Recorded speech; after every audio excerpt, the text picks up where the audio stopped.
Hello and welcome to the final day of the 2025 Goodwood Revival. The track has recently been blessed. The final act before racing can commence today.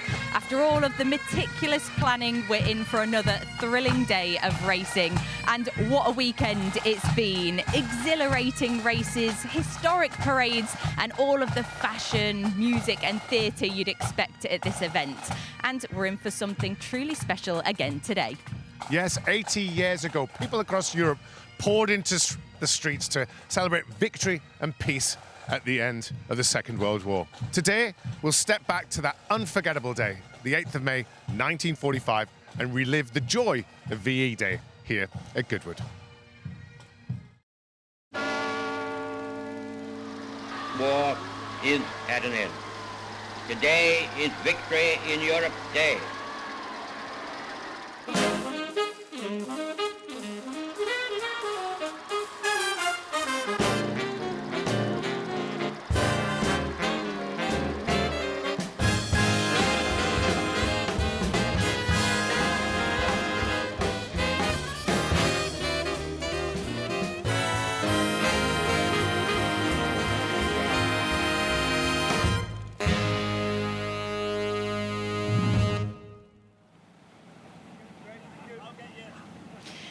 Well, we look forward to all of those VE celebrations, but before that we have got a VW Type 2 camper van display that will be happening and going out first on the track. It is a bit of a drier start to the day, which we're grateful for, David, but I'm sure all of the drivers and riders are as well. Yeah, I mean, I think certainly the motorbike riders yesterday, but the rain, you know, it was challenging for sure for some of those drivers. Made for some great racing, but it was challenging. So I think yes, a dry day doesn't hurt. Certainly, it was very wet, but we did have some sunny spells, and one of those moments where the sun cast over the Goodwood Motor Circuit was during the Jim Clark celebrations. That was an absolutely brilliant moment as we marked the 60th anniversary of his second World Championship. We saw lots of his beautiful Team Lotus cars line up on the grid, and to top it all off, there was a herd of sheep that weaved their way through those beautiful cars, which made for such a majestic moment. That was truly wonderful, wasn't it? Truly surreal, I have to say, as well. And then, you know, Jackie Stewart getting that special trophy that he didn't get back in time.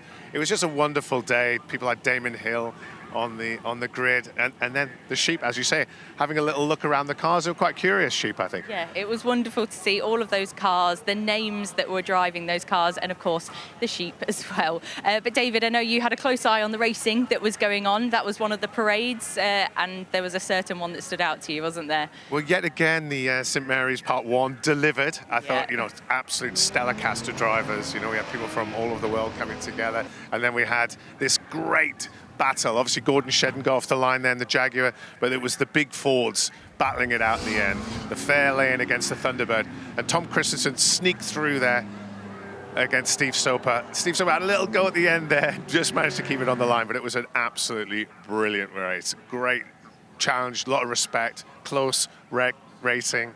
Touring cars as it should be. Yeah, we had loads of fantastic racing yesterday, and that was certainly one of the highlights. Something else that I think the whole team had as a highlight was seeing our Ed Foster in one of these VW camper vans. I think it was one of those just there, yes. We've not caught up with him yet as to how that was. We're stood here in front of them, but I believe he's down in the paddock now.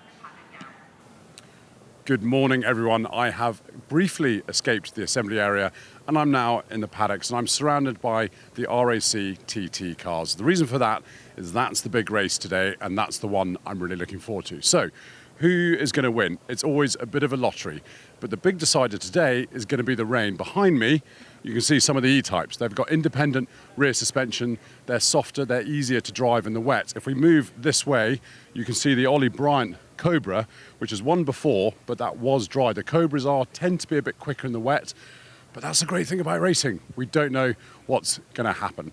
I can't wait, but I'm going to head back to the assembly area and go and start talking to some drivers.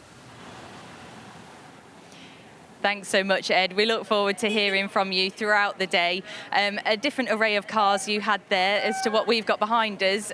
Rosie, we're getting a few toots and beeps, probably because you've turned up. But lovely to see you again. I know you've been over the road and exploring all the Revive and Thrive area, and you even got to do a bit of dancing yesterday, didn't you? I think dancing is a strong word for what I attempted to do yesterday. I did have a go at the Lindy Hop yesterday with lovely Mark, who actually tried to teach me a couple of years ago as well, and as he said, 2 left feet and welly boots is probably not ideal, but it's a lot of fun. And I think the best thing about the Lindy Hop area is that the band is playing all day. You've got lots of couples having a go on the dance floor, and they're really good as well. I was stood in awe watching some of them who are so in sync. So at some point I'd love to actually learn how to do it, but the group have been fantastic, and as you can see, me attempting alongside a lot of other people who actually know what they're doing, but everyone's smiling, everyone's happy, and there are lots of bars and restaurants around that area as well. So it's a really happy place, and I know we haven't had the best weather, but actually it really hasn't dampened anything. And yesterday afternoon was sunshine all day, and you could really tell over that side that no one cared about the rain. Yeah, it's been fantastic to see these groups of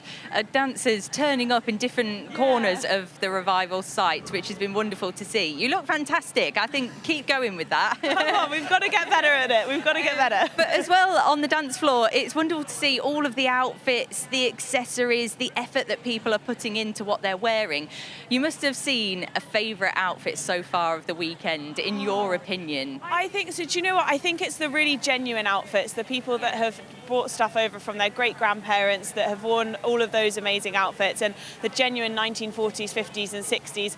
I'm loving that we're celebrating Summer of Love as well, because, again, very similar to you right now, bright colours. You look fabulous, by the way. Bright colours, lots of energy, lots of fun, and I really love seeing the children making an effort as well. Everyone's brought their old prams, the old-fashioned prams with them, so I think everyone's just encompassing it. And as I said at the beginning of the week, it does feel like you've stepped into a movie set. Yeah, and we've seen that on our side, haven't we, David? Some of the youngsters taking to the Setrington Cup yesterday was a fantastic highlight. We saw them in their overalls, a little radio on their ear. They're even getting into the spirit of Revival. Absolutely, yeah. And I enjoyed talking to Kanaan there yesterday as he was pushing the car up the hill with Kush, his son. Did a great job in the race, by the way. And then, obviously, great start here. We've got all these VWs behind us, these Type 2s ready to kick the day off in the right fashion for this. Run us over quite soon, I think. They're getting a little impatient behind us now. Well, I think it is about time to let them get off. They're tooting and beeping at us, waving their flags. So let's get to our commentary team, who's going to talk us through this incredible parade. Thank you, Grace. Yeah, we're looking forward to seeing the parade, the final one of the 3 this weekend as we go into this last day of the Goodwood Revival. But what a wonderful opportunity it is to celebrate and have fun. And you'll see a lot of people out standing up at the top in these open-top ones. They're not all open-top. They're quite rare, actually, some of these open-top ones. But there are so many families gathering together. This is lovely. We've got around 120, and there we are. We've got the sign to show, basically, that everything's starting to happen here at Goodwood today, and we are seeing some wonderful displays. Ben Edwards and Bruce Jones with you for this part, and Bruce, it's a lovely way to start the day, isn't it? It is. It really, Ben, puts a smile on everyone's face, because I mean, people are having so much fun, and yesterday morning when it was raining as they were going around, still a few people were happy to put their head up on the withdrawable roofs, but we have some that are just prepared to the most magnificent level, some with their absolutely original patina, which I really love. But of course we've got the camper van version of the combi, we've got a little fire engine version there, we've got an ambulance version, we've got the radio vans, we've got the pickups as well. But the level of presentation on these cars is phenomenal, and the detail, every single one seems to have been customised in a slightly different way. And I was looking at one in the paddock as I was coming through, and instead of a gear lever, they've got one of those lovely hand pull pumps you'd find in a pub. Sponsored by Harp Lager of the day, I think. Fantastic. Well, as we know, these were begun in 1950. It was something that came up after the war, based on the VW Beetle. Same engine, basically, as the VW Beetle, but it was a designer or an idea, basically, to turn them into vans. And they became so practical. They started building them, and then suddenly they were building thousands of them.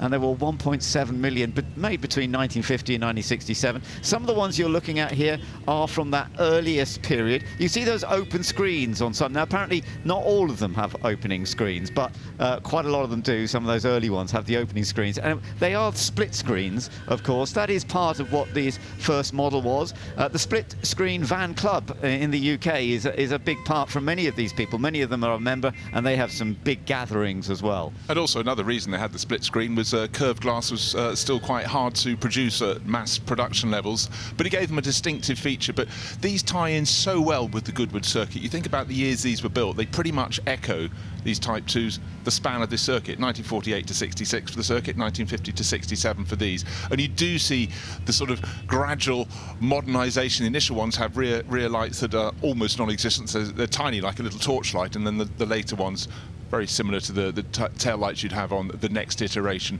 But these vehicles were created by someone whose son went racing. Bernardus Pon, Ben Pon, his raced. He was the Dutch VW importer. That's right. And it was a very new company. He was over in Wolfsburg and just sort of looked around and sort of thought, could we do a commercial vehicle? Yeah. It's very rare that an importer then goes to a company and just puts an idea to them, and it ran. And this obviously carries all the way through to our Summer of Love here at Goodwood, and very much a lot of the people on board these vehicles. You can see an arm sticking out of a window. They're very much a Summer of Love sort of coloured hippie scape, but you know, it's just so wonderful to see them. I didn't know what to expect but I did know the number was going to be huge, 120 to 130, bringing their own costumes, having so much fun. Yeah, and being able to stand out at the back is lovely. Now, this is one I've been learning about a little bit more because I met up with some friends, and they are involved actually in that group, but it's friends of theirs that own this one, and it's been part of family for over 40 years.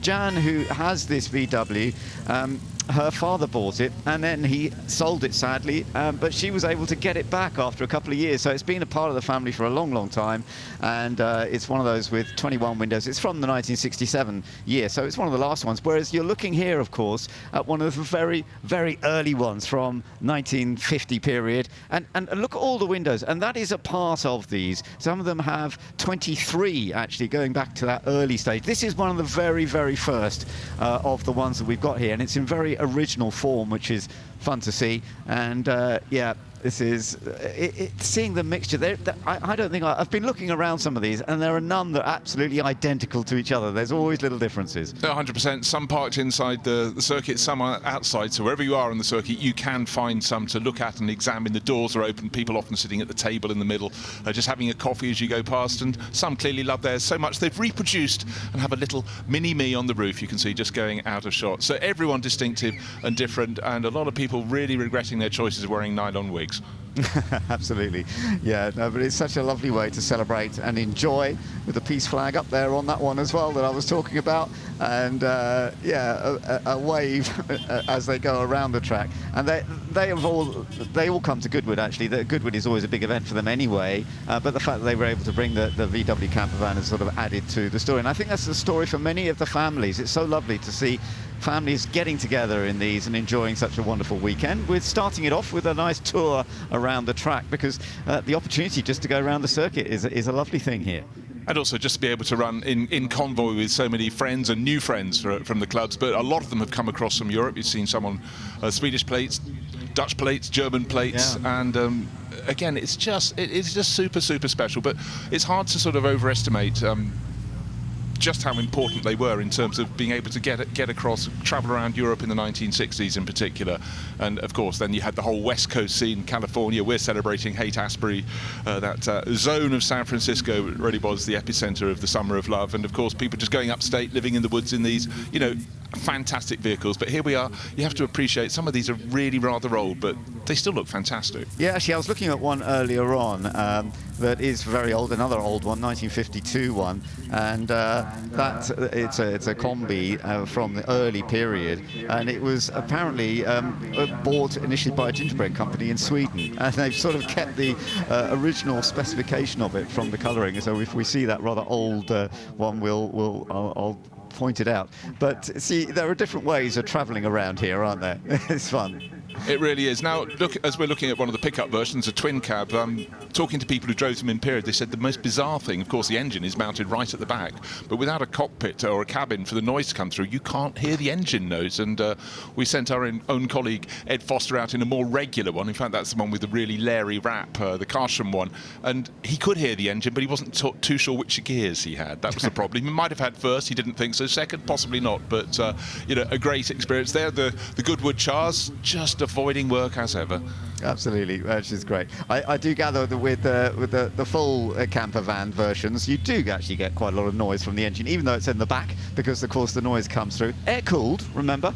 So that is an aspect of the VW engines from those early days. And they went from around 1100 cc when they started in 1950. They did build it up to around 15, just under 1500 cc for the later ones, didn't they? Yeah, they did, and I think hills became less of a challenge with those. But what just works for me on a Sunday morning here at Goodwood is just the sheer fun and passion that everyone has with these vehicles. And also, with so many parked up when they finish this parade, do go and take a look at them if you're here. But if you're all around the world, see if you can sort some out, because they just work on all levels.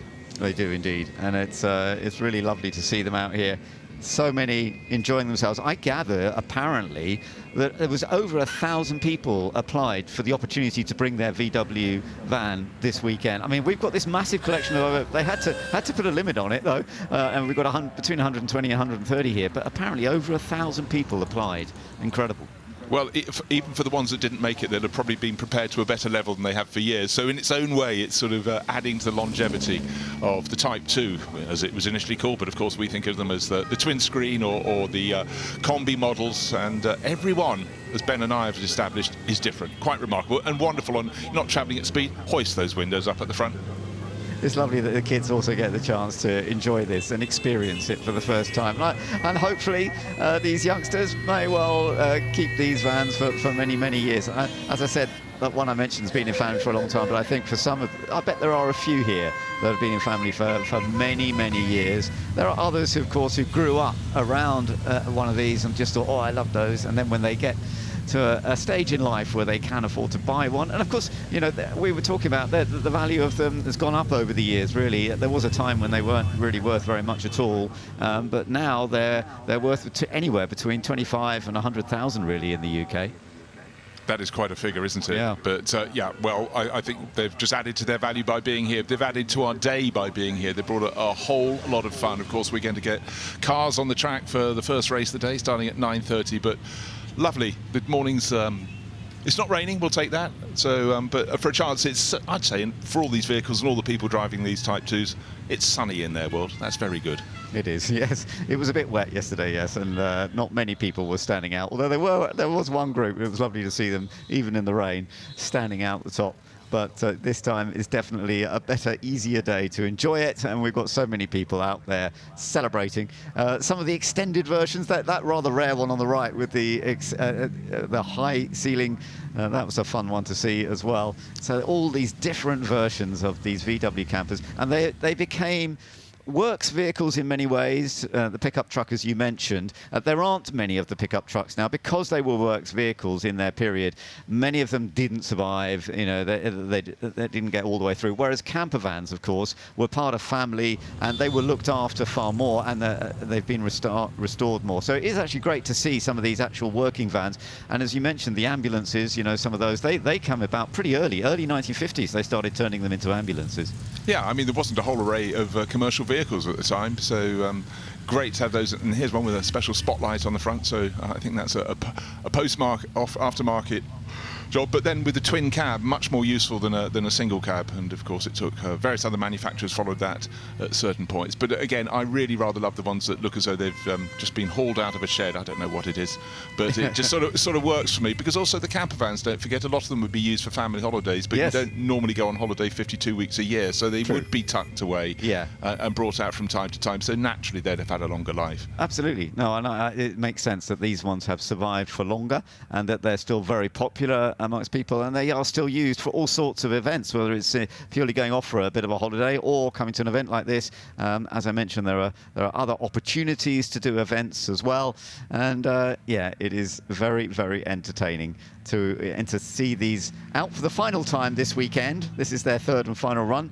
around the Goodwood circuit, but an opportunity to celebrate the 75 years since they were first created and how they just took off and gave so many people in life a chance to do some traveling, to go camping. In those days, it was much more difficult to take a flight somewhere, so the easiest thing was to jump in one of these, and they proved to be so reliable. They were not fast at all, but in fact, there was a speed limit on them originally, I gather, and it was a 30-mile-an-hour speed limit because they were seen to be vans, but they managed to have an argument about it, and that got taken away quite early on. But they wouldn't do more than about 50 miles an hour, the first ones, but of course they developed well over the years.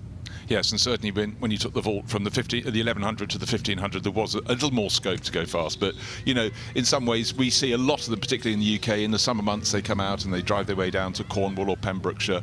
But I think we're seeing the creme de la creme of the Type 2 crop here at Goodwood. Absolutely, yeah. They were created with a 6-volt engine, a 6-volt battery for the engine. Some of them were 12-volt by 1967, actually, funnily enough. So towards the end of this period of this first version of the VW camper van, it came to 1967. They went to the 12-volt battery.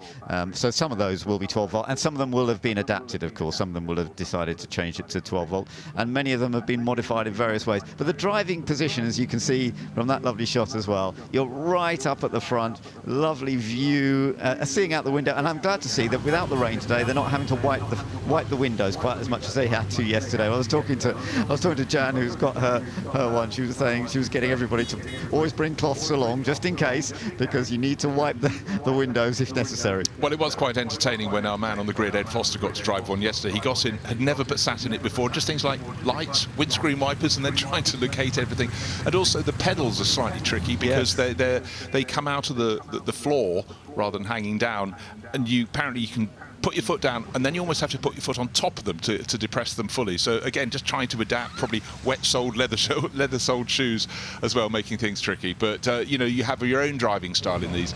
But it's been a lot of fun. I thoroughly enjoyed it. Yeah, it's been great to see them, and all the slight modifications and how the families have enjoyed themselves. And there's a great look at the number 932. Yum. That suits a lot of people. So yeah, I think that really kind of suits the whole scene here at the moment. There are some great registration numbers on a lot of these different vehicles from their period, of course, as well. But it is time for them to steer off. The way they've been parking them all around the Goodwood area is fantastic, actually. So wherever you wander around, you'll come across a few more. And I think they had to change the plan slightly because of the rain we've had over the weekend. I think that was part of the reason they moved them around a little bit. But it's worked extremely well. No, it has, and at any point you're walking between A and B, you will find some on the infield. I think probably more on the outfield. As a result, some coming out onto the start-finish straight are turning left, some turning right to go onto the infield. But do take a look at them, and the people who've brought them here, so friendly, and they've all got their own little party scene around their encampment, their various encampments. But I think it's been a real thrill. But that figure you said, Ben, over 1,000 people applying to bring their Type 2s here, you can be sure that will probably spur other events. Now they know there are so many people that want to bring these out. Yeah, no, it's lovely. It's really good news, and so lovely to see the mixture of machinery that we've got here. Such great history, and then going up into those late 1960s when they were such a big part of people's family life and being able to travel, but also the working versions, as we say, which had to work very, very hard in period, and there really aren't so many now. As our friend was saying, yes, when you're running one of those, not being able to hear the engine was always a bit tricky, but not knowing what the revs were. But for most people, it is very definitely easy to hear the motor. I was gathering that sometimes you can't even put the radio on, really, because in some of the camper vans it's pretty noisy in there when you're doing a reasonable speed, but that's just part and parcel of it, all part of the fun. That's rather a lovely message on the back. Certainly when you get stuck behind one, they're not the quickest things, but everything's faster, nothing's cooler. Yeah, you're sort of there or thereabouts. Yeah, that's great. And the passion for all of these people and how much it has mattered to them to be able to show here at Goodwood and on this final run. I do hope they've had a good time and can enjoy the rest of the day when we get into slightly different action coming up onto the circuit. We will be getting into some racing very soon now, and the weather in in good shape at this stage. We've got a pretty much dry track, and we're looking forward to the Chichester Cup coming up, and Bruce, you'll be taking us through that. And then we've got the Sussex Trophy, the Setchington Cup.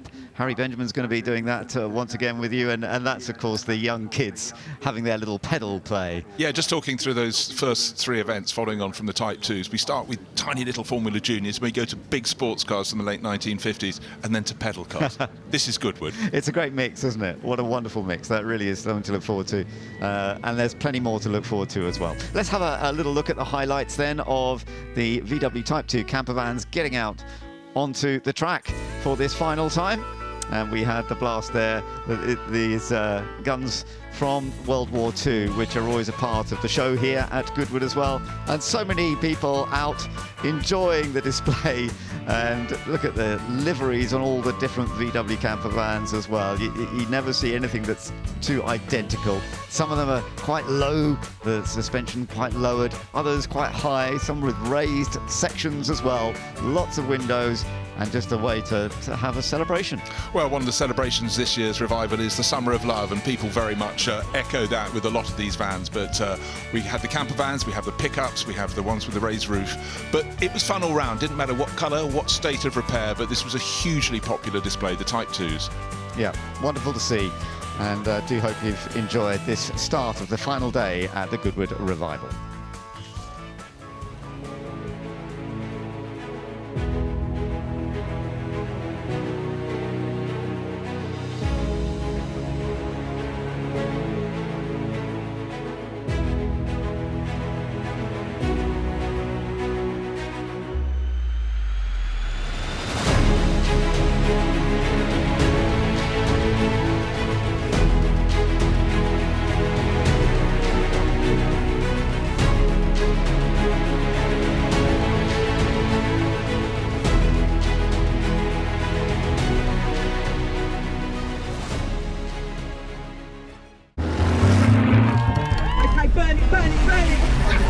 Everyone's in vintage clothes, there's cars. If you're a petrol head, you're going to absolutely love it. The whole atmosphere is amazing, and people really do throw their heart and soul into dressing the part.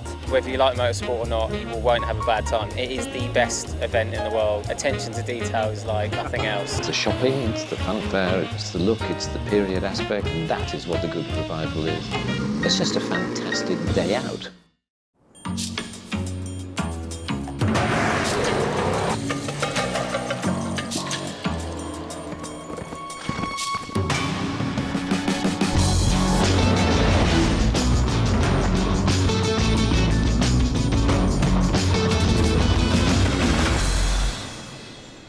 You found it then?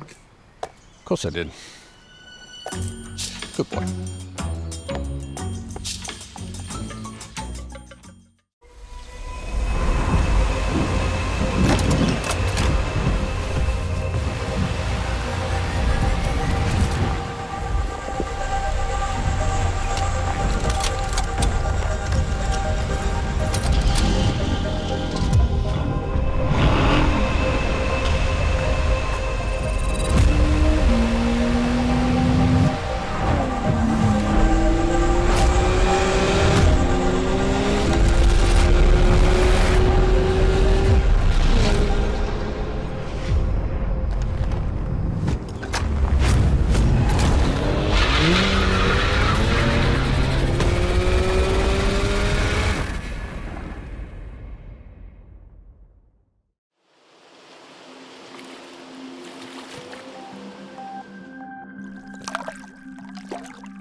For a small donation, you too can help young people like Amaka. I don't need donations. I need your investment. I am part of Generation Potential, not Gen Z, Gen Alpha, whatever random name you decide. I have so much to offer the world. I could solve the climate crisis. I could cure disease. I could write a blockbuster movie. Because I'm going places. I want to make it so big. Ooh, okay. I'll be at some fancy fundraising events, deciding on who gets my investment.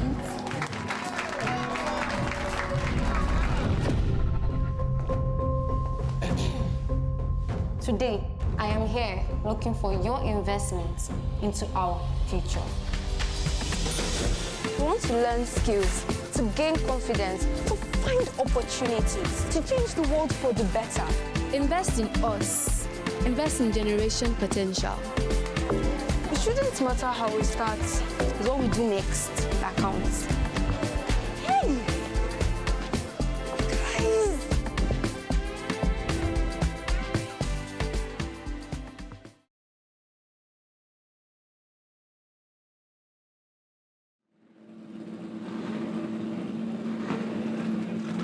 Well, what a way to start the track action with those VW campers, the largest gathering of those Type 2 camper vans. It was brilliant to see. And what I enjoyed the most, I think, was seeing all the different varieties, as in you had one that was an ambulance, an ice cream van, a family camper. There were so many stories amongst that parade, which was lovely to see. Absolutely. I mean, you would think that, with 120 Type 2s there'd be 2 or 3 the same, but not one was the same as the other. And I just want them to start every revival, do you? I think they're great. It was brilliant, and all the flags hanging off them, the people poking out of the top.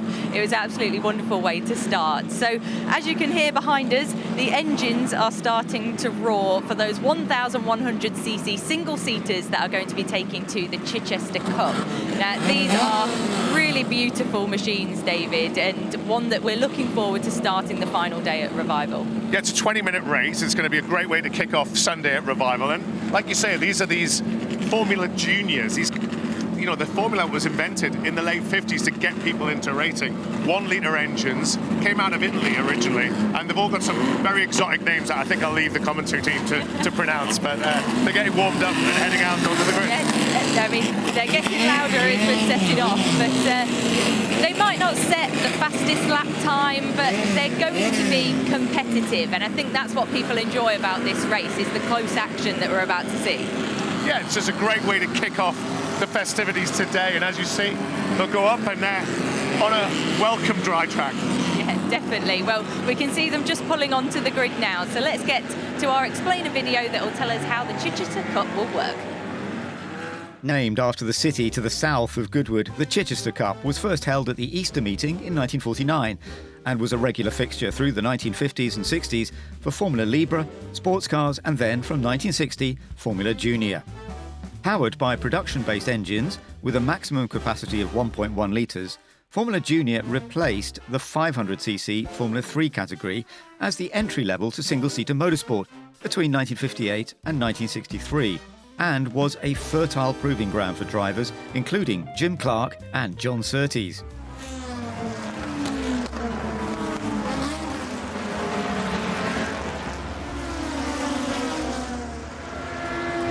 There are 3 versions of the modern Chichester Cup, celebrating the different eras of Formula Junior. Version 1 is for front-engined cars, version 2 is for rear-engined cars with drum brakes, and version 3 is for rear-engined cars with disc brakes. It's always one of the most competitive races of the weekend.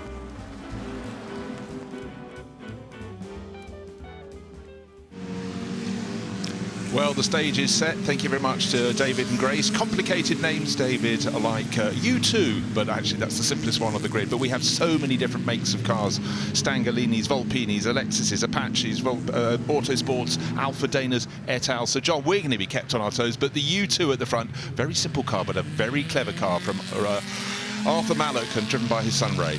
Yes, indeed. Major Arthur Mallock produced the U2 in the middle 50s as an 1172 Ford Special, and I saw that car race when I was a child in Ireland. Ray Mallock, the son of the great Major, is behind the wheel, and he set pole position. And this car, while it might look more like, let's say, a Special than some of the more mini Formula One cars that are following behind, is extremely effective, and particularly in the hands of Ray Mallock, And that car is the car that set the pole position time, and no surprise whatsoever when Ray's behind the wheel. Yeah, and of course you get the shuffling of the pack with so many different constructors, but some cars that didn't go so well in period have actually gone very well in practice here. The Condor, 2 of the top 5 cars. In period you wouldn't have found them there. You'd have found the likes of Lola, Gemini, Stangalini, Emerson nearer the top, but anybody who can keep up with the U2 is going to be doing very, very well indeed.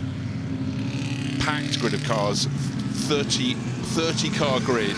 A couple of cars didn't set a time, but the driver of car 32, there he is racing with that bronze and white helmet. He's raced pretty much all his career in. Ray Mallock, clear by 0.6 of a second, but conditions are a little bit mixed. Right now, though, it's a greyish morning, but the track is dry. That will be a helping hand. Well, it's dry in parts, it is patchy in other parts, so I think of all the competitors, when they're going around this parade lap, will get to see just precisely where the damp patches are and where the drier bits are. And of course we had off and on rain, shower, squalls coming through yesterday. But there you can see the light patches indicate that's where it's dry, the dark patches where it's wet. And of course they're on race tires. And to try and get a modicum of temperature into your race tires on a parade lap, you're not going to get an awful lot. Likewise for brake temperature. So all those little details which drivers need to go through, the routines that they go through before they bring their cars here onto the grid. It's going to be a lap, I would say, all about caution, and try not to win it going into Madrid or coming out of Madrid. No, certainly so. A fast flowing circuit, Goodwood. You always need to carry your momentum, as you say. Small engines, mainly Fords, mainly Fiats, but low on horsepower, so it is all about maintaining that flow. I mean, the concept behind Formula Junior, which I think originated in Italy, and Count Gianni Laurani, a great Italian aristocrat and a major motorsport personality, was one of the principles behind creating a junior formula, which is meant to be based very much on production parts. And some of the cars out of Italy, the Stangalinis and Volpis and others, actually used the component, the suspension component, from the production car from which the engine derived. Whereas we're looking at here at the U2, designed by Arthur Mallock, has got a solid front axle in it, but boy does that car work. I mean, Ray Mallock is about 6'5" in the shade. How he gets himself into that car is, I don't know. The engine is alongside his legs. It's a great car, and Ray is going to show us precisely what his father created some 55 or 60 years ago, just how competitive that car still is. Yeah, for almost all these cars, of course, engine at the front, transmission needing to go past the driver to get the rear wheels. However, the mitter towards the back of the field, that has front wheel drives, so doing things differently, and it's got a DKW engine. Indeed, the two-stroke DKW, but looking at the Alexis, the little orange Alexis, the gear shift is between the driver's legs, so the gearbox is, you straddle the gearbox.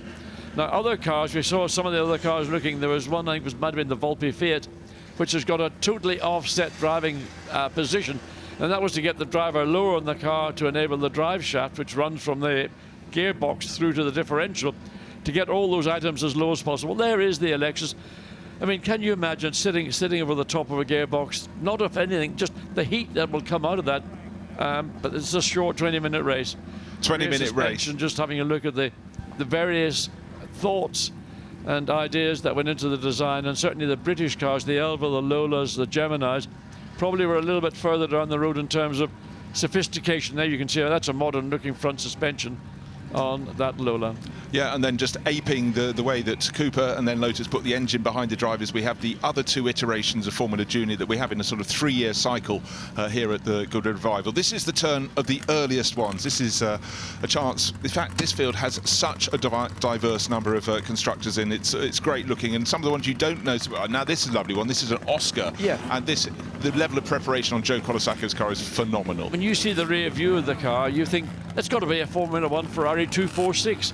From the period up to the end of 1960, and look, probably a lot of the design cues were taken from a Formula 1 car. So you've got maybe a 3/4 scale Formula 1 car with an 1100cc Fiat production engine in it, and it produced inexpensive and accessible racing for young up-and-coming drivers all through Europe and eventually through well, basically around the world. Yeah, and in fact, that particular one, Joe Colasaco's sitting on board, was ordered by Luigi Canetti's NART team, the North American Racing Team. So it was the junior team to the senior team, if you will. But anyhow, the stage is clear. The track, as you said, it looks dryish, but probably doesn't feel it that way. It was a dank night. There was a lot of rain last night, and certainly there's going to be a level of circumspection required. But then the man on pole position, Ray Mallock, he knows that U2 so well, and the main charge for the Mallock group was the way that they always got their suspension spot on. That was what led the setup of that car. It was just a very straightforward, uncomplicated, but very effective design. And it's got a rather boxy look to it as opposed to some of the other mini Formula One cars that are behind. It doesn't matter what it looks like, it's what it performs like. And then waiting for the lights or the flag to fall, and Ray Mallock will be the man who will be trying to take full advantage of his pole position. So nerves all the way up and down the grid. It's only a 20-minute race. The green flags are off on their formation lap. Neat and tidy. Alfa Mallock just getting the feel behind. Visors going down, no one wanting those steaming up. But again, one wonderful array of cars, from your Lolas, your Elvas, your Geminis. They're all in there. The Volpinis, the Stangolinis that were so strong in Italy as well. One thing that came along in Formula Junior, mostly it started with a Fiat 1100cc engine, but once Ford introduced the 105E 1100cc pushrod engine, that got developed by many tuners throughout the world, but in UK. But once Cosworth got their hands on it, a little Formula Junior engine of that capacity on a pair of twin Weber carburetors, pushing out around about 110 brake horsepower in a car that probably weighs a little over 400 kilograms. So it's not Formula One power, but it's good, the power to weight ratio, and produces a lovely balance between power, grip and performance. Yeah, it's worth pointing out these were fantastic cars to race. Small, making the tracks feel big. But let's take a look at the grid. Ray Mallock, as we mentioned, on pole in the U2 Ford engine car, alongside Stuart Roach, long-time racer in Formula Junior. Here's Alexis providing variety, and Condor, the Condor from Adrian Russell. First of two of those on the grid, starts third. Joe Colasaco in that little mini-me Ferrari, which of course is an Oscar. Second of the Condors, that's Alex Morton, in fifth on the grid. Then Horatio Fitzsimon, look out for him in the unusual Apache, starting from sixth place. The one-off Nike, Charles Cook on board that, and Mark Woodhouse alongside in the best of the many Elvas, followed by Neil McFadden with a similar car, both with BMC engines, and James Owen in a Gemini. Of course, that was a car that got Jim Clark going in single-seater racing. Lola Ford, Robin Longdon, Dave Wall, Gemini, Stangolini of Tom de Gresse, that was the mark that did so well in Italy. Then the Emerson of Anthony Odissoff, Stefan Ray, Scorpion, so many manufacturers here. Robin Lackford in an Elva. Justin Fleming, Lola, Alfa Dana, really rare car from Denmark, and Jack Nellerman at the wheel. He's been racing that forever and a day. Martin Shepherd in a Stangolini, and the Elva of Andrea Goreno starts down in 20th position on this 30-car grid. Packed from top to bottom. Forrest van Jekke, another constructor there, the Rayberg. The Autosport from Canada, that's Richard Bishop Miller. Rudolf Ernst in the front-wheel drive Mitter with the two-stroke DKW engine. Then the Huffaker of Richard Spritz. Peter Fenichel in a Stangolini. Duncan Rabagliati, the backbone of Formula Junior historic racing, in his Alexis. The Tarashi of Daniel Sanadini, that should advance. The Volpini of Roger Woodbridge, and two cars that didn't get a time, the Gemini of Graham Barron, and Guy Verhofstadt, such a fierce racer in his Elva at the back of the grid.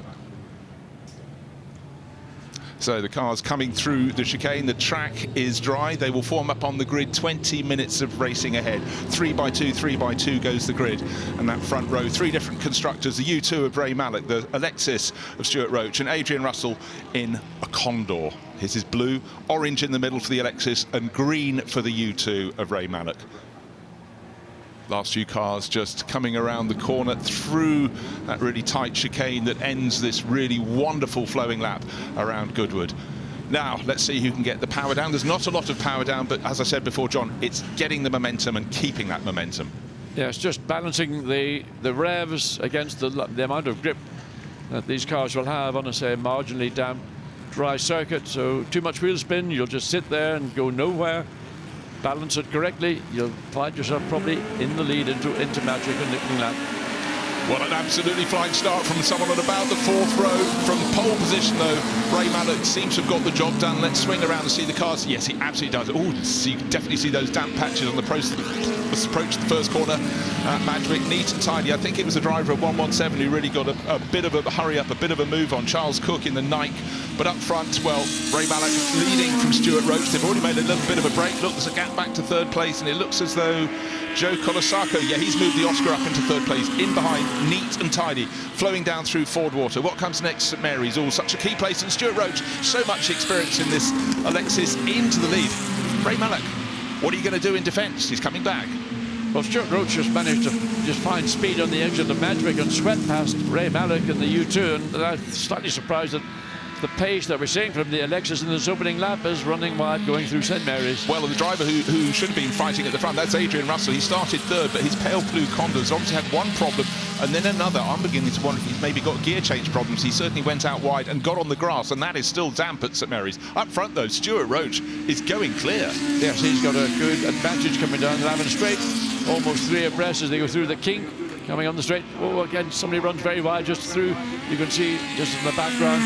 Ray Mallock, I think, maybe found a little bit more bite, a little bit more grip. He's trying to get back at Stuart Roach. Coming down into Woodcut, but there is the advantage is probably around about a second or so into the chicane for the first time in this 20-minute race. Yeah, I think it was Mark Woodhouse who got things slightly wrong in his Elva going. The straight down to lap from Lavin to Woodcut is not straight. He ended up on the grass, but at the end of the opening lap, it's Stuart Roach. Brilliant start for him. 1.6 seconds to good, and then a similar margin back from Ray Mallock in 2nd to Joe Colasacco in 3rd. But a few people needing recovery drives. In fact, I tell you what, the person who made such an amazing start was actually Niall McFadden in his Elva BMC. That's the white one with the black stripe up it. But up front, well, in qualifying, in practice, as we call it here at Goodwood, it was all advantage for the U2 of Ray Mallock, but at the moment it's not going his way. Maybe he's just being a little bit cautious, getting the feel for the car, but Ray, I think, is better than that, so let's see if he can find his way back. Well, we've got 17 minutes and a little bit on the clock remaining, and it'll pass very quickly, but drivers now finding just where the damp patches are and where the grip is. So let's look at the start, Bruce. Well, I want to see what went wrong for the driver of car number 24. Adrian Russell was going really well in practice, getting to St Mary's, but unfortunately St Mary's is turning left and he couldn't get the Condor round enough, and you could see the spray coming off the front wheels there. So he did well to keep that balance, keep it settled, but obviously lost him a lot of positions there. Yes, and then that was, just double check, it was car number 2, so it was Mark Woodhouse getting it wrong, or more to the point, getting it right by getting on the track. And then, well, if you can't turn into the chicane, that was quite an avoidance there. Car number 17 just skating its way through, but everyone else did really well in avoidance. He had a little lock-up coming into the chicane and decided, I'm just going to have to go straight through him, carrying too much speed. His hand came out of the cockpit to say, I've got a problem. No, coming through Woodcut. And well saved indeed. That was a challenge and an overtake and a defence. And here we go. Yeah, but that was Horatio Fitzsimon, who I really fancy to come up the order. He's driving a car that's not so fancy, the Apache, but having a really good scrap. Horatio Fitzsimon is extremely competitive in rear-engine Formula Junior racing. This is, of course, mid or sort of front-engine Formula Junior. So you got the Elva there just going through, and the Lola. Lola slightly more of a low-line Formula Junior. The Elva slightly more sit-up and bag. Right, having had his problem with Smerries on the opening lap, the pale blue Condor that started 3rd on the grid, car number 24, picking off his rivals, neat and tidy. So I think he's made 2 mistakes in this race. Oh dear, we've already got a retirement, car number 31, that sitting at the side track, not car 31, it's not on my entry list, I'll get that to a second. So many cars to consider, but he's done a very sensible job there to pull to the side of the circuit. This is the end of the previous lap. Horatio Fitzsimon, the blue car on with the white stripe, but sideways it isn't always good, and actually going off the track is one thing, but that little strip of grass would have been horrible, and he managed to just about balance it back in. But that is a big angle of dangle there. I mean, he did very well to keep the car from rotating. So getting onto the grass, no grip whatsoever, then back onto the tarmac, then back onto the racetrack. Oh dear, this is the driver, Charles Cook, car 117, the Nike, that was in that battle with Horatio Fitzsimon, and a lap later he was the one going around. So 5th place is not his any longer, and you can see quite a nice tidy rejoin there. He will fight his way back, but it's not a long race. What have we got left on the clock? We've already burnt through nearly 5 minutes out of the 20. There's a little Lola number 5 and double wave yellow flags for a problem somewhere. We don't know whether it's which part of the racetrack it is. Certainly waved double yellow flags coming into the chicane. Right, Horatio Fitzsimon pressing on in the Apache, a car built in California. You know, most of the cars you get used to them being built in the UK and Italy, but there's a big scene building up in the States. This is the battle for 5th place now, and at the moment Adrian Russell is pressing. Bear in mind the driver of the Condor, the pale blue car number 24, fast enough to be 3rd in practice. 3rd on the grid. He had a disastrous first lap with, I think, possibly 2 moments, but Horatio Fitzsimon is not going to say, after you, Claude, come on through. He's keeping that Apache in front. Yes, and the Apache, of course, running with a Fiat 1100cc motor, whereas the Condor's got the 1100cc Ford motor, which probably, in terms of overall horsepower, might have a little bit of an advantage over the Fiat power unit, but hand up as the... Well, it's Andrea Guarino, yet another of the Elbers, but clearly identified a problem. Now, battle at the front of the race isn't so much of a battle because Stuart Roach has pulled best part of 5 seconds clear of Ray Mallock, who's got about 3 seconds over Joe Colasacco. So again, 3 different... Here comes our race leader, car number 12, hands up saying thank you to those that had spotted him coming through. In fact, already he's extended the lead a little bit more. You need a longer shot. As he goes through the chicane, you need to look out for the boxy, low car number 32 in green. It's the U2, it's Ray Mallock, but he doesn't seem to have the answers to Stuart Roach. No, Stuart Roach is up and running away, and I can't even see where the U2 is. It's just coming into view now, and the gap certainly extended up to 5.1 seconds. So Ray Mallock has got no answer whatsoever to Stuart Roach in the Lexus, and this is the car that was on pole position. Okay, the gaps in terms of times between pole and second place were marginal, but the gap here in this 20-minute race has extended much more rapidly than I think Ray Mallock might have expected or probably had hoped for. A little bit of something sitting in the track in the middle, so as long as you get a clean exit from the chicane, you should be able to go either side. It appears to be a mirror off the side of one of the cars. I can't quite tell, something else, Ben. By the way, Stuart Roach does have a lot of experience in the Lexus that's leading the race. He actually came 2nd in this event. I know it's a bit of tape, I think. Back in 2006, it was 131 that went round. That's the Gemini of Dave Wall. I only saw the 31 as he parked it up, but very clever to move it behind the tyre wall and park it safely on the exit of the chicane, because otherwise you start having possible intervention, and you do not need that during the course of the race. Let it flow. Now, again, yet another car with that offset driving position. That's Justin Fleming sitting low, transmission going past him. Right, Stuart Roach leads this race around 5 seconds, but battling up and down the field. This little battle is just outside the top 10. But again, you fight who's around you, don't you, John? You do indeed. And the mixture of power units, some of them are running the BMC A series motor, which wasn't as powerful as the Ford, probably more on the power with what Fiat had. But it just, and you should see there's a single Weber carburetor just poking out from the engine. So that's more than likely going to be a BMC motor in that number 22. So that's an Autosport, but that's got a Triumph motor in it. Very unusual to see a Triumph motor in Formula Junior.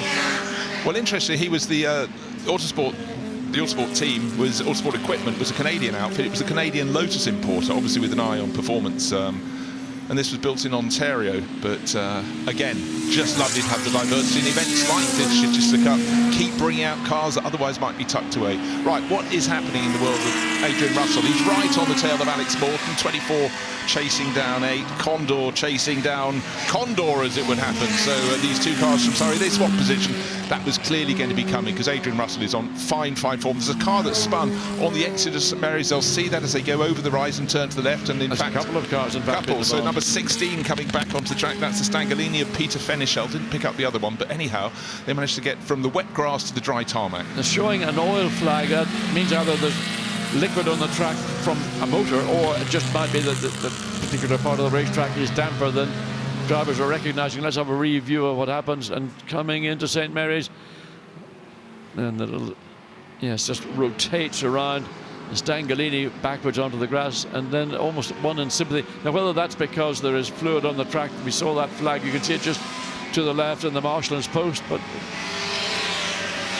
Okay, here's our race leader about to do some lapping, and it's Stuart Roach well clear. He's now 7 and a bit seconds clear. Doesn't have what's left on the clock. We're almost at the halfway point in this 20-minute race, and he's just simply flying, just going past the Rayberg of Floris Jan Hecker, and he's got the flow we were talking about, John. He knows this car, he knows this circuit, and he's keeping the momentum. Not a lot of horse, but he's really, as he charges down to Ford Water, he can put the car where he wants. Yes, and he's also just recorded the fastest race lap, so that's 1:32.2 for Stuart Roach, and Ray Mallock now dropping 9 seconds away. Yeah, you know what? Before this race is over, Adrian Russell in his recovery drive, he's already just gone past Joe Colasaco's Oscar, and he's charging off after Ray Mallock now. So this could be the recovery drive of the day, because the first opening lap for the pale blue Condor of Adrian Russell was somewhat a disaster, and he has been absolutely flying ever since.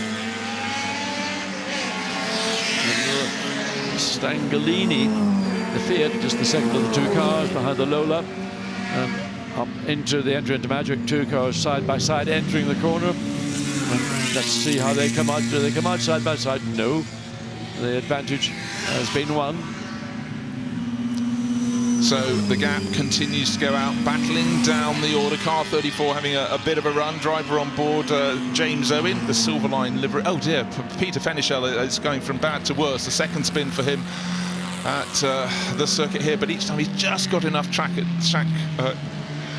there. But that is his bogey corner, St Mary's. There may well have been some fluid down there, but sometimes if you got it wrong one lap, you may be going a little bit cautiously, but still that yellow and red slippery surface flag.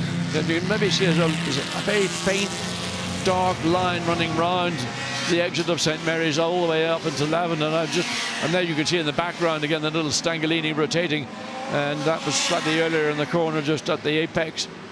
So whether that's a problem with this particular car or whether that's an issue on the circuit, but the marshals are certainly holding out the red and yellow flag, which indicates that there's something moist, whether it's water or whether it might be fluid of oil or even fuel.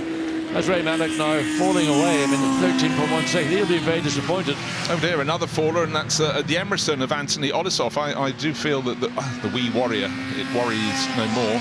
But I'm really thinking within a lap, Adrian Russell to be right on the tail for second place. Yeah, the right front suspension, you can see, is at a very abnormal angle, so that might have been a mechanical failure. Maybe it was a contact with another car. And again, that's coming the exit of St Mary's into the first part of Lavender. Yeah, you can't tell there may have been contact because that front left wheel certainly not at the angle it should have been. Driver moved away. Now, is that car in a dangerous position? That's something the race stewards have to consider. Right, pressing on. Stuart Roach continues to press on. Nearly 15 seconds clear in his Alexis. Middle of the front row, great start. Yeah, safety car, not surprised. You know, they get the signal, out they come. So, what's bad news for Stuart Roach? His lead, nearly 15 seconds behind the safety car, will come down in time to next to nothing. Of course, the next in line will be, we think, Ray Mallock. No more overtaking now the safety car is out, but Adrian Russell's got right onto his tail. There they are behind. In fact, no, sorry, babe. Okay, the orange car is the one that the safety car needs to pick up. That's our race leader. You have to wait a little bit. Through the chicane will come that battle for second place, but of course they can battle no more until the safety car has withdrawn. In the background, you can just see the low-lying green car, number 32, that's Ray Mallock, number 24, the chasing Condor of Adrian Russell. They will form in position. The great strength that Stuart Roach has got is that there are a couple of cars between him and Ray Mallock. And when this race goes green, we've got just 6 3/4 minutes remaining. So he is reasonably comfortable, I think, albeit you don't want to have to find your way. And they're waving through the cars that are ahead of our race leader, the blue there as well. So they'll get waved by and they'll try to catch up to the end of the crocodile, as it were, the train of cars. And once the issue has been resolved, then we've had, what, left 6 minutes remaining?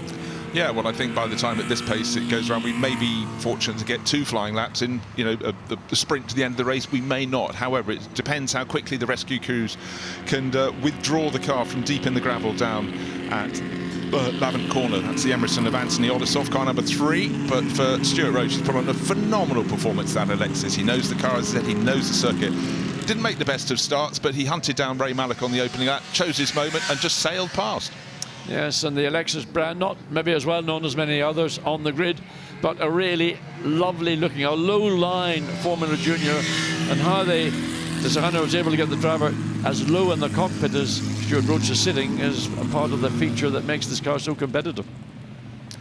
So, of course, for Stuart Roach, he's now in position behind the safety car. He is the leader of the race. There are 2 cars between him and the cars that are 2nd and 3rd in the field. The green U2 of Ray Mallock is 4th in that line of cars, but 2nd in the race. So he's got to pick off the 2 drivers he's about to lap, but he knows all along he's suddenly got Adrian Russell right on his tail. And on this sort of slightly grey morning, that bright blue Condor is going to be fairly easy to identify. But it would have been small in his mirrors, but it became increasing large. He really closed in super fast.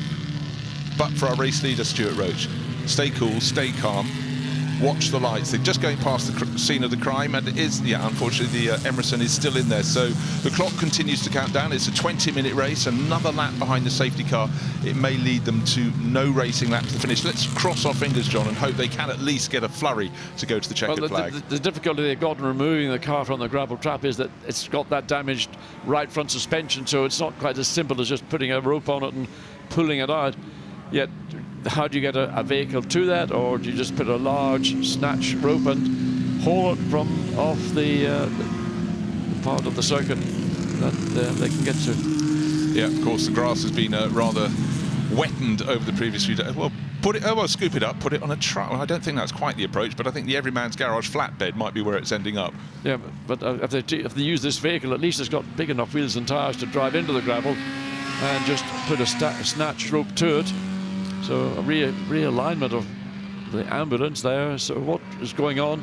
Just over 3 3/4 minutes to go. So I'm afraid it doesn't look like we're going to see a race to the flag. Yeah, we may not get a restart. I mean, for Stuart Roach, he thoroughly, if he stays in this position, of course, and behind the safety car, the checkered flag is brought out, he will take victory, but he truly deserves it. I mean, he streaked so far clear. He was 10 seconds clear or so. Ray Mallock had no answers, and Ray Mallock suddenly was about to have a problem on his hands because Adrian Russell had recovered from a dreadful opening lap where he ran off at St Mary's, and I think also had a problem at Madgwick, and is closed right in. In the natural sequence of events, the green number 32, the U2 that started on pole, and pale blue Condor that started 3rd on the grid would have a real scrap, but the way at which Adrian Russell managed to close up on Ray Mallock suggests that if it's even a 1-lap fight, that he should come out on top. But Ray, tip-top driver, wily as well, so he's not going to make it easy. No, the Mallock is the most unusual looking of Formula Junior cars, but extremely effective. Very much more looks like a clubman's car, which would have been another series that would have been run in the 1950s and 60s and whatever, but Ray gets to sit really low on it. He's got basically the drive shaft runs alongside his left leg, so slightly exposed. Oh, there we go. So they're trying to get a rope or a snatch cable attached to the back of the number 3 Emerson, with his BMC motor, 1100cc, running either twin SU carburetors or a single Weber 45 DCOE, one of probably the most famous carburetors ever produced by the Weber company in Italy.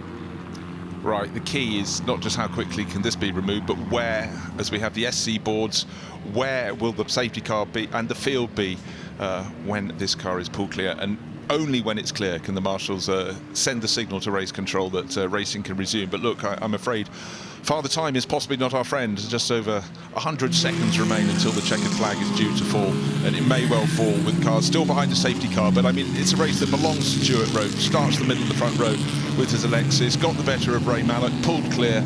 Adrian Russell outside the front row had a really awful first lap, fell way down the order, but picked off his rivals.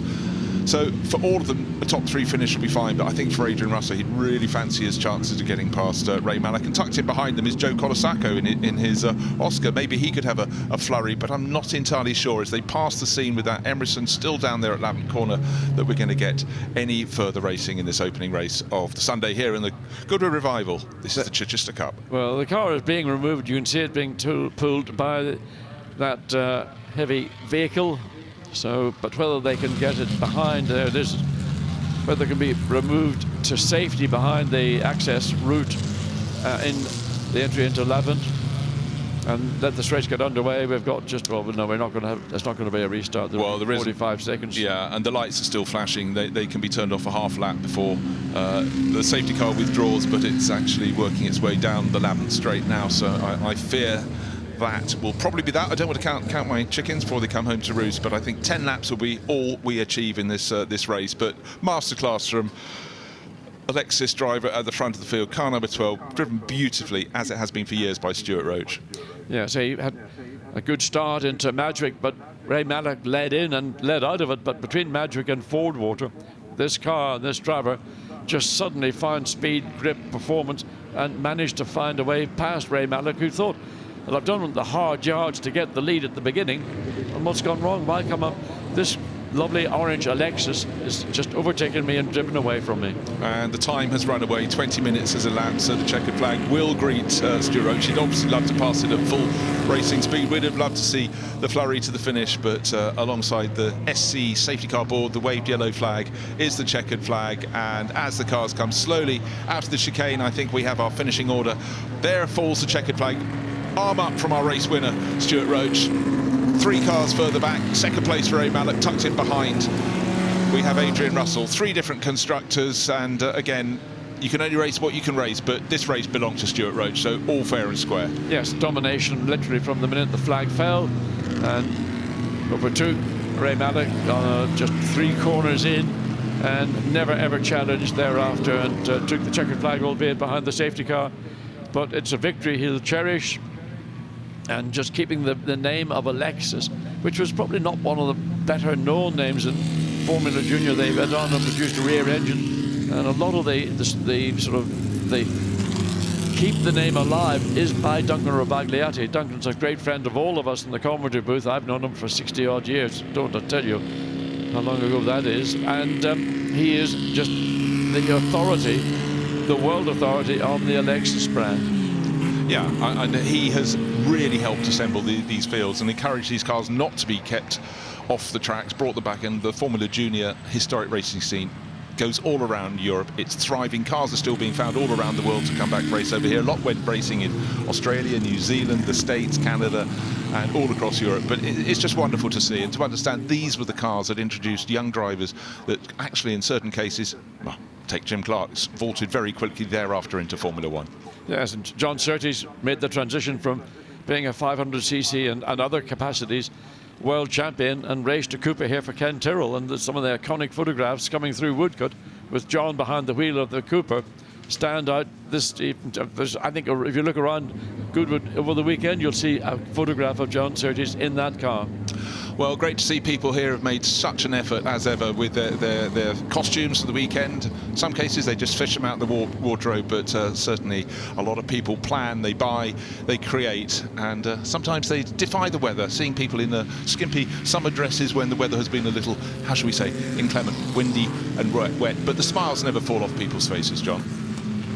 It's a family weekend, and there's just so much to see. I mean, what goes on the racetrack is only one element of all the entertainment that's available. And the thing, the Haight-Ashbury thing, the whole hippie, just on the entry to the circuit. I mean, I don't know if it takes you back to those days, Bruce, but certainly I'm familiar with them.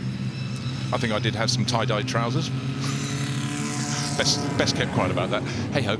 But, yeah, wonderful scenes here. So the first race has been completed. The second race will be coming fairly shortly, and it's a big, powerful sports car race. So we go from one point of the spectrum, but bear in mind that the meetings here in period at Goodwood, these cars would have been on the same programme because, of course, different types of racing. Sports cars, single-seaters, GTs, and eventually saloon cars would come out to play as well. So, any meeting at Goodwood would have this wonderful diversity, and it's just great to see people from all around the world watching on the global feed, but also for people to be here at the circuit. Lovely to see the marshals applauding the winners, and even drivers who've had their mishaps sitting at the side of the circuit. Greeting Stuart Roach, who'll go down to receive his victor's garland, and likewise second place going to Ray Mallock, and at the back of the pack in that pale blue Condor it will be Adrian Russell going down at a bated pace over the start-finish line to form up for the podium ceremony, which is just at the front of the grid. And there they are, being flagged into position. They've had time to consider it. The winning car goes to the middle of the track. Ray Mallock will go to the pit wall side in second place. And as they hop out, we'll go down fairly quickly to Ed Foster, who'll grab some interviews as soon as the helmets are off. But it's definitely a thumbs up from our race winner, Stuart Roach. Second here some while ago, and he's really got it together here today. Wonderful start for him, brilliant opening lap, and certainly he'll be very proud indeed. First winner of the Sunday here, Chichester Cup. It's over, finished behind the safety car, but when that helmet comes off, I tell you what, I reckon there's going to be a smile on his face. So well done indeed to Stuart Roach, and lovely to hear the round of applause from people in the grandstands and all around the circuit on their slowing down laps. So Sunday underway here at Goodwood, and great to see the handshake with Ray Mallock. And let's go down to Ed Foster with interviews. Stuart, what a fantastic drive from you. What did you have for breakfast this morning? Just a couple of slices of toast. Well, a fantastic drive. I mean, tricky conditions, though. Yeah, perfect conditions for me, though. I love these sort of conditions. Just find the grip and just go as fast as you can. I guess your heart skipped a beat when the safety car came out and you thought you'd have to do it all over again. It did. I thought, well, let's close the gap up. And I was thinking, well, they're going to add 3 minutes on. And, you know, then when I saw the checker flag, shame to finish under the safety car, but I was quite relieved in a way. A win's a win. Well done. Thank you. Let's find Ray. Ray, I'm sorry to interrupt. Just before, well, why don't you take a cigar, get one of those while they're there. Ray, he's a tricky man to keep with, isn't he? He is in these conditions. I mean, this is where Stuart excels, and hats off to him. Not only dealing with the greasy conditions or very slippery conditions to start with, but then when some oil went down just to make it extra slippy, that was Stuart Roach conditions. So, and he took full advantage of it. Hats off to him. Lovely drive. Yeah, but a great drive from yourself to finish second. I enjoyed it. It was good. Thank you. We all did. Well done, Ray. Let's find Adrian. Here he is. I think Adrian, you were probably wishing for the safety car to come in, with such was your pace. I was right on it, actually, because I was so embarrassed after that terrible start, missing second gear and then sliding off on the grass around St Mary's. So I really had to make up to my reputation was in tatters, if not already, you know. So, yeah, but such an exciting race. I wish I'd had just a couple more laps after the safety car went in. But there you go. I'm over the moon, and it could have been so much worse. Well, great drive. Well done. Thank you. Thank you, Ed. Thank you.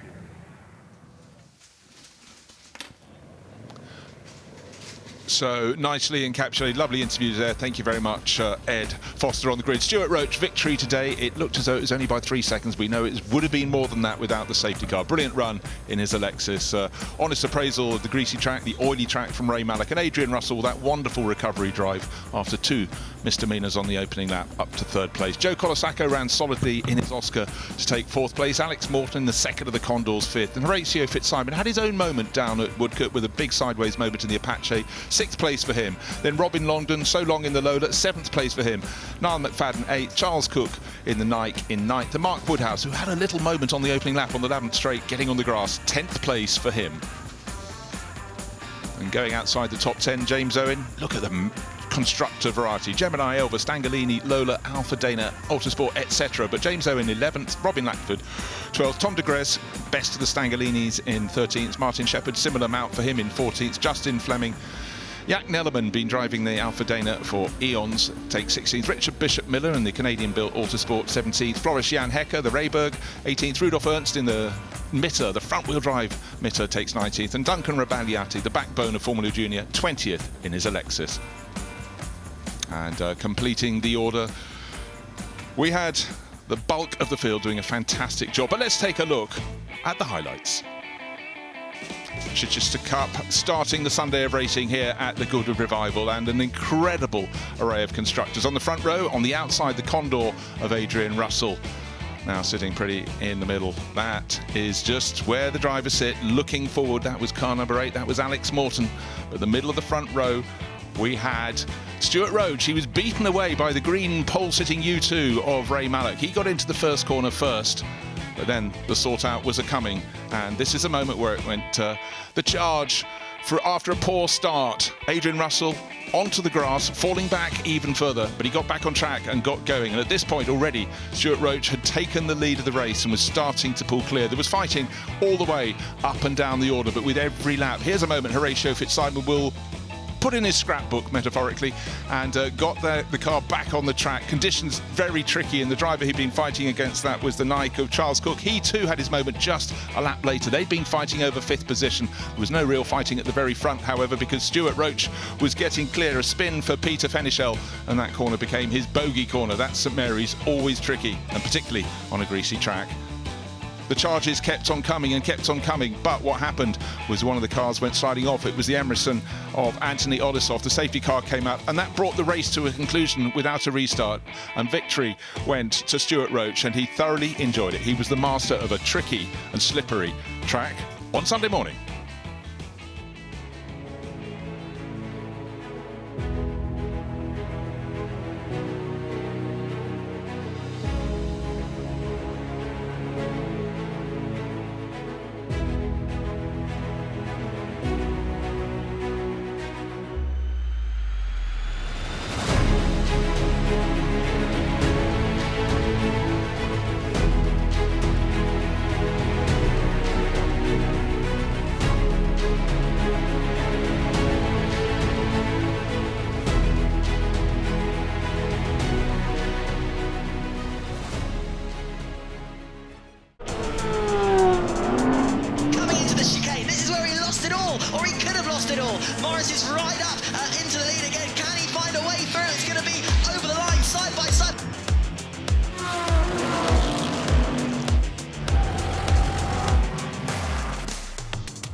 For 70 years, we've had a single philosophy. Lightness is a force.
Days so far here at the Goodwood Revival. In between the rain clouds yesterday, the sunshine was absolutely out at times. And one of the joys of the Revival is the way people used to live in the past. Vintage fashion, not just the backdrop, it is front and centre here.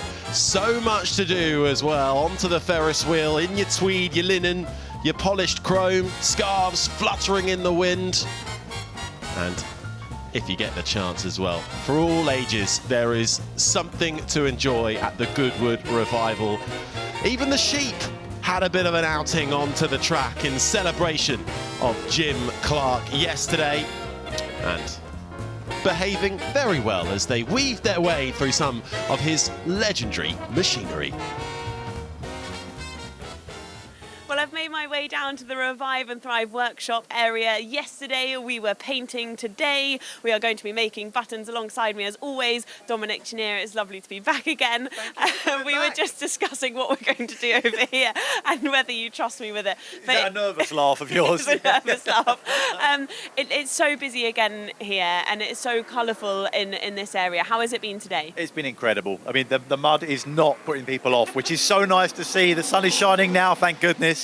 We've got a bench full of people over there doing embroidery. We've had collage, and we've got pyrography coming up later as well. There's all different crafts, and it's so nice to see everyone enjoying themselves. And as you said, you've got lots going on, but have a look at this, because obviously we're celebrating the Summer of Love this year at Goodwood Revival. And what would you describe this as? This has been designed by Hayley here, and this is a completely bespoke panel that's been printed onto this fabric. And if you look closely, there's over 100 buttons that are on that board that have been stitched in, and every one of those buttons has been made by visitors to Revival. Okay, and this is what I'm going to be doing now. We are about to add one more button to that board. To do it anyway. Okay, and we've got lovely Martin here to show us how to do this. You've been making buttons all day, all weekend. Tell me how to do it. Let's go. First of all, I need you to just pop over here. Give me that again. Here we go. Yeah. Pop over here, just twist that out, and we'll get a top out of there, and then there you go. If you slide along, and slide that along. There you go. And See, I've already gone wrong. Perfect. Pull that out and take one of each out. We've got quite a few, haven't we? Okay. And then keep a hold of those for a minute. These are our buttons, ready to go. This is where it all begins. Okay. Perfect. What colour are we going for? Red? I think we were going to go for red and try and complete one of the bits on the board. Perfect. Okay, How are your hammer skills? Let's see. This is where the nervous laugh comes in, I think. Well, only because I was told just before we went on that I'm going to be hammering. I'm good with a hammer. But, you said you were left-handed though. But you're holding that with your right hand. I'm a lefty when I write, but I'm a right with sport. So I think this is a sport. Hammering counts as I think. I'm on board. Yeah. Hammering's a sport. So what you're going to do with a reasonable amount of force. Yeah. Just bang round the edge of the cutter. It's got a serrated bottom, so I'm going to hold that there for you. Okay. So am I hammering just on here? Yeah. Use this side of the hammer, yeah. the nice hard side of the hammer. You've got to really whack it. Give it a whack. Is that a good enough whack? Goodness me! Look at that! Come on! I mean, perfect! That's like an exclusive club. People are hammering this for hours. Yeah, goodness me, it's nearly gone through the bench. Hey, listen, I can make things. We've confirmed, right-handed. Hammering is a sport. Can I join the repair shop? Absolutely. Okay, perfect. So we've got this bit here. Our fabric circle. What we do is we pop over the top part of the die. You're going to take the top part of the button, place it in the middle, and push down nice and evenly. It's got the same amount of fabric around all the sides. Yeah, okay. Yeah, and then tease the fabric into the middle. That's not bad, that's all right, I think. Yeah. And you just tease the fabric into the middle. Yeah. Gosh, this is actually, do you know, it's a bit more fiddly than I thought it would be. Oh, it's so worth it at the end.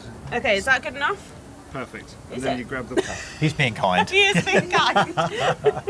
bottom part of the button. Yeah. Flip it the other way up and pop it in this part of the die. Okay. I can't believe how many you've made of these this weekend. My hands are I bet suffering. they are. And if you grab this piece, flip it the other way up. Yep. Go in nice and level. Fantastic. I'll hold that and you push down as hard as you can on there. Oh, here we go again. The poor bench. Hang on. Come on, let's see if I've done it. Button! Come on! Look at that! We've actually managed it. I've made a button, and then this is going to go over here and just on what I'm going to call one of the targets, and that will be my button. It's really fun. You can come down here and enjoy that. And actually, that was really fun. Martin, thank you. I'm glad I didn't whack your fingers either. It is therapeutic with a hammer as well. Dominic, as ever, thank you so much. So much to do here. Lots of workshops to enjoy. I'm sure we'll be back here again very soon to see what else I can try my hand at.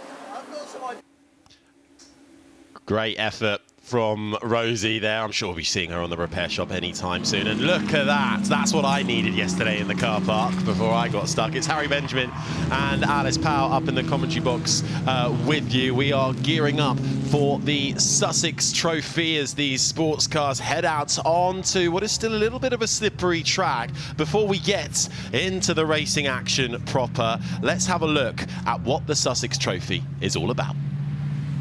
The Sussex Trophy is named after Goodwood's home county in the south of England and first featured in 1952 as a Formula Libra race.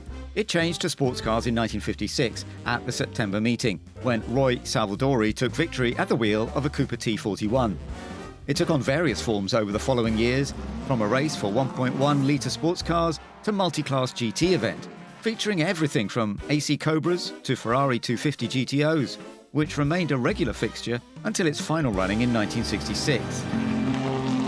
At the Revival, the Sussex Trophy is a 25-minute race for World Championship sports cars and production sports racing cars of a type that raced between 1955 and 1960, inspired by the Tourist Trophy races of 1958 and 1959, which brought the Sports Car World Championship to Goodwood.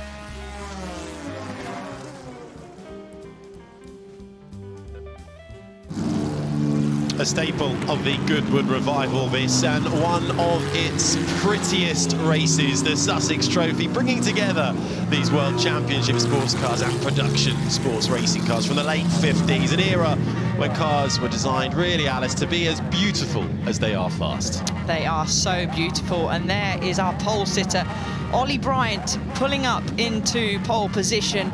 He won this race in 2023, 2024. Can he make a hat-trick of wins? But it's going to be close. He's got Roger Wills, who's been chasing him down in one of our other beautiful Lotus Climax 15s, and Chris Ward is going to be alongside them in a Jag D-type long nose. And qualifying, Harry, that was pretty close. It really was, wasn't it? It was a really exciting qualifying, nothing in it almost, but Ollie Bryant managing to steal that pole position. 3 cars on the front row, but Bryant will have that inside line, which hasn't always proved the best in some of the races we've seen so far, but really a nice wide variety of vehicles in the field. Lister Nobblies, as you say, the Jag D types making up the order. It's the Lotus 15s, though, that have really found success here at the motor circuit over the last couple of years, so keep an eye out for them as well. So going to be an intriguing race. Also, we had a bit of oil put down in the last race just gone, so track's still a little bit slippery in parts. It is. That'll clean up as the race goes through, but I just was having a chuckle to myself there. The mechanic on the 24 Lotus at the front, Roger Wills' car, our cameraman, snuck in to have a look at the tyre pressure gauge, and the mechanic quickly flipped it over. It's all about the spirit of racing here, but they're so competitive, they want to win, so not giving anything away, including the tyre pressures. Absolutely. As we get a look at James Cottingham's Lister Jaguar, just sitting in that second row, nudged in behind the front row, so he'll start from 5th place. Thumbs up, he's ready, he's in the zone, in that number 8 Tajero Jag, I should say, featuring that powerful 3-litre Jaguar XK engine built for the 1959 24 Hours of Le Mans. Get your cameras at the ready. These are some of the cars that you're going to want to get a nice picture of. And some sort of the more unusual machinery as well that we'll see throughout the field. Not your typical Lotuses or your Jaguars. We're getting a look at the Scarab there. Christian Albrecht starting from 6th place in the blue Scarab. Actually, left-hand drive, that one, compared to the majority, where you'll see the drivers on the right-hand side. We do, and we've already touched on the Lotus Climax 15. We've got about 6 of them on the grids, and 3 of them are in the top 5, with the Jag D-type long nose on the right-hand side you just saw there. Crowd, grandstand in front of our commentary box is filling up, Harry. It's been great to see all the fans wandering around and having a look at plenty of machinery, and of course the Revive and Thrive area as well. And we're going to be treated to some fantastic racing, and I think we've seen over the past couple of days the track has dried quite quickly, particularly for the breeze that we've got. It's not as breezy as it has been in the past couple of days, so it may take longer to dry, but the drivers are going to get a little bit of a sense of what the track feels like on this formation lap. So they'll have one formation lap, they'll come round as the rest of the marshals just clearing at the back of the grid, and then racing will get underway. Traditional start with the Union Jack flag will be raised, and you can't move before that starts to lower. So once that starts to lower, that's when you can make your move off the line. And Have a listen to that if you're here at the Goodwood Motor Circuit. If you are watching on the screens from around the world, these incredible World Championship sports cars and production sports racing cars from the late 50s, 1955 through to 1960, setting off on their green flag lap, and then they'll line up on the grid and we will have a 25-minute race. So much to look out for here. The Lotus 15s may well have the advantage. Ollie Bryant sits on pole position. He will have a slight advantage over the rest. We know Ollie Bryant, a long-time Goodwood Revival racer across the categories as well.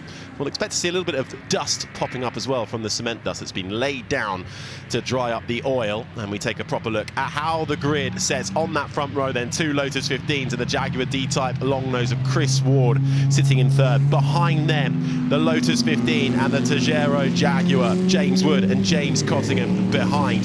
Then on row 3, Christian Albrecht's Scarab will line up in 6th. Ahead of the first of the Coopers, the T38 of Frederick Wakeman alongside Maxwell Lynn's Lister the Costin. Row 4, rounding out the top 10, another of the D-Type long noses of Seb Perez and John Spears' Lister Jag. Then, as we get into the mid-pack, it's another Lotus 15 of Bonamy Grimes, followed by Gary Pearson's Jaguar D-Type long nose and the Cooper, the T49 Monaco of Nick Finborough going from 13th. Then it's Saif Asim in the Lister Nobly, followed by the Sadler Chevrolet Mark II of Julien Majoub. Into row 7, James Thorpe's Lister Jag, the Flatiron, going from 16th position ahead of Graham Moss's Nobly, and Justin Neers in another T49 Monaco Cooper. Rounding out the top 20, another Tejero Jag, and the Lotus 11 LM150. That's Will Nuttall in 20th. Then we've got Hans Hugenholtz, another of the Costins, followed by Ollie Crosswaite in the Cooper T49 Monaco, 23rd position.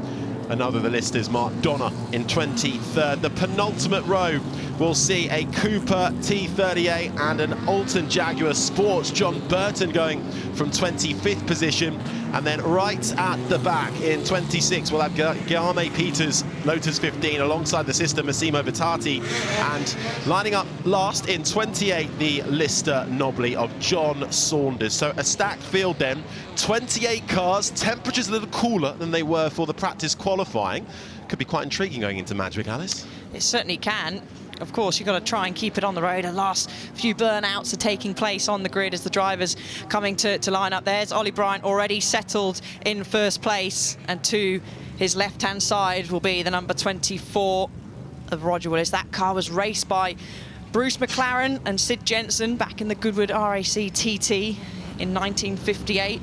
And then our Jag D-Type, the sole Jag D-Type on the front row with Chris Ward, who's been racing many things this weekend. So hopefully he's going to adapt well. Green flag at the back, Harry. The revs are rising. We are about to go racing once more here at the Goodwood Revival. The flag goes down and we've got a staller. Ollie Bryant not able to get off the line, but he does do it. Everyone gets around him. The Sussex Trophy is underway. Ollie Bryant, though, with the worst of starts imaginable, but good to see him getting going in that Lotus 15 as they all file for position, coming through Madwig. And in the lead then as they emerge is the other Lotus 15, Roger Wills, who started in second, leads the Sussex Trophy. It does, and that's gutting for Ollie Bryant, but he'll be charging through, so we'll keep an eye on that. But a great start by James Wood. He snuck through in the climax 15, but he's going to be under pressure from the number 6, but he's having a sneak up the inside as they go through. You see that dust, and round the outside goes Chris Ward. Is he going to be able to sneak into the lead? No, thinks better of it. Tucks in behind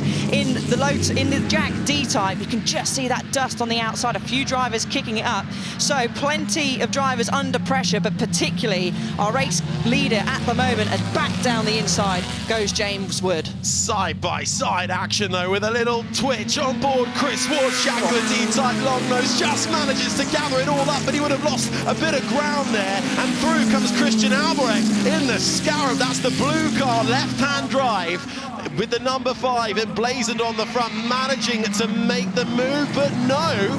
onto the brakes through the right-hander, hanging it out around the outside. Chris Ward as they still do battle at the front, and we've got a change. James Wood is fighting for the lead here and has managed to get through. The Lotus 15 takes his sister Roger Wills demoted down into second as we come out of the chicane, and actually Roger Wills has not had the best exit there, and he's lost a further position. He's now down to third as James Cottingham's Tejero Jaguar has managed to make it through. James Cottingham won this race in that car in 2022 and 2021, so he knows how to drive it quickly around this Goodwood circuit, putting all types of pressure on our race leader. He's having a look. That's going to be brave down the inside of Ford Water.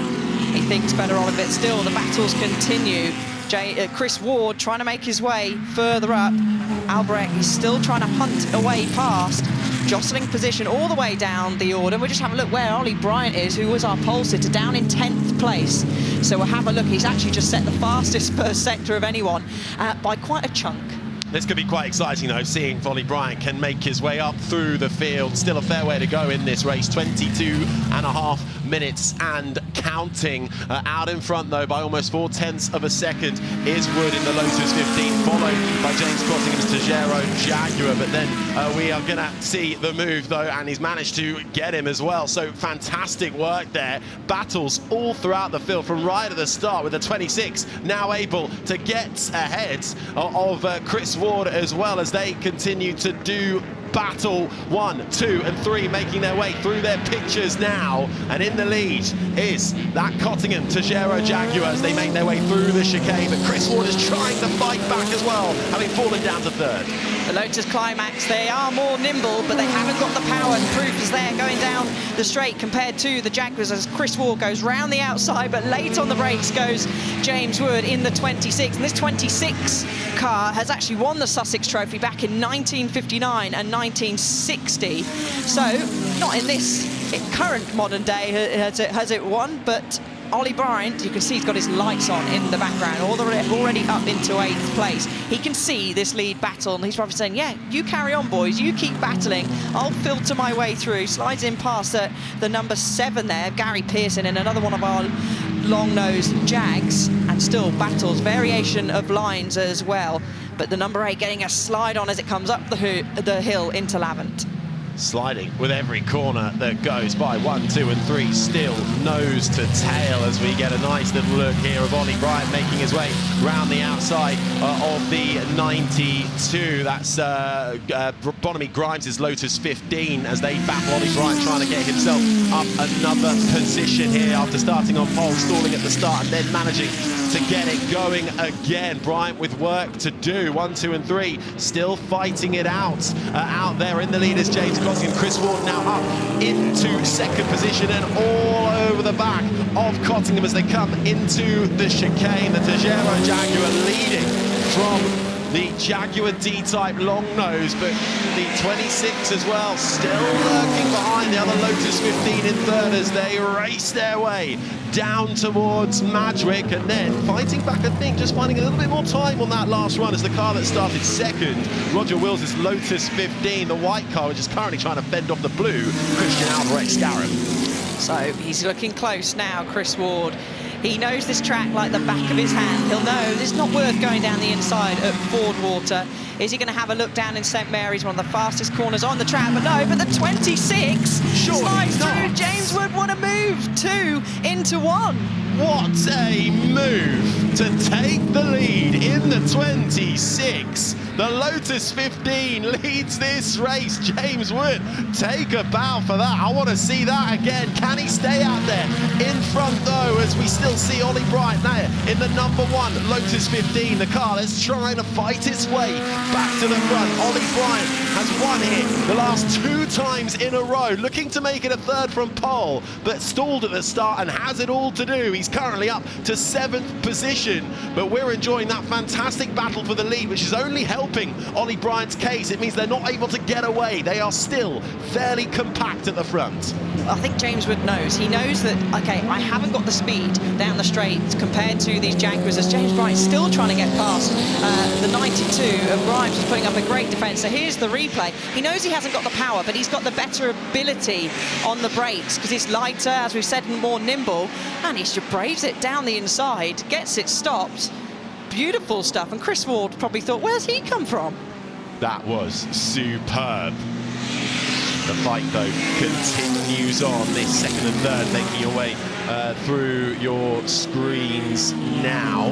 The number 6, that is Chris Ward in the Jaguar D-type long nose, being hunted down. I think actually that's managed to take back the lead here. It has. Yeah. So second place now has been demoted back to second, but still with him. Half a second is the gap. James Cottingham currently in third, just keeping with them. Christian Albrecht fourth. Then comes the Lotus 15 of Roger Wills. Bonamy Grimes still keeping ahead of Ollie Bryant, the car with the lights on in the left-hand side of your picture, still trying to fight down the inside. He's right with Wills as well, trying to push the car through. Bit of dust kicked up. No, it's not dust, it's a spinning Scarab. The left hand, around it goes. Cars having to avoid and take to the grass, but it looked like everybody just about missed it and got away fairly cleanly. The Scarab, I think that was going round. It was, and that was Maxwell Lynn in our highest running Lister Chevrolet that was making avoidance, was dropped down the order, but this battle still continues at the front. Well done to everyone for pretty much avoiding, as I say that, continue. I wonder if something's been dropped. Is there more oil out on track? Yeah, I wonder if something's causing everyone to spin down there. So yellow flags are waving and a slippery surface flag is up. So we've got a few cars. I wonder if we will see a safety car, and we will. So safety car has been deployed, so that's going to pause racing, at least for the moment. No radio communications for these drivers, so they have to keep an eye out with the flag signals. You can see James Cottingham already raises his hand because the safety car boards will be out around the circuit along with the yellow flags. In that melee, Ollie Bryant managed to keep his nose clean and jump right up to 4th position. But safety car is out then. Would heavily suspect someone's laid down a bit of oil in that melee, possibly from the Scarab, as it went round and was the first of the spinners, and that caused carnage. And then we caught there in the background a few moments ago several others spinning off and out of the car then, and race over by the looks of it. But as the field then will get neutralised, behind the safety car is Chris Ward's Jaguar D-type long nose.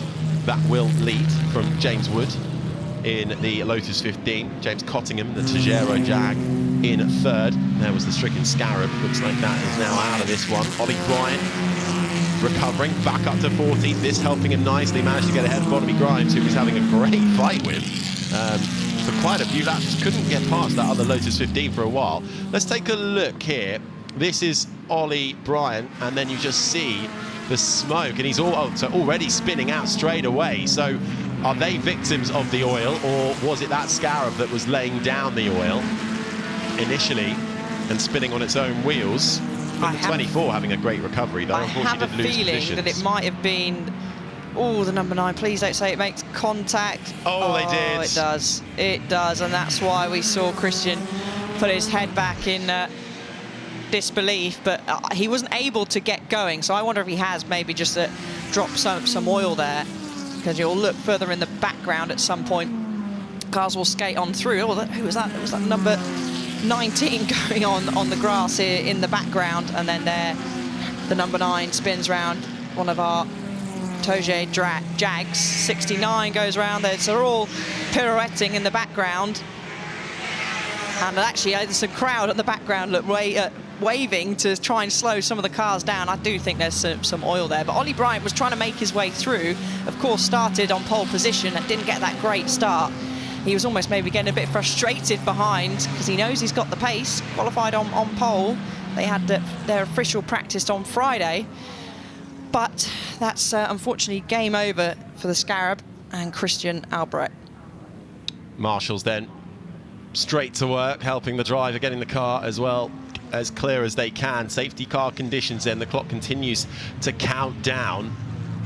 And after all the melee, the spins, we'll see if we're going to throw a red flag in this race, because they're going to need to put some sort of cement dust down and check out what is actually on the track and see how much oil they're going to have to deal with there.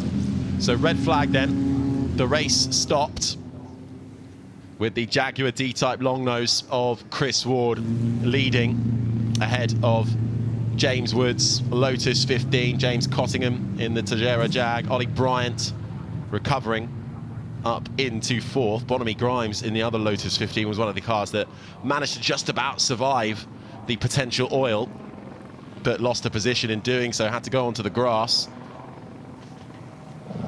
And one of the listers as well of Lynn managing to get up into the top 8 out of all that. So a couple then cars falling by the waysiding, in particular that car, the left-hand drive, the number 5 Scarab Chevrolet Mark 1 of Christian Albrecht, painstakingly constructed around the survival cell and remade absolutely as original with all the components.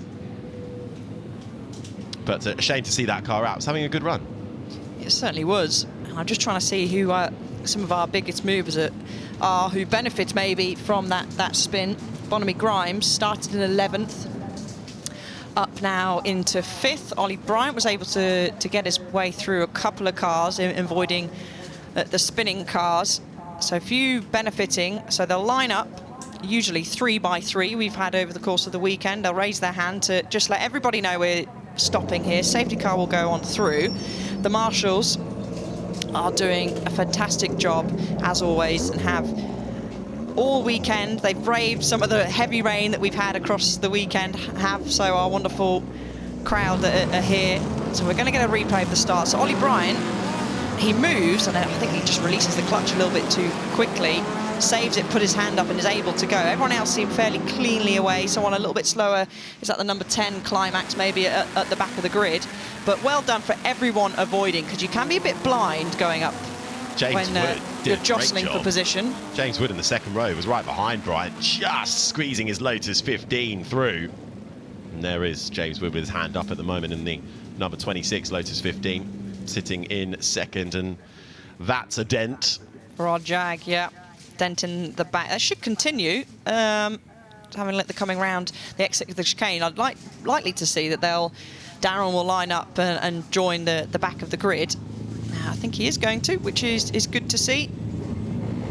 Raced by Jack Brabham, this second of 4 known Jaguar Tejeros built in 1957, with maybe a little bit of remodelling having to be done once we get to the checkered flag. For this one on the rear right? I think so. I think it certainly will. But we'll have to have a little wait. So there's our marshals having a little look, assess of their situation, putting down the dust, and then they'll have to give it a good brush to get it in to absorb the oil and the fluid that's been dropped down on the exit, or all the way through actually, Lavant corner. It's a long right-hander. You rise up on the crest. Apex, probably just after the end of the curve, depending what car you'll be racing in, and then you got a slightly uphill exit, the long run towards Woodcote. But we will, likely we've seen all weekend, we'll have another standing start, and it will be Chris Ward that will be leading them away, and he's in the Jag D-Type long nose, which is the original 1955 Le Mans winning D-Type. Mike Hawthorne was at the wheel of that. There we go. As I said, he's been doing plenty of racing over the course of the weekend, as many of these drivers on the grid are, including Ollie Bryant. You can just see behind him. But while the marshals assess the situation, we are just going to hear from some of our partners.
Goodwood is just absolutely fantastic. And if you guys have never been here, you've got to come here very soon. You can get close to the drivers, you can get close to the cars, you can really feel like you're involved in the action.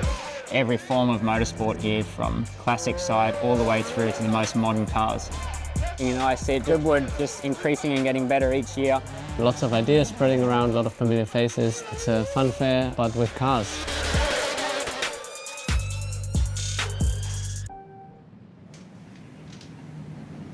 Currently under red flag conditions here for the Sussex Trophy. That was due to a little bit of a melee a few moments ago. A bit of oil being laid down, we think possibly by the Scarab coming through here. I think maybe a burst oil pipe, and suddenly oil immediately onto the track, and that's causing spins for 3, 4, 5 cars. And look in the rear, you'll see even more finding their way facing in the wrong direction. Christian Albrecht in the left-hand drive Scarab, that was his day over. So with all that oil down and the spinners moving their way into the grass, and a bit of contact unfortunately there, nothing that can be done on that front. That has brought out the red flag. We should be able to get this race underway again shortly, but certainly the marshals doing a great job as they get that track up to speed again. And this was the view as Ollie Bryant was trying to make a move and recover.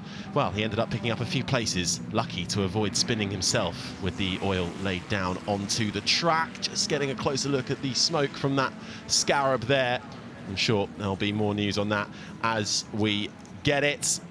And this was the bit of contact here, and straight into the back for the Tejero Jag. Darren not able to do much to avoid that contact, unfortunately. Actually, the others lucky not to also hit each other. Everyone just spinning on their own.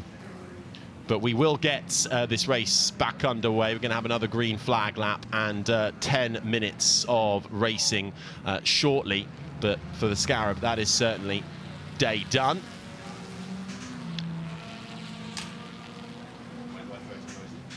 As the Scarab spins off, and that is the end of that. Okay, we're going to get this race underway shortly. In the meantime, Rosie's been off and around the Goodwood Revival area, and we can find her in the Revival Village. Well, we've been talking a lot of fashion this last few days, and who better to talk to about that than Amber Butchart, our British fashion historian. You've been here for the last 3 days. How's it been? Oh, it's been absolutely fantastic. It is always so much fun. We have been shooting loads of content for the Revival Style Instagram page and getting sort of exclusive backstage little snippets. I've been speaking to Dita Von Teese quite a lot, which has been very exciting. How was that? Yeah, exciting. I mean, she's always looks so incredible, that like getting to kind of talk to her and understand a bit about how she puts her looks together is just really brilliant. Well, how do you put your looks together? Because you always look fantastic. Oh, thank you so much. Well, I think it helps. I used to be the buyer for a vintage clothing company a very long time ago. That's where I started my career. And I still actually have loads of pieces from that time, including this that I'm wearing today. So it's almost like I have this kind of archive of things that I can draw on when Goodwood comes around and kind of go, oh, I've not worn that before. I've not worn that for ages. Let's get those things out. So it's a great opportunity to really kind of breathe some life into those pieces in my wardrobe. And in terms of this event, it's so you. This is surely everything that you're looking forward to. What have you noticed the most out of this year? I think this year, oh gosh. Sorry to put you on the spot there, apologies. But in terms of all the fashion and everything, have you seen anything this year that you've sort of gone, wow, that's a really standout? I mean, every year there are certain standout pieces, and I really luckily get to always interview the best dressed winners as well, which is really exciting. What I love, and this year especially, is there's a real mix of secondhand and vintage pieces, but also homemade as well, which I absolutely love. So many people, either who have won the best dressed or that we've just kind of stopped as they've been going around, have said, well, I actually made this myself, or I had a vintage pattern and I got someone to make this. And I think that really captures the ethos of Revival Style, because it's very much about mixing vintage pieces with maybe some contemporary pieces, but also making things yourself or getting things made as well, and just a sort of combination of all of those different things. And it's the ethos, isn't it, of rethink, repair, rewear, and it's skills that are dying, but so lovely to see, particularly in the workshop area, that we can see them coming back. Exactly. And Narissa, for example, who's over in the workshop area, she's one of the people I spoke to who has made her own dress. She always makes her own. She's even made her own bag yesterday. Like, she looks absolutely incredible and just completely captures that ethos as well. It's like style, but it's also sustainability. Well, listen, Amber, we love chatting to you. We could chat to you all day about this, and I hope you've had a wonderful 3 days. It's been wonderful watching everything that you've been doing. Amber Butchart, our British fashion historian and broadcaster as well, who's been looking out for everyone here, but as always, looks fabulous with everything that she wears. Thank you, Rosie. So much to see around here. So much still to come as well throughout the rest of the day. After the resumption and completion of the Sussex Trophy, we'll get the Setrington Cup Part 2 back underway. The pedal car race will be here, followed by the track parade. The Alfa Romeos will be out on to the track at about 10 to 12, celebrating the last 100 years, really, and their golden era in motorsport. Then we'll get back to the racing action, 20 past 12 for the Barry Sheen Memorial Trophy Part 2. Hopefully, slightly better weather conditions today. And then at 1 o'clock, celebrating VE Day and the anniversary celebration. Street party will happen ahead of the big race, the RAC TT Celebration from 2:15 this afternoon, those 1960s GT cars. And then it is non-stop racing all the way to finish the final day of the Goodwood Revival. The Glover Trophy F1 action from the non-championship races just before 4 o'clock, ahead of another tribute to Jim Clark, which was absolutely sensational yesterday, looking to be great today as well. The Richmond and Gordon Trophies, the penultimate race with the F1 action from the late 50s, and then we'll finalise things with the St Mary's Trophy Part 2. Those 50s tin top races with their owners racing it out. But still some racing to complete, as we will get this Sussex Trophy for 50s World Championship sports cars and sports racing production cars from the late 50s, really 1955 to 1960, represented in the field. Back underway after a red flag due to oil, we believe, being spilled onto the circuit. Lots of cars having to spin and avoid that. So the safety car initially brought out, followed by the red flag. But now we're back for our green flag lap, and we'll get this race, Alice Powell, back underway. We certainly will. We're going to have a new race duration, 10 minutes, when we get back underway. So drivers will get a little snippet of what the track's going to be like as they're heading up to Lavin, which our leaders are just going up to now. Well done to the marshals for sorting the track, and the Goodwood staff as well. So through St Mary's goes the rest of the field. And it's going to be Chris Ward that's going to be leading us off, and you can see just keeping a bit tight to that dust there, which will quickly absorb the oil. And then there's Ollie Bryant. You can just see in the Lotus Climax with the slight yellow lip. He is going to be hoping, Harry, for a much better start than he had in the first one. He was our original pole sitter, but he was charging through, but he was struggling to get through behind Bonamy Grimes, I think it was in the 92, but then was able to sneak through once the Scarab popped that oil line, and the oil was sent spinning at Lavin, so he was able to then get through. But Chris Ward, building tyre temperature once again. The mechanics weren't able to come onto the grid, so there were no adjustments, no dropping of the tyre pressures. As they're going to go through the chicane, yellow flag will be out to slow the cars down. And look at that, what a sight. We've got a packed grandstand. No one there. Only a few people have braved the deck chairs in the background. But a great race is expected. You can say this is part 2 of the Sussex Trophy. As a final adjustments to the visor, and plenty of mechanics waiting in the pit lane. Certainly are.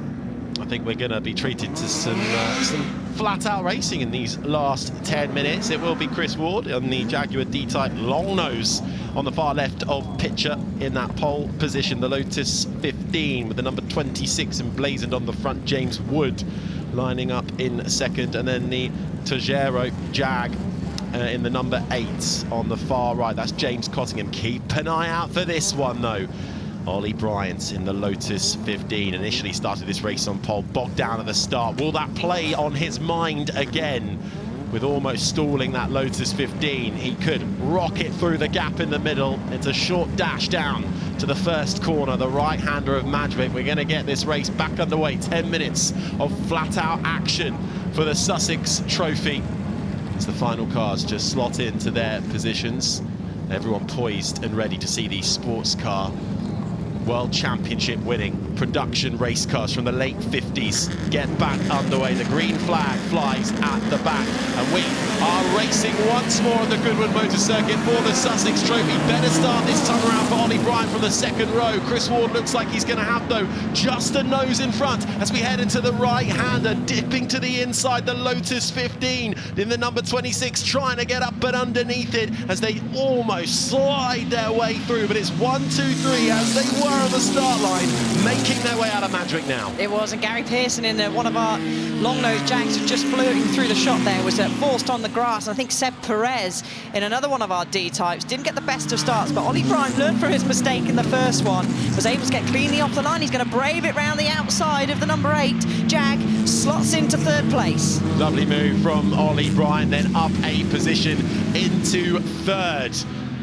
Next target will be that 26 Lotus 15 ahead of him of James Wood. Is actually, well, now the James Cottingham Tajero Jag just starting to drop back a little bit, but everybody keeping their noses clean as we run through this first restarted lap. Look for the lights that are on that Lotus 15 of Ollie Bryant, carving his way through the field now to the left, but no.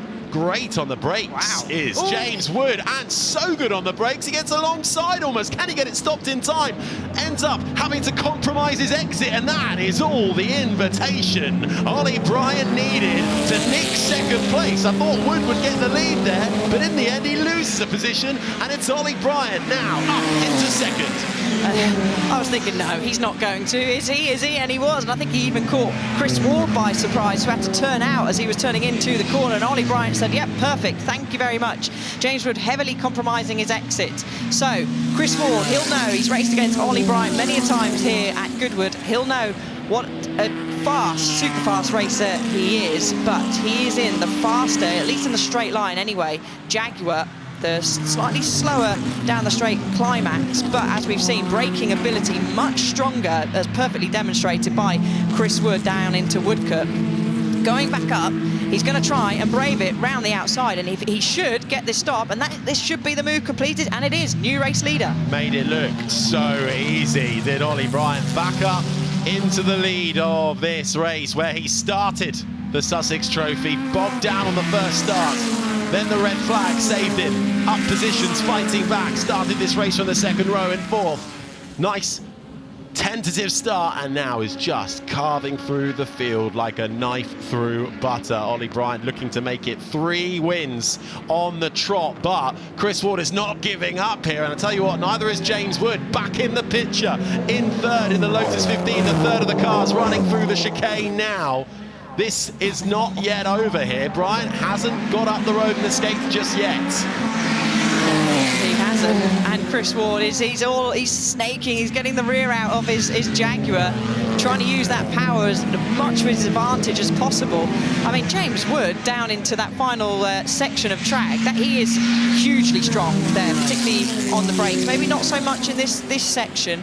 The number 8 of James Cottingham has slightly fallen away, but did I see in the background Seb Perez trying to make his way back through? We've got Roger Wills in the 24, who was starting on the front row and of course had that spin, avoiding the spin in Scarab, is trying to make his way back through as well. Bottoming Grimes in one of our other Lotus climaxes. So a nice tight battle there. We're going to have a replay in the background. So this is going to be, the move for the lead for Ollie Bryant.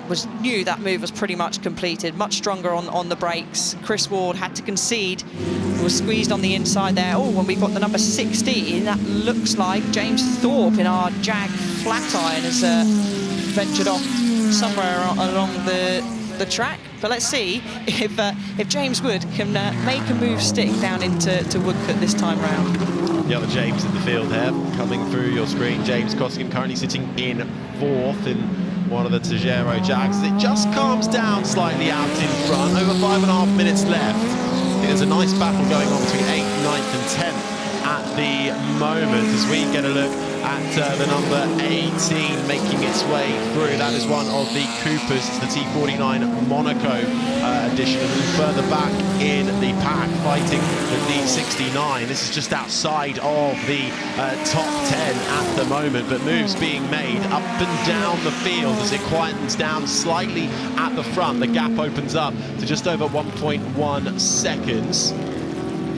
The number 9, which we saw, one of the cars that was a victim of the initial oil being bled onto the track. Darren McWhitter in the Tagero Jaguar being hunted down by the 22 of Julien Majou.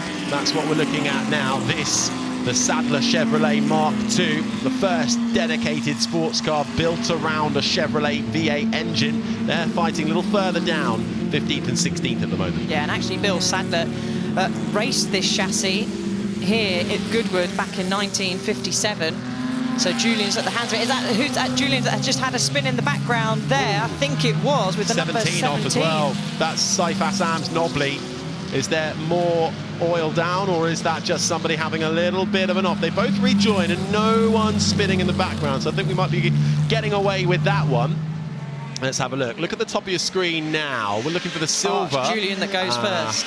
Has a spin, gets out slightly onto the wet patch, possibly on the grass, and then for Saif Assam, he just has to take avoiding action and manages to cobble it all up together in the Lister Nobly and get going again.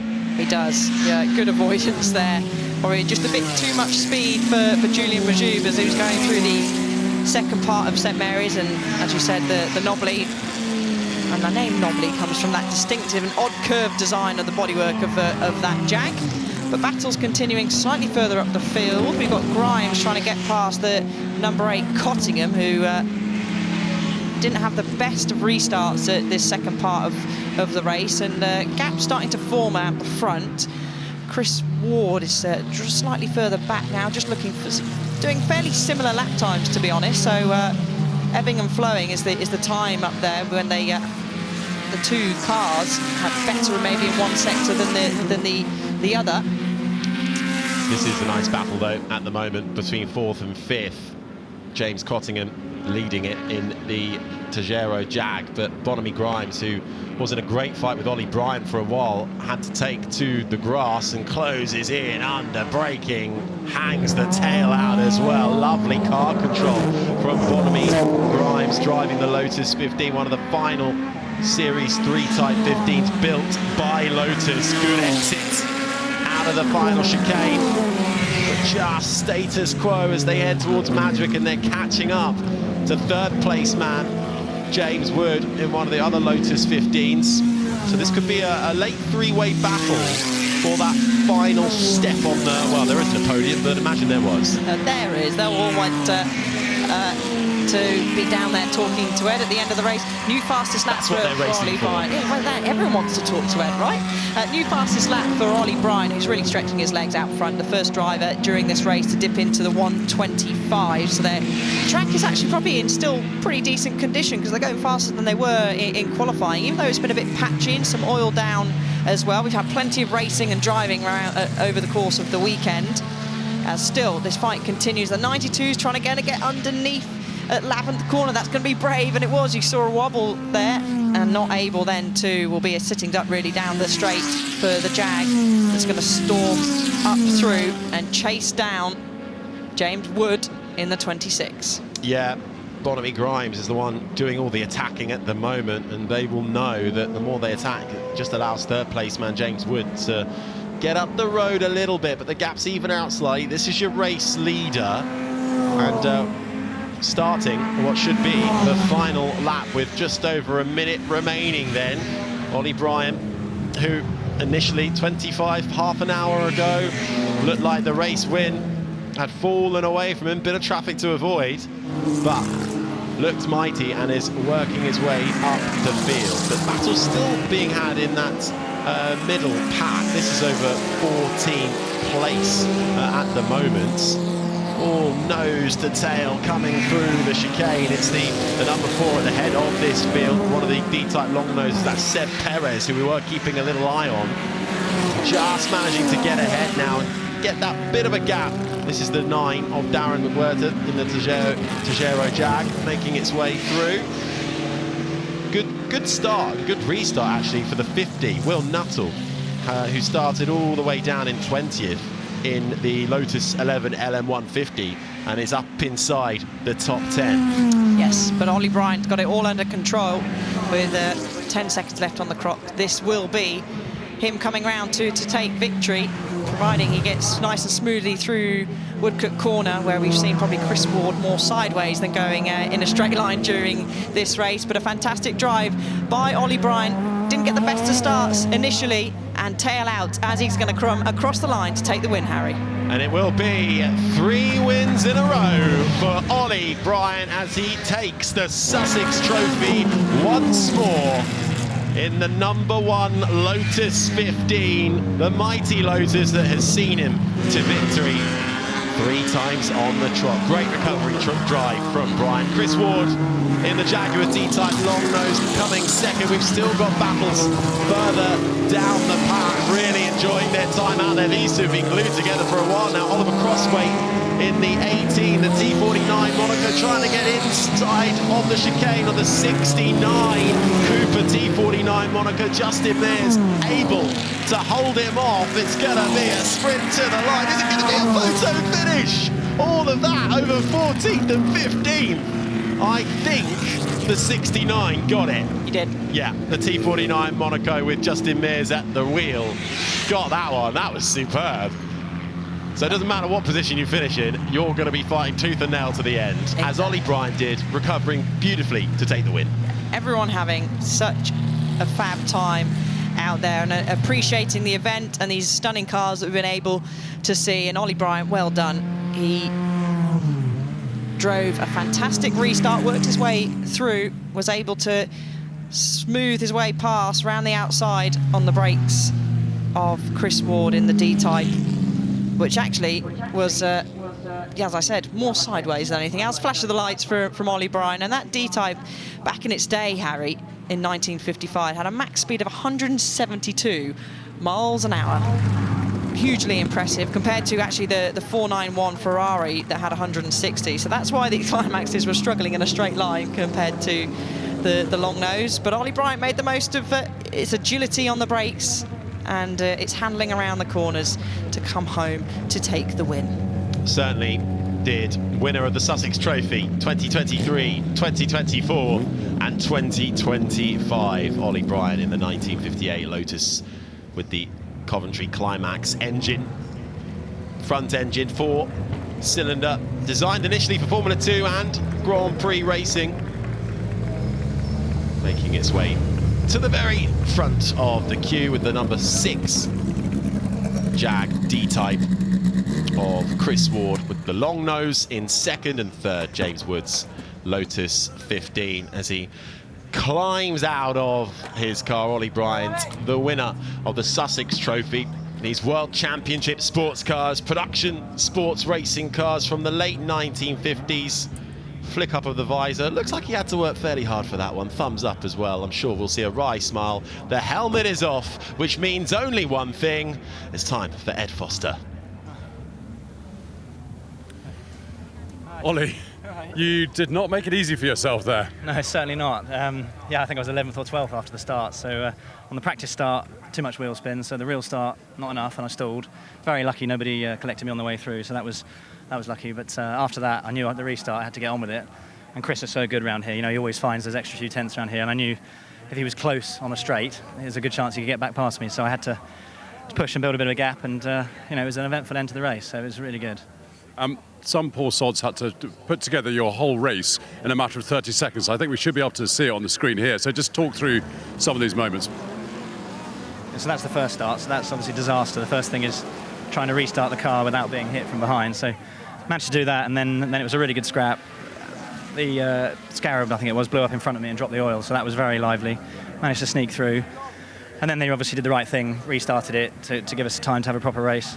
And at the restart, I obviously had to have a good scrap with Chris, get past him, and then try and build a bit of a gap so he couldn't come back through. But yeah, it was delighted, and obviously great we managed to get a gap in the weather to get a good race in, and like to dedicate this win to our friend Kevin Morfitt, who can't be here this weekend, but he'll be watching from home, so he'll be very pleased. Great drive. You'll sleep well tonight. Thank you. Cheers. Right, let's find second place man, Chris. Chris, I mean, you tried everything. A fantastic effort, and perhaps without a red flag, you might have had it. Yeah, for sure. You can't allow for things like that. So we were leading, we were going well. We had the safety car, and we had a new start. So Ollie, to be fair to him, it was a question of when. But he's an awesome driver. He's got a good little car. But so pleased with how the D-Type's going. To be able to put it on the front row and also finish P2 is truly amazing for that type of car. And again, thank you to Nigel for allowing me to drive it. It was a fantastic effort. Well done. Thank you very much. Right, let's find James. He's coming to us. James, I have to say, your braking down into Woodcote, extraordinary. Well, you have to use some strengths of a little car. So it is one place I was confident in. We haven't run the car since the Revival last year where we had a problem. So it's great to have it out, which I said to you before qualifying. So, and it seemed to work quite well. Shame we had to restart. But, meant that the pack closed up behind. But it was a great race, good fun. Obviously with Ollie, with Chris and James. Sorry for Christian with his problem. But, I hope everyone's all right. It was a great drive. Well done, James. Thank you. And just one quick thing, as you know, Ed, it's the first meeting that Freddie's not here. And just like to say hi to him. This is for him. Well done, James. Well, the Sussex Trophy then provided action from start to finish. These championship sports cars from the late 1950s putting on a show. Ollie Bryant was the man we're looking at right at the front. That's James Cottingham in the car, though, and Ollie Bryant on the far left. Didn't quite get the start he wanted to, stalled on the line, lucky not to be collected, and then got going, but lost all the good work he'd done in qualifying, and that allowed Roger Wills initially in the Lotus 15 and Chris Ward in the Jag D-Type Longnose to get the best of starts. Two side-by-side action right from Madgwick. We couldn't keep up at this point of the race. They get chopping and changing for the lead and podium positions as they're all nose to tail filtered through the chicane and swapping place. James Cottingham was trying to make the best use of the Jaguar down the inside of the 26. James Wood, who had that ability though in the end on the brakes. Certainly did. The battle of the Jameses went on, and the recovery drive from Ollie Bryant continued, carving his way through the field. But the battle for the lead was yet to be finished. 1, 2 and 3, all battling it out, and then disaster for the Scarab. The engine went pop, and that was oil all over the track, and many becoming a victim of that, spinning into the grass, and a bit of contact as well for one of the Tejero Jags. That brought out the red flag, so the marshals could get to work quickly, recover some of the stricken cars and get that oil cleared up as quickly as possible. But it certainly provided a lot of cars heading into a spin, and what a move this was. A little later on, looking at the third place car as well, Ollie Bryant making that move as he carved his way to the top of the field. Julian Majou was trying to make his way back through. He did have a spin, but a few drivers snaking off. But again, the Sussex Trophy delivers, and it was Ollie Bryant who makes it 3 wins in a row.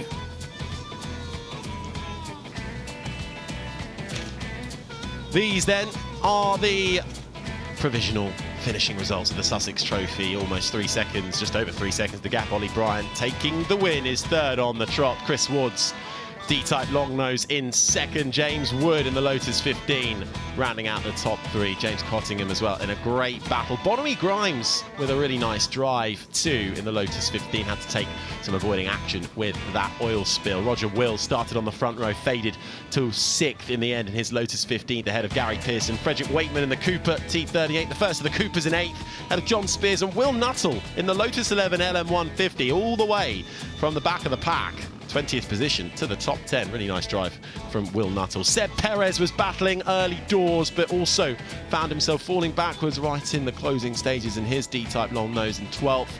Darren McWhirter in the Tejero Jag 13th, ahead of Justin Mears. Cooper Climax T49 Monaco. What a race that was for 14th and 15th with Ollie Crossway in the other Cooper T49 Monaco.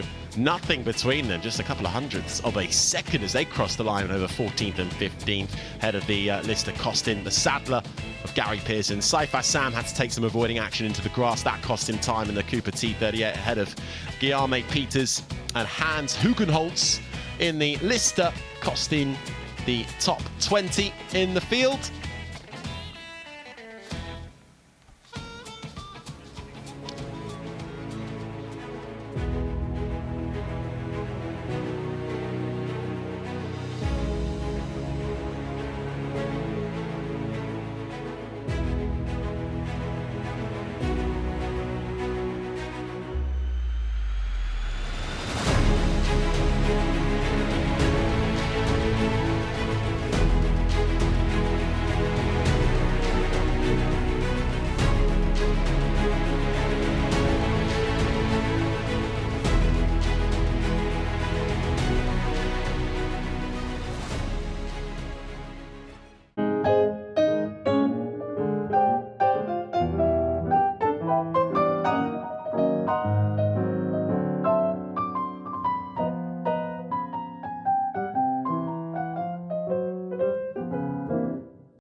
Unforgettable, that's what you are. That's why, darling, it's incredible that someone so unforgettable thinks that I am unforgettable too.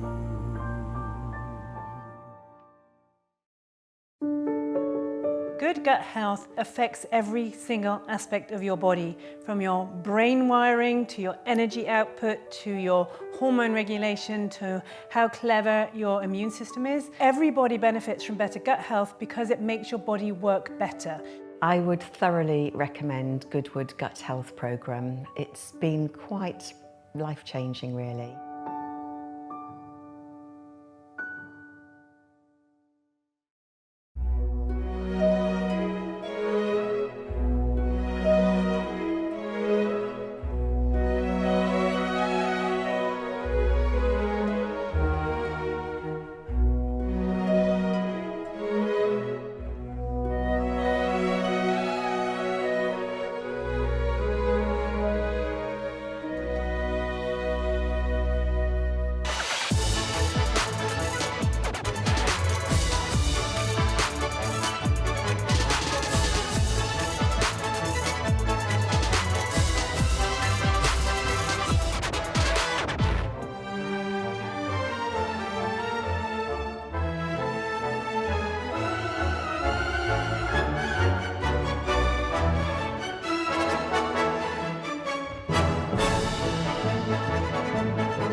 Well, the tension is indeed building here for the Citroën Cup, but I'm with probably the coolest customer on the whole grid, Dylan Turner, yesterday's winner. You're looking pretty relaxed. Yeah, I'm looking forward to this race, obviously, but yeah, it's going to be good, but it's going to be difficult to come back from 69th. No, not 69th, 64th. So I'm going to try my best, but see what the result is in the end. But now you've got a win in the bag, you don't really need to worry, do you? Yeah. We're aiming for top 30, top 40, but yeah, just happy with the win yesterday. It's all I can really ask for, so. Well, once a winner, actually, that usually sort of sets the tone, so best of luck today, and I think we've got a proud dad pulling the wagon. Yeah, it was so fun to watch yesterday, and we did do some practice beforehand, and I said, it's all about the start, Dylan. Everything is about the start in this little race. So I was out in the lane with him, and I pushed him quite hard in his practice, and it worked well yesterday. So he said it was a bit of tough love in training, so but it was fun to watch yesterday, so good. You can go a bit easier on him today now, he's got a win under his belt. I told him he can relax today. Well, best of luck, both of you. And now I think we've got Ed up at the chicane, maybe checking out the conditions on the track here. Thanks, David. Yes, I'm actually standing slightly out of the way of the flow of traffic. Some of the driving standards are a little bit suspect. So I'm stood here at the chicane. The chicane has not been closed up yet. These are the bollards, and you can lift them. They're polystyrene. Track conditions little bit damp, you can see, and they've got to stay off these white lines. It depends how they set the cars up. They might get a bit of understeer, bit of oversteer, or they might get T-boned. That's what you get. This is the last car going down now. You'll see a lot of people towing the cars, and there's a lot of people pushing them, because what you've got to do is you've got to save the legs. No matter how much chocolate these children have had before the race, they've got to be pushed to the start. They need all the horsepower to get those 200 plus yards down to the finish line. I'm going to go up and I'm going to catch the winners.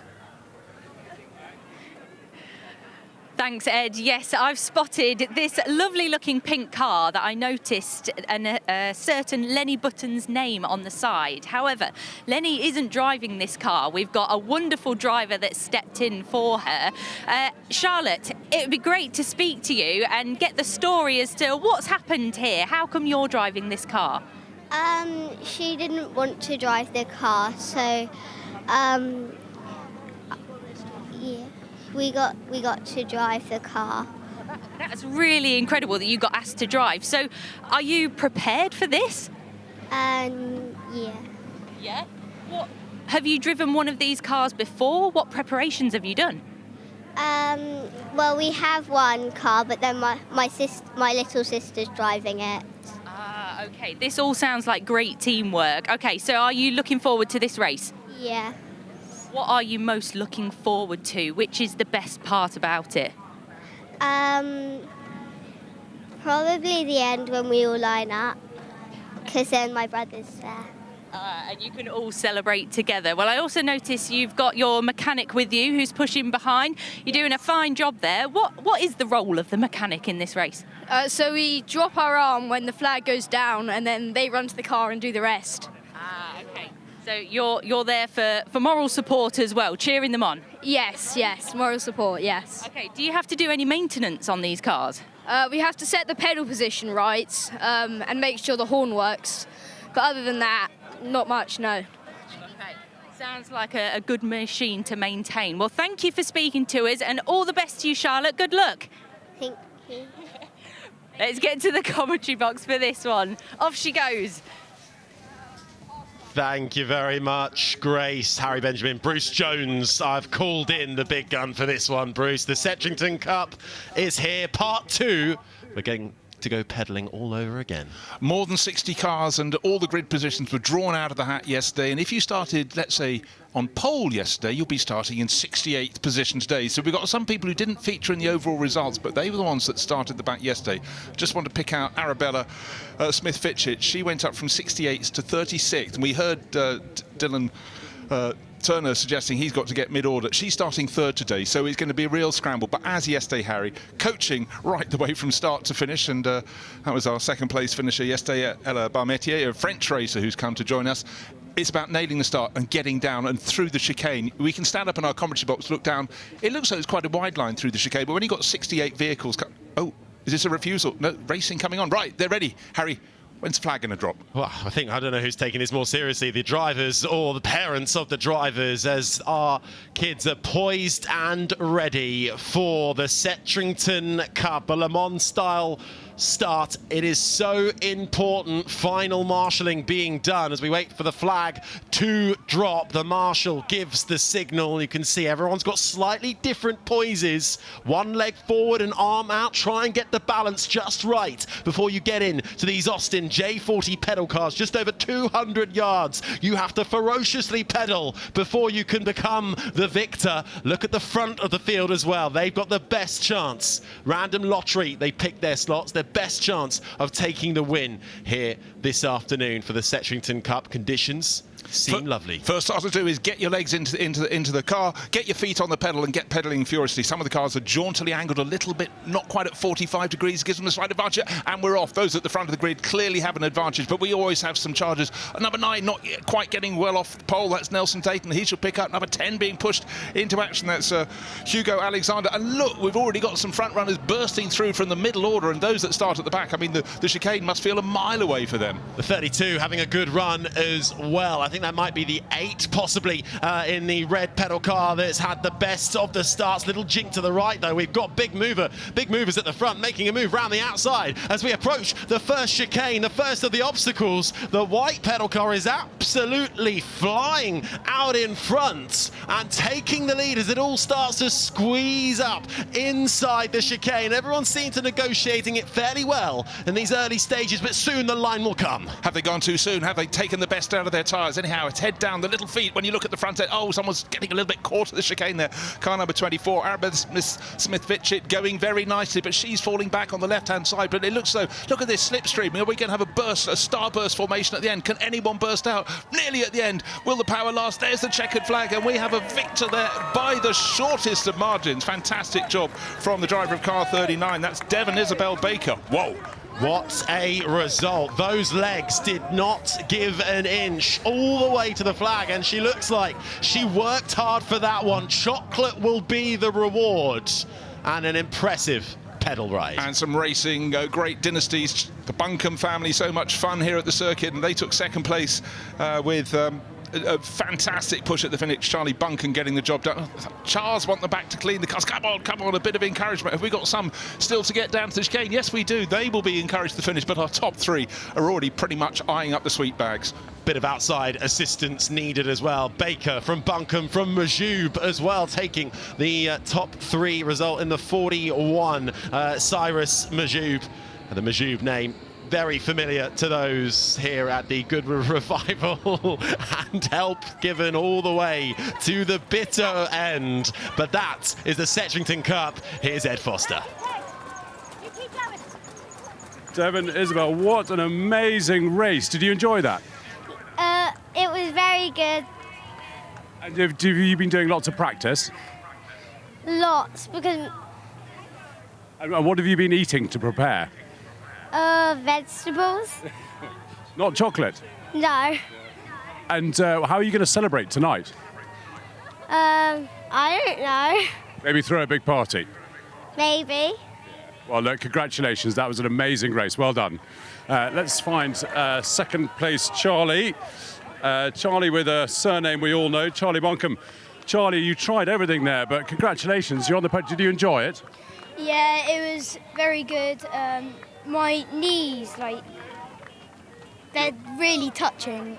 Yeah, so you're getting a bit tall for the machine. So have you been asking your father for advice?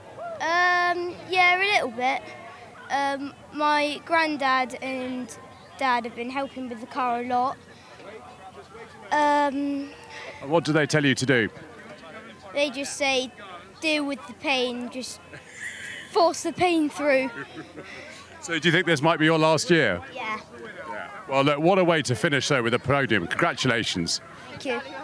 Right, so we got Cyrus here. Cyrus, I'll come around the other side. Got your laurel on already. What a race. What kind of preparation have you done for this? The whole of Friday, I spent pedalling around the paddock. Wow, you're not quite tired from that? Yeah. But I mean, look at this. But your car obviously worked very well. Yeah, it did. And it's got quite busy at the chicane, didn't it? Yeah, it did. Do you think we need to have a word about driving standards to people? Some naughty drivers? Yeah. Well, look, you did so well. Congratulations on your podium. Well done. Well done, Ed, as well. And I've been doing some quick totting up. Of course, we look for an aggregate result, and I reckon the driver who finished third has ended up top. Anyhow, let's take a look back at the highlights, Ed. Absolutely, the Setchington Cup getting underway, the part 2 of the pedal race that we all come to the Goodwood Revival for, and a Le Mans style start, so crucial here, sliding into their machines. And initially it was Buncombe with a good start, but then came Baker through on the chicane, lovely move down the inside, and cut him off for good measure on the exit. Yeah, but the important thing, kept pedaling, all looking very stylish in their Ralph Lauren race suits, but it was threading the eye of the needle, but the first through few were just able to press on, and there was the checkered line, and the relief for Devon Isabel Baker. And chocolate, the order of the day then here at the Goodwood Revival.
ahead of Sunday's Barry Shee Memorial Trophy, I've joined James Hayden, one of our commentators in the bike paddock. Now, yesterday, James, the bike race was an exciting one, and I think the rain added to that suspense as well. Very much. I mean, the heavens opened, it poured, you know, it was tricky conditions. There was a bit of sort of a fuel on the track, so difficult out there. They also made a little bit of a last-minute rule change right before the start, which upset a few of the riders. Didn't make it us to the commentary box for that. It was really to do with when you could come in and pit. Normally it's between 16 minutes and 8 minutes, but it was open to come in sort of any time as long as the other rider, you know, got more than one lap. So that was interesting. And but what a race we had! It was really all about the man riding this bike, Billy McConnell. He was in incredible form, and he pulled out a 42-second lead. Handed over to Perkin, his teammate, who did a wonderful job. So they're the winners on this 1962 Manx. And one thing that was really interesting, they ran a front tyre like this on the rear as well. You're allowed to do it, it's in the rules, but it's got quite a lot of tread, so it helps disperse the water. So those guys are looking, you know, really good for the win today. But there's plenty of other riders. I mean, it's a stacked course, full of talent here. And really, we got an interesting battle for second, third, fourth. And I think that's going to be fascinating today. So it's just 8 seconds cover those guys.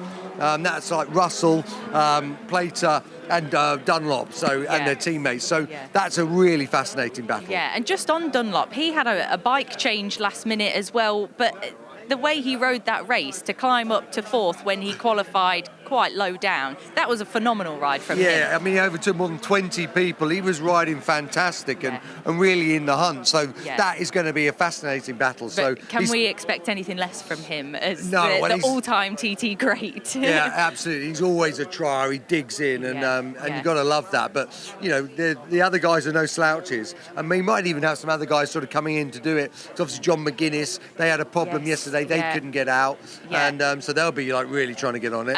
One big name we saw that didn't start as well, Carlos Checa. We saw him pull off. We had some shots of him, which was so disheartening. So is it looking like he's going to go out? Yeah, so that's looking good again, fingers crossed. So that was gutting. That was on the warm-up lap with his teammate, and the bike just, you know, expired. So we really want to see Checa out there, you know, ex-World Superbike champ, you know, MotoGP he needs race to be in winner. the mix. He's got to be in the mix, so that would be lovely. Yeah, so just remind us again, James, how the rules work with these races, because it is a two-part race. So even if they start, what does that mean for the points? Well, How does it work? They can't win the overall because basically the two races are added together time-wise, and that gets your winner, basically. Okay. So that's why I'm saying with a 42-second lead, these It's guys are looking, likely. you know, as long as they don't make any mistakes. But we know with these old bikes, anything can happen. Yeah.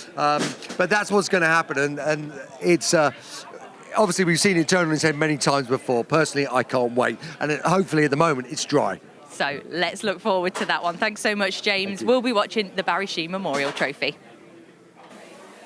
Well, I've made my way into Betty's salon, presented by Regent Seven Seas Cruises, and alongside me, the owner, Lisa George. You've been busy all week, haven't you? We have, yep, very busy, really busy. 1,500 ladies. And just tell us what you are doing here. Betty's hair salon. We're a dry styling hair salon for guests, all the ladies. All the ladies have been coming in here, and I can see why. I'm going to chat to one of your stylists very quickly as well, because they have been non-stop the whole time that they've been here. Lisa, if I can just get a quick word from you about the last few days. Really busy? Absolutely bonkers. It's been amazing. How different is this event, though, to come in here and to be styling for you, sort of the old-fashioned style hairs? Well, it's actually my favourite thing in the world to do. If I could do this every single day, I would. I mean, this is my 10th or 11th year now. And it's just the highlight of my year. It's just like seeing everybody's outfits, matching their hairstyle to their outfits, and just sort of hearing people's stories, really. It's amazing. Yeah, absolutely. Well, Lisa, we'll let you get on. Enjoy. Hopefully we see you at the end. We're going to come around here, Lisa, and just have a quick look, because it is absolutely jam-packed with ladies having their hair done. Do you do makeup as well, or is it just hair? Just hair. Just hair. We used to do makeup, but hair is kind of the main focus. I also think hair really makes the look, actually, particularly in the 1940s, 50s and 60s style. You need good hair for that. And you can see actually here, just having a look, this hairstyle is gorgeous. If I can just, are you happy with how it's turning out? Yeah, no, it's amazing. It is amazing. The detail's incredible. Did you come here knowing today that you could come in and have your hair done? Yes, I did. So, yeah. Booked in early then? I did, very early. Listen, enjoy. As we keep moving down the rest of the line, we've got lots and lots of ladies having their hairstylists. Hello, I'm going to chat with you very quickly. This is looking stunning. How are you? I'm fine, thank you. And are you happy with all of this? Oh, absolutely. I really enjoy having my hair done here. Yeah, I mean, you can't beat it, can you? It's always really lovely. And how's your week been? Wonderful. I love being here. It is. It's pretty good fun, isn't it? And how many different looks have you been doing a day? Oh, gosh. I couldn't count. No, that's the fun of it. Sometimes we get to choose what we, you know, sometimes they'll say, do whatever you think. So that's great. That's always good fun. Well, listen, we'll leave you to it. Lisa, I think the... just checking in with everyone, I'll let you go. It's really busy and it's a really good, fun vibe in here as well. How much do you enjoy this every year? I spend 4 months prepping. I love it. I love it. Yeah. No, it's Sunday today, and today is a day of calm. Wow, I can't believe this is calm, because you must have... That's extraordinary. Yeah. Well, listen, it's great. Everyone can come in here. They can come in here, and I'm assuming it's for a free service. You can come in? It's £70. £70 for hair only. It's about a 45-minute appointment, so it doesn't take up too much of the ladies' day. Yeah, come on down. This isn't taking up any part of a day. It's always lovely to be having your hair done. I might pop back in later if it rains and get my hair sorted. This is Betty's Salon, presented by Regent Seven Seas Cruises. It's been wonderful to come here. Well done to Lisa and all of the team, because it has been very, very busy here every day. Well, it is always busy here at Goodwood, with so much action going on the track, but also above the track, of course. 8 o'clock this morning, the weather was far kinder than it was on Saturday, so we were treated to 2 Spitfires and a Hurricane taking to the skies, and still the sound of those 3 Merlin engines. Just a wonderful, wonderful way to get things underway. There's the Hurricane taking off, undercarriage going up, and flying in formation. We're so fortunate to have such incredible machines still in the sky with the most brilliant of pilots, and of course the Spitfire was evolved through the course of the war. The Hurricanes would go off after the bombers, and the Spitfires would try and take down the Messerschmitt ME-109s, but every time you see them, they are so super wonderful. The sound, the sight, and then you get to see them down on the ground on terra firma here at Goodwood Circuit. Let's go down to Ed. Derek, we're surrounded by wonderful Alfa Romeos. Now, I know, a lot of your success came in Porsches, but what a mark Alfa Romeo is and was. Yeah, I mean, it goes back so far, doesn't it? It goes back, to before Fangio and Farina and all those great drivers. I mean, they've always been there. And then they were in a bit of a dwell. And fortunately for me, I got in with the Alfa Romeo team from Germany, which ran the Works Alphas in '75, and we won the World Sports Car Championship. But super drivers, myself, I don't mean myself, sorry. Dario and Jody Scheckter drove, and Jacques Lafitte drove, and Jackie X drove as teammates in the 2 cars. And I did several races, but I couldn't do all because I was racing for Mirage as well at the same time. But they were wonderful, and they just became very reliable too. So I'm driving one of the actual slightly older cars, like a year older, which is only the V8. The one I drove was the T33 12-cylinder, flat 12, and that was magic to drive.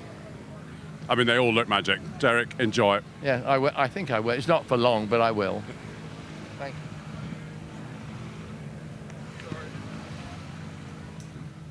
Well, here we are, celebrating this 100 years since 1925, when Alfa Romeo won their first ever World Championship for manufacturers in Grand Prix racing, but also, as we've mentioned, 75 years ago since they won the first Formula One title, as it was then called, because the Formula One name was not used until post-war in 1950, of course, but they went on to take titles in 1950 and 1951 with the new Drivers' Championship, as it was then, and also, as we heard from Derek Bell, they also had success success with their sports cars in the early 1970s. They absolutely did. Rich days for sports cars. In fact, fairly shortly they were followed by rather slimmer days. The rules kept on changing, but Alfa Romeo, after several years of trying, got it absolutely spot on. And it's just right that a marque with such incredible history and endurance in racing, you know, they've been over 100 years in competition, and we have everything here up to the cars from 1975 that Derek was talking about. Glorious Disco Volante coming towards us, one of many, many cars from the collection of the Mann family. And 3 RAG running along behind is another one that catches an eye, but this one dates back somewhat further back to the late 1920s. But some of these cars have been in family's ownership for such a long time. We look at the development from the P2, which alas couldn't be released from us. It's such a treasure back home in Italy that the authorities wouldn't sign it off to come here. But the P3s et al, but so many different shapes, and the way they went racing with the likes of Louis Chiron. In fact, one of the Chiron cars is coming with the number 6 on the front. That was a car that was raced by Jean-Pierre Wimy, and Chiron bought it. That's got an interesting story in how it was moved around the world. More of that a little bit later. But look, from the Sit Up and Beg Giulietta in the background, there we are, red with the 94 on it, to the glorious TZ, Ben. I really love those low-lying sports cars of the early to mid 1960s. They really look great, and you know what, they sound, they also, you look at them, they're very much Alfa Romeos, and I do like that strong lineage. Absolutely. No, it is gorgeous. The Giulia Sprint GTA models, they're coming up onto the grid, and the bodywork as well on these TZs, they're absolutely glorious, the aerodynamics. But the point is, if you look at those two head-on, there's the TZ one in the middle of the grid. We're looking at the Disco Volante on the outside, but if you look at the TZ2, and if we move across the grid, it looks similar, and then you notice, if you put them side by side, it's rather lower, rather sleeker, and the tail end of the car has been adapted accordingly. So progress, you know, you never stand still. Great to see the Elisab family car sitting there in the middle. That's the TZ1. The TZ2, look, you just find a few more design details, and as ever, taller drivers do find it a little bit of a struggle in Alfa Romeos. Always seem to be built around people of a slightly shorter stature, but to my eye, one of the most beautiful cars here at Goodwood this weekend. Absolutely. I think the history of Alfa Romeo really is so special. It's a name that has been a part of motor racing as well as on the road, of course, for such a long time, right from the early 1900s when it was first created, and it first went into motorsport way back, actually, back in 1911, when you think about how long ago that was. In the Targa Florio led briefly, actually, when they first started competing. And then after the First World War, it became Alfa Romeo, very much so. And some of these cars that you're looking at here were the incredibly successful machines in the 1920s and 1930s, because Alfa Romeo really dominated that world of what was called Grand Prix racing, but it was also sports car racing as well. And don't forget, we had them on the banking at Brooklands, and the one in the background there, GF573, that was a Testafisa. It was a 6-cylinder, we know that because it's called a 6C, size of the engine, the capacity 1750, but the clue in the Testafisa, it was something commissioned basically to be as aerodynamic around the high-speed banking at Brooklands, commissioned by Captain George Easton and Ronald Stewart, and not surprisingly, that set lots of records, but it just went to show that sort of tailoring. You could request your car to be body shaped for you.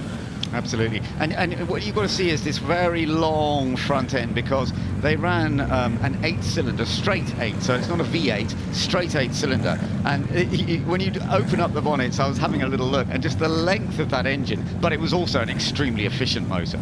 Yeah, it was, and you know, the straight was the format. Obviously went to flats and Vs somewhat later, but so many of these cars have a storied history, and the fact that events like this, you get them prepared for this. There's Archie Collins, who not so long ago was in the pedal car race, the Section Cup. His father Ben restores these cars, and for the Auriga collection they brought a couple of absolute beauties this weekend. Really, beauty though is in the eye of the beholder.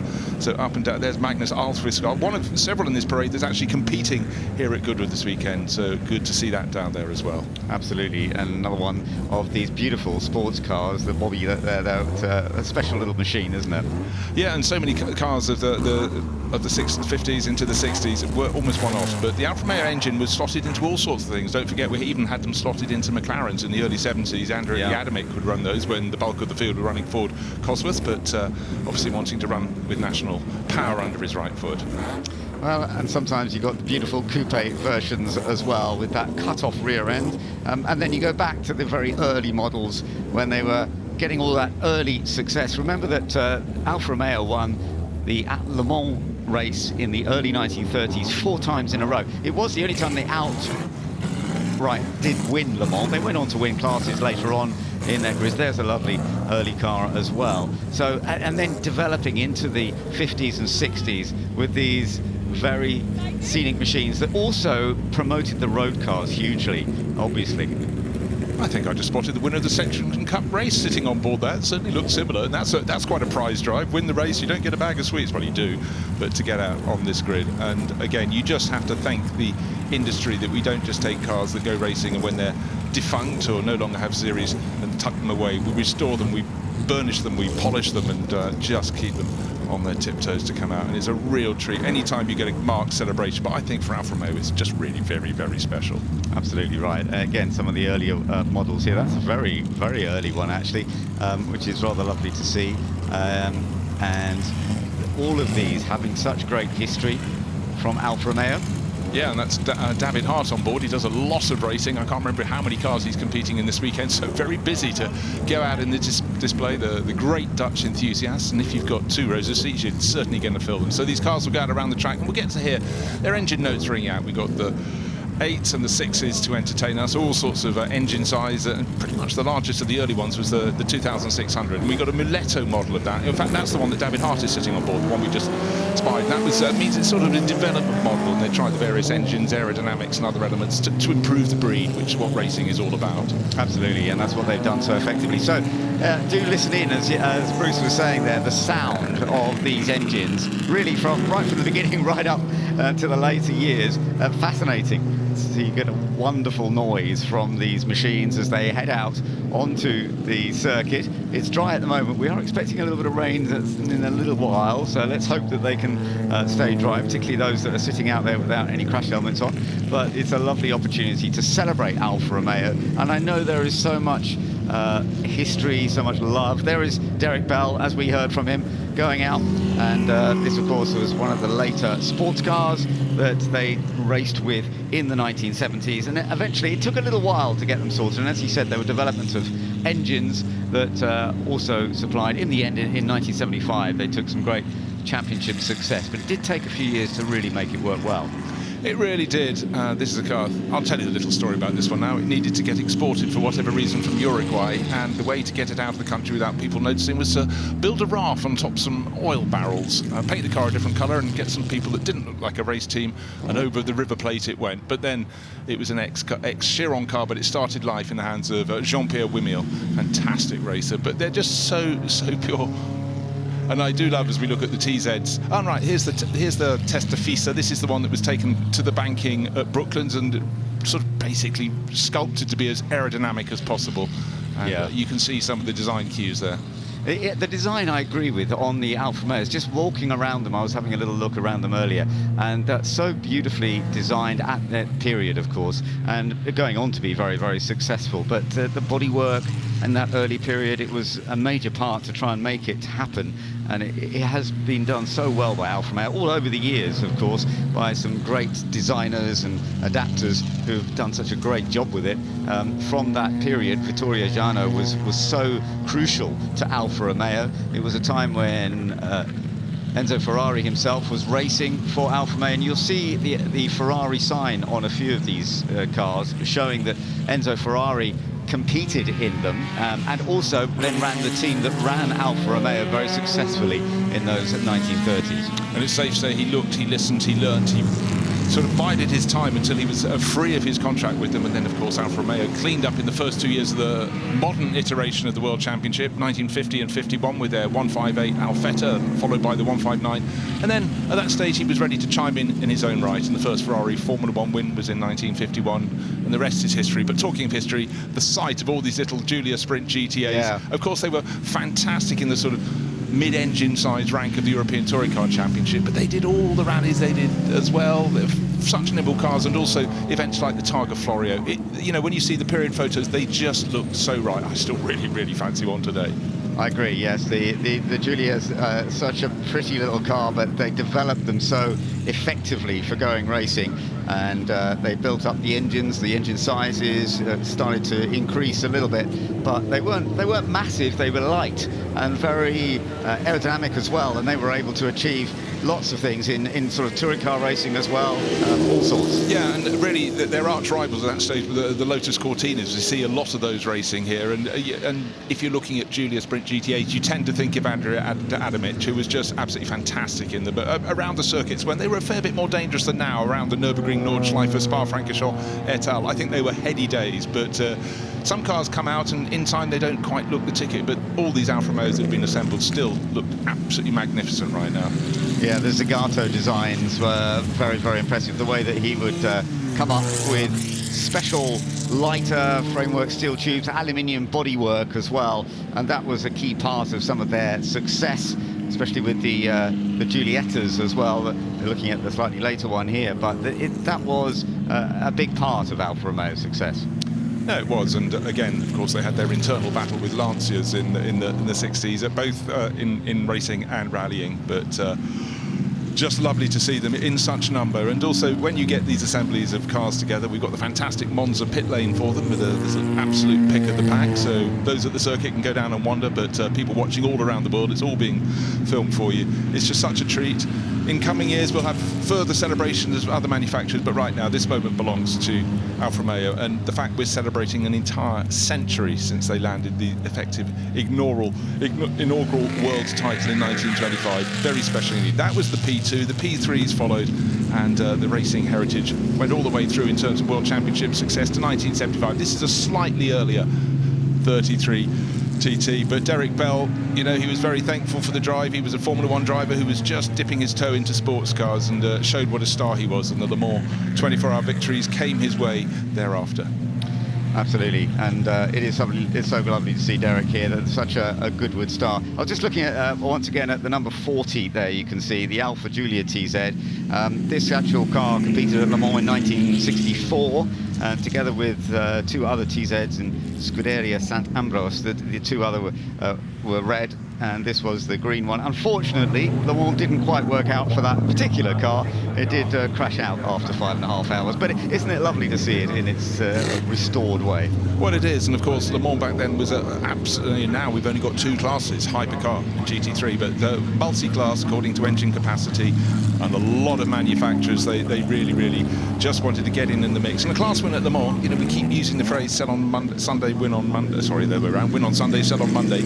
You know, all the manufacturers then were looking for any publicity they could, but particularly for an endurance race, that was the real one that showed tested their mettle. So any success, class or outright at Le Mans, was worth its weight in gold.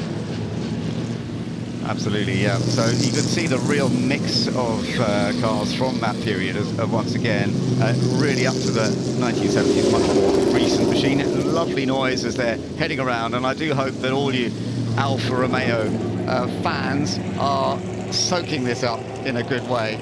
Number 67, another of the 1600 GTA Corsas. This is the Giulia Sprint that we're looking at here right now, and the Giulia Sprint, as we were saying, was which has achieved so much over the years, that period in the 1960s, absolutely crucial to them. Well, it's interesting looking at one with German sign writing, because I was mentioning earlier, competing at the Nürburgring, a lot of German teams really got stuck into running those on the European scene. So very much a part of German series races, international, European series races as well. But don't forget, rallying definitely was very much part of the lexicon back then. Many teams would do racing and rallying where they possibly could.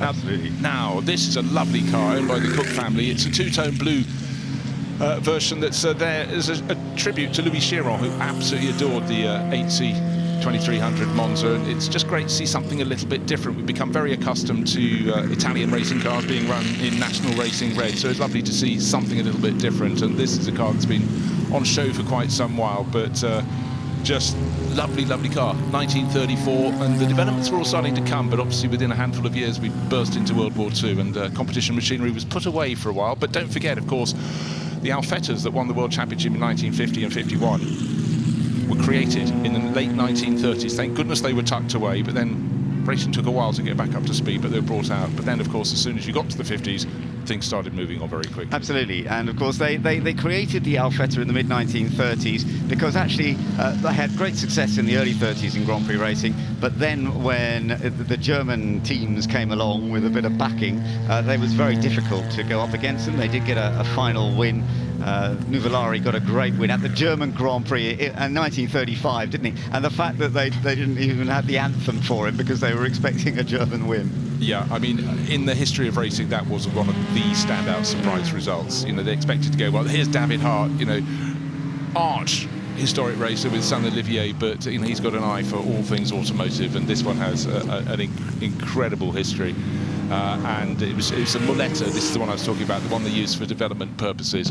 And again, you never know what, we don't know from the outside what developments it brought on, but you can imagine, you can just see slightly different front end on the car there. Just starting to think, Ben, about aerodynamics. Of course, it was all about the engine and the suspension to start with and what they could do with their tyres. But if you could make it a little bit more streamlined, even if you're just working out better ways to channel air through the engine to cool it, all things need development. And if you want to be top in motor racing, which is absolutely what Alfa Romeo did, you've got to work at it. Absolutely, yeah, and they did it so very, very effectively. The cars are heading back in, and of course, if you are here at Goodwood, there are opportunities to go and have a look and see at what they actually look up nice and close. And I do, as I say, the design, beautiful engineering on many of these machines, and it's so wonderful that they still exist, that they've been restored. So many of them are still kept in original form, and it's a real display that we have been able to enjoy throughout the weekend from Alfa Romeo, celebrating those many victories, but building up the company as well. It became such an important part. It did need support from the government, even before the Second World War, but they were able to continue. And of course, Enzo Ferrari was a key part before the Second World War. He was a driver in some of these cars, and then he managed to run them in his race team, and then he became their big rival, of course, in the early 1950s. But Alfa did beat Ferrari just in 1951 when Fangio took his first title. It was all a bit close towards the end, but they went for the wrong tyres on the Ferraris at the final race, and Alfa Romeo did manage to take their second title in a row and then pull out of Formula One. Yes, I think they'd already also caught wind, not just of financial strife coming their way, but the fact that the rules would change for the World Championship for 1952. It went to Formula 2 regulation, smaller engines, and it possibly wasn't a bad time to to bow out, because quite clearly also, as I said before, the cars were built in the late 1930s, and it was going to be a whole step forward. But of course, none of the teams there had an idea of where Formula 1 was going, and boy, did it change. So let's just have a little look back at the lovely parade and this fantastic mix of machines, and able to go out there and enjoy the cars. Some of these, plenty of them, we've seen here race at Goodwood over the years, no doubt, but it's lovely to see some of the early cars as well that were very much the sports races at the time, going right through that range with so many stars, and particularly with Derek Bell going out. It's always lovely to see Derek out in a car, even though he's not racing this weekend. Yeah, he just slots in, just looks absolutely right, and of course, what an amazing career, and just lovely to see some of the early models, but the smiles they bring, and for people who've never seen them before, a chance to really understand the backbone of racing in the 20s and 30s, and some very, very famous cars among the mix. According to your age, you have your passions, but for some it's the Giulia GTA Spiders, but for others it's the ones with those long prows, the 6 and 8 litre 8 straight engines. Just fantastic. Yeah, absolutely awesome to see this real mix of Alfa Romeos, and I do hope you've been able to enjoy and soak up some of the atmosphere and the history of the Italian manufacturer.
Well, I've made my way down to Tyrrell's shed, which has now been turned into our Heritage Skills Academy. John alongside me to talk everything that's going on in here. It's been really busy in here as well, but so much that's going on. Just tell us a few things that you've got.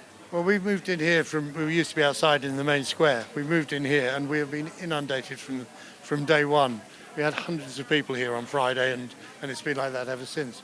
But we're demonstrating the skills that are associated with old school mechanical engineering and old school coach building, which is demonstrated over here. Well, we can have a look at this because it is all really, really old school. Are these sort of skills you'd love to see come back again?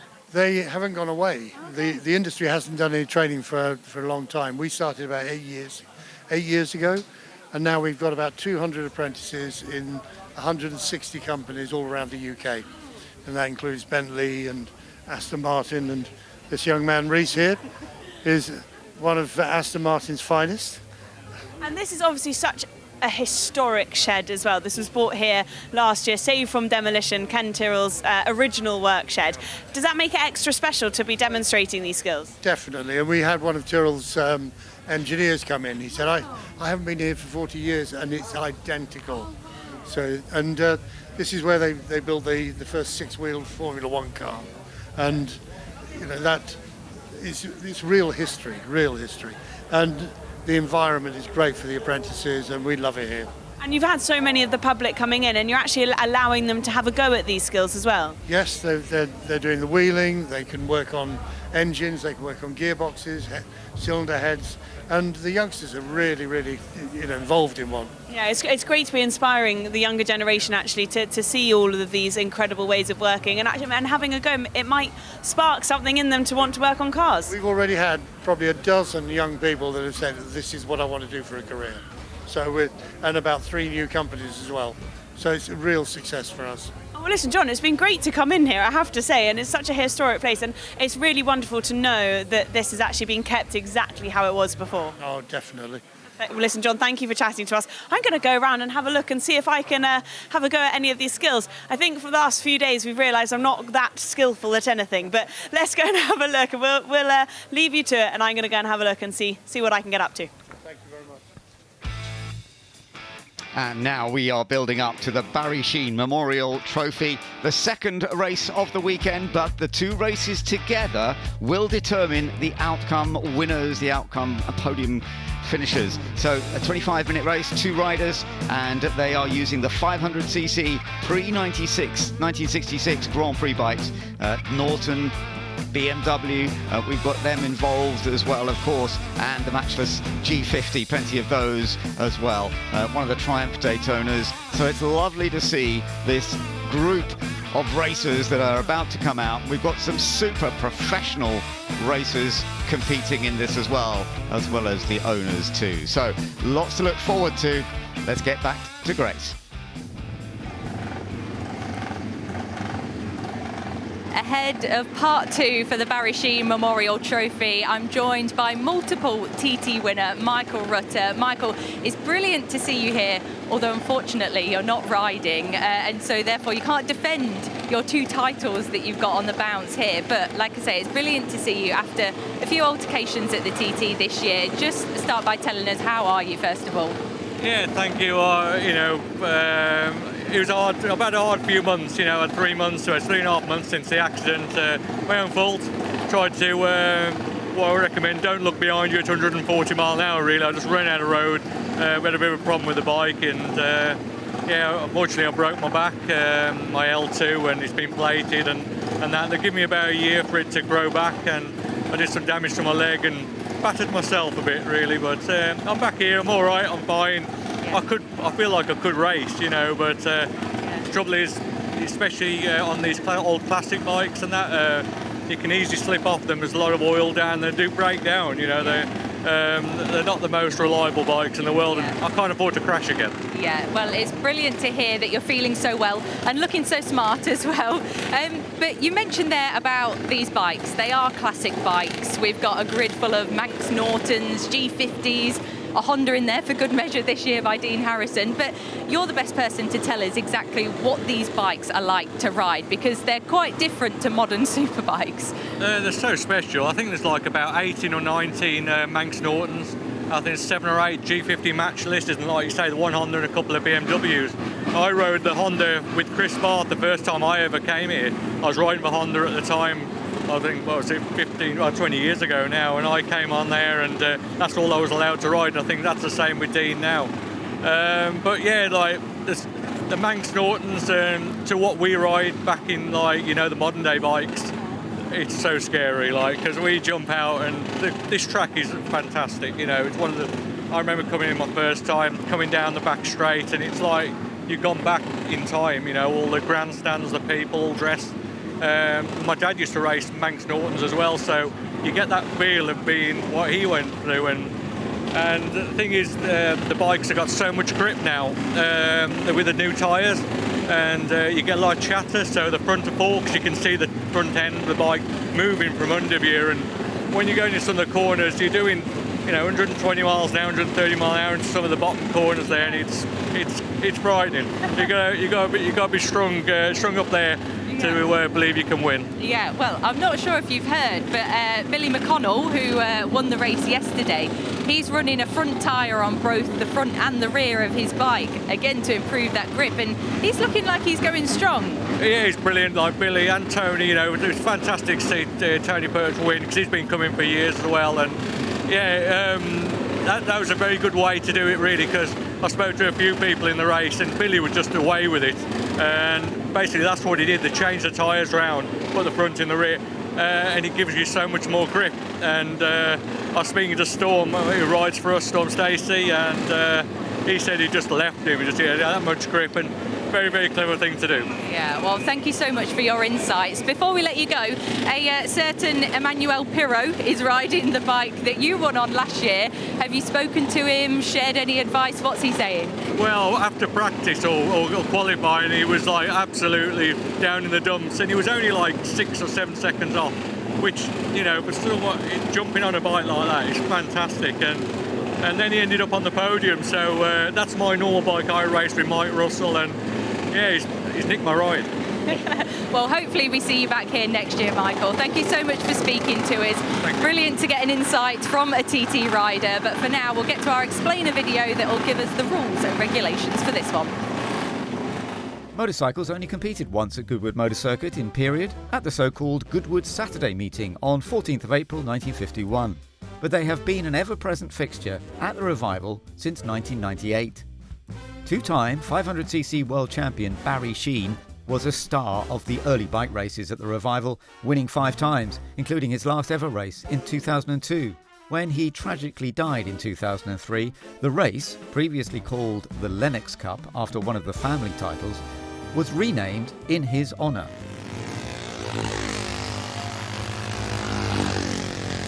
The Barry Sheene Memorial Trophy is a 2-part race with an aggregate result. In each part, the owner shares with a VIP rider, including a roll call of Isle of Man, Grand Prix and World Superbike stars. The race alternates between 2 forms, one for motorcycles built up to 1954 and the other up to 1966. At the 2025 Revival, it's the turn of the 1960s machines, meaning fans of two-wheeled motorsport will be treated to a thrilling battle between Manx Nortons, matchless G50s and MV Agusta 503s.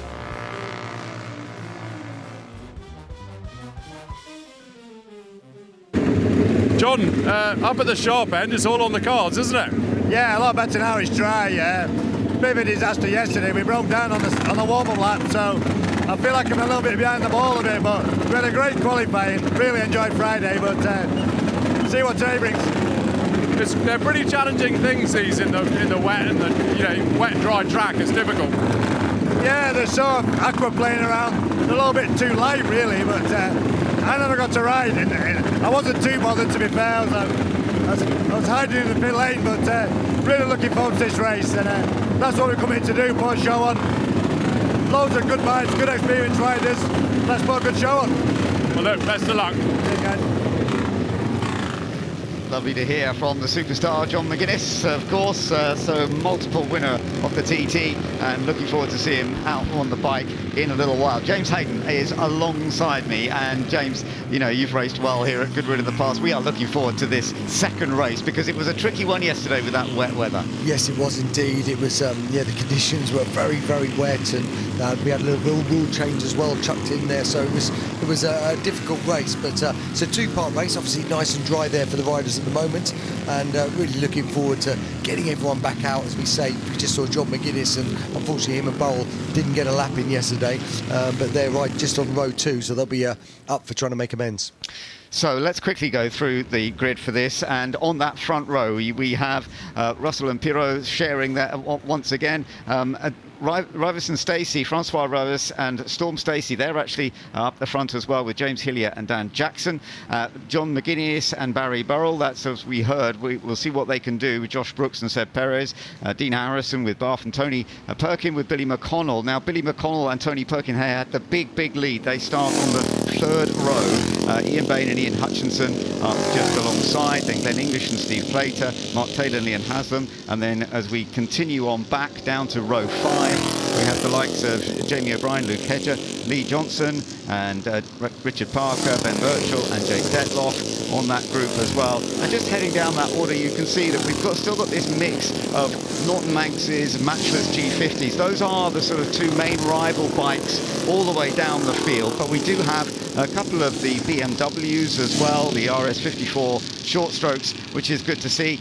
But the mix of these machines, these bikes from this period, very competitive with each other, of course. They've got the one Triumph Daytona there, you can see number 32 of Kevin Rushworth and Maria Costello racing that one, but that is the only Triumph that we have starting down in 28th place. There you can see all the way down to 30 on the grid, and there we are getting them onto the grid right now as we're getting ready for this race to get underway. Now the superstars will be taking the bikes on after the pit stops, so some of them will stop quite early. Yes, that's right. So basically it is the sort of the non-professional rider, as if you like, they go first today and then they'll come in, and the pit opens between 8 and 16 minutes after the race starts, so that's the window they've got to change in, and they'll probably come in as early as they can, around that sort of 16-minute mark, you know, to give the riders as much time, the faster rider, the professional riders, as much time as they can. And we really have got such quality here. You know, we've got World Superbike champions, we've got, you know, a MotoGP race winner. We've got a problem British here, champions. though. Look, that bike, number 35, Keith Bush and David Johnson, I don't think they're getting it running. I'm not quite sure what they were up to, but they weren't able to get it into position. You see how some people are keeping the engine revs going. It's that one there I'm talking about. It is, yeah. So Manx Norton there, it is Keith Bush and the Australian Dave Johnson, as you say. They take a bit of start in, so whether it got stalled as they came round on, I think he's got it going again. Yeah, he's got it going now. Got it going, so they bumped it, so he'll just get that back in position. Good. And that's sort of just delaying it a little bit. Remember, Le Mans start here as well, so the guys will be running across. It's not allowed to be in gear, so the other rider has to just have it, just sort of ticking over, just revving, ready for the guy. 5 seconds and we're nearly off. Here we go then. We are all set for the second part of the Barry Sheene Memorial Trophy. We're onto the bikes. Who's going to get away quickly? Good start from Harrison.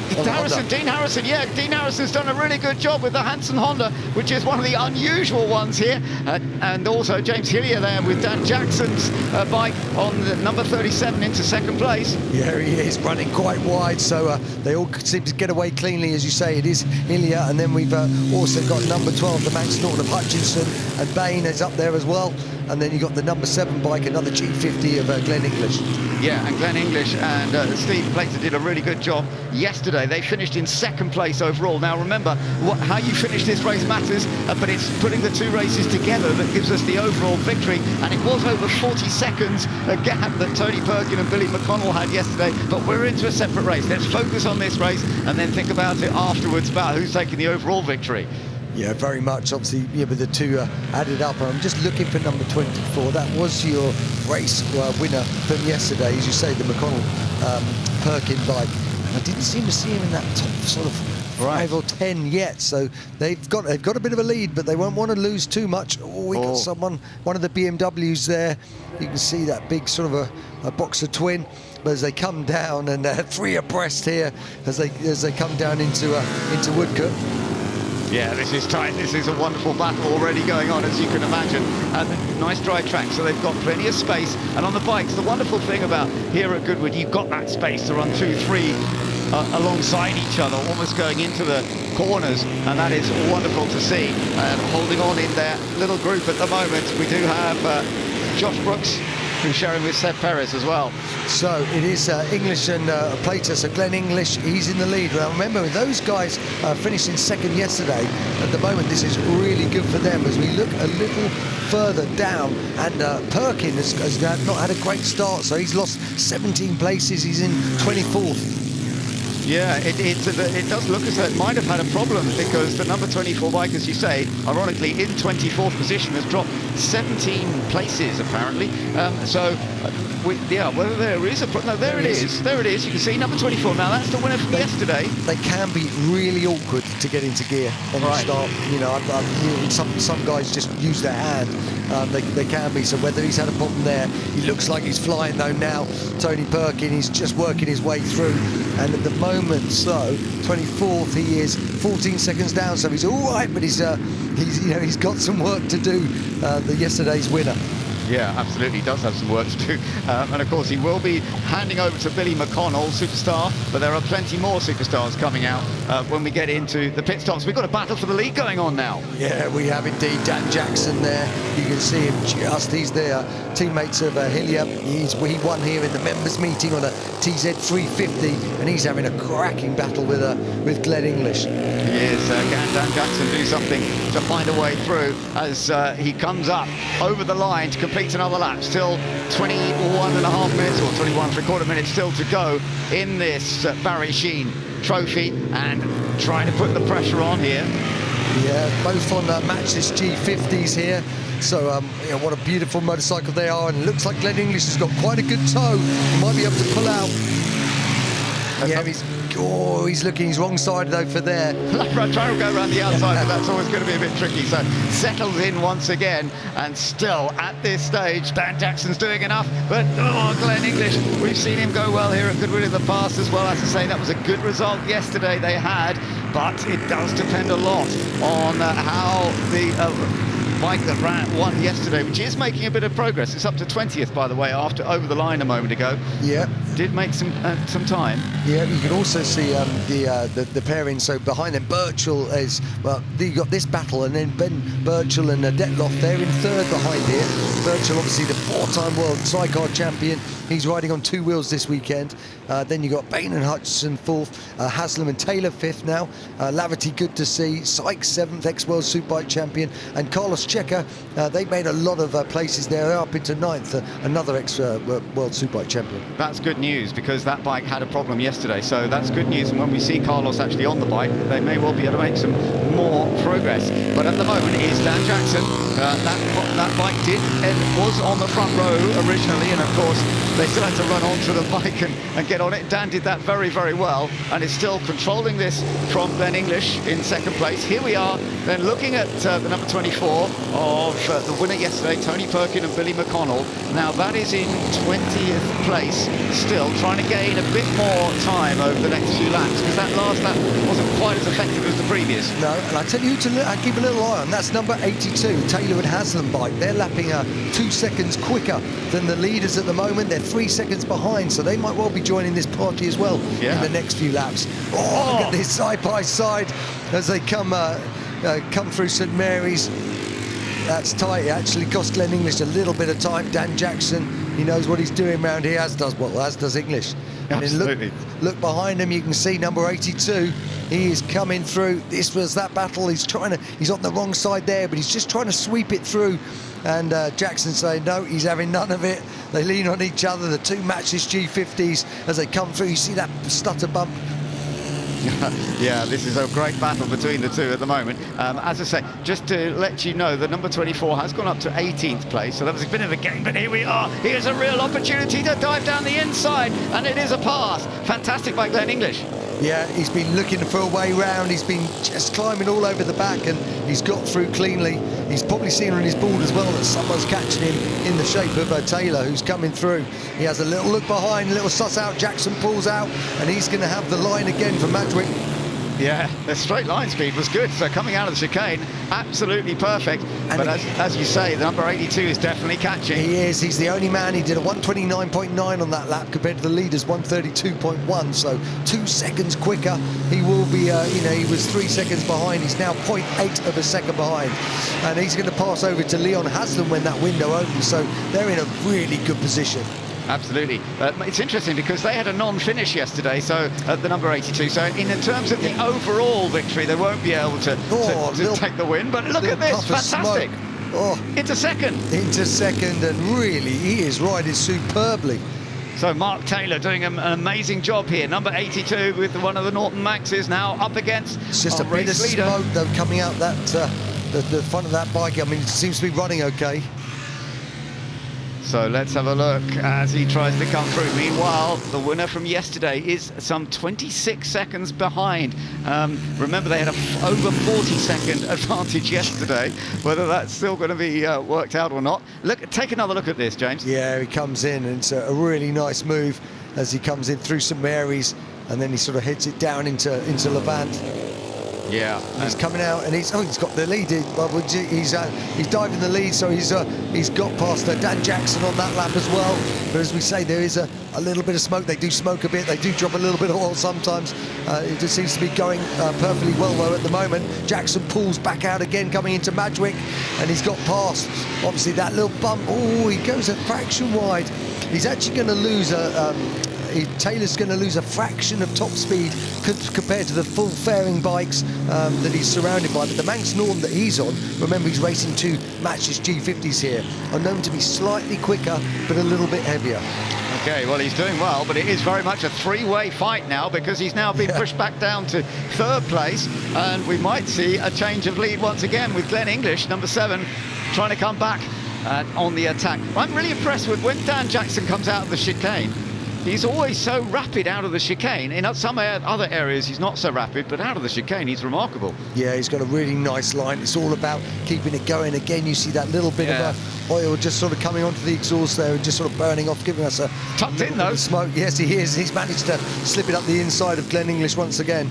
Yeah, that was impressive to move up into second now, trying to tuck down as much as possible to get a bit of reduced reduction in drag, but he has lost that position once again. The pit lane window, by the way, is open already, so we will see some bikes coming in, dive down the inside, trying to get back into second place. Beautifully done. And he does. I mean, these guys having a great scrap. A lot of the bikes will be coming in now they can and swapping to their the professional rider. But Jackson, he's a top pedaler himself, so he's not having any. All these three are going, but we might see them coming on the next lap.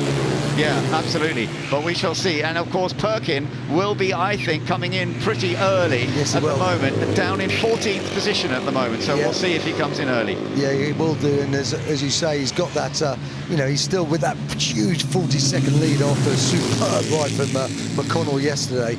They've still got a little bit of a cushion, but he'll be getting it swapped as soon as they can, as they go past number 26 there, the Manx Norton of the Molnar. Yeah.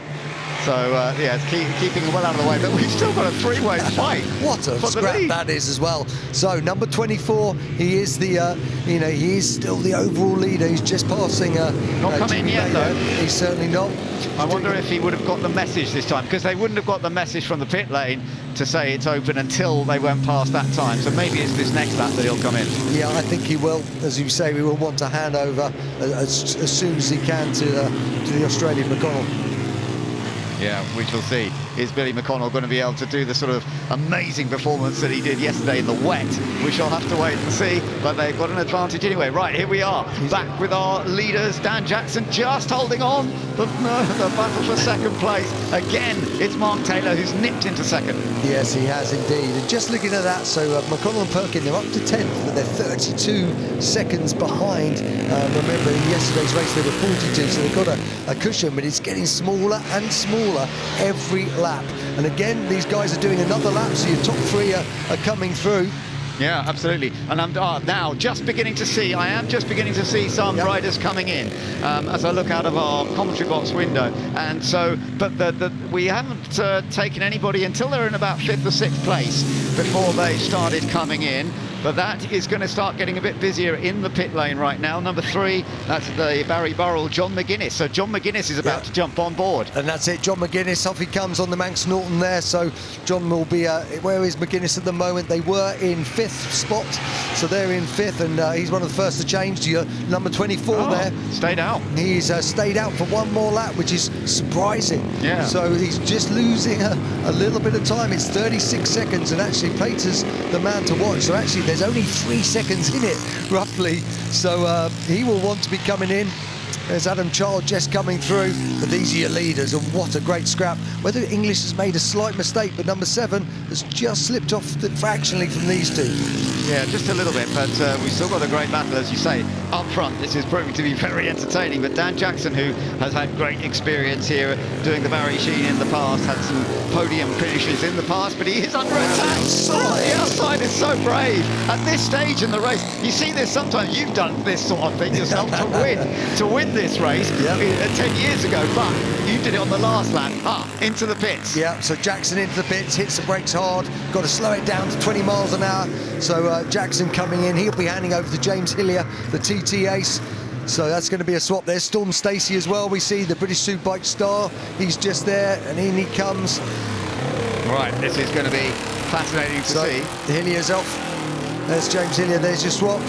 Nice, clean, quick move. You can waste or gain quite a bit of time in the pits if you quit. Dan Jackson, a little shake of the head, but he's done a brilliant job. I think Dan's done a really good job there. He is very quick, like a Goodwood always. Let's see how this all starts to settle down. Right, is this coming in now? I can't believe he's not come in. That's the message. So he's going to, let's have a look, 39.3 seconds behind. Remember, yesterday they had 42, so there is nothing in it at the front. Absolutely. So this is going to be an interesting race, there's no doubt about it. At the moment, it is the number 82 that has been seen to be the leader, but we're going to have to wait just to see as they come round again effectively, just to see what the full orders are. And this one, the winner yesterday with that massive lead, that's how we're going to have to watch. Now, we've been seeing this battle for quite a while, and it's going to be the same between the two bikes, isn't it? It is. I'll expect them to probably come in this lap, so look out for like a wave of the foot or hand. Sometimes you kind of get in the zone, and so no, Taylor's doing one more lap. I think behind him, let's have a look. Yep, Glenn English is coming in, number 7, so he's coming in to swap with Steve Plater. And these guys, obviously, with finishing second in yesterday's race, having that big lead on McConnell and Perkin.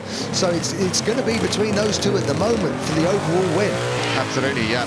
So let's see. Steve Plater gets on, jumps on, and away he goes. It's rather fun in the bike rules is that you don't have a limit in the pit lane, whereas with the car stops, you have to be in the pits for a certain period before you go. But with the bikes, it's great. You just jump on and get out straight away. Yeah, you do indeed. It's just the important thing. Oh, look at that. They've come out very, very close as well there with Hillier, number 37. So these two were scrapping before. They've changed on different laps, but they're together. Now, here's yesterday's winner. Perkin is in. He'll be swapping to the Australian Billy McConnell. So he's just got to get in first under 20 mile an hour. He's going to swap. Where's Billy? We'll see Billy in a second. Billy's going to jump on. Where's Billy? Oh, they're doing it as a one-rider race. You're allowed to do that. We do know that. You're allowed to do that. You have to make your stop and then come back out once again.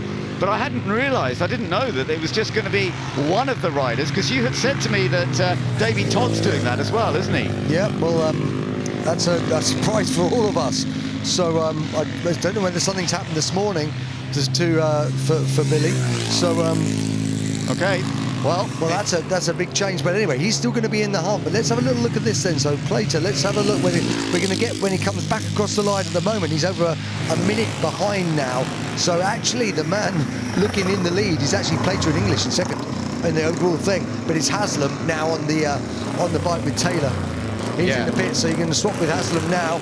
Number 82. What a job he's done, Taylor. Really impressive. Leon Haslam finished second in the World Superbikes, ex-British Superbike champion. Really nice takeoff. Has a little look, joins the track.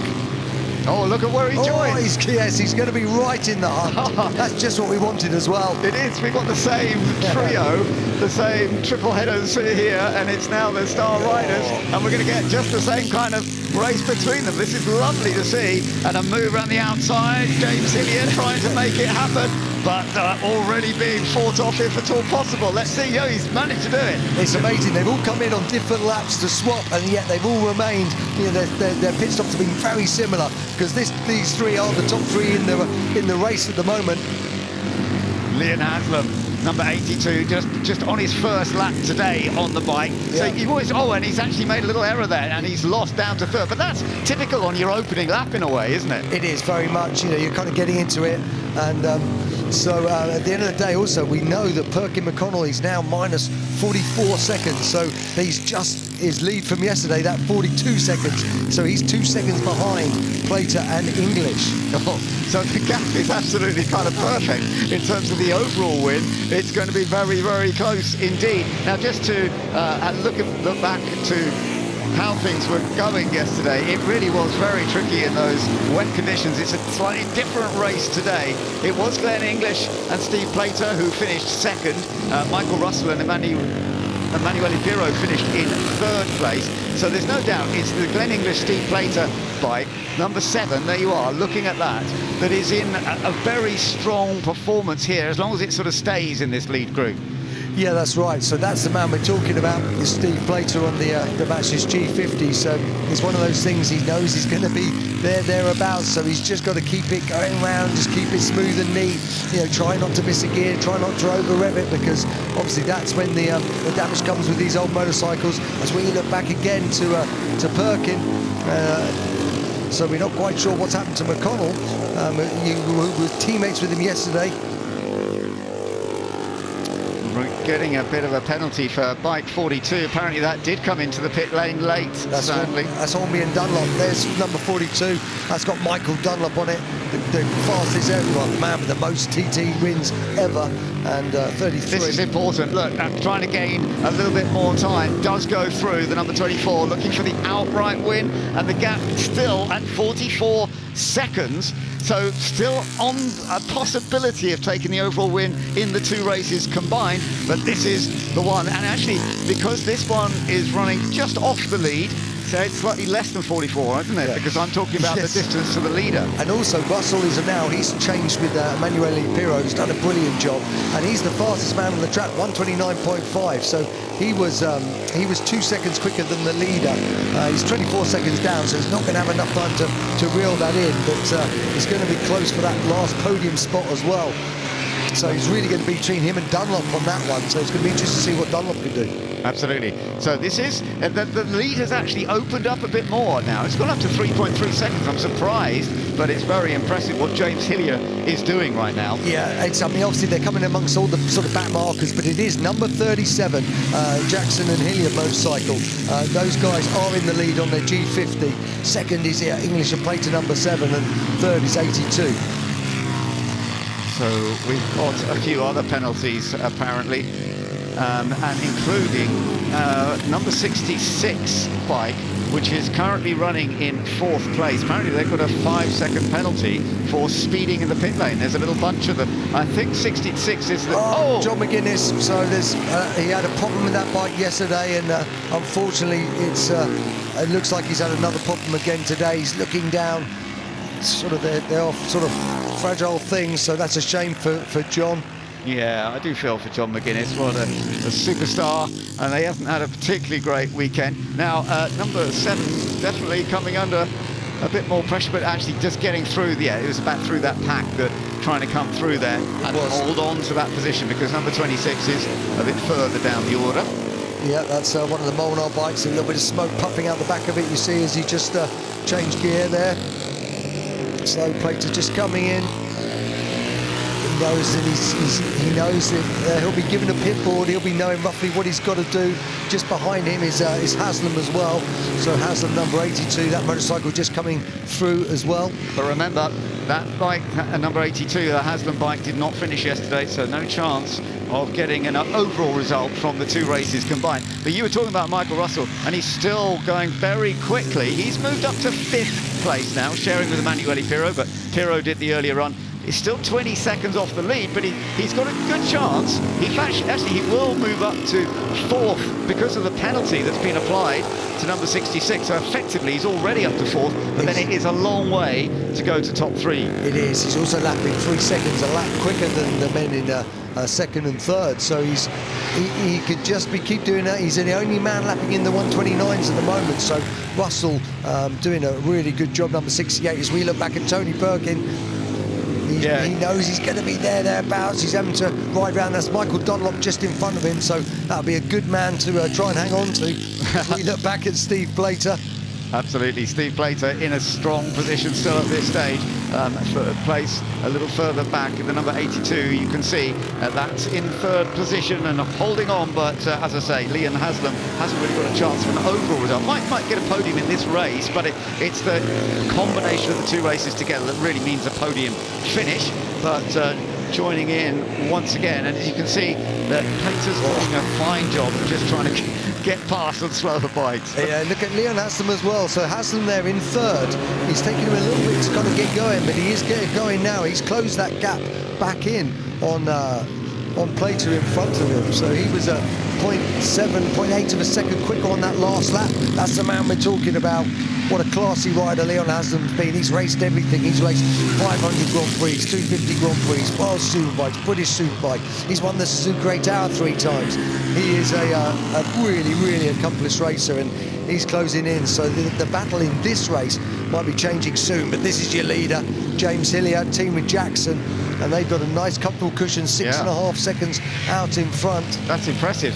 A good gap there now as James Hilliard's just opened up that lead a little bit more. The matchless G50, it's a beautiful version of the matchless G50, this one, and it's working extremely well around this Goodwood circuit. It is, you know, it was all about the Maxes and the matchless G50s, big 500cc single overhead cam air-cooled single. They give about 52 brake horsepower and about 7,200 revs, and he's tucking in lovely. He's doing a good job, and he's pulling away now. Look at this. This is Haslam and Plater. These guys having a ding. It looks like Haslam might just have got in front, and he has. Wow. So it will be 2nd place on track for Haslam. He pushes Plater to 3rd, but Plater doesn't need to worry too much. And I tell you what, Russell has come all the way to 4th on that last lap. He has taken in some big changes. So Russell, 29.4. Again, he's by far the quickest rider out there. Yeah, but he is 11 seconds behind this trio that have been battling up front. So I don't think he's going to be able to catch, because we've only got a second and a bit to do. Are we going to get another lap, or are we on the last lap? I think it's going to be touch and go, isn't it? Or maybe we get one more. This could be the last lap. That is Michael Russell. That's the man we're talking about. 3rd yesterday. He's 4th on track at the moment. And he's bit smoky. That's Johnson. So Johnson got a big oil leak there. So it's just something coming onto the exhaust. So that is your leader, Jackson. We've got 42 seconds remaining, and here he comes in, just slipping past the back markers. That's number 51 of James Ellison, ex-GP man and Superbike man. There's Adam Child, and then you've got this battle for 3rd again, and Plater had got back past Haslam then. Absolutely. The gap to the Perkin-McConnell bike is some 55 seconds. I think this is still a very good chance for Glenn English and Steve Plater, but it's going to be quite tight. We'll have to see how it works out. The checker flag is going to be out on this lap, because we're getting down to 0 time remaining, and it does look as though it's going to be the perfect race, this one, for Dan Jackson and James Hilliard. James has done a great job opening up the gap as much as possible, and it is, as he comes across the line, James Hilliard who takes the victory in the 2nd part of the Barry Sheen Memorial Trophy, sharing with Dan Jackson. And that's the 2nd. Yeah, he's got Plater on the line. Perfect. really good. But number 7, I think they are in a very good position, Glenn English and Steve Plater, because looking at the times, we'll wait to see how that all works out, but they did a good job. There is your winner from yesterday. He had 42 seconds yesterday, 42.3 seconds. So the question's going to be, how Haslam and so Plater was 8.3 seconds off the overall win. And is he coming through? He's going to be within a few seconds. You know, when you add both these races up, here comes Tony Perkin. He's had to do the whole thing on his own. Comes into the final chicane. Yeah, this is so important. We'll see what the gap is. I'm not sure it's going to be enough, but it might be enough for a podium finish overall in the end. Coming across the line after that brilliant victory yesterday and finishing in the end in 12th position with a gap of 58 seconds. So it was an 8 second. By the time you take that all off, he's 8 seconds behind. So the question's also going to be, where is Russell in comparison? 17, so it's complicated. Yeah, that's the Mike Farrell, Jenny Tinmouth, the match list. Oh, that's being Jenny there, on. so that's a problem with Bob. It looks like we've got a big oil drop here. Yeah, and that might have been the cause of a bit of... Oh, goodness me. Wow. So hopefully he's... Blimey, that you see that. Here's Jenny Tinmouth, number 25. And then they're in that part where the oil went down here, aren't they? I see, yep. Did somebody have a problem? Yes. Oh. Yeah, that was... Oh, poor Jenny. She did not deserve that. She, as you say, a little bit of oil's come out the bike of Johnson, and she's been the next ride around, so that was unlucky for Jenny. But well done to James Hillier and Dan Jackson for a brilliant race today. Now, just to remind you, they finished 6th yesterday, but they were quite a long way behind the Glenn English Steve Plater bike, number 7, that finished in 2nd overall. So, although they managed to build an advantage of 8 seconds today, very different day, of course, in the dry. The advantage you get, very different it can be in the wet sometimes. And yesterday's wet race did leave some quite big gaps between the riders. We will get an overall picture shortly of the top 3. But what a great race that was. It was highly entertaining. We had the top 3 fighting so well for so long. Yeah, we did. Hillier, Haslam, Plater, really good ride, and then the teammates before them, Jackson, Taylor, English, great job all round. But so those guys will be really chuffed, and they're going to be on the... Well, they obviously won this race. It's going to be close to see if they're just on the podium or not, or whether it's... and also the same with Russell and Pirro. Yeah, absolutely. Yeah, see how it all works out. Yeah, because Russell did that really good climb up the order, up into 4th position. So just missing out on the podium in this race. Let's go down and join Ed Foster. What a cracking race, Dan. I mean, that was a busy first stint. After the disappointment of yesterday, look, I shouldn't be disappointed. P6, nothing wrong with that in those conditions, but I've always wanted this. I've dreamt of this, and yeah, I had to fight for it, and it was one of those races. Loved it, absolutely. The bike was faultless, and me and James worked great together, and Bremar, who owned the bike, both support me and James, and it's a huge thanks to those. Well ridden, mate. Well done. Let's have a chat to James. Sorry, Dan. James, I mean, it was looking very close when you came out of the pits, but you managed to build a bit of a gap. Yeah, it was nice actually to have that. I knew straight away who I was looking for, so I knew where we were in the race immediately, and I just tried to control the gap, look after the bike. I was shifting a little early near the end just to keep the revs down a little bit and nurse. You know, you never know what could happen. So yeah, pleased with that. It made up for yesterday. We had a bit of a mix-up at the start, so it made life hard for ourselves, but made up for it today. So it's nice. There's definitely more enjoyable riding around here in the dry than that was pretty miserable yesterday in the rain. But anyway, yeah, good end to the day, and yeah, lovely event again. Well done. Thank you. Right, let's find second place guys. We've got Leon here, we've got Mark. Guys, well, Leon, let's start with you. It was what a finish, what a final few laps. Yeah, it was good. We obviously only got 4 laps in the dry on the first day, so we was still learning as we went along, but obviously, our team did fantastic there. It come from pretty much back of the grid all the way through to the lead. So had a good little battle with Steve for that second place. So yeah, I was really happy. And that's opening a few laps. I guess that's why you go racing, isn't it? Stuff like that. 100%. That is what dreams are absolutely made of. I'm absolutely over the moon. I mean, you guys, incredible speed you had in the first few laps. I've had a little bit of bad luck here in the past, and today I I wanted to change that. So, yeah, I'm absolutely made up. I'm lost for words. I just want to say hello to my wife at home, Katie, and my 2 little boys, Mason and Alfie. Well done. Right, third place. Here we go. Glenn, Steve. Glenn, we'll start with you. Another podium. I mean, fantastic result. Yeah, fantastic. Yeah, it was a good team. Yeah, bike was prepared brilliant. It was lively trying to just stay with them boys, but yeah, great. That's what we wanted. Steve, that I mean, it could have gone either way those last few laps.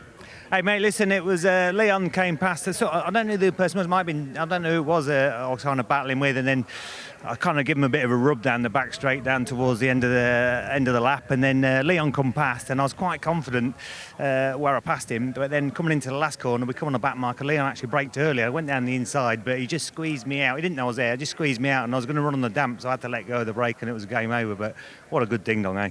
My teammate, he did all the hard work then. Cracking start and. Good old Glenn, yeah. Well done, guys. Thank you. Thank you very much. So it has been a fantastic weekend of the 2 races, 2 very different races, and as we heard from the riders, racing today in the dry certainly made for a proper battle, whereas yesterday it was so challenging in the wet. But a great performance up front from an early stage, James, and we can have a look back at the start of this race because we had 3 riders really fighting, and just from the start it developed beautifully throughout the whole race, didn't it? Yeah, it did. It was number 39, the Hansen Honda, that got the whole shot, but Dan Jackson quickly came through, number 37, to take the lead, and then him, Taylor and English had this terrific battle, just really knocking it out in the first stint before they changed over. And then we saw Perkin. He's had to ride on his own. Billy McConnell's suffered a sort of a big burn on his leg, so he couldn't ride today. We've just found out. And then these guys just going at it at the front. It was English and Jackson, both on matchless G50s, and really having a good tussle. And then Haslam's teammate Taylor, he came through riding superbly, and just riding the wheels off it. He was so tenacious. You see him slip up the inside here late on the brakes, and he sort of gave a really good version of himself. And then these guys all changed on different laps after a really big scrap, so they're just sort of battling on, and then once that pit lane window opened, they made a change. But you can see Taylor there on the Manx Norton. This was the first of the changes, swapping over to James Hillier. James Hillier got a nice smooth start, the TT man, and got out in front. You can see someone's exhaust there just popped off and sparking. That's Josh Brooks actually, and then off it comes.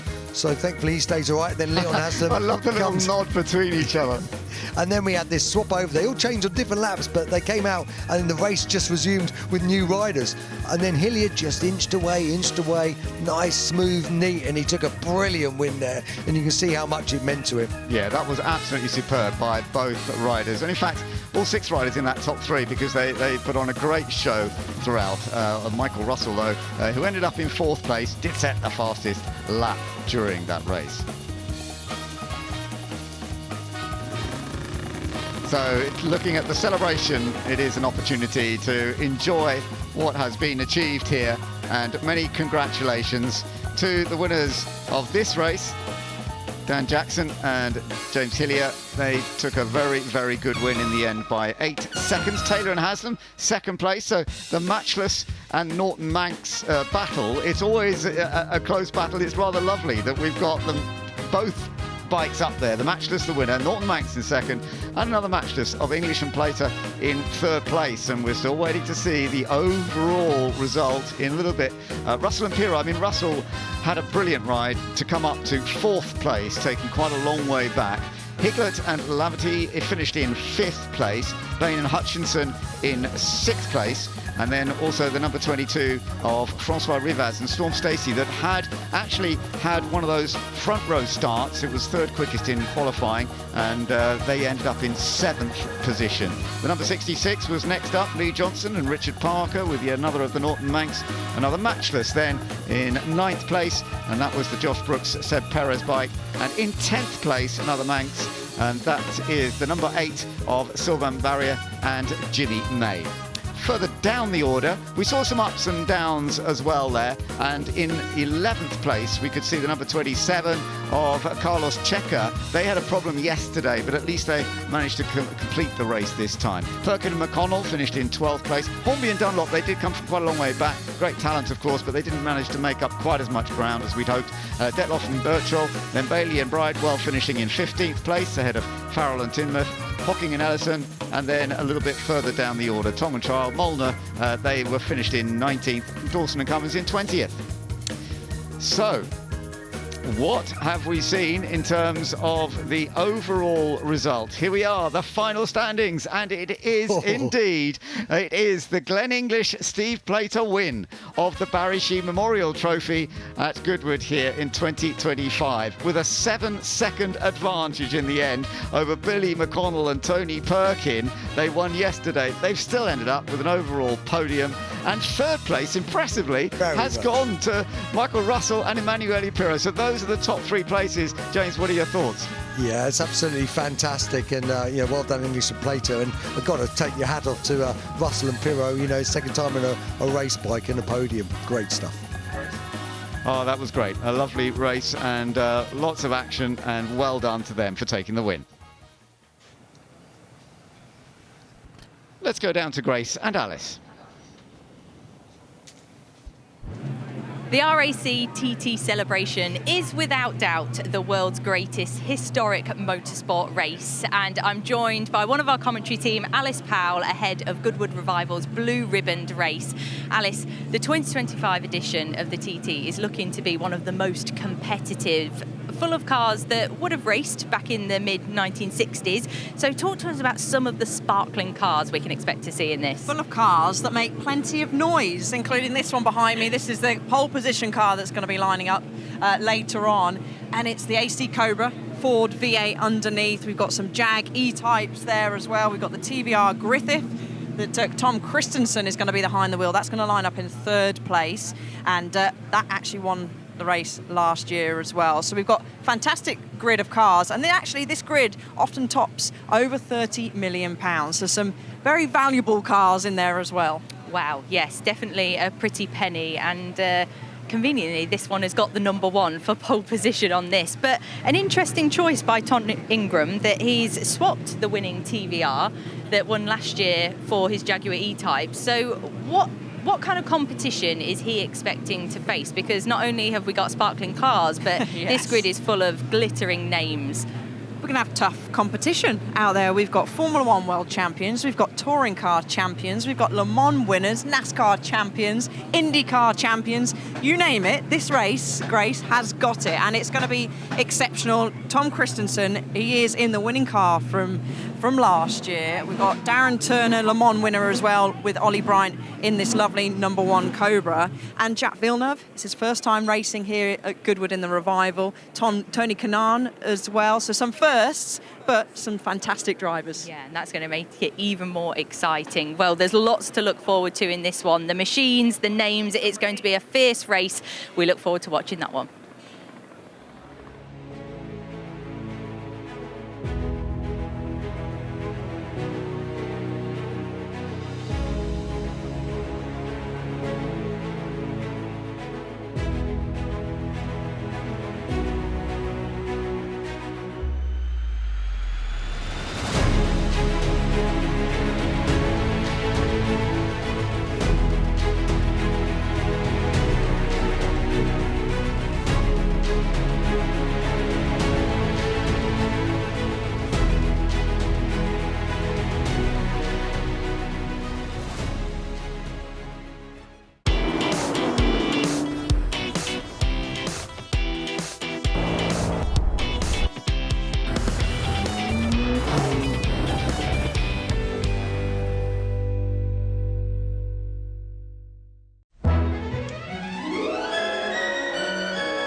For a small donation, you too can help young people like Amaka. I don't need donations. I need your investments. I am part of Generation Potential, not Gen Z, Gen Alpha, whatever random name they decide. I have so much to offer the world. I could solve the climate crisis. I could cure disease. I could write a blockbuster movie. Because I'm going places. I want to make it so big. Ooh, thank you. I'll be at some fancy fundraising events, deciding who gets my investment.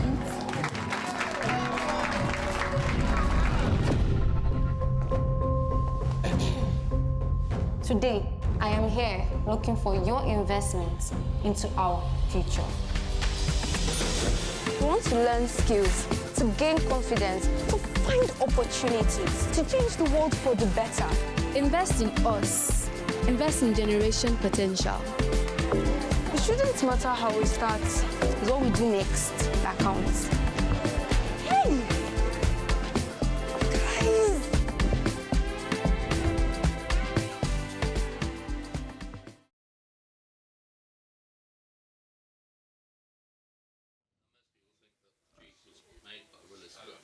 Guys!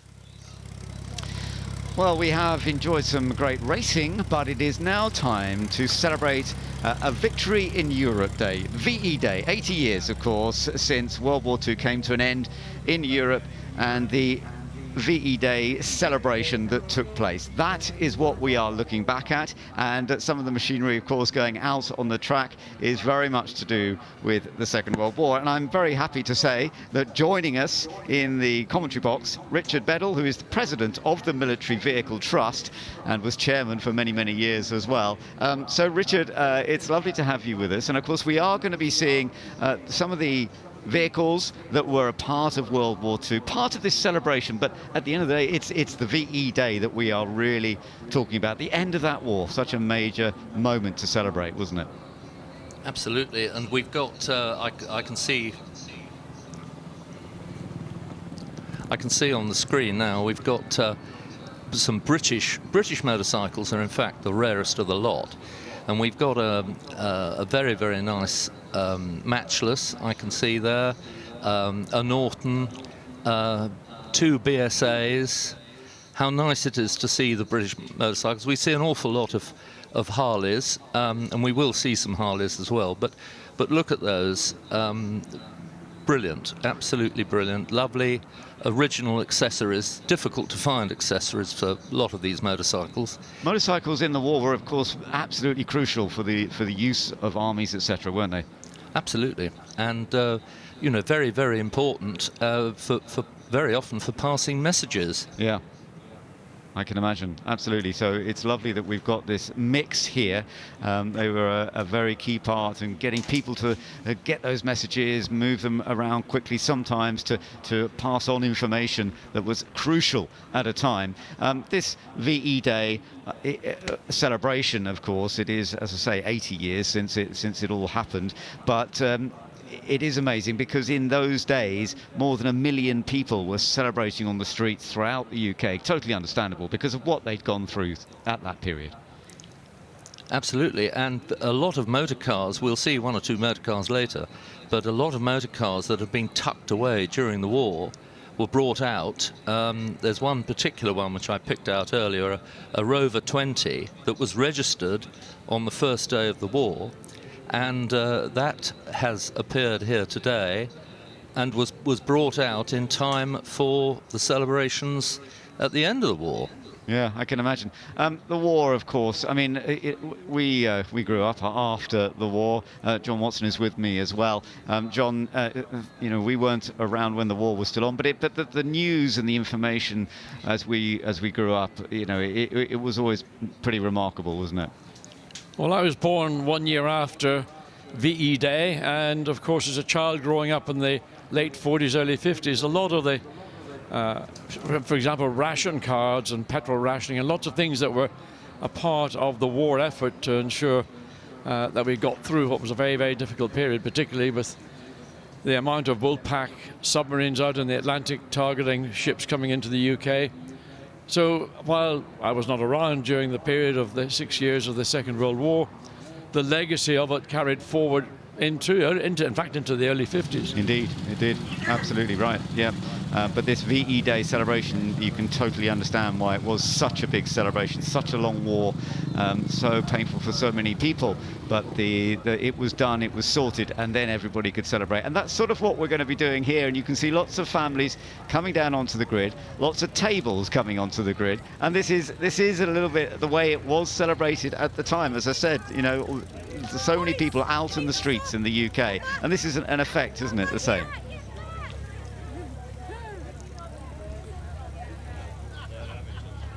Yes, we're going to see lots of interesting vehicles that took part in these VE Day parades, including some very interesting buses that served during the war. A couple of them actually went over to France.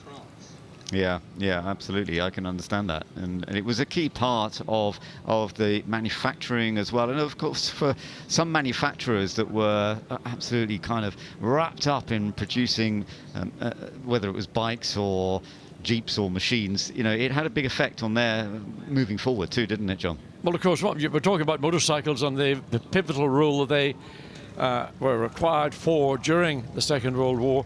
But the other vehicle that was utterly, unbelievable was the Willys Jeep. And Richard, the Willys Jeep was made originally by the Willys Company, but in fact, throughout the war, it was the Ford Motor Company that manufactured more of these Jeeps than was maybe manufactured by Willys in the first place. Absolutely, and of course the name Jeep came from Ford. The Fords were called Ford General Purpose, and they were referred to by the soldiers as GPs, and of course GP then was turned into the word Jeep. Indeed. And I don't know, but when I was in Portugal last weekend, and there's a museum in the village I was in, and there's just a Jeep, a Willys or a Ford, mostly Ford. Would it be right to say that there are as many Jeeps running around today as there would have been on VE Day? Nearly. There are a lot of Jeeps, and don't forget that today you can make a Jeep, you can build a Jeep, you can buy new chassis, you can buy new bodywork, whereas 30 years ago, 40 years ago, when we all started collecting military vehicles, people thought we were completely mad. You couldn't get any spare parts at all. And then the Greek government released all their spare parts. Then the Norwegians released some very, very nice, very original Jeeps in the late 70s with all the spare parts. And of course that gave us all a chance to rebuild the Jeeps we had, which were languishing, with proper spares. Fascinating. Well, yeah, so much of it was about the machinery that was involved, but it is also, as I say, all about the VE Day. Let's take a little look back to some of the heritage of it.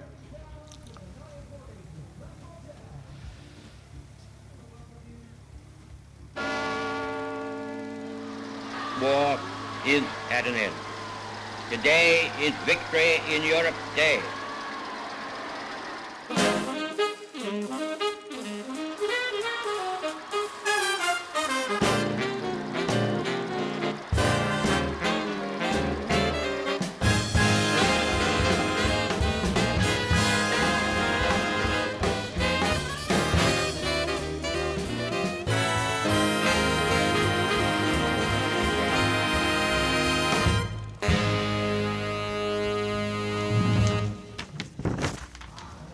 Yeah, there's a reminder of what it was, the celebration of VE Day. King George VI and Queen Elizabeth, accompanied by their daughters and, of course, by Prime Minister Winston Churchill, they appeared on the balcony of the palace, as we saw. That was a key part of that very, very special day.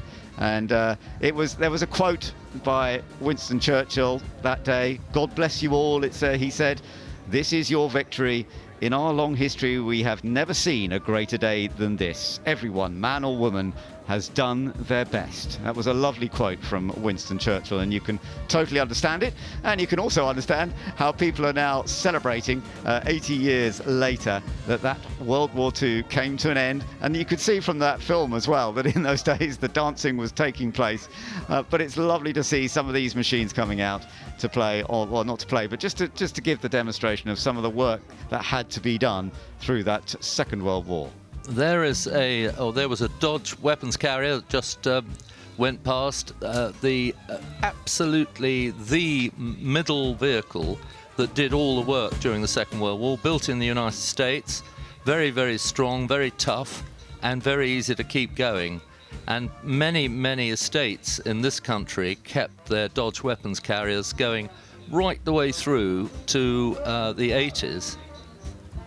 Yeah, no, absolutely.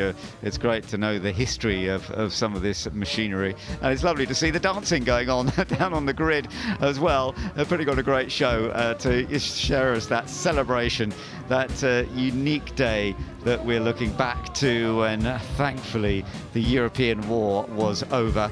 Of course, it took a little bit later into the year before the war was over throughout the whole world, when it ended in Japan as well. But the VE Day was so crucial to everybody. The Austin 7, always lovely to see that. Amazing little vehicles and still running around. It's a 4-seater car, and it's about the size of a postage stamp. But That was, an amazing car which gave people access to a road vehicle at a time when people were maybe still using bicycles, public transport, of course, and then accessibility through to an inexpensive road car. Fantastic. Great stuff. Let's go down there and join David and Grace. We're getting right in the action of the dancing down here. It is such a great spirit and atmosphere on the floor. The band has started playing, people are swinging and dancing. This is brilliant, isn't it, David? Well, it actually feels like we've gone back to that day in 1945, doesn't it, when you look around? It's an amazing atmosphere down here. Victory in Europe Day. I feel like I'm there. Yeah, there's definitely swings, dancing. If you pan round here, you can see there's a bit of a slower number starting here. But lots of people have been practicing their dancing here on the Revival site, over on the Richmond lawn. It's brilliant to see people getting into the spirit of that special day, the 80th anniversary to mark the end of World War II. This really captures the joy of that day, I think. Well, everybody loves a street party, and I think the way they just brought the chairs and tables out there, and then we've got the band playing now on the thing, they're having a great time down here. They certainly are. Well, we'll let you guys enjoy this dancing a bit more, but come back to us and we'll try and find a few people to speak to get their reactions from this incredible moment. Well, I've got a seat at the table. I'm joined by two lovely ladies. Why didn't you come in? We'll say hello. So what are we eating today? Oh, well, I've got some biscuits, and I've got some cake and some trifle. Oh, very nice. Oh, look, we've got biscuits here, and you're offering me some juice as well. Where's that gone? Yeah, we've got some squash or a cup of tea, cup of char, standard. We're just here to have a good time. Made with real tea? Real leaves, yeah, of course, from the pot. Bay leaves? No, tea leaves. Do you want a Tannocks? Yeah, right, I will, thanks. And what have you got in there? Squash. Is it just squash? Yes, it is just squash. It's a family party, yeah. Goodwood Revival. Well, look, cheers, everyone. Let's see what Rosie's been up to. Yeah, thank you, Ed. I've also got a seat at the table as well. We've got lots of children around us too. We've got Primrose just down here. We've actually got a mouthful full of chocolate Primrose. What have you enjoyed the most here? She's thinking about it. Is it the chocolate and the biscuits? The children racing. The children racing, and then you get to eat snacks as well. Young man, are you enjoying your time? Yes. Favourite biscuit so far? Probably these ones. And how good is it to be part of these celebrations? It's fantastic, yes. It's amazing, isn't it, to be part of all of this? It's very different to see this on the track. And it's brilliant for the children because this is living history, and it makes it makes sense to them rather than sitting in a classroom. Yeah, it does actually. That's so true. Do you really feel that around here with them understanding what's going on and celebrating 80 years? Absolutely. They understand it way more than I think most of the children their age would. And I think to be dressed up as well. Yeah. And these guys have done it since they were teeny tiny babies. So they've always been to Goodwood Revival. Oh, well, that is fantastic. And It is part of life, and it's wonderful to see. We need to be doing more street parties, I think, because this is so much fun. Everyone got their flags in the air. Everyone's eating their cakes and their biscuits. This little guy's got chips down here. I'm not quite sure where he got those from, but I might pinch a couple of those. Grace, what are you up to? Thanks, Rosie. I've just caught some dancers here who are bobbing along to this little number. It's brilliant to see you guys looking lovely at Revival. What's the emotion right now as we're swinging along? It's amazing. We're on the track and seeing everyone dressed up, it's actually really amazing. And this is my dad. So having a dance with my dad on the track to this is perfection. Fantastic. And have you been to Revival before, guys? Every year. Every year. And how does 2025 match up? This is quite a special moment. Gets better every year. Every year. That's wonderful to hear. So tell me a bit about the dancing that you're doing here. Does this have a name? This is us trying to dance in time. That is the name of this dance. No. Yeah, do you know what? It's just really nice to have a dance with my dad. Like I say, we've been coming for years. I think 17 years or something like that. And just to have the opportunity to come on the track and celebrate is amazing, like I say, and get dressed up. Yeah, it's really lovely. I feel like, mwah, there we go. It's been years since she's kissed me. Well, that's brilliant. Well, that's the beauty of dancing and the beauty of this moment. Just enjoy it. We'll leave you to it, but enjoy the rest of your weekend, guys. You too. Thank you so much. It's been amazing. Well, you never know who you're going to find on the grid. And actually, for the first time in a long time, my sister is here. Alice, you have no idea this is going to happen. Come with me. Are you having a good weekend? I'm having a lovely time. It's amazing. Great. We got Ellie and Rosanna should follow us. Yeah, come on. Look, do you know what I'm going to do? Is I'm going to embarrass you and I'm going to take you for a little bit of a dance. What I'm going to do is hand over the mic and let's have a dance. Okay.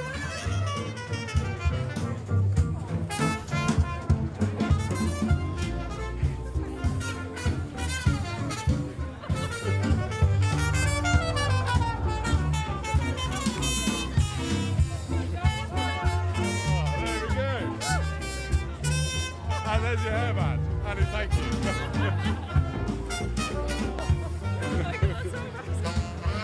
Yeah, thank you. I've made my way down the table a little bit and it is absolutely buzzing here. Everyone enjoying themselves. Miranda, how much are you loving this? You've got your kids here. Gosh, it's amazing. You just can't believe that we're on the motor circuit, having a tea party. It's an amazing atmosphere. It's a little bit different to just having the bikes on here. It really, really is. It's very surreal. What are you enjoying most about this? I mean, this is a highlight. This is once in a lifetime. But we loved going through the Ferris wheel and seeing all the cars. I mean, the whole thing.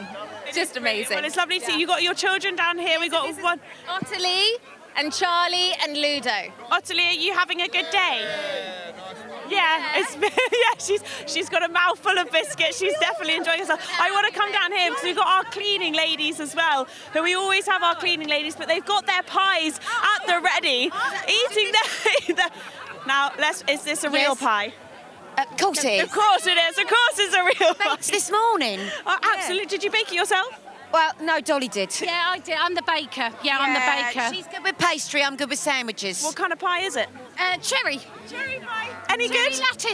Cherry lattice pie. I really did make this. Delicious. We see you guys here a lot as well. How much are you enjoying this street party? Oh, this street party is wonderful. It's so nice to see everyone come together, all the different ages, all the different eras. It's just so lovely. It is. Warms our hearts. It does, doesn't it? And it's lovely to celebrate 80 years as well. And we've got lots of people here ready to celebrate it. And it's wonderful to see so many kids here, lots of flags. We've got our pie as well. Grace, do you have a pie, Grace, over there? Yeah, do you?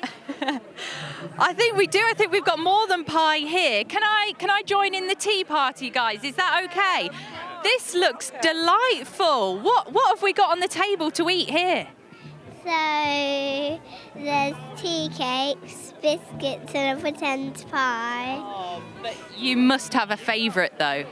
My favourite is the biscuits. The biscuits, yeah, good choice. Chocolate's my favourite, so make sure you save me one. But this is a brilliant little celebration. The flags are waving, the food is out. This is wonderful, isn't it? This is amazing. It's just fantastic because obviously everyone's out and about and we're just remembering how amazing it is to to really just do the street parties. Yeah, and a street party on the circuit as well. That's wonderful. I might stretch over the table here, see if we can get a word from a few little ones who's actually, there's got a chewing on a biscuit at the moment. That looks quite tasty, but are you enjoying the celebrations? This is a wonderful moment to capture. Yeah, it's brilliant. It's really good. It's amazing to be about on track as well. It's just such a rare occasion. It's lovely. Especially on the track as well. Do you guys think you're going to have a dance as well? Get right in the spirit? Oh, definitely. My wife loves to have a dance, so yeah, we'll definitely all go up and have a dance soon. Yeah. Fantastic. Well, we'll leave you to your cups of tea and juices, but thank you so much for speaking to me. I think Ed has caught up with a few more people enjoying the celebrations. Well, thanks very much, Grace. Obviously, there's a lot of frivolity here, and someone's going to keep everything in check. Is everyone behaving themselves? Oh, yes, indeed, sir. We, the home guard, are making sure everyone is enjoying themselves. And at the same time, make sure there are no troublemakers within the crowd themselves, sir. Quite right, but there's no fun unless it's organised, is there? No, sir, indeed not. And you must have had a busy last few years? Oh, yes, indeed, sir. Making sure we keep Jerry off our shores. Just like Churchill said, we shall fight them on the beaches, we shall fight them on the landing grounds, we shall fight them in the fields and in the streets. We shall never surrender, sir. And have you had a chance to have some cake yet? Not yet, sir, but hopefully I'll get the chance if anyone's not eaten them all. Yes, I hope your commanding officer won't be watching. I'll sneak a cake in, sir, or maybe it's a couple. Well done. Well, look, I think Rosie's with someone else. Yeah, thank you. And I was about to say that it's getting out of hand here because we've got one little boy here already dancing on the table. So definitely the celebrations are carrying on with not only lots of biscuits, but I know the adults have got their drinks at the ready as well. We've got some hip hip hooray going on over here. He's got it going. Go on, young man, try that again. Hip hip hooray. Hooray! Getting everyone going. How good is this atmosphere? Oh, it's absolutely marvellous. It's just the best thing. It's absolutely wonderful. And you've got a fabulous outfit for today as well, ready to go. Thank you. Yes, well, I'm just so proud of the fact we've won the war. Exactly that, an 80-year celebration. And it really is a celebration of relief as well back in those days. We're going to come down here. You look very ready to go. And look at you in your suit as well. Are you enjoying your day? Yeah, this has probably been one of the best weekends of my life so far. And how old are you? 8. 8. So in 8 years, this is the best weekend ever? Yep. What's been your favourite part, do you think? Probably racing in the Sectorington Cup. Oh, wow, how did you do? I came 4th overall. That's really good. You've got to be celebrating here. How many biscuits have you had so far? 3. Only 3. Mum, are you stopping him? No, not at all. I haven't had anything to do with it. No. I think you need to be eating more biscuits here, definitely. Have you managed to have a biscuit or a cake? Yeah, I've had 4 biscuits. 4 biscuits, quite right. Lots of kids coming up. I'm going to walk down here as well. You look like you're having a lovely day. You enjoying yourself? Yeah. Well, listen, I'm going to leave you to it to enjoy. These cups are filled with juice. I hope some of the adults have some of the alcohol as well at the ready. Grace and David, we will head straight back to you. Thanks so much, Rosie. It's wonderful to see. Look how long this table stretches back for. We'll just get a shot of this long table that stretches the whole of the start-finish straight of Goodwood Motor Circuit, full of cakes, biscuits, those Union Jack flags. It's really captured the spirit of those celebrations 80 years ago. Everyone's in such a good mood. I've just spoken to a couple of people there and they were saying they couldn't believe the sheep here yesterday for the Jim Clark. And I think we've actually topped it today with this street party. You know, it's just absolutely great atmosphere. We've just had some open top buses turning up there. It's just fantastic. Yeah. And everybody's really got into the spirit. It is. It's full of joy, cheerful, smiles everywhere. I think it's really encompassed that moment. And as well to see youngsters as well as the older generation really getting into the spirit. The array of people here that are celebrating is really wonderful. And Ed Foster, he can dance, who knew? Yes, yeah. Well, we should certainly get a dance later. The band are just about to close their music as we hear some words from the Duke of Richmond.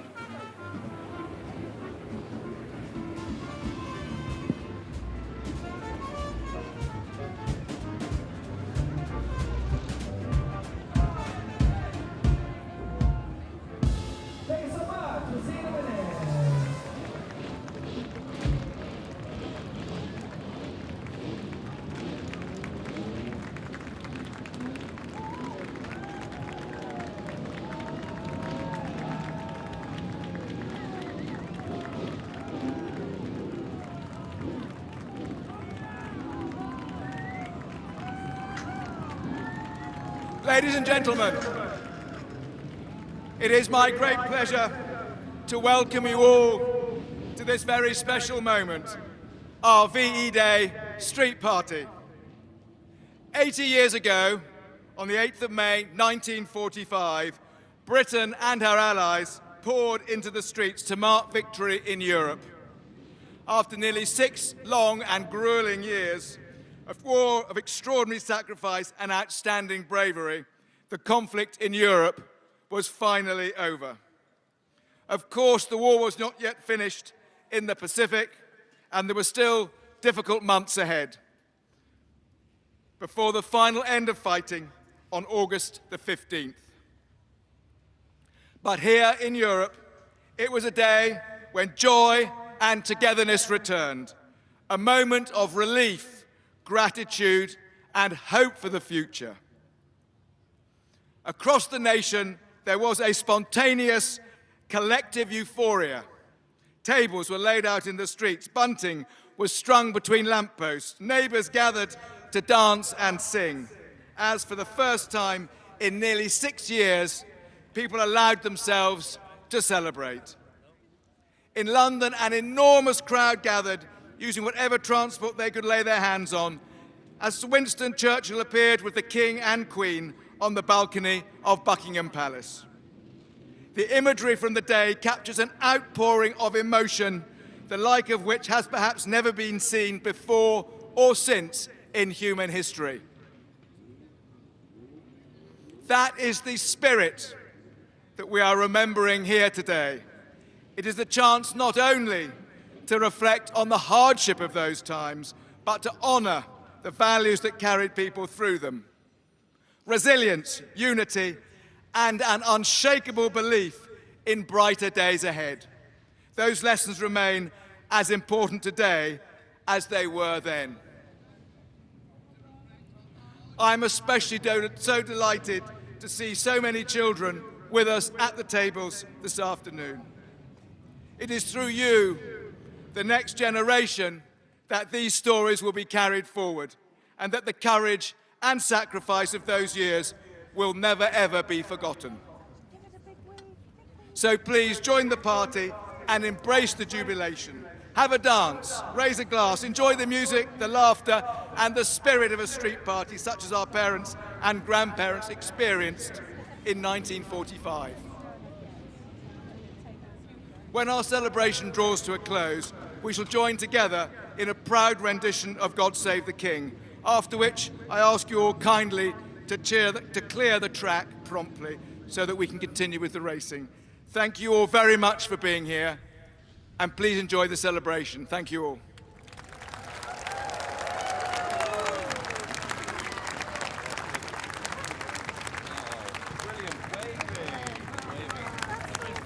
Very good to hear from the Duke of Richmond about the history of the VE Day, and here we are, everybody celebrating, having a lovely time on the grid right now, enjoying this moment, celebrating the 80 years since World War II came to an end. And it has mattered to so many people, but it's so lovely, John, that we're seeing so many people really celebrating, and the kids as well, having a great time here. Well, I think there's one word I can think of just watching these celebrations, and that's community. You know, towns, villages, hamlets throughout the country celebrated this day 80 years ago, and it brought together, after 6 years of appalling warfare throughout Europe, throughout the world, and they all came out in their millions to celebrate. And here's sort of almost like a view of what this would have been like. You could imagine this in the middle of Chichester. You've got 4 main streets in Chichester, north, south, east and west.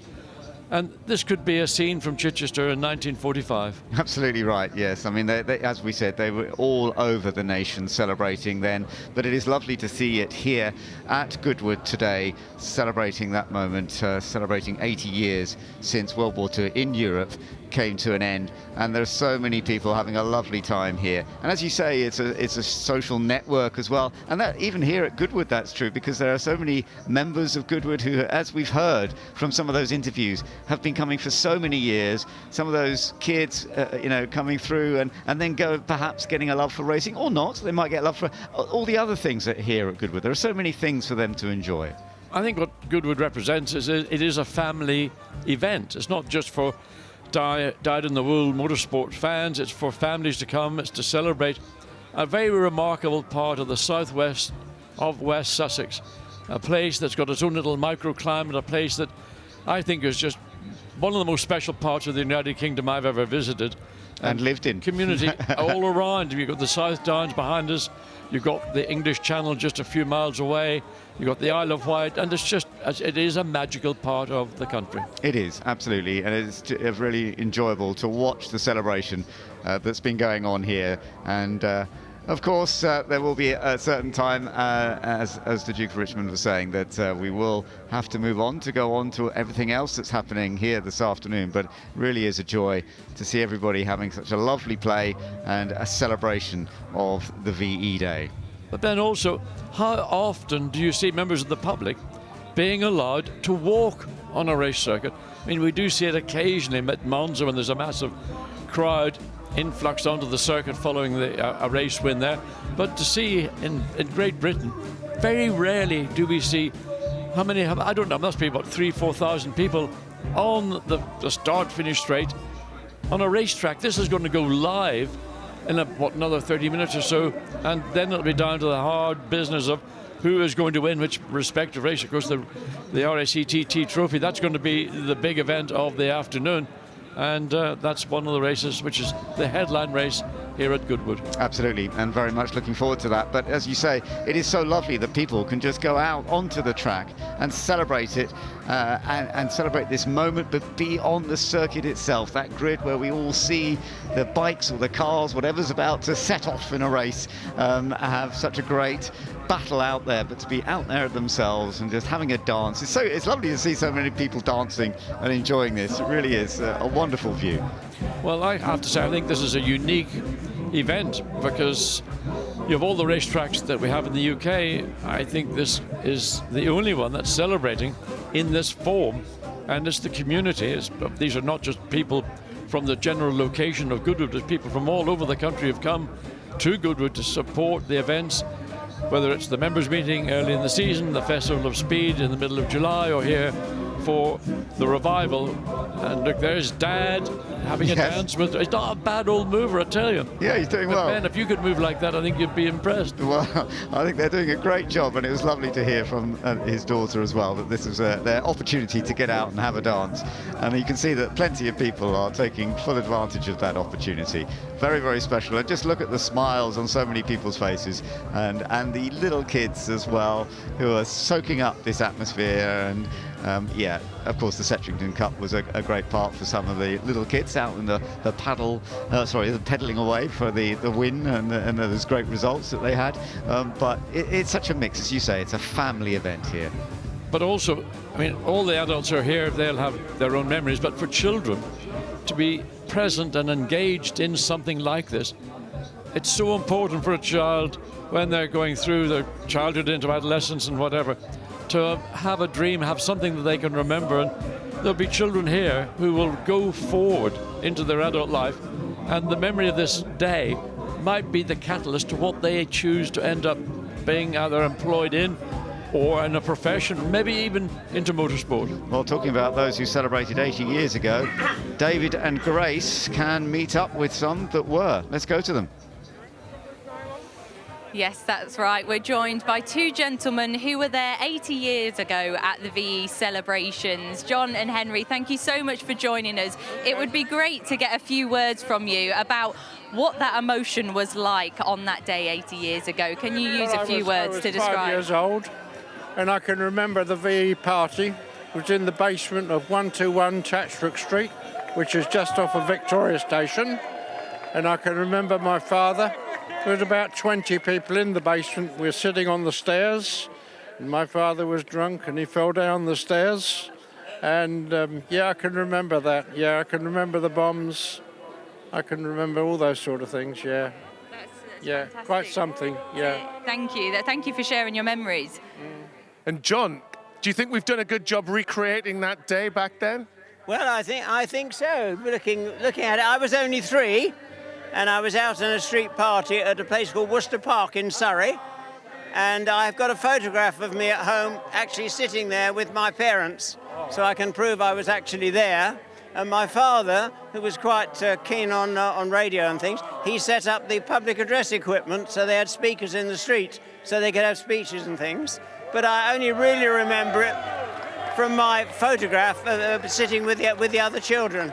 But it was on the day. It was reasonable weather, and it was just a great thing to do. Yes, yes. It's such a fantastic atmosphere here as well. Do you remember that euphoria back in the day? Not at 3 years old. It was just nice to be out on a party and to be able to eat whatever you liked, because it was all food rationing, of course, you know, so it was nice to be there. But it's that photograph that I mostly remember of myself, yes, yes. But we've come to this event in recent years, so it's always very good. Yeah, and picking up shrapnel from the street. Yeah. I can remember the American soldiers and the American sailors. Yeah, I was evacuated up north on the first big blitz, 1940. I can never understand how I can still remember, because I was only like 18 months old. I was born on just the beginning of just after the outbreak of the Second World War, and I can remember my uncle going back the last time with his kit bag on his shoulder and his rifle. Yeah, so many things. Yeah. Yeah, we really appreciate you sharing those emotions with us. And how would you describe the celebrations here at Revival? Do you think they've encompassed it well? Something, yeah. It's difficult to take in. Yeah. But there you go. Well, I heard you singing there a moment ago, so we'll leave you guys to the celebrations. I'm sure you'll continue that and maybe get a dance in as well. I'll tell you. You will. Look out for it. Thank you so much, guys. Yeah. Yeah, I saw you on the screen yesterday afternoon. I was watching you interview various people. Yeah, quite something, yeah. We appreciate that. Thank you.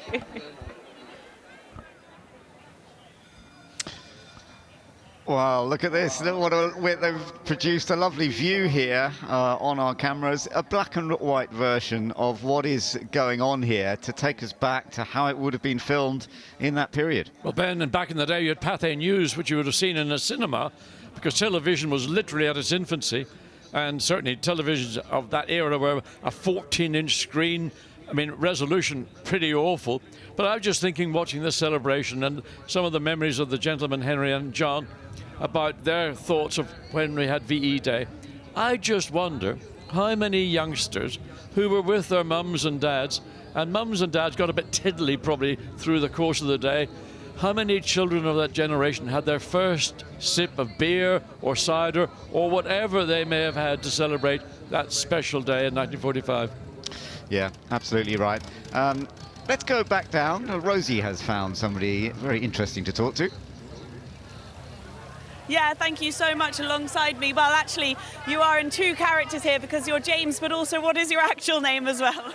It's Jeff Rose. It's Jeff Rose. And Jeff, you were just saying to me about how the celebrations weren't repeated back in the day as much. So how special is it to see that nowadays we do celebrate? I think it's very important to remember year after year after year so that we don't forget the horrors of war.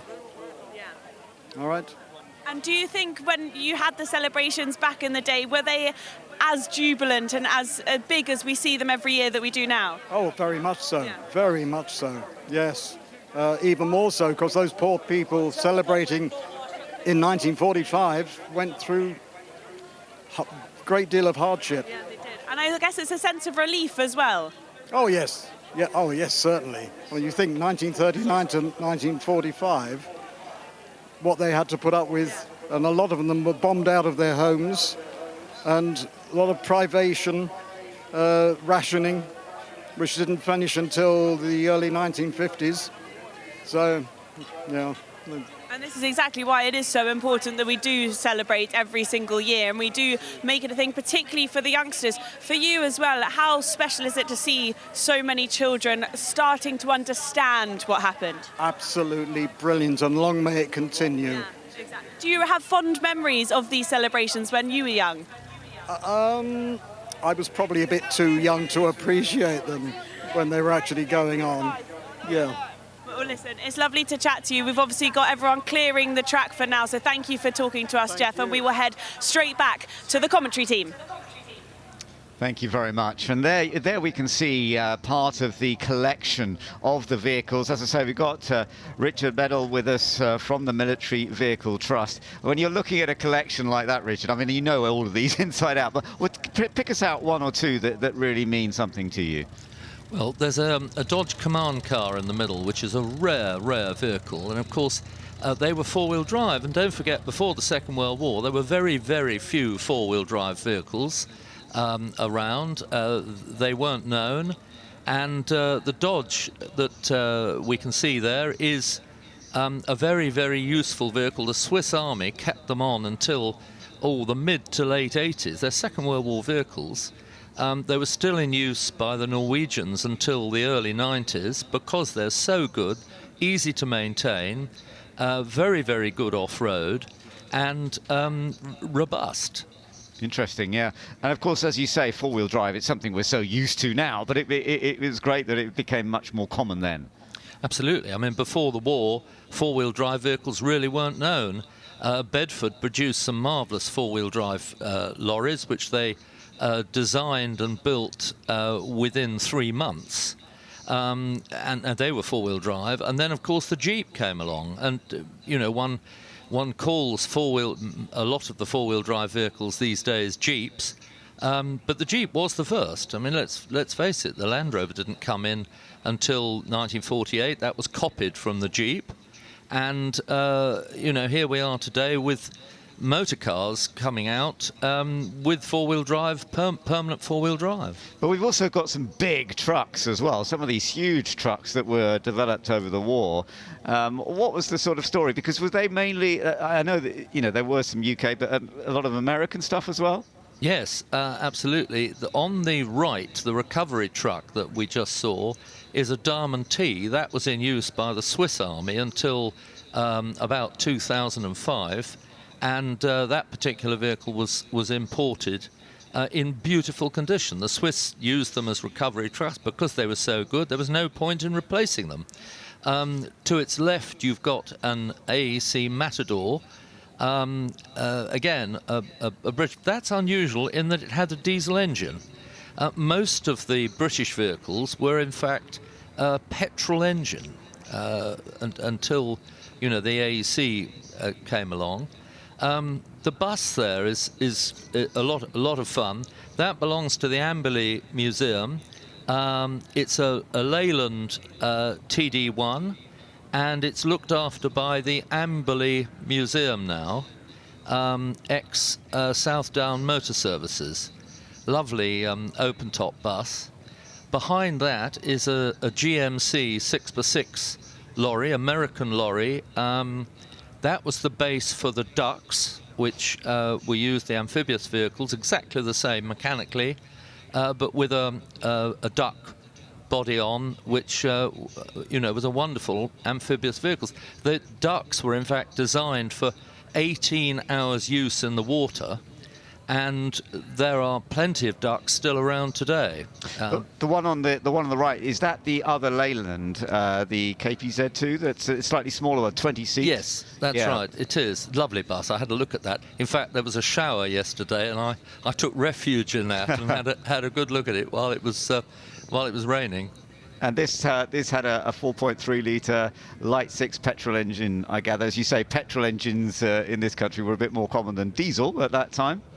Absolutely, absolutely, and the British Army relied on petrol. 165,000 jerry cans went across on D-Day with the British alone, and they relied on jerry cans. Each vehicle had a jerry can holder on it. You can see there the GMC, the last vehicle in the convoy there.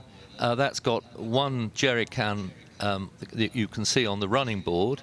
And many of them had 4 or 5 jerry cans in order to keep them going when, the fighting started.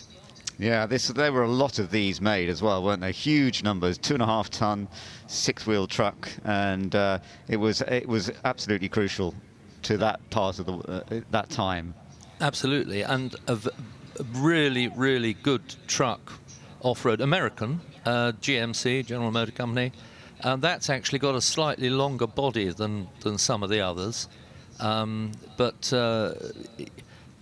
as I said, the Swiss Army, the Norwegian Army, the Greek Army, they kept those trucks going right the way through to the 2000s because they were so good, and they were very good off-road. They were quite a bit narrower than some of the modern lorries, but particularly in Switzerland, in the mountains, they found them, to be better than some of the later vehicles that were produced by Movag and others.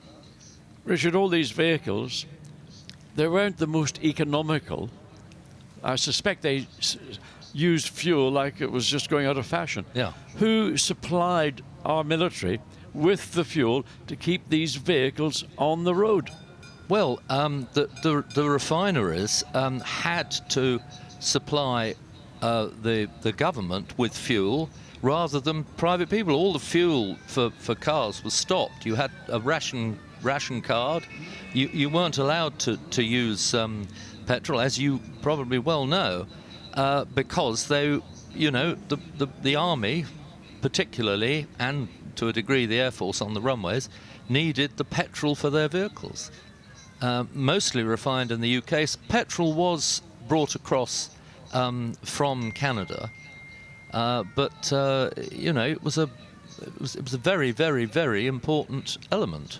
Yeah, I can totally understand that. At that time, they had to get the petrol to these types of vehicles, and people who had vehicles themselves, weren't really able to use them at all at that stage.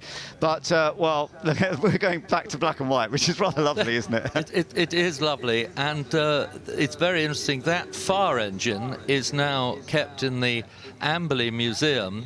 And a great friend of ours, Tony Brooks, is driving it. Tony looks after it, and Tony helped me on the tow lane here from day one of the revival.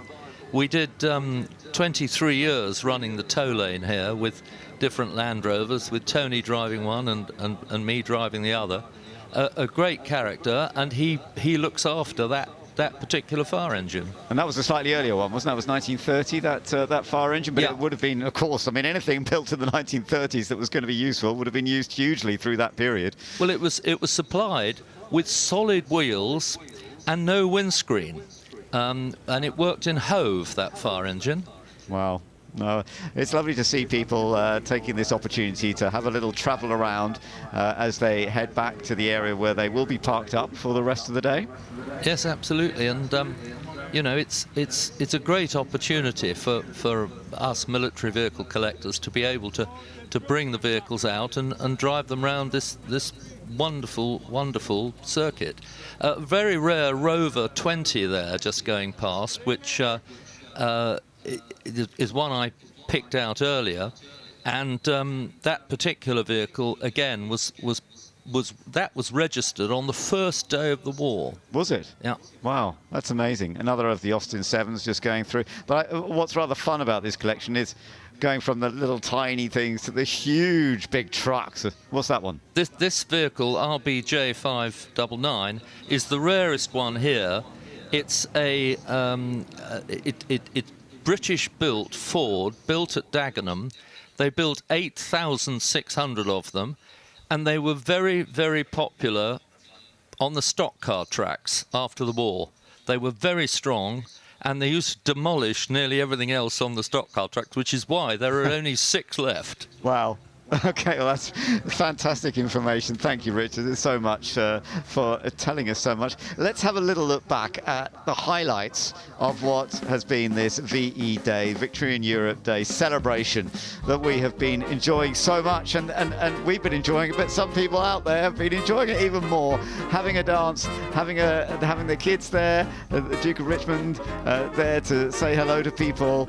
Many of them are people who've come to Goodwood for many years, but never had a chance to actually get out on the track itself. So lovely opportunity, and what a wonderful view we have had of that celebration time 80 years ago when the Second World War finally came to an end in Europe. As we were told, it did finish completely later on in August, but I do hope you've enjoyed it. We have certainly enjoyed this VE Day celebration at Goodwood.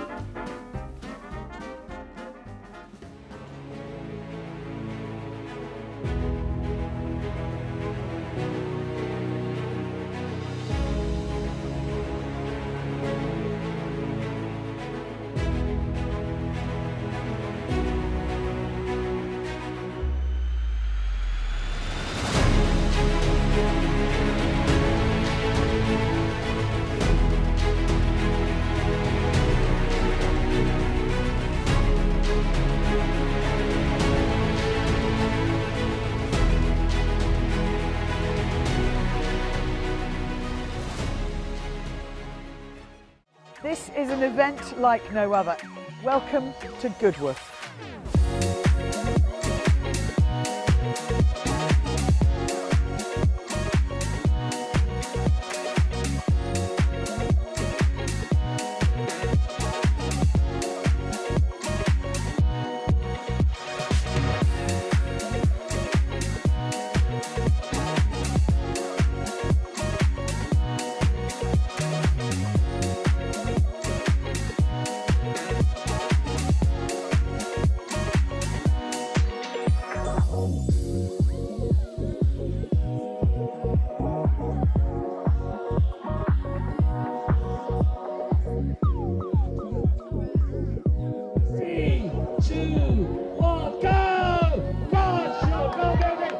That is it from Goodwood. It's been amazing, hasn't it? Wonderful time.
Today, the weekend has been sensational. Well, everybody said it's so exciting. I really, really wanted to come. Goodwood Revival is like going to an art gallery, but the gallery comes past you at 150 miles an hour. It's the way Goodwood should be, you know, turn up, put on a show, slide around. It's the biggest event of its kind in the world, with the finest collection of cars who are actually racing. You arrive here, get into your 1960s lightweight E-Type and head out onto the track, and it's just wonderful. Jenson Button is in second position. They drive them like they've stolen, and I love that. Okay, burn it, burn it, burn it! Everyone's in vintage clothes. There's cars. If you're a petrol head, you're going to absolutely love it. The Duke and his team put on a great show. I think the fans enjoy it. That's the main thing, you know, we're just the entertainment act. The champagne booth is always a favorite spot for me. Just really an immersive experience. It's just like being in a movie set. It's absolute fun. You just couldn't help but feel happy today, could you? I mean, it's just being with the crowd and being a part of it. I love Goodwood. We don't actually come for the racing. There's so much to see, there's so much to enjoy, there's something for everybody. Everyone's got big smiles on their face, and you know, it looks incredible. And just what an amazing event. Goodwood Revival is all about make, do, and mend, vintage style, not vintage values. We had some incredible conversations at the Revive and Thrive Village. People coming together and celebrating the past in the present. Look, rather than throw things away, let's reuse things and repair them. These cars wouldn't be lasting this long if they weren't taken care of. The whole atmosphere is amazing, and people really do throw their heart and soul into dressing the part. There is that around the outside. That is magnificent. What a super move.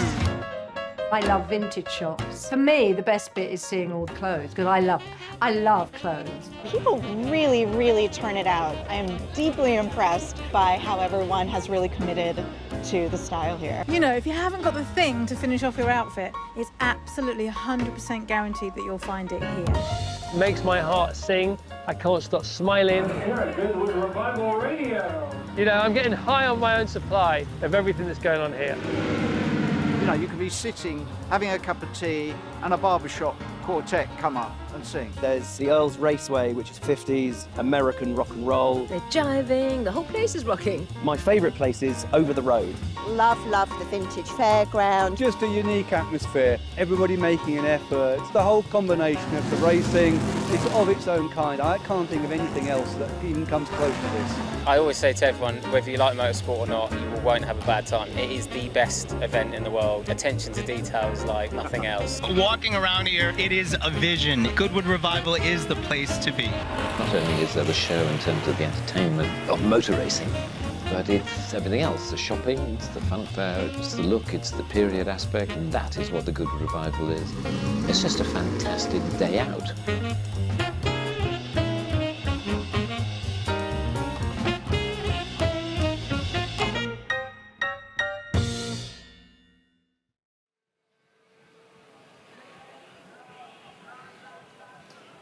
The RAC TT Celebration regularly draws the biggest names in motorsport to this grid inside some of the most glamorous of cars. And David, we can see behind us just how popular this blue ribboned event is by the crowds that it's drawing. Absolutely. You say it's a blue ribboned event. It's not only the most prestigious race at the Goodwood Revival, it's probably the most prestigious race in historic racing in the world. I mean, as you say, the cars are spectacular, and the driver lineup we've got today is just incredible. Yes, yes. So talk to us about some of those drivers. I mean, car number one has coincidentally put it on pole, and that's a beautiful AC Cobra that we're going to see take to the line first. Yeah, when you just look over the shoulder here, you can see the top three cars, but you've got in third position on the grid, you've got Tom Kristensen, that TVR, that won last year. So Tom, always quick. He's one to watch for sure. And then, of course, you've got Rob Huff behind the wheel of an E-Type in second place. Always entertaining. Fast, but lurid slides on the lock stops, going back and forward. So great to watch Rob. But they're going to have to get past that number one car. And Darren Turner. Well, there's already Dylan Turner's got a win this weekend at the Setchington. Yes. So Dad will be looking to match his son and as you say, take that AC Cobra home. That's a lovely link between the races here at Goodwood Revival. But also a certain Tom Ingram, he's driving an E-Type as well, but he won last year in that TVR. Do you think he's maybe thinking he should have stuck with that? But I'm sure he's going to give it a good go. Well, I'm not sure how it was decided if he was. Maybe he did want to stick with it. But yes, maybe he's not in such a quick car as the TVR today. But he's back in the grid. But he's a great racer, so he'll be looking to come through during the race. Yeah, I'm sure he will be. We're just seeing some shots now of that lovely AC Cobra in the gold and red, that huge number one on the front. That's going to look good on pole position.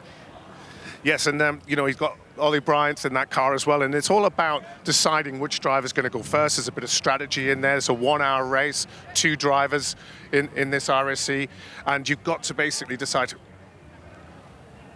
Yes, you've got to decide who's going to go and, at what time. So the owners will go out first, and then it'll be to the pro drivers, if you like, after that. But it's picking that moment of when to choose to swap over, and you don't want to hit a safety car when you can't get in. So it's a lot of strategy going on as well as driving fast. Yes, and these 2 driver or even 2 rider races that we see at Goodwood Revival are always exciting to look out in pit lane, because this is where the haste, the angst to get into the cars, doors are opening, helmets on, being strapped in. A race can be won or lost in the pits as well.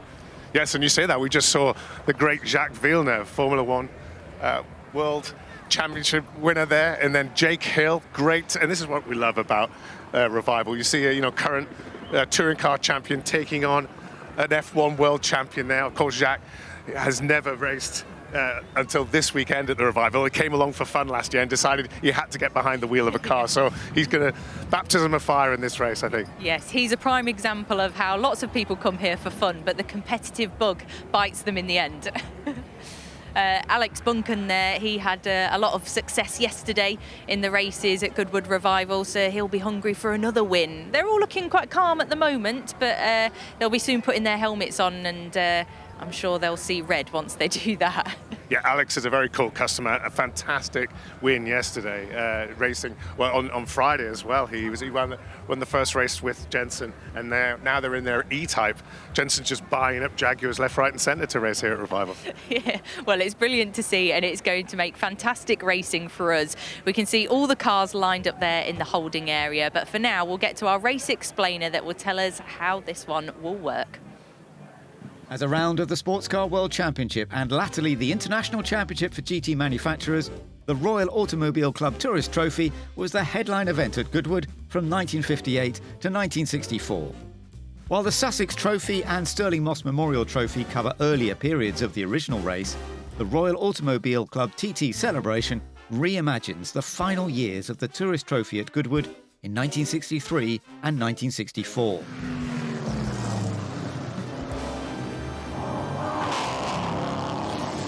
It is recognised as the Blue Ribband race of the Revival and of historic motorsport globally. Featuring a mouth-watering grid of priceless GT cars and a star-studded lineup of VIP drivers.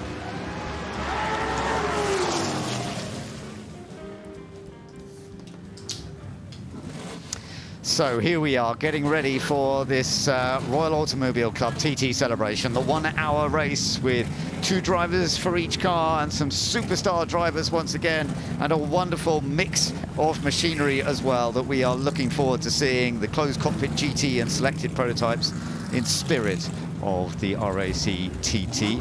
And we're looking at the cars heading out already. We're going to get this race underway just a little bit earlier as well. There is a chance of rain coming, but not just yet. So let's get the race going, and then we can see sometimes a bit of rain can make a change to the race, of course. It's going to be a fun one to see. Alice Powell and John Watson joining me for this RAC TT Celebration. We are going to see the stars in most of the cars coming out afterwards, aren't we? So the owners, the entrants of these cars are going to start the race, John, and then we're going to see the VIPs coming out after the pit stop. Indeed, and it'll be interesting to see at what point these cars driven by the owners or whomever make that mandatory pit stop, whether they do a short run or a slightly longer run, depending really where they are in the field. And Alice, because Jenson Button is now the owner of actually a couple of cars, because he bought this one quite recently, so he's actually the starter, so he's the superstar, but of course he actually is going out at the beginning of the race. He certainly is. He's down in 19th place at the moment, so he's got on the 8th row, so he's got a lot of work to do, but we're guessing that we've got the owner, the entrants going out first, because we are expecting the weather to move in, so we'll keep an eye on our looking out the commentary box window. Certainly the flags have picked up pace, but it is a 1 hour 2 driver race, and the pit window opens 20 minutes into the race, and it's open for 20 minutes, so it's open between 20 minutes and 40 minutes. But if we do have a safety car, you are not allowed to pit within that window. Okay, that is a good point, and that safety car is always a potential thing, particularly if we do get some rain later on. John, in terms of the sort of cars that are entered into this, it's a real mix, isn't it, of some of the great star cars from that period? Well, the 2 standout cars, one might say, are on screen, an AC Cobra and a Jaguar E-Type. And they're more than likely to be, and just following behind the car that won last year, in fact, the TVR Griffith 400. But it's probably from a Jaguar or an AC, and it'll depend, or will be dependent, should forecasts of maybe rain coming in, because there's usually, the Jaguar is considered the more compliant in wet track conditions, but in dry track conditions, the brute force of a 4.7 Ford Detroit petrol engine, 289 cubic inches, it is hard to overtake in a straight line. I agree with that. Alice, it is fun to see that TVR Griffith, which battled so well. Last year we had Tom Ingram and Jake Hill having that amazing battle, and Jake was in the AC Cobra that Ollie Bryant's driving. They're both on, both cars are both on the front row, slightly different lineup in terms of drivers, but they're on the front row again. That was probably one of the best battles we've seen in the TT, well, in recent times anyway. It was so close. They were just swapping positions, and as John mentioned, you know, the AC Cobra had the legs, but it was just so nip and tuck between 2 great drivers that we often see racing against each other in British touring cars. Well, certainly Tom Ingram, I thought was a standout driver 1 year ago, and he manhandled the TVR in a way I was thought, wow. I never thought I would see a TVR Griffith 400 model being driven with such vim and verve. And the battle with Jake Hill, Jake was in a Cobra, and one might have said the Cobra was the better all-around package, but Tom Ingram took the TVR and launched it to victory.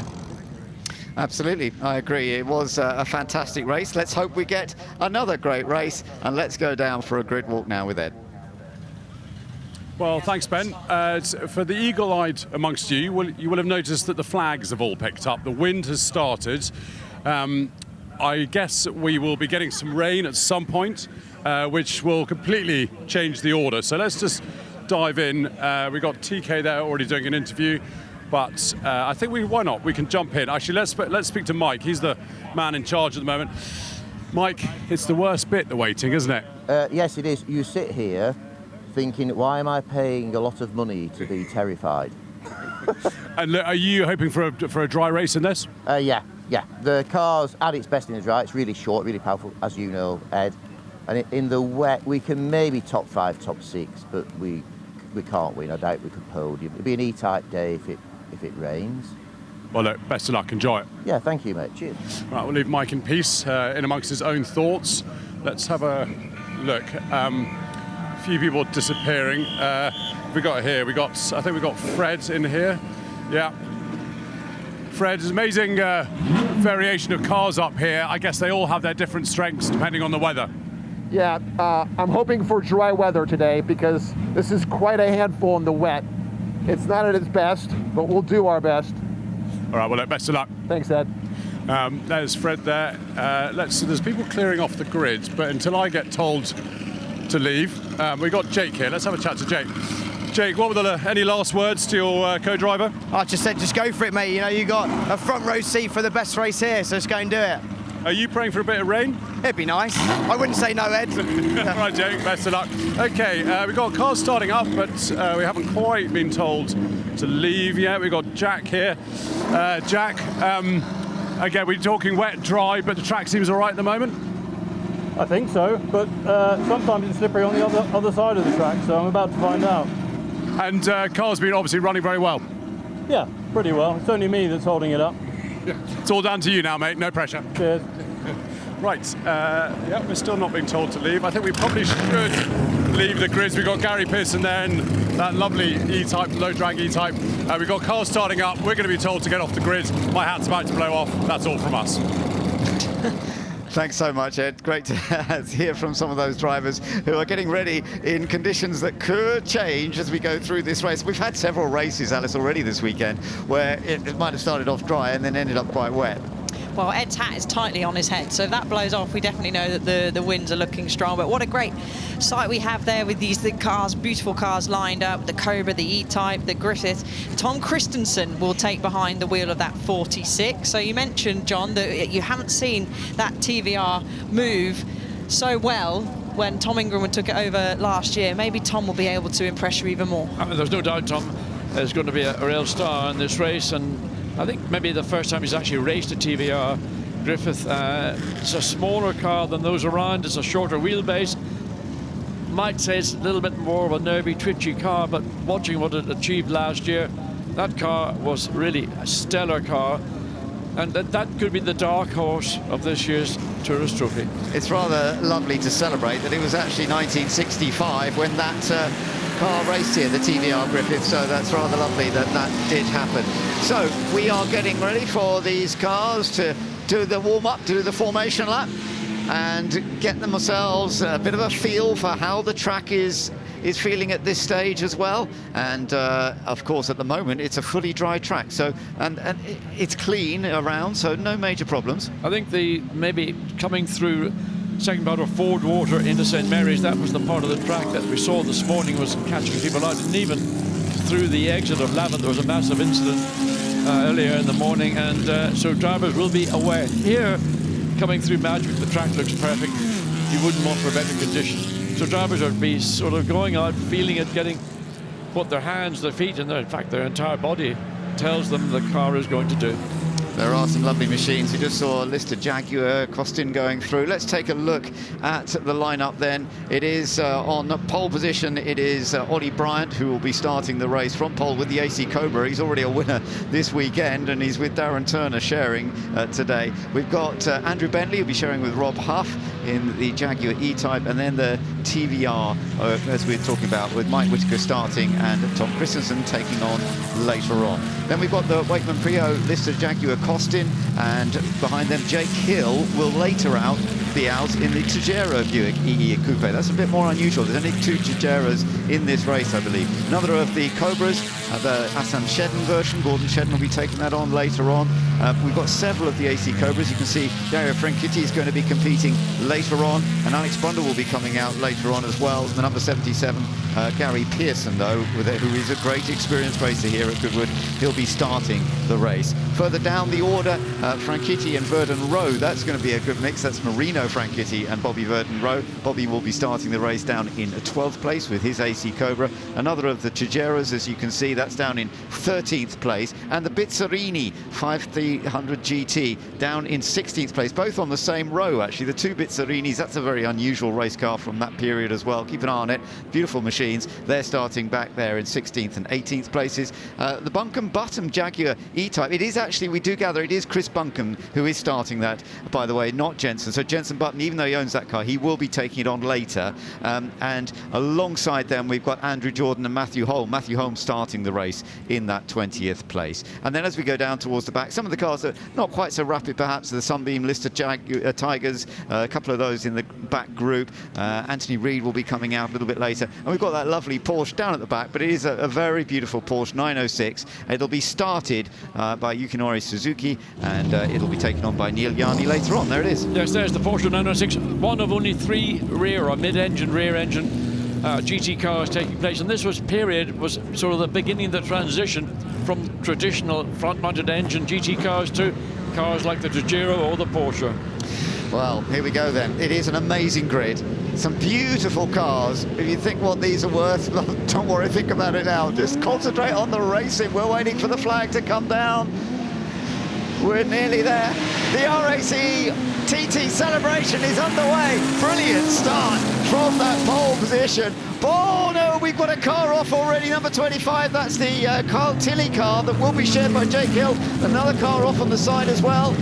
And the number 24 it is the Jack Tetley, Alex Buncombe car that's gone off. Well, that's a great shame because we've had some pretty clean starts so far, Alice, but it didn't quite work. But look at the lead that's developed already. It's great, and actually the Shedden Assam Cobra got a great launch. You could just see it going up the inside there. So they started down in 6th place, and it looks like they could already be into 4th place. Yes, they go through the first part of St Mary's.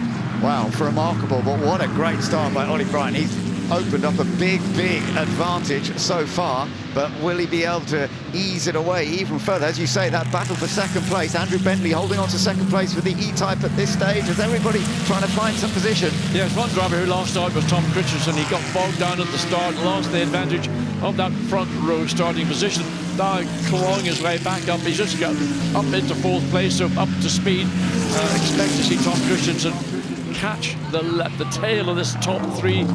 Oh. Just remember, it's Mike Whitaker in it at the moment. Yes, it's Mike in it at the moment. Tom will be racing it later, as you say, but that TVR, which did win this race last year, as you say, the start didn't go perfectly well, but he is up into a clear 4th now, and he's trying to catch back up again. Starting here is not always very easy around Goodwood. Just seeing Richard Kent go through in the number 88 E-Type Jaguar, but it is Ollie Bryant who is currently leading this race by 1.5 seconds at the end of the first lap. And there's the 94, the Verdon Rowe AC Cobra that was with those classic snake eyes on the front that was just slithering on the grass as it was coming down into Woodcote Corner. And then we're going to go 3 abreast. Are we? Maybe 4 abreast if we're lucky, down into Fordwater, and Verdon Rowe goes round the outside. However, we've got a battle on our hands for 2nd place. We've got the Jag E-Type under all sorts of pressure from the Cobra. Yeah, Andrew Smith in the Cobra, who will be sharing with Dario Franchitti. That is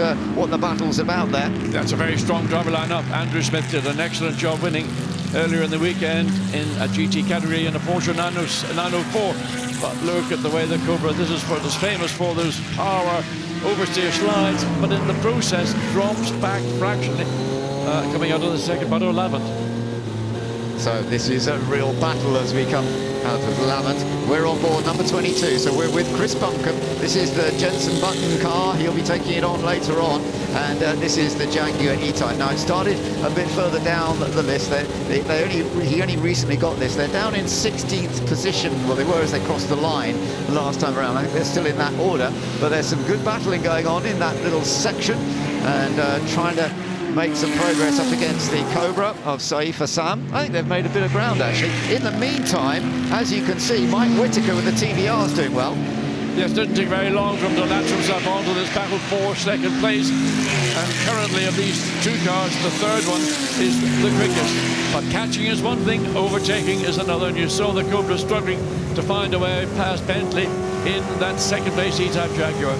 Absolutely. So we're on board with Mike Whittaker here as he is trying to see if he can make, but there is that change of second place. So that's a very, very good effort indeed by Andrew Smith, who's gotten a Cobra up into second place. So you've got a Cobra 1-2 at the moment. Yeah, and the TVR is on its way, and just actually on the Shedden, the Sam car, that must have had an off at some point in the lap, so they've dropped all the way down. That's the car that got the electric start, dropped all the way down to 13th place now, and the Buncombe Button car did find its way through. But Mike Whittaker's doing a great job. You're on board with him. He had fastest lap, last lap around, by nearly a second, really, over the front runners. So this TVR has got tremendous pace once again. And these two, both the Cobra initially and the Jaguar E-Type, number 18, that's the Jaguar E-Type, that is coming under a lot of pressure. Yeah, I would expect in straight line performance the TVR to have the advantage over the Jaguar, but it's not just about speed on the straight, it's speed onto the straight. Look at Whittaker lining up the Jaguar as they come down into Magic, going to slip the nose of the TVR up the inside as we go back on board with Oliver Brown, leading the race now by 3.7 seconds. Yes, he's done it, he's up to third place. Whittaker slid through on the entry into Magic and taken third place. He's taken that vicious little car with that huge power to rate ratio, the Ford 4.7 V8 underneath that lovely blue 46. And now he's been chasing down the next car, and his prey will be the AC Cobra of Smith. Yeah, Mike Whittaker. Let's have another little look at this, Alice, and see how the overtake got done. As John mentioned, that's just pure power compared to the Jaguar, hitting those down changes and even a little bit of grass from the AC Cobra in front of Smith, making use of all parts of this Goodwood circuit. Well, it's all there to be used. This is the forward view looking into Magic, and then that was a very clean and relatively straightforward overtake. Just the speed off the chicane from the TVR greater than the Jaguar. Now the Cobra's under real threat as we come down into Woodcote at the end of Lavant Straight. Yeah, so now you're into a battle for second position.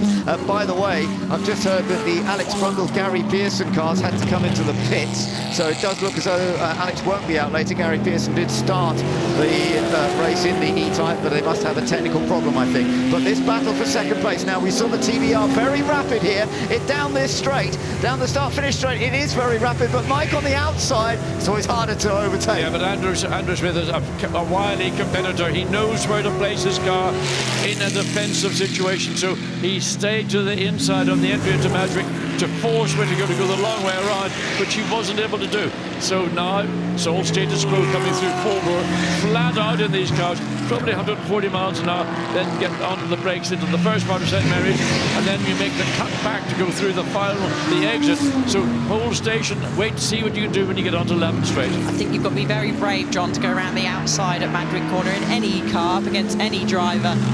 Little puff of smoke. Yeah. That, I think, was body rub, the tyre rubbing against the bodywork, so nothing to be concerned about.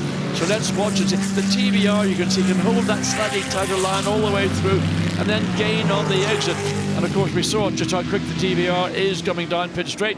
and about to try and punch in the Cobra. Is he going to be able to do it? You're on board in the battle for second place. Around the outside, a straight line speed of that TVR is so impressive, going past the Cobra, and he has taken second place. So now, of course, chasing after leader, 4-second gap to the race leader, Ollie Bryant. And Ollie actually, I don't know whether he's been told, but he just said the fastest first sector of anybody so far in this race. But let's just see what the gap is and whether over the next couple of laps the gap will reduce at all. So as he goes over the line this time, it's 4.7 seconds, but the pace is actually very, very similar to what Ollie Bryant is doing up front at this stage. So we shall see. I think now that Whittaker's got clear air, all he has to focus on is trying to catch him. We just start saying it. Safety car has been deployed. Dear me. So there is... Driver's okay. Is that one of the Tajeros? Yeah, it's the Tajero 40E Coupe. Yeah, it is, and it's Afshin Fatemi who's had the crash. It would have been shared by Jean-Eric Verne, and oh, that is a great shame because we've only got the two Tajeros in this race. A rare machine. Let's have a look, guys, at what happened. See what. Oh, again coming through Ford water, and just ran wide, and the car got onto the grass, and then just nosedived into the tire wall, the rubber strap that failed, so the car rotated. All the energy, fortunately, was dissipated, and you can see drivers out of the car. He will certainly feel the impact of that later in the day and tomorrow, but safety car had to be deployed to remove the Trujillo to safety before we can continue racing. Yeah, there's going to be a lot of tie wall damage there as well. I wonder, maybe will they stick out the red flag? We have seen that across the course of the weekend, but as you said, Ben, a very rare car, and actually that's an ex-Jackie Stewart Le Mans car from 1962. Well, great history, but we're sad to see it go like that. Okay, guys, let's have another look at the start. I mean, it was a brilliant getaway by Ollie Bryant, wasn't it, Alice? Yeah, and just looking in the middle there, the 24 and the 25 just coming together, and then that spun around, and it was a great avoidance from everybody else. So that's the Carl Tilley and Jake Hill car, which another one of our ex-Jackie Stewart cars that we've got on the grid, that shot over to left of screen, and then the 24, the Buncombe and Tetley car, was shot over to the right of screen. But this is on board with our, and there's the number 6. That was on board with our current race leader, and there was the Shedden Assam car that snuck on through, and of course had an incident somewhere along the line because it's dropped down the order. So starting from middle of the pack, and this was the Buncombe Button car. There was a lot of wheel and door banging, wasn't there? Oh. A lot of hip and shoulder, but if you're in the middle of the, or tail of the pack, you're in the part of the grid going into Magic, where people are seeking to come up and around the outside of you, or come up, sneak up the inside of you, and sneak wherever you can. Yeah, but there was certainly a bit more contact at the start of this race than we've seen in a few of them. But it's always understandable at the start of a race that can happen easily. Oh, running wide, number 5. That's the James Thorpe Bizzarini that ran wide onto the grass. The Thorpe, and I think that was the Piro, wasn't it? Yeah, the car. But that set off Buncombe through. So then we were riding on board here. There's another great start of the Whittaker's TVR that just didn't get the launch jump. No, I don't know whether they may have had too much wheel spin. There was blue smoke from the rear, but he was assumed by those around him and fell back from that front row starting position, lost 4 positions, but immediately straight on the pace and just passing cars with relative ease. I think he actually dealt with that very sensibly, because it wasn't a great start, and he just backed off and let the number 17 go through. That's Fred Wakeman, who is very rapid, but he then just started to pick up the pace, as you say, and started overtaking. Yeah, tried to have a little look down the inside, didn't he there, John, of another one of our AC Cobras. Yeah, I mean, the TVR clearly is the quickest car on the circuit, in certain parts of the circuit especially, and Whittaker doing a good job just to place himself in the situation, not entering into Lavin, but waiting till the Cobra gets into, and then use a slightly different line and tighter exit coming through part 1, and there's having to be patient, not trying to overdrive. Now he's on the throttle and just driving the TVR off the exit of Lavin, and just no problem whatsoever. Just the speed the car's got, the acceleration is, pretty impressive. It is.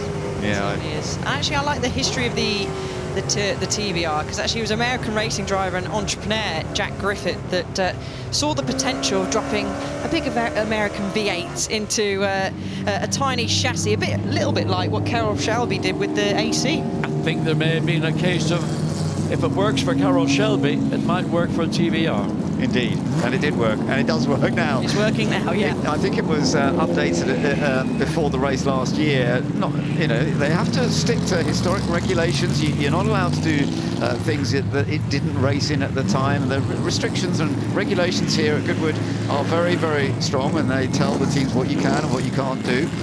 For example, all on sustainable fuel as well. No matter how classic the cars racing here at Goodwood, they're on sustainable fuel, and that can sometimes change what you need to do a little bit on the balance of the engine, but they do all work as long as you just make those tiny adjustments. So they're behind the safety car now, John, and just taking it steady. So it gives us a chance to just catch up with some of those interesting machines. Well, there is one, the Chevrolet Stingray with the split rear window. That's a valuable car because they were the initial production run of the Chevrolet Stingray, and then in later evolutions of the car, they went to a full rear screen. But the split screen one is the real one. We are seeing a red flag now, and Alice, as you mentioned, you thought that might be a situation, because if the barrier needs repairing, that does take a little bit of time. It does, and you can see the marshal left the screen there, just directing the cars to keep over to the right-hand side, but that was a huge impact. And as you saw, the tyre barrier did its job, but of course it needs repairing, and we can see we've got marshals and Goodwood staff already heading onto circuit. You're looking at the James Thorpe Bizzarini that we did see run a bit wide, the 300 GT Corsa. So that is also running okay at this stage. It's a little bit, where is it down on the order? It's 11th place it was before we got to what is now the red flag, of course. I've always been a little bit confused by the Bizzarini because it's essentially an Italian car with an American Chevrolet V8 engine in it. It's got a really swoopy bodywork. You would expect it to be at least a match for the AC Cobras and others around it. Maybe the TVR is a little bit further down the road now. But such a beautiful looking car and Italian design and style. Yeah, and the Bizzarini was kind of known back in the day for excelling at the fast flowing circuits, which you could probably definitely count Goodwood as one of those, with the mid-engine layout for that optimal weight distribution and handling.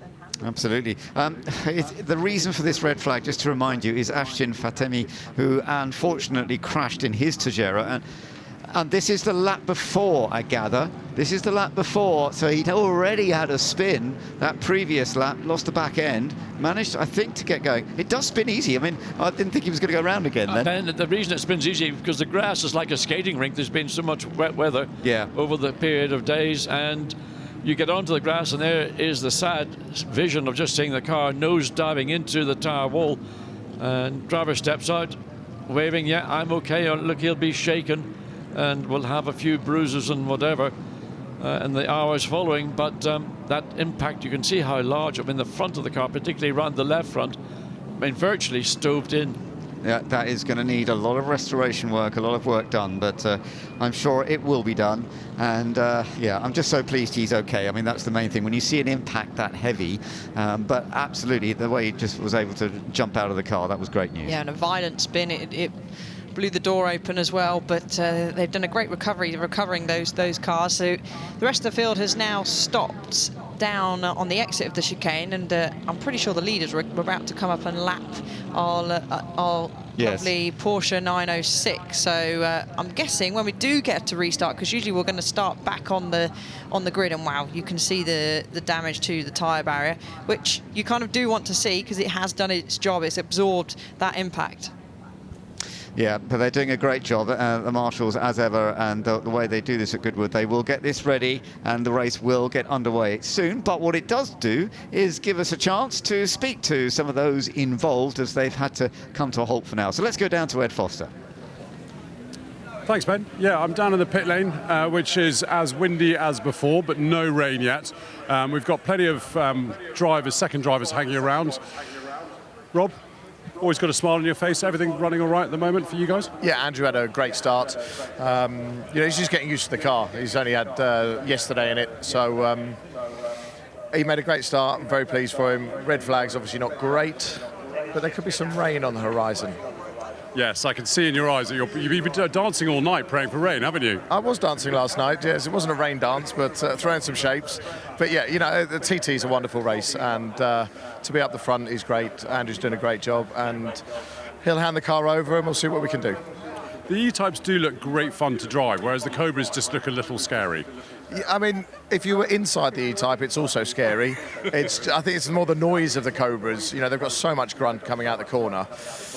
The E-type's just a joy to drive. You know, we're really on top of it. Valley have done an amazing job with it. Richard obviously drives it very well as well. So it's a pleasure to be here, and it's a pleasure to be up the front. Cheers, Rob. You'd have to pay me a lot of money to sit next to you.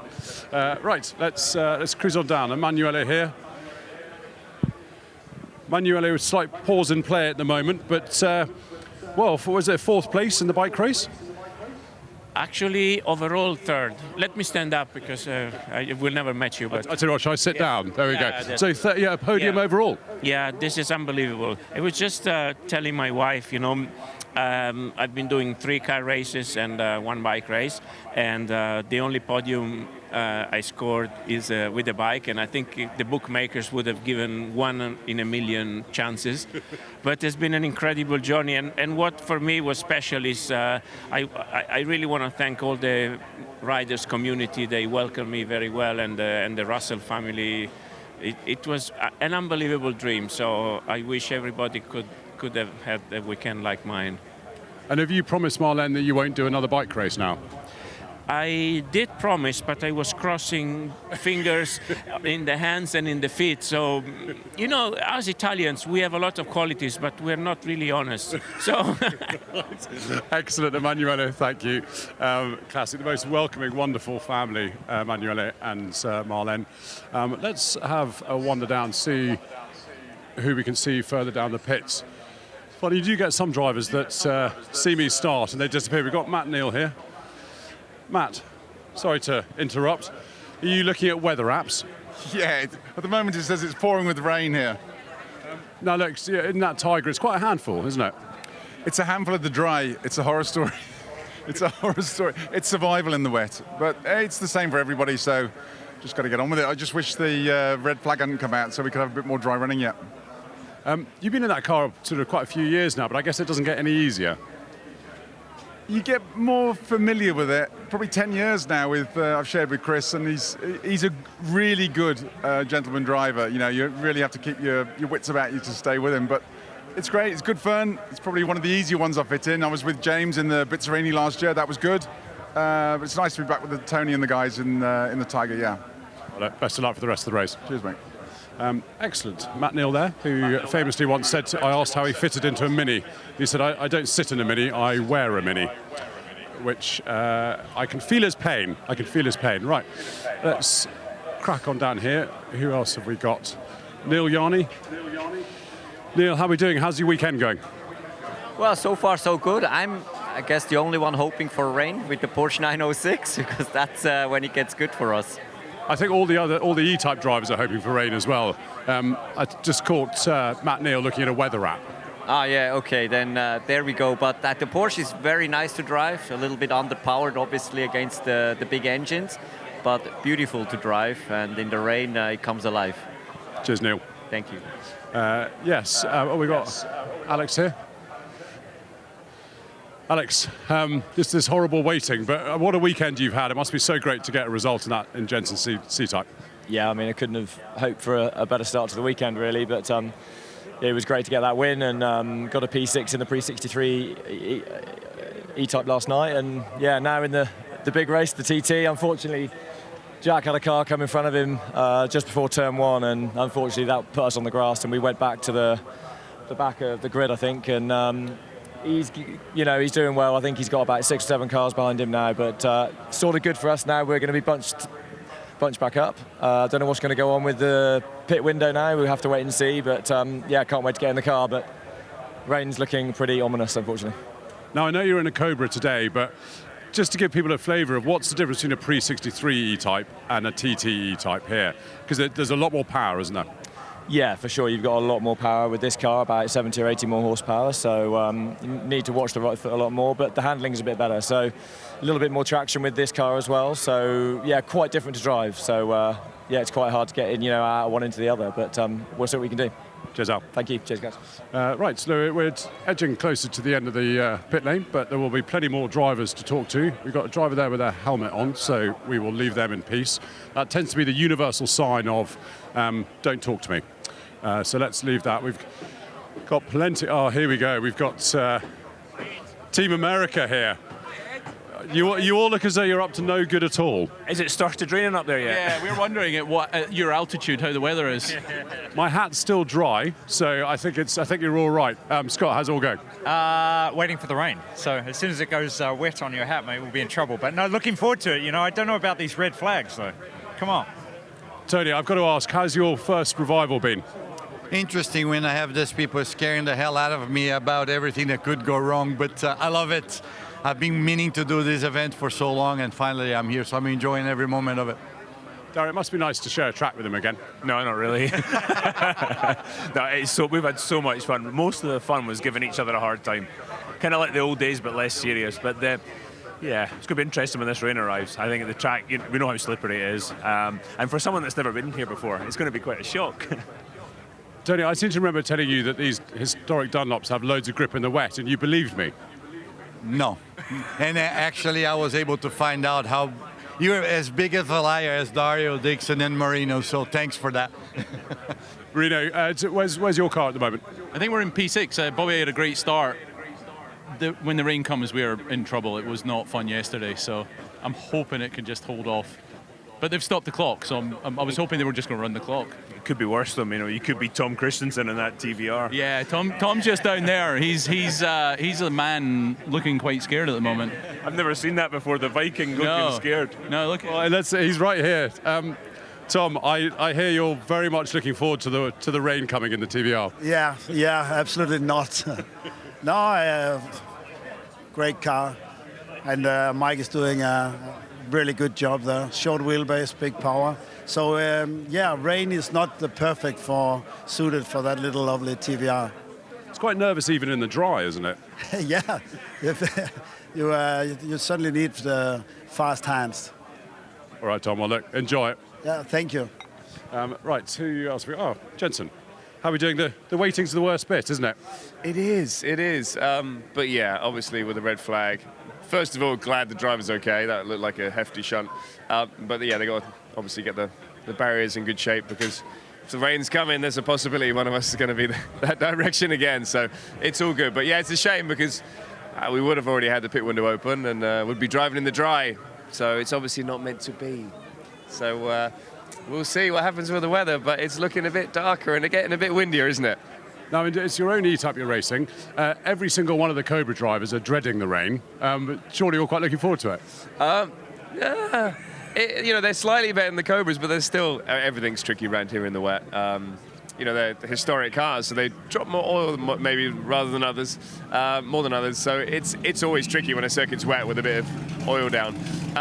But yeah, and also we're not doing any testing. The first time we drove the car in anger was first qualifying. So yeah, it's a bit of work to do, but I think we've fettered it a little bit overnight, and it should be in reasonable shape for the race. Cheers, Jenson. Best of luck. Right, here we go. We've got Tom here. Tom, sorry, you're looking a bit lost. We're at Goodwood, in the middle of the TT. Whereabouts is your car? I'm currently seeing if anyone knows the moves to the rain dance. It's not something I've ever been taught. They never taught it at school, the rain dance. And everyone keeps saying you need to do the rain dance, but I don't know what it is. Do you know the moves? I don't. I'm afraid. Yes. So I've actually, awfully, I've already done a dance today, and I won't be doing another one. Look, whereabouts is your car? Is everything going all right so far? Good. Yeah, we're 7th at the moment, which is marvellous. So Rich has done a really, really good job to get through from 17th. So he's done a really, really good job. We've gone down a bit of a wet setup strategy as well, sort of trying to preempt what we think is on its way, but it's looking fairly bright at the minute. We could do with it coming in sooner rather than later. But I think we're all just waiting to hear what the plan is in terms of pit lane times, driver time, when we're going to be doing it, if we're still going to be going, because I think there's about 6 minutes left. So, yeah, I think we're still in a little bit of limbo. Another dance move for you, not less limbo, to try and work out what's going on. Good news, at least he's at the car as well, because that was a pretty nasty shunt. Great. Well, look, Tom, enjoy the rest of it. Thank you. Right, well, that's me basically at the bottom of the pit lane, so let's go back to the commentary box. Thanks very much, Ed, and great to hear from so many of the star drivers who are looking forward to getting out of the cars but are a bit concerned about the weather, as we gathered. The repair's still being done, of course. John, it does take a little while, doesn't it? Yeah, there was a substantial shunt that Trujillo went in there, and it probably was doing 60, 70 miles an hour at the point of impact. So you've got that belt of rubber in front of then a tyre wall. But behind the tyre wall, and you can see there's a lot of, it looks like ivy that's, you know, part of the, if you like, the whole ethos of Goodwood. So you've got to get to the location of the tyre wall and then restart stacking the tyres up. And it just takes a certain amount of time to do it. You can't rush it. So more tyres are being put into place and big crew bars are being used to lever those tyres into place. So there's still a little bit of work remaining. But of course, everybody's looking skyward, doing a rain dance, or on the other hand, praying for it to stay dry. We don't know what's going to happen, but the weather forecast certainly looked like it was going to be, let's say, challenging. Well, we shall see what happens. There is a little bit of a delay, but we are looking forward to when this race does start again.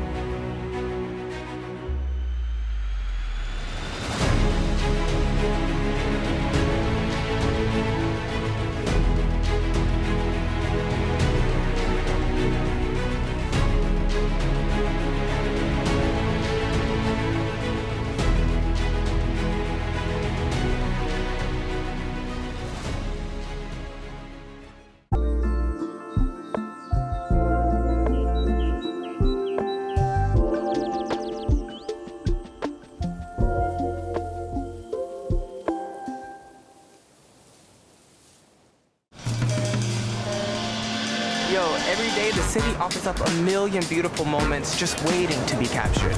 The streets are just paved with inspiration. Ideas around every corner. It's the scale, the characters. The buzz, the color, the energy. You never know what you're gonna see that day. It's crazy. It's a different place every day.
Outside the Goodwood Aerodrome, I'm joined by two fantastic ladies who I'm really excited to introduce to you. First, we have Jo Salter, the UK's first female fighter jet pilot. Great to have you here, Jo. And Amelia Richardson, the UK's youngest gliding instructor and aerobatic pilot.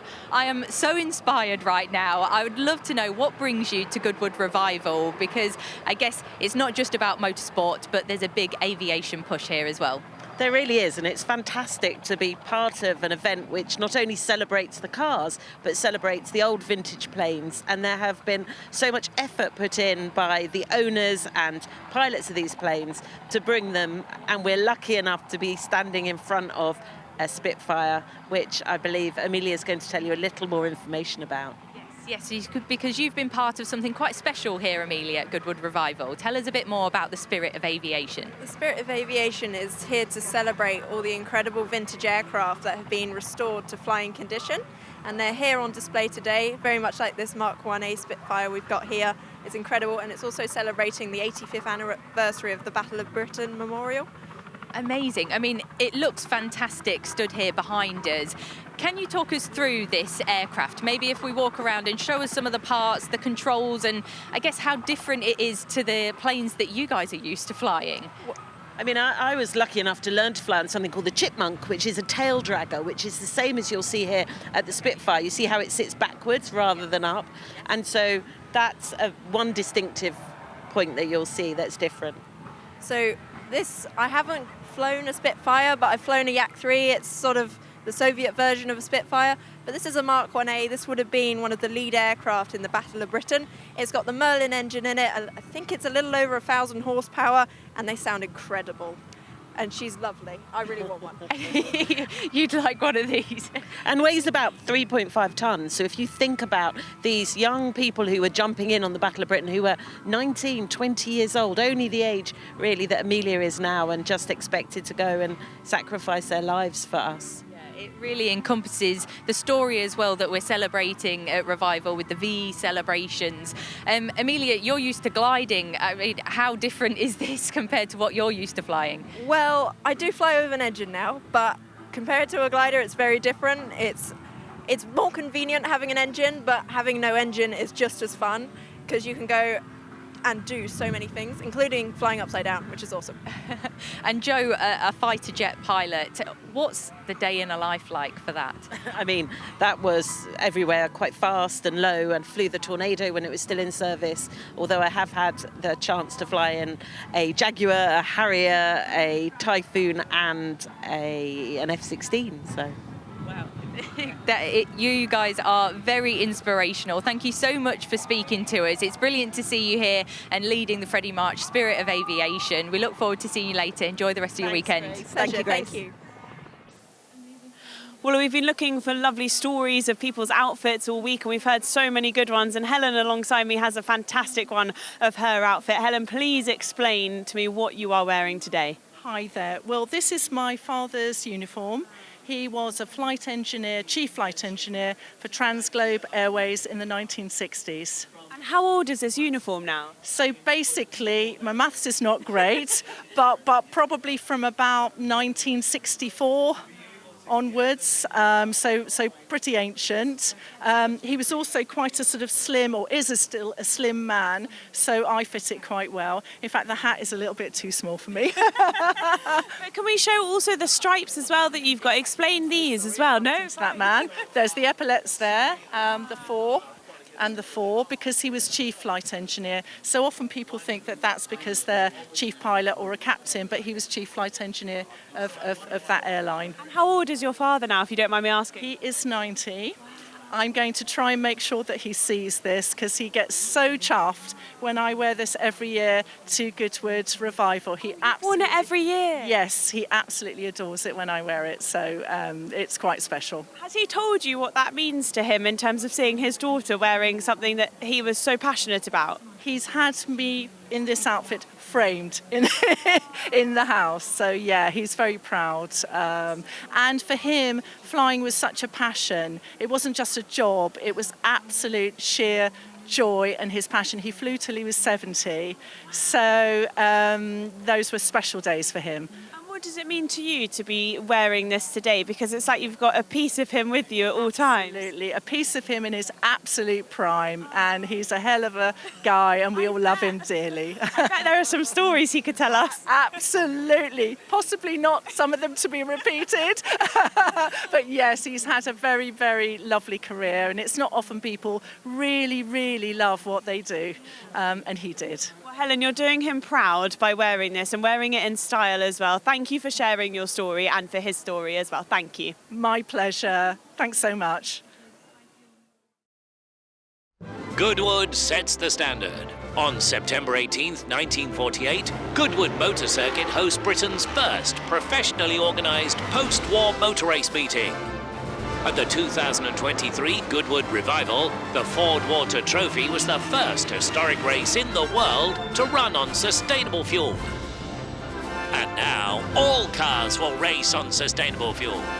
Another significant achievement for the Goodwood Motor Circuit. Goodwood, racing green.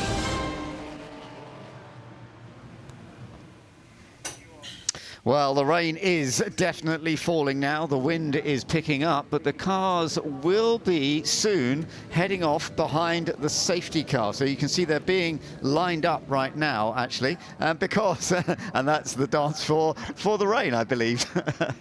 Well, the rain is falling, and certainly it's coming in not vertically, it's coming in horizontally, because the wind is picking up. It's currently around about 25 miles an hour, Alice. Enough to blow a dog off a chain, my friends tell me. And that looks like you're dancing from last night there, John. Well, you didn't know what I got up to last night, but certainly dancing was not one of them.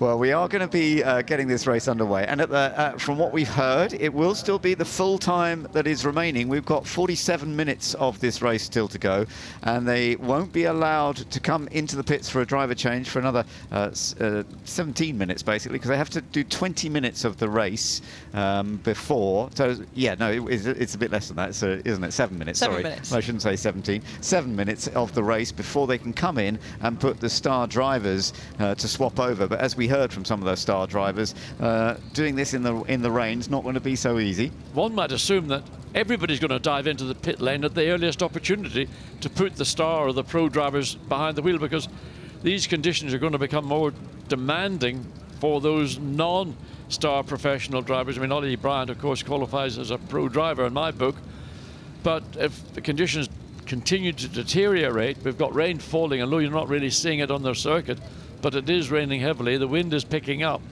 The wind is directly into the noses of the cars. They go into Madrick, which is no bad thing. But around other bits of the... Look at the wind. Yeah. But around other parts of the circuit, the wind will catch, especially the nose of a car, maybe around St. Mary's, or maybe even going through the double apex at Lavant. Look, if the wind, look, people are having to use the umbrella as a buffer to stop themselves getting blown. Yeah, but they're having to hold on to those umbrellas, and I think we'll see a few of those turn upside down probably. So, yeah, it is getting very windy, and it's due to get even stronger wind. So this is all part and parcel of it. They are going to do 2 laps behind the safety car, apparently, and that may be to sort of just understand how the track's feeling. And it's a safety car start, not Yes. a standing start. That's right. So the safety car will then peel into the pits, Alice, and then they just get going. Yes, and there's a prime example of the rain really coming down now, and green flag is being waved. So the clock has started running right. as well, so time will tick down. And Goodwood, it's a real challenge in the dry, and even more of a challenge in the wet, as we even saw like Jenson Button, Dario, etc., all saying, "Oh, we don't want it to rain because it's hard as it is in these cars." It'll take about 4 minutes for them to do these 2 laps behind the safety car. So actually, that means there's only going to be about three minutes or so before they can then come in for the pit stops. Yeah, it's just a slightly unusual circumstance, but just the point at the red flag was displayed. It was close to the opening of the pit stop window. So, I mean, I'm assuming that most drivers will be using information from the pit lane to say when they can come in. But of course, if a lot of cars come in at the one time, then you're going to get a traffic jam with people coming in, others in the middle of a driver change and others going out. So we have to think about what's the best thing to do. Stay out a little bit longer and get a clearer pit lane, or come in early and maybe find yourself in a traffic jam. That's the difficult thing, isn't it? But we just saw the 25, the Tillian Hill car, which had that spin at the very start of the race, is coming out to join the back of this pack, as well as the Shelby Cobra of the Thistlethwaite and Dumas car that was towed into pit lane, or pushed into the pit lane underneath the safety car, or when underneath the red flag. But that's whatever the issue was, they've managed to get it all sorted, which is great to see. So they'll be joining the back of this pack. Okay, so just to remind you, it is Ollie Bryant who is leading behind the safety car at the moment. This is the first of 2 laps that they will do at a steady pace behind the safety car, and Ollie Bryant in the AC Cobra, who had built up a useful advantage, around 4 seconds by the time they all had to slow down, and initially they were behind safety car, then a red flag because of the damage that had been done, but that's all been put back together. Behind Ollie Bryant, you've got Mike Whittaker, who's done a great job because he had to make up a few places, having not got off the line particularly well, but then moved up into second place. And we know that Mike Whittaker is going to be quite a threat, although hearing from Tom Kristensen earlier saying that actually the TVR is not the easiest car to drive in the rain. Well, Tom did a brilliant job yesterday in the touring car round, driving the Ford Thunderbird, and he managed to beat Steve Stoper, driving another massive piece of American metal. And all the skills that Tom Kristensen had in his active racing career are as sharp as they will ever be. And he may say, oh, I'm not too sure, but make no mistake, Tom Kristensen, if you win 9 Le Mans, and a lot of those were been in wet nighttime racing, you have to know which way to drive in the rain. Yeah, well, that's certainly something they do know very well, but we are getting quite different views now, Alice, aren't we? I mean, I'm amazed at how, from the start of that last race, and I did say we've had a few races which have changed completely, but now we've had this pause. It's a completely different track to be out on, isn't it? It certainly is, and you can see headlights ablaze. That is telling you one thing as well, that it's getting darker here. The 36 just going through shot, known as the Hairy Canary. That will have Jacques Villeneuve in later on. I just saw it come out of the chicane, and it floored it, and it was squirming all the way up the straight. And I've just been told that the Ford, and there it is, the Porsche 906 has come into the pits. The big problem everybody was going to be faced with is when this race goes green and you stand on the throttle, you're going to see cars snaking whichever way under acceleration, because the amount of traction going to be available is minimal. So you've got to find a way to build momentum by not using maximum RPM. Just use the torque of the motor and maybe short shift 2,000 revs below maximum power, just to get your momentum built up and to try and avoid lighting up those rear wheels and the consequence problems that would follow. 100%, and we actually saw that yesterday in the St Mary's when we got a shower. We were riding on board with the Buncombe car and several other cars actually who were short shifting during that race, just to try and give themselves a little bit of hope in the most powerful cars. And in particular, some of these cars have definitely got a lot more power. So they're about 2/3 of the way around the second lap at the moment, behind the safety car, and then as they come up through the chicane, the safety car, of course, will be peeling out of the way, and the race will get underway under motion. They're not going to line up on the grid for a standing start. Remember, it's just a rolling start, and I think by the time the time goes, they'll only be doing a race of 1 lap before the pit lane opens. But as you guys said, not necessarily everyone's going to come in at the same lap, because it could get very, very busy in there. The pit lane is a tight place here at Goodwood, so you've got to decide sometimes when is best to go in. Safety car light out, Ben, so yep. Safety car will peel into the pit lane entry just at the exit of the chicane, and then the race control will be in the hands of Ollie Bryant in the lead Cobra, and he'll have a laser attached to the rear of that AC Cobra from the Whittaker TVR. Whittaker wants to get as close as he possibly can. Well, in fact, the Jaguar goes behind the chicane rather than entering the pit. But now Oliver Bryant is in control. Here we go then. We are getting all set for the restart, and it's another brilliant start by Ollie Bryant, the man who took it from pole position. And it's also a great start from Andrew Bentley, who's coming through on the inside there, and I think he's going to grab sorry, no, it's not Andrew Bentley. It is the number 79, Andrew Smith. Andrew Smith, who's nipped through and taken second. Oh, and off has gone the Nicholas Ditting E-Type. Hopefully they can get back on. And wouldn't be surprised if we see a few more going off. Well, it was a very tricky restart. Everybody being cautious, particularly Whittaker in the TVR. He didn't do what those around him did, and he consequently lost 2 positions. But listen, don't worry about it. We're just on the restart, the first lap of this restart.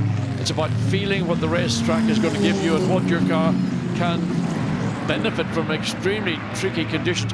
Track is still not fully wet, as I would call it. It's in that transitional phase between slick going to wet. You want a lot more water on the racetrack. The TVR's lost quite a lot of places there, Alice. Yeah, we knew it was going to be difficult in the rain, and it has. It's dropped back quite a little bit. It's now lost a place to the Bentley Huff in the Jag E-Type semi-lightweight, as you can just see how tricky the conditions are. And this rain is scheduled to get even heavier, John. But look, I mean, everybody is literally tippy-toeing. The speed they're going into Lavender is about a half what they're doing normally in dry conditions. And it's again, how much throttle application? I would say get it over the Trajero and the Corvette. But it's just about use the least amount of throttle, just get your car rolling momentum. Oh, it's looking stuck. Matthew Holmes in that. He would be handing over to Andrew Jordan later. The pit window is opened, although if we go to safety car, the pit will be closed. So let's see if anybody comes in. The marshal's doing a great job to try and get it out of the gravel. I think they've succeeded doing a great job.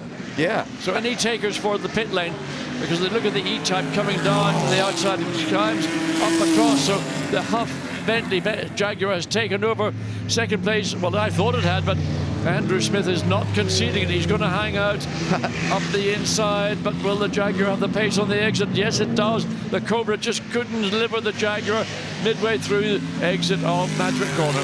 So we do have a few takers to come in the pits. The Prio Wakeman Jaguars come in. The Kent Ingram Jags. Tom Ingram will be hopping in to that car. So there's Prio that's going to be jumping in. The Lynn Johnson. So we're going to say Jimmie Johnson take over in the AC Cobra. And the Shedden Assam Cobra has come in too. But this battle for second place is really looking very strong between the two Andrews. So it's Andrew Smith in the Cobra, back ahead of the E-Type once again. These two are having such a good battle. Andrew Bentley, who will be turning his E-Type over to Rob Huff, as we heard from Rob earlier on. There's nothing to choose between them at this stage. In fact, I think they're beginning to close down the gap to the race leader, because coming into Lavender, the gap between first and second looks like slightly less than it was just one lap ago. And there, the Lister Jaguar, Andy Prio behind the wheel, the cut 7, it returns to the racetrack, as does the Cobra following. So good pit stops by these teams. They've probably been able to get in and out in the space of less than the space of one lap. Yeah, seeing Tom Ingram come back out as well, that's always going to be fun, because he had that win here last year. Right, let's keep an eye. Are they going to be coming in, do you think, Alice, or will they stay out? I expect we're going to see Rob Huff really want to hop into that car. We've seen some great drives from him in the rain in past times here. So we'll have a little look. Obviously, the Turner-Bryant car, they're probably the most experienced driver pairing out there. Let's see if Bryant decides to come into the pit. So let's have a look. Is he coming in? No, so he carries on. We'll check out in the background to see the other two. But as we expected, in comes the Jag. Yeah, Jag's coming in. I'd expect Ollie Bryant to stay out probably as long as possible, because he's almost the match in terms of pace of Darren Turner. And he is the incumbent. He's accustomed to these conditions. So all those that are jumping into the pit lane now are going to be strangers to these conditions. So this is where Ollie Bryant can really capitalise, in my view. But watch Rob Huff when he gets behind the wheel of this Jaguar. He is sensational. He is. He's not just quick, he is entertaining at the same time. Yeah, so keep an eye on this one. Rob Huff has got a real chance, because they had a strong position before deciding to come into the pits. Remember, we've still got plenty of time before you have to make the pit stop. So as you say, I think Ollie Bryant might stay out there a bit longer, because then they get a nice empty pit lane as well when they come in, and shouldn't get a delay. Remember, you have to be in the pits for 50 seconds. If you are naughty and you go out too quickly, you get a penalty. So they need to stick to that. So here's our race leader coming into Lavend, and a slightly erratic movement on the windscreen wipers, but as long as it keeps the screen clear. And Ollie Bryant's doing pretty much what I suggested, is not use maximum RPM, just use the torque of the motor to drive you through the corner to the exit, and then when you're on the straight you can go higher and higher. But look, he's having to struggle even in a straight line to keep the car pointing straight. Yeah, it's so tough, isn't it? So a great onboard shot we're getting. And here, it's a tricky corner in the dry, let alone the wet. You're braking and turning at the same time. And here, going to have a handful of opposite lock at some point, and it's probably likely going to be around about here when he gets back on the power. There we go. And then into the chicane. And drivers get the signal from the marshals. If we look to the right-hand side, that says there, the sign that says pit lane open, and that will close in about 15 minutes' time.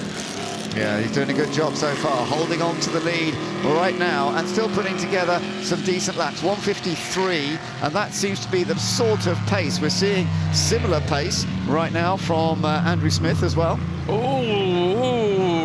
Ollie Bryant well and truly sliding sideways coming through Madrick, and just behind Andrew Smith in a similar Cobra. As you say, Ben, more or less matching. In fact, I would say maybe marginally, depending which part of the racetrack we're on, but catching our race leader down through the very fast, tricky forward water section of the circuit. So I was just about to say the Bunkum Button car is into the pits as well.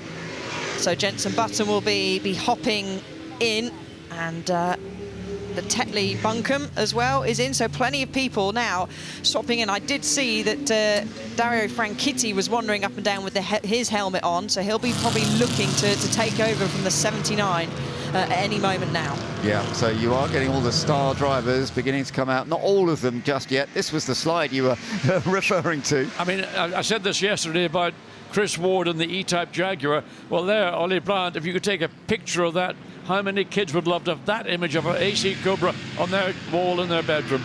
But great control. But as you say, these two Cobras are doing very, very similar pace all the way around.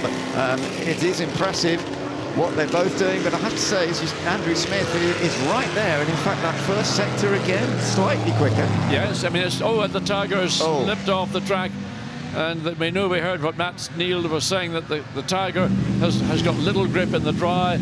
In the wet, it's an extremely difficult car. It's a very short wheelbase car with a huge amount of power, the same as an AC Cobra, or for that matter, the TVR Griffith. Yeah, well, that is the car that is shared by Michael Squire and Nigel Greensall. And Michael hasn't been in to pass over to Nigel just yet. So, meanwhile, we've got more cars coming out of the pits. And actually, the gap there went up a bit. I don't know quite what happened. No, it's certainly somewhere around the lap. Andrew Smith lost traction. Rob Huff, now, watch a maestro at work. This will be a masterclass in driving an E-Type Jaguar in wet circuit conditions. Don't let me down, Rob. Alice, Rob is the first of those that has made the pit stop, isn't he? So he's leading that group that have made pit stops. So the question is, when the others then make the pit stops, is this car going to be the one in front? Well, he's going to give it his best shot, that's for sure, is Rob Huff, and we just saw a glimpse of the 36. Jacques Villeneuve is behind the wheel of that now, so he's trying to learn this track in these conditions and learn the car as well, John. Key will be to watch what Rob Huff's first flying lap time is. Now he's behind the wheel of the E-Type against the pace of the two lead AC Cobras.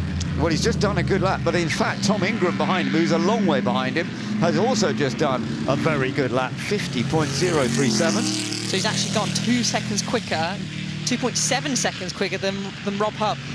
Yeah, so both Huff and Ingram are looking as though they're putting together some pretty rapid pace right now. Ollie Bryant did a 1:53.9. He's still holding the lead in the #1 Cobra, as you can see. But let's just watch, because the gap is opening up, definitely. It's strange, because Andrew Smith was really doing a great job, but he's just dropped back a little bit more. I hope there's no technical problem with the car as well, but he has definitely dropped back further. I mean, the lap time of Tom Ingram and Andy Priou, both doing 1 minute 50.1s or 50.3s. I mean, that pace is just unbelievable. Back to the Jaguar of Rob Huff, waiting to see when he will start to make inroads. Currently, that car are waiting for to complete his lap to find out the gap between what is currently in 8th place Jaguar E-Type against a race-leading AC Cobra. Absolutely, and what we're watching here in these conditions, when it's raining like this is, and it's got a strong breeze as well, you're watching some of the great drivers in the world showing that they can hold it together, but it is never easy, and around this circuit, easy to make a mistake and fall off, but they're doing a great job so far. We've still got just over half an hour to go in this race, and of course, we haven't yet had our race leader or second place or third place come into the pits for their swap of drivers, but they're doing a good job up front at the moment. Ollie Bryant really putting together some very good laps so far. Just done a 1:52.8, so that's in the mix, isn't it? Yes, so the quickest laps we've seen have been a 1:50.4. That was the last lap for Tom Ingram, and looking to see if anybody's gone any faster than that. No, I think Ingram still is the quickest car on the circuit. The rain is coming down even heavier now. You can see from the amount of spray that's fallen in the past couple of laps. So that's going to make it even trickier for the drivers. But certainly, like you said there, Ben and John, the lap times from Tom Ingram are pretty impressive. Rob Huff that time round has entered into the 151, so he is getting a bit quicker. But the key thing is he's under 50 seconds behind, and you have to be in the pits for 50 seconds. Absolutely. So, and is this our hero? Is this Jenson getting a little bit sideways as he comes into St. Mary's? Normally you never see Jenson getting sideways except if he's in the bar. So that's that's the Ingram car that seems to be one of the fastest out there, if not the fastest out there at the moment. So Tom, who's used to driving a front-wheel touring car, he's behind a rear-wheel drive Jag, and it looks like he's still got it back from his Ginetta Junior days. He's doing a fantastic job with it, as you say. Very, very impressive. That is a great classic E-Type, of course, as well. Raced in the early 1960s by Dick Prothero with various wins, but it's always been competitive here at Goodwood as well. Keep an eye on Andy Prio, who's running directly behind Tom Ingram. So Prio is running, well, about half a second, maybe slightly more slower than Ingram is doing in the E-Type Jaguar, but those two are generally, I think, the quickest two cars on the circuit at the minute. I mean, the last lap for Andrew Smith was 1:57. The last lap for Ollie Bryant leading this race was a 1:54. They're losing shed loads of time compared to those two competitors. They're probably getting into a bit more traffic now as well, aren't they? So, and that can really slow you down in certain places. So there's our race leader. There is Ollie Bryant. He will be handing over to Darren Turner soon, but he doesn't have to do it just yet. He's still got another just under 10 minutes if he needs to or wants to. They have to go to make the change before we come up with 20 minutes to go. Yes, so he's got a little bit of time left. Tom Ingram's now just approaching the back of some traffic, so he's got that to deal with. Same with our leader, who's coming up to the number 30, the 8 Cook car, so he'll have to try and navigate his way past that. So that's going to again play a part. We've seen it throughout plenty of the races here over the course of the weekend, and yeah, there's some traffic, but actually that's going to be a battle on track. That's the Thorpe Piro car, so Tom will try and navigate that and slide his way into 6th place. The thing that Ingram's got to be careful of is the car he's trying to overtake. Has he got any awareness at all that he's alongside, going the long way around the outside into 11th corner? So he's successfully negotiated that particular car. Absolutely, and interestingly, Ingram doing that 1:49.7 on that last lap, so he's the first one into the 40s in this wet condition, and yet, as you were saying, Brian did a 1:53, Smith a 1:57, Smith in. So Andrew Smith handing over to Dario Franchitti, and although he had good pace in the wet initially, it seemed to go off a little bit for some reason in the last few laps. Yeah, he lost suddenly about 3-4 seconds on one lap. We didn't see the reason for it. It may have been traffic, it could have been maybe just an error of driving.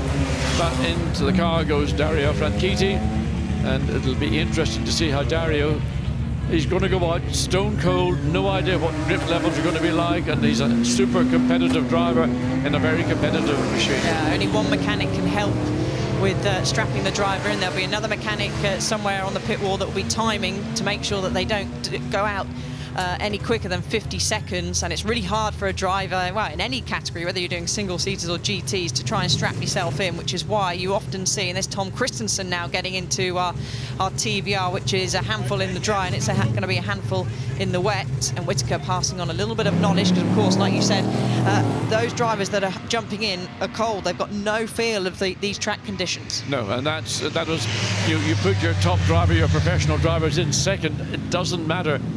They are going to be going out stone cold. They haven't driven these cars since qualifying yesterday, and those are different conditions. Those that they're contending with now as our race leader comes around. He's going to complete his 18th lap, and well, I wonder, are they going to think about, do we come in sooner or hang it out to the last possible minute? But he's losing time here behind the Chevy Corvette, and I think maybe Ollie Bryant, no, he's not stinging. I thought he might have used that as an excuse, and he puts his hand out to say thank you very much. That was a signal from the pit lane, acknowledging. Yeah, well, that may be that he's going to come in at the next lap. I would think they might, because they don't want to risk going too close to the limit. And also, looking at what Huff's doing right now, I think that Rob Huff will be ahead of Ollie Bryant when they come back out, because the pace that Huff is still doing, he's just done a 1:50.7, so he has put together another great lap. Andy Prio's done another good lap too, but he's further down the order. He's currently down in 5th place. So here you are, riding on board with our current race leader, Ollie Bryant, who will be, I think, handing over pretty shortly to Darren Turner, but that car may not be leading after the pit stop. Ben, I think this car should have come in when the Corvette was just directly ahead of him, because he lost a bunch of time in that last sector of the racetrack. Now he's going to be on his right where he manages to keep the car corrected. I think that was an error maybe in terms of strategy. We saw the pit board go out, we saw his hand come out to acknowledge that, so I would say certainly he'll be in the end of this lap. Now, Tom Ingram is really rapidly catching this car on screen, the number 18 of Rob Huff, and he was 1.3 seconds quicker than Rob Huff that lap. The gap was 8 seconds between the two of them. It's now down to 6.7 seconds. Prio, he's moving rapidly as well, apart from he got a bit of traffic in that middle to last sector, so he's dropped back off Tom Ingram. But we are going to, I think, have a great battle, not just for the podium places, but for the win as well. So the Corvette is still on the tail of our race leader. Now that was a car that was a lap down at the point when Ollie Bryant overtook it. So Bryant is really, I think, struggling. Hand is out now, indicating him coming in. So that was an indication to the car following to expect the Cobra to peel off to the right and enter the pit lane. So this is really interesting. Race leader Ollie Bryant coming into the pits to hand over to Darren Turner. I think he's going to certainly lose the lead. It's a question more of how many places will they lose. Will they lose 1 or 2? Because behind, as you say, Ingram is flying along as well. So it could be tricky to come out even second. We'll have to wait and see. Well, these are the calls that the people in the pit lane make, but sometimes factors beyond the control of the pit lane, or maybe even the driver behind the wheel. So this is the car that is this now going to be our lead car. It is. Rob Huff behind the wheel. So Jaguar is actually leading for the first time this afternoon in the TT, and directly behind there's a slithering E-Type, and that is Tom Ingram. Yeah, so I think it's going to be third place for the Cobra. And this, Alice, is not a huge surprise, because we've been hearing again and again that when you're in an E-Type in the wet, it can sometimes be a more balanced car to play with than with the Cobra. Compliant. Compliant. And they did talk about making some suspension changes to take into account the potential wet weather. And those that have done that to their car will now be feeling the benefits. So he's only just coming out the pits now, is Darren Turner, so he's actually going to be quite a way behind. He's down in 4th place now. Interesting to see where the Franchitti Smith car is. I think it's just overtaken this just car. sailed on past. And one other thing to point out is a black and white flag out for car number 9, and that's Tony Kanaan behind the wheel of that. And Gordon Shedden's going past as well. Gordon Shedden's just nipped past on the outside. It's always tough when you go out first, isn't it? The second drive for Darren Turner is great experience, but you're going out in a car, you don't know how it's going to feel until you've done a lap. No, I mean, the point of staying out late or long was to let the driver who's behind the wheel, who's been accustomed to the conditions, use that to his own benefit and to the benefit of the car. But Darren's now behind, Darren Turner now behind the wheel. He's going out with other competitors around him who've been out for 5 or 6 laps. They're up to speed. Darren's got to get up to speed, and it's going to take him a minimum of 1, if not 2 laps to do so. So you're looking at number 18, the E-Type that is leading this race, with Rob Huff currently driving after Andrew Bentley doing a great job in the early stint. But what is also interesting is this one, number 88, the other E-Type, because Tom Ingram, as you've been telling us, Alice, has been setting the fastest pace. It's not a big difference, but we've still got quite a while to go in this race. And if he can keep doing that, there is a chance we're going to see a race-to-race battle. We certainly will. I've just poked my head out to have a look at the pit boards that are being hung out the side of pit lane, and both Tom Ingram and Rob Huff have the gap to each other, so they know it's race on. Of course, it'd be hard to sort of know who you're racing against, particularly within the lap cars, but these drivers being made fully aware of that gap. Well, 21 minutes remaining and a 5.3 second gap between this lead car, Rob Huff, and second place car, Tom Ingram, both Jaguar E-Types. And the next up is then Andy Prio in the Lister Jaguar. And then in 4th place, we get the first of the AC Cobras, Al Buncombe. Al Buncombe yesterday was an outstanding driver in the Stirling Moss Trophy. He was the quickest car on the racetrack. We didn't get to see it because there was such a focus on the battle going on for the lead. And what we've seen is that the Ollie Bryant's car with Darren Turner now is in 7th place, having led extremely well until the pit stop, but the others have been making up time, and so now down in 7th Yes, I think that was quite a long pit stop for them, so I'm not entirely sure that went on, but look at that gap at the front that you can see on left of screen. 4.3 is the gap. So I know there's been a little bit of traffic in play, John, but Tom Ingram, he just seems to be so at one with this particular E-Type, and he seems to be railing in Rob Huff. Well, I was very impressed by what I saw last year Tom Ingram do, and I'm being further impressed by what he's doing here right now in the most demanding of conditions at Goodwood. I mean, the track surface is slippery. It's just a matter of now, this is going to delay Ingram a little bit. He's got traffic coming through the chicane, but already before they're exiting the chicane, he's got the nose of the E-Type up alongside the Bizzarini and accelerates away.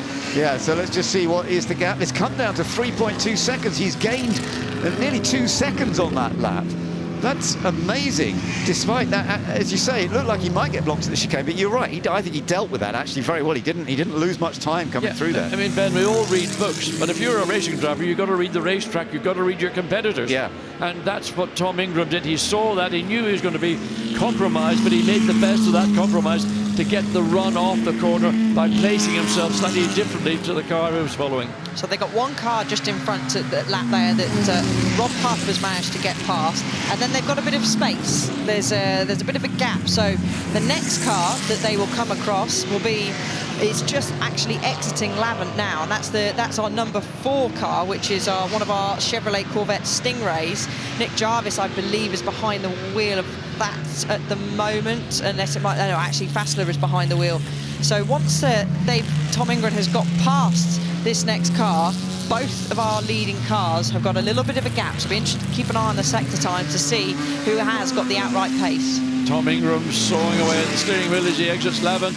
He's got that, there it is, the Bizzarini, and he's going to just swoop and just devour it, and job done coming down the straight. The Bizzarini staying to the right of the straight, and Tom Ingram got a clear run down in his sights. He's got our race leader. It was 3.2 seconds when they came across the line at the beginning of this lap. It's probably going to be down to maybe around about 2 seconds. There's the race leader, Rob Huff. Yeah, although he was a little slower on the first sector, that may well have been due to traffic. So now he's got to, in a way, use this next lap. And as Alex was telling us, they've got a bit of clear space. This will be interesting now, because with both having clear space, this will give us a very clear indication. Actually, yeah, they've done very similar times, and the gap is down to just over 3 seconds. He gained less on this lap. That was due to overtaking the Corvette coming out of the chicane than he did on previous laps. But now, again, nothing between race leader and second place, and it's a battle of the 2 drivers in their respective E-Type Jaguars. Well, I have to say, I'm so impressed to see so many of you fans out there here at Goodwood with umbrellas, but staying out there to watch what we are enjoying, the RAC TT Celebration. And this is proving to be a really good battle, possibly, between Rob Huff and Tom Ingram. Andy Prio is currently holding in 3rd place. He's not far behind, but he's not doing quite the same lap times. No, but it's a strong 3rd place in a car which has never been considered to be quite the match for an E-Type. And I spoke to Andy a little bit earlier, and he said, you know, in the dry it's one thing, in the wet it's a different challenge. So he's adapting to driving a Lister Jaguar, I think, for the first time. Now, keeping an eye on the sectors, Rob Huff seems to be getting a bit more in the groove in that first sector. He was a few tenths quicker than Tom Ingram, and already, I was saying about, they've got a bit of a space with the lap car. They're already coming up behind them, so this just shows the pace difference, and that will spread between the field, and it looks like, let's have a look, 3.4 seconds it is the gap at the moment, and Jake Hill has, just another driver will point out, has made his way from the back of the grid up to 10th. And that's an outstanding drive. And Jake Hill, we saw last year just being beaten by Tom Ingram, but this is a car that he has jumped into, and he's relishing it. It's a completely different configuration. It's a mid-engine, a Buick V8. Now, I hate to ruin the party, but according to the timing screens, car 18, which is our race leader, has got a 10-second penalty for a pit stop infringement. Oh my goodness. A 10-second penalty. That's put him back into 3rd place, 2nd place for sure. Yeah, so that has had a huge effect on Rob Huff and Andrew Bentley. So that they timed the stop. It has to be 50 seconds, no more. And if it is quicker than that, you do get penalties added in, don't you? So that will be because they have basically done the pit stop too quickly. Yeah. So that is what it is. So maybe a dodgy pit stop, or someone forgot to press the button and maybe just assumed. So that's going to be hugely frustrating for the Bentley Huff car. But Tom Ingram and the Kent car are going to have a big smile on the faces. We're seeing Darren Turner now filtering his way through some of the traffic. This was our race leader, now in 9th place, and I suspect some of that was due to making the pit stop slightly maybe later than strategically would have been beneficial. Yeah, well, I gather there might be some more penalties coming up in a little while, but also this is fascinating. So there you are, there's the car that now has a 10-second penalty. Rob Huff is only 2.6 seconds ahead of Tom Ingram, so that would hand the lead to Tom Ingram. And remember, Tom won this last year in a different car, but he won it last year. And I would hope that the respective pits would have taken that information on board. Certainly the Rob Huff Jaguar we're looking at now, they will be, well, they can't, there's no ship-to-shore radio.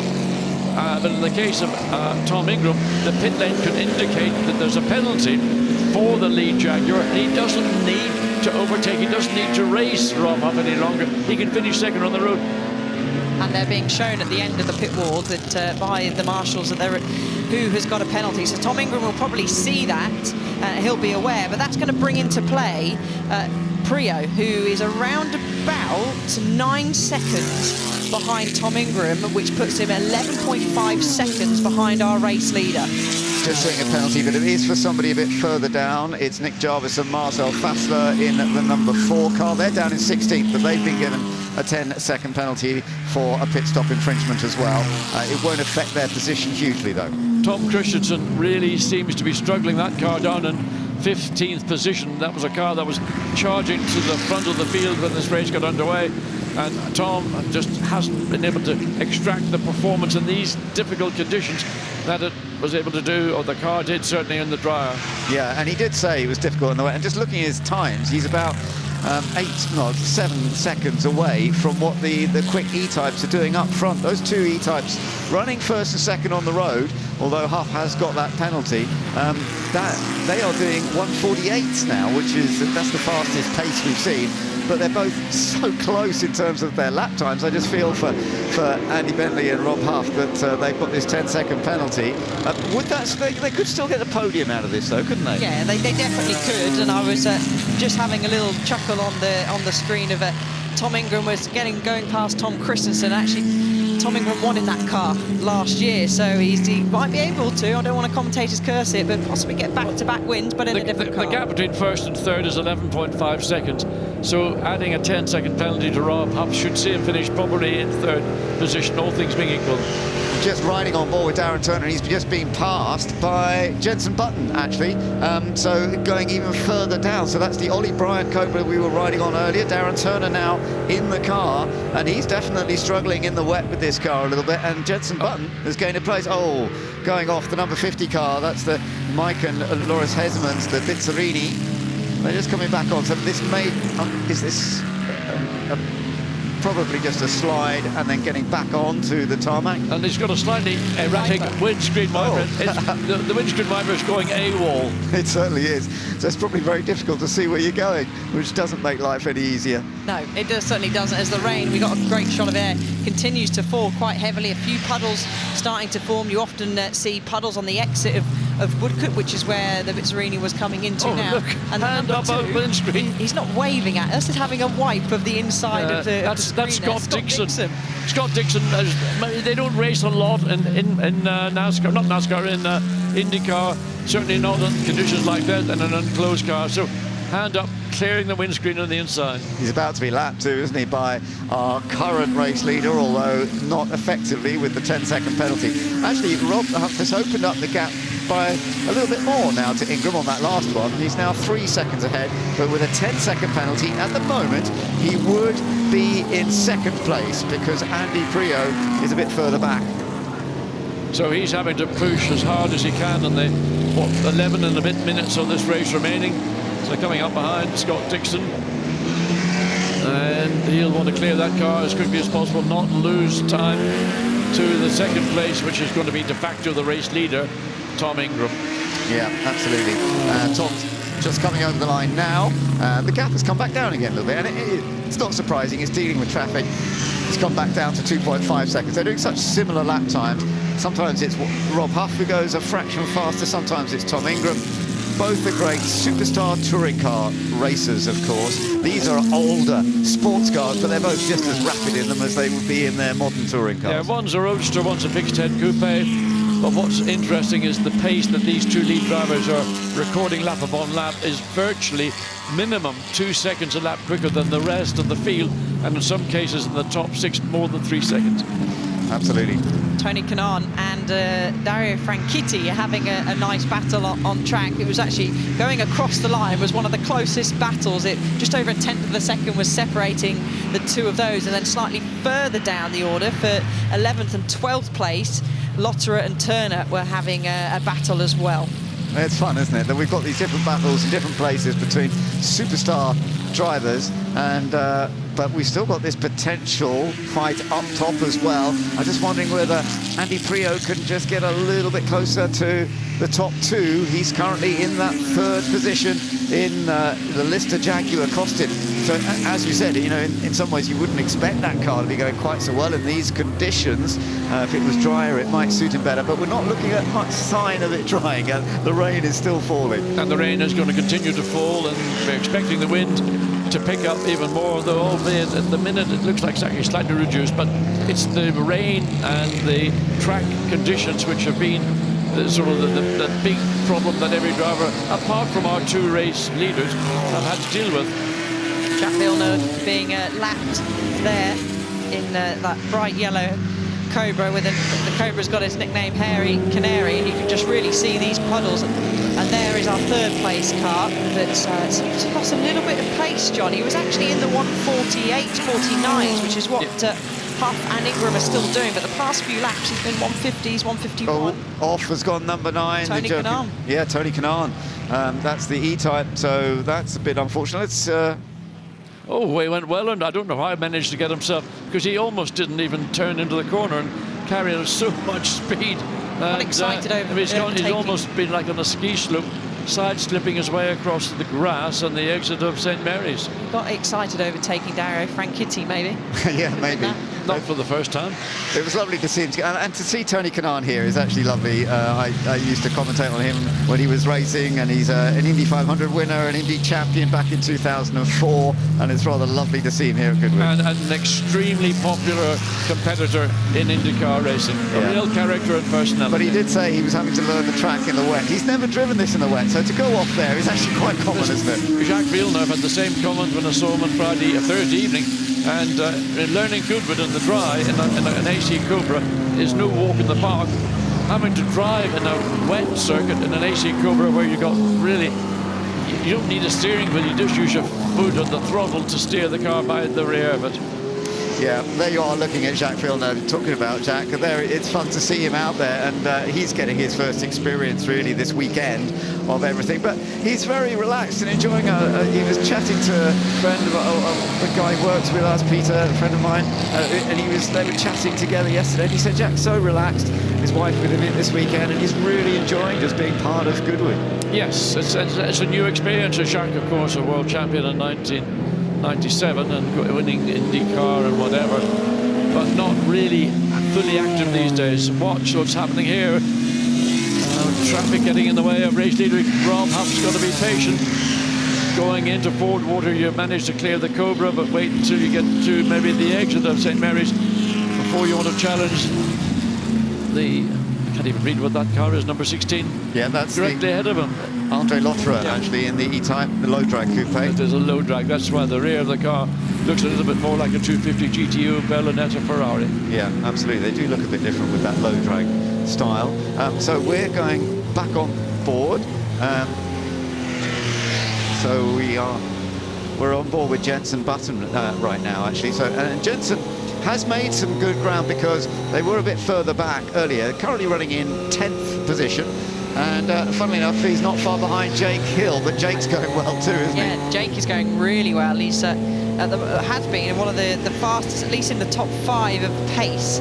As you can see, Jenson Button's left-hand side of the car. Starting to steam up a little bit, but it's okay. Driver's view at the moment, down the gears nicely, and doing a pretty decent job in his own. Visibility not brilliant, and I don't know as there's a streak, whether I don't know there's a crack in the windscreen or whether that's just something on the inside of the car, but certainly he does not have the full range of visibility on the left side of the car. So going through the chicane, oops, did I clip it, did I not?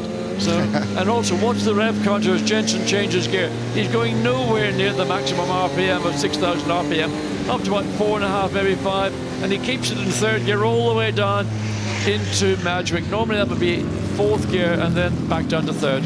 Totally understandable, but in these wet conditions where the grip is so little, there you are, the man who's leading this race on the road at the moment, but with a 10-second penalty, it still looks as though second place is the place he will end up, because Tom Ingram only 2 seconds behind. And he was, yeah, and he was right behind him, and then he got caught in traffic, and then I just saw in the background, through the spray, it was hard to see, Tom was aquaplaning, he was going left, right with the wheel.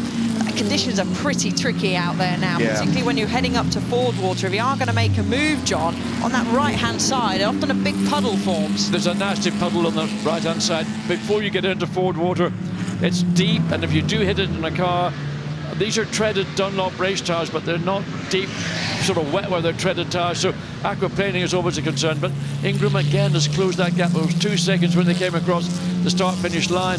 So Tom, whatever his problems were, and look, now Rob Huff's got to find a way past Jake Hill and the Trujillo. That's quite a quick car on the straight.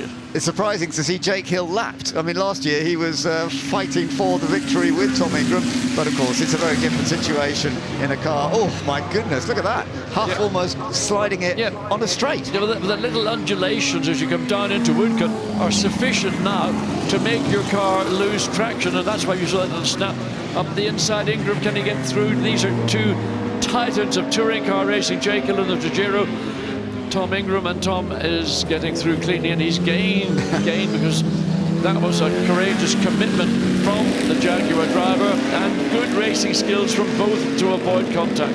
They race against each other all the time, of course, in British Touring Car Championship, as well as here at Goodwood when they had that massive battle last year. Yeah, they had such a great battle, and they've not had as many battles in touring cars this year. Jake not having as a good a year as of course he did last year, winning the Touring Car Championship. And look at the grass there. Is he still in front? Okay, yes he is. But yeah, as you say, that could have been a risky moment, couldn't it? Danger, just letting your car free it up on the exit of the corner to keep it as straight as possible, and just getting that rear wheel to catch again, coming through Ford Water, running it right out to the edge on that white painted line. You don't want to get there. Let's look again and see. This is the exit of Madgwick. Kept it just about pointing in a straight line, but that could have caused them to go into a real sort of tank slapper. Was that luck or skill, that save there? I would say 100% skill. That was very clever, yeah.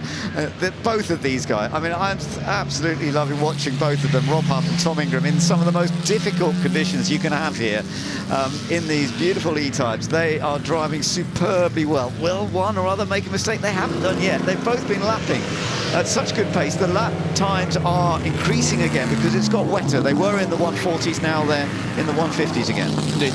But certainly, I tell you, Rob Huff wants the honour of taking this checkered flag, in spite of being a penalty, a time penalty, which will be added to his race time. He wants to be the man that takes the checkered flag, and he can maybe say morally, well, on the racetrack, I did the business.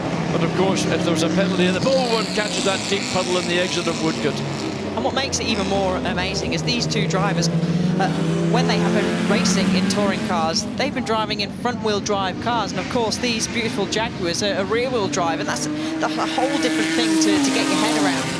I have to say, as a pure enthusiast, racing cars should only be rear-wheel drive, but people would disagree with me. And also, just looking at the time remaining, they actually crossed the line at 1 minute 50 seconds, and that's the pace they're doing. So are they going to get the checkered flag when they come around or not? It's going to be marginal one way or the other whether the checkered flag comes out at the end of this lap.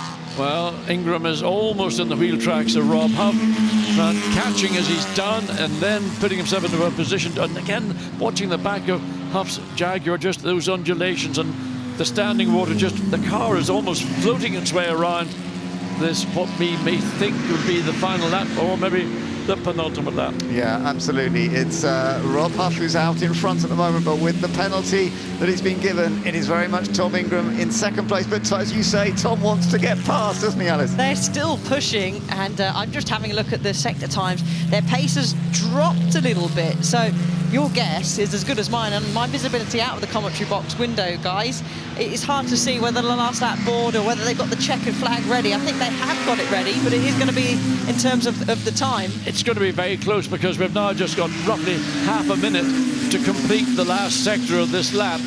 And I don't know, I think there could be about 3 or 4 seconds in it that may see them have one more lap. Ingram behind, under braking, car snaking the back of the car, moving around as Ingram gotten so close to the back of Rob Huff. This could be it. This could be the checkered flag coming up. We could be seeing the final battle, even though we know this is going to be changed by the penalty. Who's going to cross the line first? Is it going to be Rob Huff? Is it going to be Tom Ingram? In these incredibly difficult conditions, is the flag out? Are they going to get across the line?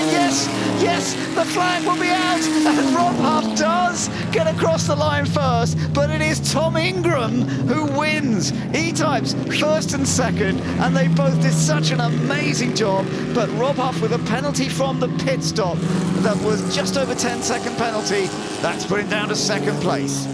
So Andy Prio comes through in the Lister, so he will secure third place. Wasn't able to do enough to keep in contact with what would have been the leading duo, so he will finish a comfortable third place, and well, I don't know how many seconds behind he will be, but certainly it'll be a podium finish for the Lister Jaguar. And Alice, one of the most impressive performances is actually who's going to finish fourth, the number 24 of Alex Buncombe and Jacques Tetley, because they were a long way back initially. They were such a long way back with that contact at the start. You look at the puddles forming on the exit of Woodcote there, so brilliant job by Buncombe to get up to there, and look at these puddles now. And is that just a bit of showboating? No, Alex is pushing all the way. He was brilliant in the rain yesterday. He's been brilliant here this afternoon in a Cobra, and having to make up ground from the loss of position early at the start. So again, another masterclass from the man from Somerset. His best mate, of course, everybody knows, is Jenson Button. Absolutely, and a fantastic job, as you said, and the first of the Cobras actually in the wet to get over the line. So that's impressive, because the AC Cobra is so rapid. Let's have a little look at this again on the last lap. There was a bit of a touring car love tap there by Tom Ingram on the rear of Huff's car. I mean, got away with it. I mean, certainly if there was a touch, it was the lightest of touches. Or if it wasn't a touch, there was a cigarette paper between the two cars. It was wonderful to watch. I mean, they are touring car stars, but the way they delivered and the way they even have a little touch like that, and they both still managed to deal with it. I find it incredible how they do that. But well done to them. But it is Tom Ingram who has taken the victory along with Richard Kent. Well done to them. Richard Kent and Tom Ingram, and Richard did a good job earlier as well, but Tom absolutely stunning. But of course, partly because of the penalty that has come out because of the pit stop, not working quite so well for Andrew Bentley and Rob Huff, but they also had done a superb job, and it'll be wonderful to hear from them shortly. And that third place, of course, also a good result for the number 17 of Andy Prio and Fred Wakeman. I don't think Tom knew that he'd won, actually, because they had to put P1 on the pit board there, and they were pointing, no, you are the winner. And Rob Huff has technically pulled up into the P1 slot. So Tom Ingram is back-to-back race winners here in the RAC TT. And there'll be a conversation about what happened in the pit lane, and you can hear. But even so, and there's a little shake of the head for Rob Huff to hear the story. But it was wonderful what they did, and they gave us such a great show. And we're still waiting for the third place car to come along. Well, let's go down and join Ed, because that really was a remarkable race, and well done to them. Let's hear from them. Richard, Tom, I'll let you get your helmet off. Richard, I mean, so much happened there, but what a result. Oh, incredible. After the red flag, I just sort of was watching the clouds and just praying that it would start to rain. And when it did, thought game on. I mean, you must be delighted. Yep, and Tom just did an outstanding job. The team did a great job. Ashley, my mechanic, Andy, the engineer, what a standout bunch of guys. Brilliant, well done. Now, Tom, let's get that helmet off. I believe you are the first person ever to win this race back-to-back in different cars. Congratulations. I don't know what to say to that. I really don't know what to say to that. Well done to this team, honestly. A huge, huge thank you. I didn't expect to ever have a chance to do it, so it's been absolutely amazing. Massive well done to Richard. Well done, you've done an absolute amazing job. So, yeah, to be found out the first person to have done it, it means an absolute world. So, thank you to Goodwood. Thank you so much to this amazing team, and thank you for the opportunity. Obviously, bitter for Rob and Andrew, but we were having an amazing race up to that point. Horrible conditions. The last probably 4 laps we were aquaplaning coming up towards Ford Water, and it was getting to the point that I don't think either of us actually saw the checkered flag as we came across the line. The only way we worked it out was looking at the big screens on the way around. So I think that was the only way that both of us worked out that the race had ended. Otherwise, we'd probably keep going until it got dark. Well, we would have watched it. Well done. Thank you. Speaking of which, let's go and find second place men. Andrew, Rob. Andrew, let's come on in. Rob, what a drive, but I mean, so gutting. Yeah, I obviously didn't really know about it. I saw the pit board, and I guess I probably gathered we had the 10-second penalty, but I didn't obviously know what for, so I just thought I'd just push as hard as I can. And I saw Tom was behind us, and just did my best to keep behind him. But the aquaplane at the end was unreal, and you know, you're coming through the left kink on the back straight with half a turn of right-hand lock with your foot almost pointed to the floor. And then every lap was changing all the time. So frustrating. We won on the road, and I'll take that. Andrew, I mean, I know you didn't win, but podium in the TT, it's a cracking result. Yeah, I mean, it's absolutely amazing. You know, it's all down to Richard Mines. He should have been in the car. He had a proper racing driver training incident, fell off his bike a month ago, and he was very kind to put me in it. So yeah, this is for him for sure. Yeah, frustrating, but yeah, we proved we're quick enough, I suppose. So yeah, try it again. Certainly were. Well done. Let's find third place men. Sorry, guys. Andy, Fred. Andy, why don't you spin around? Fred, we'll start with you. Podium in the TT. I mean, I guess the rain helped. Well, I didn't think it would, but Andy is unbelievable in the wet. He's obviously won this when it's these conditions, and it's all down to him. Andy, you need to go and start doing all your racing in Scotland because it rains all the time up there. I know, I'm from Guernsey and it's like powerboating every day. So, no, Fred drove a really solid first stint, a beautiful car, well prepared. One of one, so it was wonderful to be there. Well done to these guys, but next year we'll come back. It's very fast in the dry, so maybe we'll have another go at it, Fred. He might let me have another go. Well, I'll have to ask him nicely. And when you came out from the stop, you had an incredible pace, but it just drifted off a bit. Was that just the conditions worsening? Just being gentle through traffic and not being stupid. I saw that we had a big gap to the front, so Fred said, look, push like hell if you can win. Otherwise, just bring it home. And we just, you know, it was survival, to be honest. Standing water everywhere, but I was happy with that race. Well done, guys. Thank you.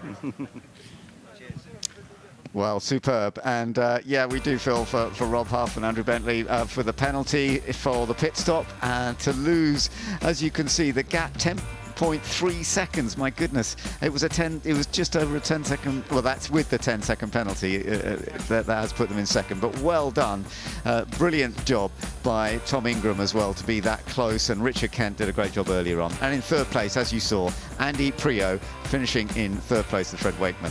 Fourth place to Tetley and Buncombe. They did a fantastic job because they had been quite a long way down after that incident on the opening lap. Gordon Shedden had brought the number 6 car up reasonably well with Saif Hassan doing a good job earlier on as well. In sixth place, we had the AC Cobra that was right up front earlier on with Andrew Smith and Dario Franchitti. In seventh place, the number 13 car of Sean Lynn and Jimmie Johnson. Eighth position, another of the Jaguar E-Types. The E-Types certainly working well in the wet, Joaquin Corocon and Tony Kanaan, and it's lovely to see Tony Kanaan racing here this weekend. Jake Hill in 9th place in the end in the Trajero Buick EE Coupe in the number 25 car with Carl Tilley, and finishing out the top 10 there was Jenson Button, so he got into 10th. Just quickly going down the rest of the top 20 there, you can see a real mix. Tom Kristensen was one of the ones that really knew that it wasn't going to be great in the wet because that TVR Griffith had been so rapid at the beginning with Mike Whitaker, but it ended up finishing down in 15th position. Matt Neal was a bit concerned about how the Sunbeam listed Tiger would be, but they've finished in 17th place. Verden and Franchitti, their AC Cobra dropped down, and Jacques Villeneuve brought his one home in 19th place. And in 20th position, Matthew Home brought the Chevrolet Corvette Stingray in that position. So there we are, that's the results. Let's look back at some of the highlights here. And of course, it was a very different start because it was dry when we got this race underway, Alice. This seems so long ago, Ben. It does. But yeah, it was a cracking start, but we did have a couple of spinners, and look in the background of shot, there goes one. And another one will shoot over to the right-hand side of screen. So lucky, both drivers lucky to escape with that, and that was the Jake Hill and Tilly car that did battle its way back through into the top 10. But some hugely close racing to kick off the TT. Yeah, and the Cobras were working really well, but so was the TVR in the dry. It was very rapid. Mike Whitaker was doing a fabulous job making up some of the lost ground and was catching up. But then we had this initial spin, but then the next lap around, it was more than a big spin, sadly. Off onto the grass and bosh, into the barrier. Ashton Fatemi, he's fine, was able to get out of the car okay, but obviously caused the red flag, and whilst the repairs are being done, it got very wet. So this is the beginning of the race once again. It was wet already, and then we were getting into driver change. Yes, we certainly were, and that was the home of Jordan's Chevrolet that got stuck in the grass, and that Jake Hill was running slightly wide on the exit there, and then when it hit to the pit stops, the Bryant and Turner AC Cobra that was leading the way for a lot of the race then started to struggle when the rain hit. Yeah, definitely dropping back a little bit when Darren Turner was struggling with it a little more. But what we had was a great battle up front. Richard Kent had done a good job earlier on, but Tom Ingram was then getting closer and closer to Rob Huff. Still people, not surprisingly, going off onto the gravel. Tony Kanaan having a bit of a moment as well, but the car survived. They did finish in 8th place in the end. But it was all fun and games across the line, and in the end it was a great result, a second win in a row for Tom Ingram here at Goodwood in the RAC TT.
Goodwood is just absolutely fantastic. And if you guys have never been here, you've got to come here very soon. You can get close to the drivers, you can get close to the cars, you can really feel like you're involved in the action. Every form of motorsport here, from classic side all the way through to the most modern cars.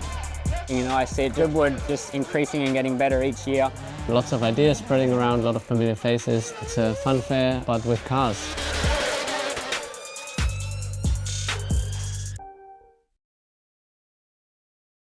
Well, I've effectively come down to the Hornet's Nest. You have indeed. Because I'm with the Hornets bikers now and Stevie alongside of me. It's wonderful to see so many bikes here, Stevie. Just tell us a little bit about this. Well, we're an homage to the 1940s motorcycle clubs, racing clubs, and the gangs that grew up out of the Second World War, really, and the returning servicemen that could have emulated. So they used their unit insignias on the back of their racing jerseys and colours. Rode the wartime motorcycles. They were looking for a bit of fun after the war, and I guess that's, you know, so here we are to emulate that. And actually, you've said that some of these actually are wartime motorbikes. Yeah, quite a few of them are 40s bikes and are war bikes, American, you know, military motorcycles. And you've been coming here for how many years? Oh, 15 years as the Hornets. And a lot of us have come before. I've been coming since the beginning, so that's nearly 30 years essentially. Something slightly different for this year, because so what happened yesterday, Stevie? I got married yesterday. But you got married here yesterday. We had a Hornets wedding, and these are obviously all my guests and my family, and we got married in there in Gasoline Alley with all the old American cars, the hot rodders, the mods and rockers, the motorcyclists, the race drivers. So yeah. So Goodwood Revival really is in your blood. Oh, it's a family thing. Yeah, it is. Yeah, we're all petrol heads. What keeps you coming back? What keeps you coming back every year and you know, with your gang? It's a very, very special place, and I think we feel honoured and privileged that we do get invited every year, because it's never a given, and we try our best to look after the crowds and show them something what is a bit special, really. I mean, we sort of take it for granted because we ride these motorcycles every day, all across Europe, places like that, but it's easy to forget that a lot of people never see them, don't think that they're rideable. So I think it's good to give back, and the kids love it. Gavin makes badges every year. We hand them out to children.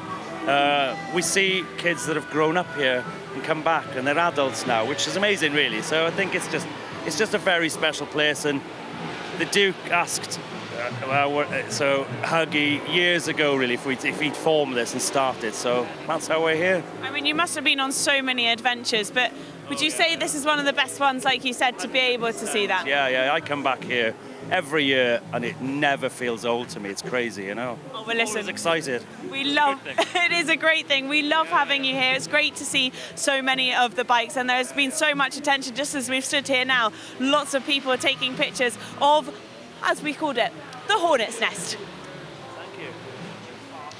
Thanks, Rosie. Well, we've had certainly a wide selection of weather to hit us across the weekend here at the Goodwood Revival.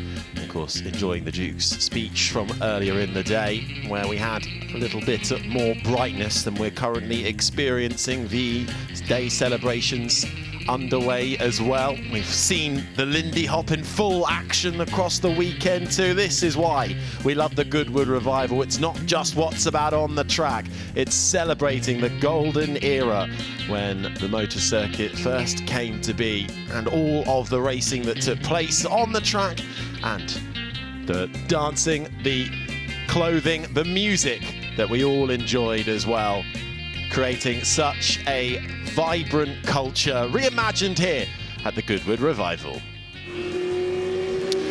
But I'm afraid the dancing has rather come to a halt, and we have wet weather on the track, and it is still raining. It is very slippy, and we are about to get the next race underway. It's Harry Benjamin and Alice Powell with you, and we have got the Glover Trophy coming your way, one of the most prestigious races here at the Goodwood Revival, celebrating that proud history of Formula One racing here at the motor circuit. And here's Ben to tell you a little bit more about it. There are few races at the Revival with stronger heritage than the Glover Trophy. Named after Dan Glover of United Lubricants, it was introduced in 1950 as the Blue Riband of Formula 3 racing. And then from 1955 to 1963, it became the prize for the Formula 1 race at Goodwood's annual Easter meeting. At the Revival, the Glover Trophy is a 25-minute contest for 1.5-litre F1 cars that raced from 1961 to 1965, the pinnacle years of Formula 1 at the motor circuit.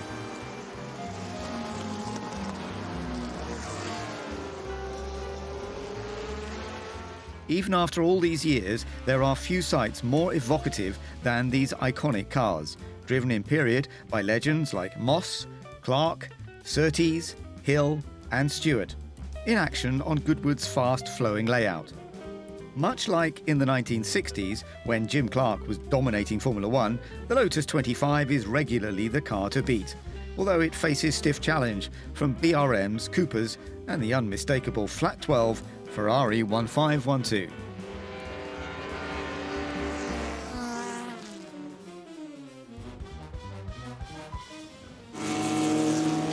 Looking forward to this one, then 1.5-litre Grand Prix cars that raced between 1961 and 1965. 25 minutes of racing, but unfortunately it is umbrellas up. And, well, I think I was actually quite well prepared. Now, the powers that be have decided this needs to make the live broadcast. This is me putting on a protective poncho, and I think doing a pretty good job, Alice. I think, actually, you should credit the person that took this video. Perfectly placed to film this fantastic footage of you attempting. I mean, you did draw it out for a long time, but I mean, suits you, mate. Look great. And don't forget the hood as well, which I clearly was having a little bit of trouble with. David Green as well, enjoying the action. Before, right? I have dressed myself before, but you know what? A poncho is actually harder than you think it is. And there's the thumbs up. And, well, I think there are some people that are rocking the poncho. They're the lady in the middle, although that one's a little bit more fetching than the one I was wearing, I have to say. I have ditched the poncho and I've gone for an umbrella, and on my way to the commentary box, it was only one of those little umbrellas, which honestly doesn't do the job sometimes with the rain that we've got pouring down. But it doesn't matter. Brollies are about to go. That one, I've seen. That looks like my brolly. I'm surprised that brolly's not inside out by now. Come rain or shine, though, we like to go racing, and we are going to get some racing in the form of this Glover Trophy underway shortly, but news from race control, it is going to be a safety car start. 2 laps, Alice, behind the safety car. Yes, their qualifying did take place in the dry, so that's why they're going to go out behind the safety car and do a couple of laps, and conditions are really tough. We heard from Tom Ingram and Rob Huff at the end of the TT there saying they were just aquaplaning all down the straights. The rain has eased, it's still coming down, but not as hard. The wind seems to be increasing. We were going to be having Josh Hill that was going to be driving his grandfather's BRM P57, which he won the 1962 championship in. Lead the field off, but due to weather conditions not having that, not taking part in that now, which is a shame for Josh, but you will see him later on in the weekend in the Jim Clark tribute. But all drivers are all ready, changed their visors and got those clear visors on for the weather. And we will get this race underway, and this is how the grid looks. It's a Brabham BT7 on pole position. Lucas Halusa doing the job when the sun was out yesterday. Joe Calasaco's Ferrari alongside with Mark Shaw in the Lotus 21 in third. Top 5 rounded out by Ben Mitchell's Cooper. Then it's a couple of other Lotuses. The 25 and the 24 make up the top 7. The Gilby Climax, the Type B, Kyle Tilley in 8th with the BRM P261 of Philip Buhofer rounding out the top 10. Then it's the Lotus BRM 24 just behind of Malcolm Thorne in 11th. A Lotus 21 followed by a Lotus 18. Top 15 rounded up by Charles McCabe's BRM P578. Then it is the 32 Lotus 21-24 in 16th, ahead of the Cooper of Puccinelli, the T53 in at 17th, with the top 20 rounded out by Dan Collins's Lotus 21.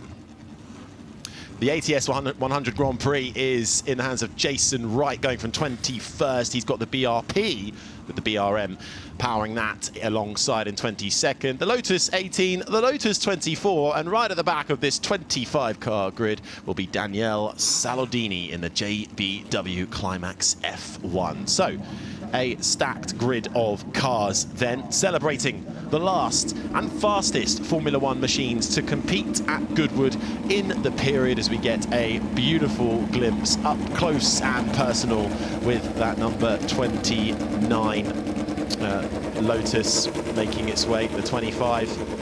Such a iconic, really, design that these have established now throughout the years. Long, sleek, cylindrical, copying that tubular frame that really set the benchmark for the official World Championship later on in 1950. It certainly is, and we're going to have some close racing, I'm expecting. Qualifying was fairly close. Halukas in the Brabham was half a second clear of Colasacco in the Ferrari, but of course totally different weather conditions. Some of the mechanics are heading back onto the grid, so I don't know, maybe we've still got a further delay. So we'll keep you up to date, because they were cleared and now some of them have come back on, so we'll try and find out what is happening. Maybe still a couple of recoveries taking place after the TT. Well, last bit of briefing, and just the drivers being brought up to speed with how race control want to do this race. No radio, of course, communication to the pit lane. So last bits of briefing that there will be 2 laps behind the safety car, and making their way through the 24 again, that Lotus BRM. Malcolm Thorne at the wheel, one of 2 built and run by Reg Parnell for what was a busy 1963 season. Chris Amon racing that at the US and the Mexican Grand Prix, designed to be a conventional alternative to that revolutionary monocoque Lotus 25 that we have seen beautifully displayed across the weekend. But the engines sound like they are being fired up and revving. Little windscreens on some of these to help with the rain, but I'm not sure it's going to do too much help, Alice. It's not going to help maybe with the buffer from this wind, though, that we might be getting. But there's the car that's lining up on pole position, which was a Works Brabham Formula One car, and there seems to be cloth dropped on the side of the track. Oh, they've clocked it. They've clocked it. The marshal is recovering that car. So this was a successful car in its day, with Dan Gurney was driving it back in the 60s. Yeah, that's the car on pole, the Brabham BT7. Lucas Halusa in that, the Works Brabham Formula One car, as you say, Alice, driven by Dan Gurney. Denny Holm, Jack Brabham himself with Grand Prix wins. Only ever 2 BT7s made, still fitted with the original Coventry Climax 1.5 litre V8 in that one. That is the car on the far left. In the middle, with the number 12 in red, is the Ferrari. Joe Colasacco, 1512 Ferrari, the second of 3 produced. Debuted in the hands of John Surtees, that during the German Grand Prix. That's the car in the middle. And on the far right, in third, will be the 99 of Mark Shaw. As we get going behind the safety car, the race officially starting then as the clock counts down. 2 laps behind the safety car, which I think is the right thing to do to get everybody up to speed with the ever-changing conditions of this track. That third car, by the way, the Lotus 21 of Mark Shaw, the Works car built for Jim Clark back in 1961. Those are the top 3 in the field. So it's technically the start of the race now, because as you can see, the clock has started to count down. So they will do 2 laps, and wow, there's our spray. You don't want to be going through those puddles. This is now heading up to Ford water, particularly on driver's right-hand side. A lot of standing water, and it's called Ford water, really, for that reason. Do often see plenty of water gather there. And we often do get quite a big puddle. They're just coming to St Mary's now, by the way. We do get puddles going towards Lavant. We get puddles, quite a large one on the exit of Woodford. And I'm just looking out the commentary box window, Harry. You're closer to that part of the corner, and the exit of the chicane seems to me quite a big puddle. I think that may well be a few helmets filled with water once we get to it. Hearing that the number 51, Jason Wright, that's the ATS 100 GP, was supposed to be from 21st position in this race, has got going, but had started from the pit lane, so joining up right at the back for that one. As we are in the Glover Trophy, we'll have this lap plus another one behind the safety car before we can get up to full speed running, or maybe full speed in these conditions, but certainly no safety car out on track, we hope. But of course, we have to assess the conditions for this Glover Trophy. We've got 1.5 litre Grand Prix cars of a type that raced between 1961 and 1965. Never held an official Formula One championship race, but the non-championship Glover Trophy allowed teams and drivers to test out their cars before the new season. And these cars, Alice, well, they ushered in that generation of, as we can see, tall-tired, low-slung cars. That's all going to have a different effect for how they go racing around this track, which is going to have a very different feel at speeds behind a safety car to when they get up and running full speed. It certainly is, and I'm actually interested to see how Joe Colasarco is going to get on in the Ferrari, because back in the day it wasn't as nimble as some of our Lotus Climaxes. He's got a couple of those behind him on the grid, and also the BRMs. So these these conditions may not favour him at the moment. And what did I just see a car in the background pull into pit lane? My eyes deceiving me. Maybe they were, but yes, it'll be interesting to see how he gets on. I think your eyes weren't deceiving you. 29 has pulled into the pits. So that is Nick Fennell in one of our Lotus Climaxes, a car that Jim Clark drove at the end of 1962. Well, we'll see, but at the moment the clock continues to count down onto the second lap behind the safety car, with Lucas Halusa in that number 1 car. So I think the 29 has come in and hasn't come into the pit lane. Looks like it's just gone straight into the Parc Fermé area as the rain continues to pummel down onto this Goodwood motor circuit. So Fennell down in that Lotus 25. Now looks like he has decided to come out of this race. So slow speeds here, but the minute they get up to speed as well, just like in modern day racing, spray will have an impact as well. So the man out in front, Lucas Halusa, will have literally the best view in the house because he won't have a face full of spray. He will. I hope he's put some anti-fog on that visor. I can actually see he's got it open ever so slightly. The risk that you have that, if you do have your visor open, is you're going to get rain and spray coming inside. But they're having to go at the pace of the safety car, which doesn't feel like it wants to travel that quickly around the track, and I don't really blame them at the moment. You can still see puddles down the Lavant Straight, and they're going to blend into Woodcote, and even at a slow speed. Look at the spray, Harry, and these unlike our saloon cars, our GT cars that we've had in previous, they don't have front lights, but they will have to have, and have been instructed, and I can actually see looking out on the pit wall that they have got a sign ready for those cars that haven't got their rear rain lights on. So of course, when the rain is coming down, you must have those lights on.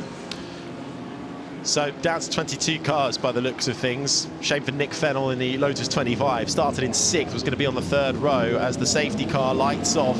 Will peel behind the chicane, and we will get the Glover Trophy up to full racing speed. Out in front, the Brabham BT7 leads the field. Lucas Halusa with a good restart. There's Joe Colasarco in the red Ferrari under pressure from Mark Shaw, trying to make his way around the outside. It's Ferrari versus Lotus. The Lotus gets through. So too does the 36 Lotus 21. And to compound the Ferrari's luck coming through Madwig, I think that's the Cooper, the T56 of Ben Mitchell. The Ferrari losing ground. It is a bit of a beast. We did say that it might struggle in these conditions, not as agile as the 56. Wow, braver than I would be. Ben Mitchell in the Cooper Climax goes through that big puddle there. So everyone nice and safely through the first corner, and up now they'll go through into St Mary's. Everyone kind of keeping themselves to themselves, keeping some space. Obviously, the Ferrari dropped back slightly, so everyone keeping it fairly steady at the moment. Good restart then from the Brabham BT7 out in front. Halusa stabilising, but Colassaco, the big loser in that Ferrari, that red Ferrari, dropping 1, 2, 3 positions. And now Lucas Halusa running wide, nearly off the track, because here comes Stuart Hall in the Lotus 21 down the inside. Lovely move. Was that a little bit of a mistake by Halusa? Just couldn't quite get the purchase he needed through the right-hander, and that was all Stuart Hall needed, who now leads this race in that Lotus 21. Halusa now under pressure in that Brabham, the #1 car, under pressure now from the car behind. Yeah, so the Brabham drops back into second place. Want to keep an eye on the 56 of Ben Mitchell, because I feel like he's going to be pretty handy. He started, Harry, down in 5th place, and already he made his way up to the podium positions, and he smells at second place here. He's going to have a look down the inside of the chicane. He's sticking his nose in, going the tighter line. Maybe that should just break offline, as we're going to have a look of the overtake, and maybe a little bit too deep, I certainly would say, for the Brabham, and in and through goes the Lotus Climax. We know the Lotuses are strong in this Glover Trophy. The Lotus 25 in the hands of Andy Middlehurst took the win last year, and 2022 and 2021. And we got a bit of side-by-side action coming into the chicane. We have, and that could have been much, much worse for Kyle Tilley in the Gilby, the one and only existing Gilby Type B Grand Prix car, deciding not to make the chicane, and that could have had consequences, but they both lived to fight another day on that one. Yes, they certainly did, but good avoidance there, and notice he did change his visor as well, so goes on through. So let's have a look at the gaps now. So Hall was the fastest driver at that last time round with a 154.756, and he's increasing his lead at the top at least. He's set the fastest first sector of anybody, which is 1 second quicker at the moment than Ben Mitchell. I think Halusa's really struggling here in the Brabham, just in the back of shot, up and over the hill, struggling to get the throttle down, and that is really allowing the Gilby to catch right up of Mark Shaw, who is closing in. Started 3rd, did that 99 car, and now trying to make his way back up into the position he started this race. Out in front, pulling almost a 4-second gap on the rest of the field, is the Lotus 21 of Stuart Hall in the 36. There he is there in that all-green tubular chassis, making his way through the chicane and really pushing already up to 6 seconds. So the conditions out there super tricky. Everyone doing a brilliant job so far, and have I just jinxed it there? Halusa couldn't get the car stopped in time and has had to cut the chicane. He'll have to lift off a little bit, and the 56 of Ben Mitchell just ahead in that Cooper, or momentarily thinking, oh, I've got a bit more company. You're much closer than you were before the chicane. Certainly will, but out front, Hall is starting to stretch his legs from Ben Mitchell. Though I did think it was certainly one to watch, and maybe he still could be at this moment in the race. 52.0 from Hall, and that is compared to the 55 of Ben Mitchell, who is the second fastest driver in this race. So Hall feeling much more comfortable, is Stuart, in his Lotus Climax 21. Certainly is. Another position lost for Joe Colassaco on this lap in that Ferrari, which started in 2nd, has just been overtaken a little further back by the Lotus BRM 24, and is now down to 7th as we get a little glimpse at the 54, trying to make gains on the number 5. This is a little further back in the pack, and just trying to pull out of the way of the slipstream is the Lotus 18 of Richard Davidson, and chasing down the BRM, the P578 of Charles McKay. That's the car in front, and I think just in the spray behind someone will emerge as well, wanting to get in on this fight too.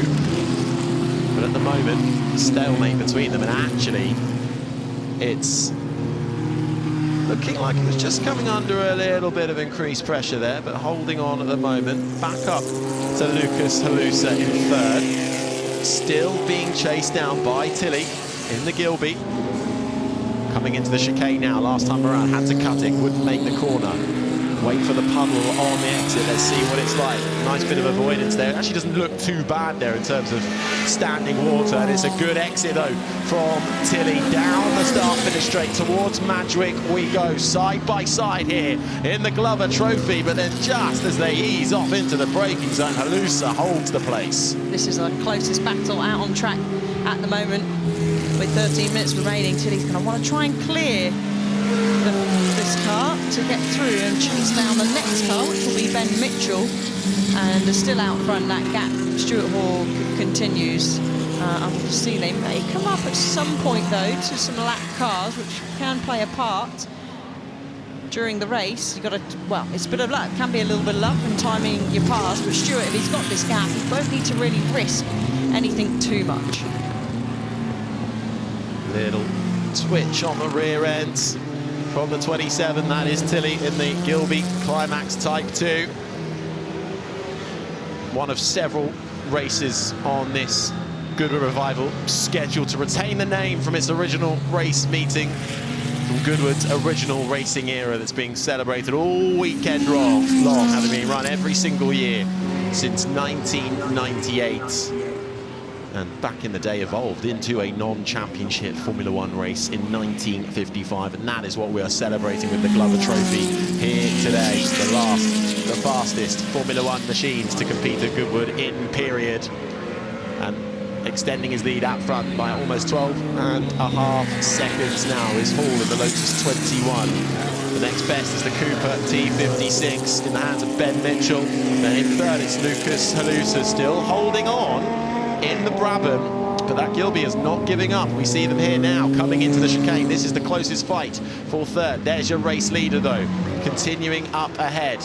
Then there's second coming through your picture now, and here is the battle once more for third. Better exit this time out for Tilly in the Gilby, and he streams past Halusa's machine and couldn't get the job done one lap ago. Now manages to make that third place his. He is through, so up he goes past the Brabham, and the Gilby Climax was a one-off Formula One car really, built by the private British entrant Gilby Engineering. So quite a rare car that we've got on the grid here, but it slots into the final podium paying position, and we've got the number 17 that's slowing down. That's one of our Cooper Climax T53s. Or was that a spin and just getting going again? So that looked like that's a spin to me at Lavant Corner. Are we going to get a nice 360? No, he's going to go on the grass. Well, there's going to be even less grip, but does manage to keep out of any sort of trouble. Flavio Puccinelli in that car.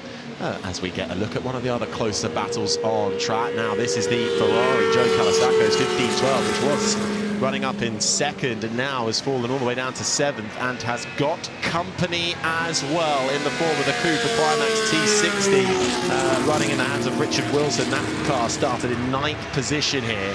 So the battle for seventh right now being had between the Ferrari and the Cooper here at the Goodwood Motor Circuit. The Cooper closing with every lap that's gone by, but now starting to get rather held up behind the Ferrari. Joe Calasaco just managing his line, not giving in to the pressure behind.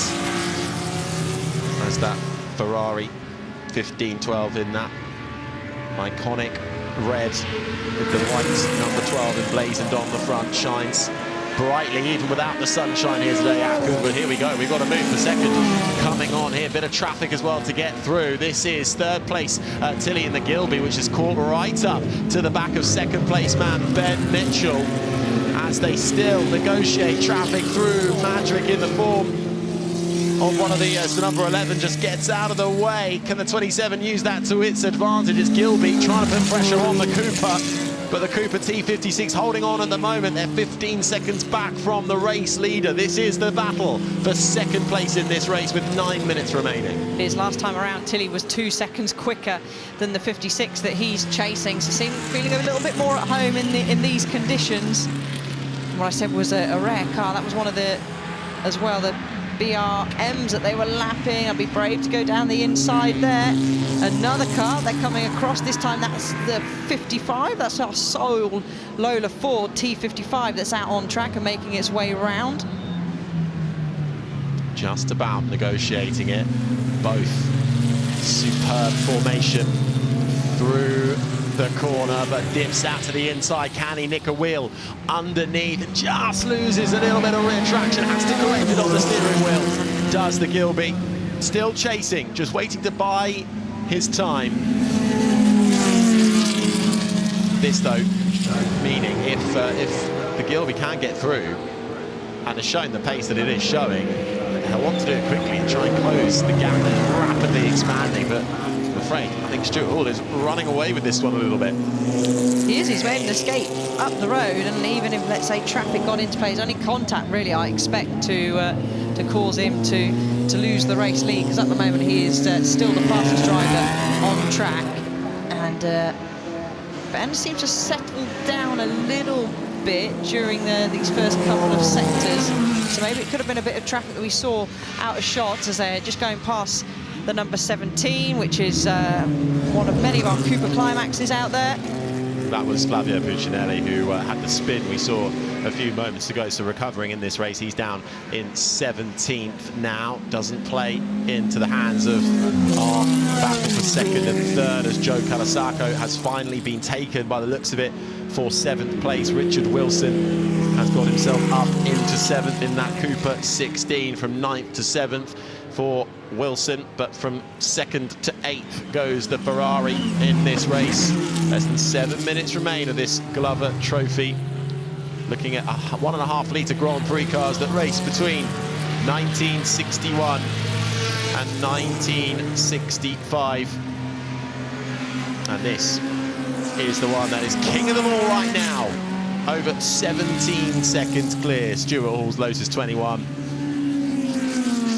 And managing these conditions superbly, and they are not letting up. The wind is really actually quite picking up now on the start-finish straight. It is going to have a big headwind going into turn one, but he's managing the conditions well, managing the traffic well. This battle looks as close as it's been, well, certainly the closest it's been for the last couple of laps, as Tilly gets a good run. Is he going to brave it round the outside, going into Woodcote Corners? Be very brave if he does, but no, he's opted to go slightly slower in than Ben Mitchell in front. He's going to hope to be slightly faster out. Let's have the puddle check on the outside there, and there it is, right on the edge. You do not want to go through that, so Tilly was slightly faster on the exit. Can he again get a good stab on the power and tuck in? As I said, a big headwind. That wind, Harry, really, like you said, has picked up down this main straight. Let's see how it affects these Grand Prix cars heading down into Madgwig now. Line astern as they were. Lucas Halusa, who started this race on 4th, has stabilised now in that Brabham BT7, down in 4th position. And you can just see them having to dart left and right to avoid a bit of puddle action, affecting the back markers, though, who try and desperately get out of their way. Well, that's going to affect it, yes, particularly if you catch any of them through Ford Water there and into St Mary's. Look at that puddle on the left-hand side there. And we've got our race, they're fighting, and don't forget the back markers are fighting for position as well. As Stuart Hall, wow, he's miles up the road. He's on the exit and entry now, should I say, coming into Lavant Corner. So he's got a huge gap, as we're going to wait to see for our 2nd and 3rd place drivers appear still. I think these conditions are getting worse. They do look like they're getting worse. The rain, I think, is coming down even more. And Ben's going to go down the inside. Tilly goes, OK, you make the gap and I'll go through. As the number 5 is pulling out of the way. That's one of our BRMs. He's slightly further down the field, certainly a lot further down the field than these two. I have to say, great driving from everybody there to just try and survive out there in these really tricky conditions. There's just over 4 minutes of this race remaining. It's being absolutely dominated right now, though, by Stuart Hall in the Lotus 21. with over 16 seconds of gap, but the battle for second is still very much on. So impressive from these two. Ben Mitchell has the advantage for now in his Cooper T56. And then it's the Tilly Gilby Climax Type B that is still not letting up. Takes a wider line through the chicane, much tighter for the Cooper in front. And through the puddle as well. Nice splash as the rear wheels almost want to spin up and scream out for dear life. But they roll on down once again towards Madrick. Right now, the lap times are around about a minute and 55, a minute 54. Stuart Hall said 1 minute 52 out in front. So we'll try and call it when they start the final lap of this race with just over 3 minutes remaining. So he's up into St Mary's now. He's going to go left into the second part of St Mary's. So we've got a couple of other battles, and this is one of them. This is the number 11, 1964 BRM.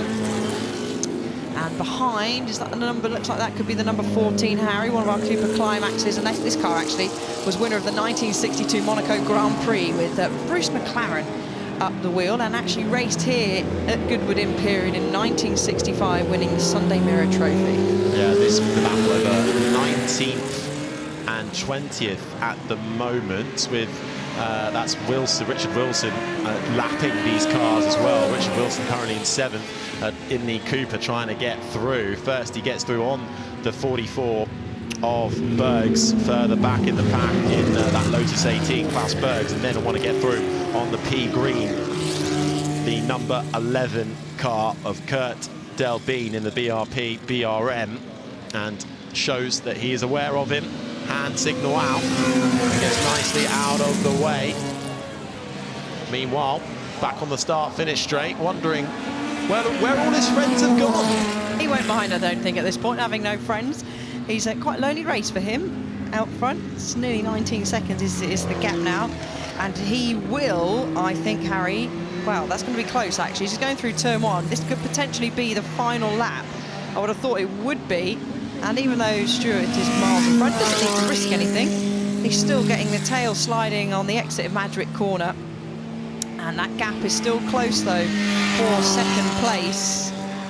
And you can just see, even these small, thin tyres don't produce the downforce at all that we see through the racing, currently the racing, let's say, in Formula 1 and other junior categories. Of course, there's no downforce on these cars, but what I'm trying to say is there's still so much standing water out there, because even these cars are kicking up the spray. So you can see Ben Mitchell still has his mirrors full of the number 27 Gilby, and they're still trying to go through the traffic as well. That's the number 54 that's just going through the shot there. But again, I keep saying Lotus Climax. We have got a lot of those, but this is the Lotus Climax 18. And just sticking to the right-hand side is Richard Davidson in the pale blue and white. Has a little glance over to see where these two are as the Gilby really closes up through the corner. Different lines through the corner. That allows the Gilby to close up again, but then just loses that little bit of momentum as the 56 tries to hang it out around the outside. The rear end stepping out. This battle for second will go all the way to the flag. I think so impressive how these two have managed to stay with each other and fight, as it's going to be the move side by side. Can they finally do it? Can Tilly finally get through on what should be the final lap, as the 27 still desperately tries to get through and off the circuit into the grass? Wow, managing to hold on to it. Can he still get it turned in? He can, and I think we're going to get one more lap though.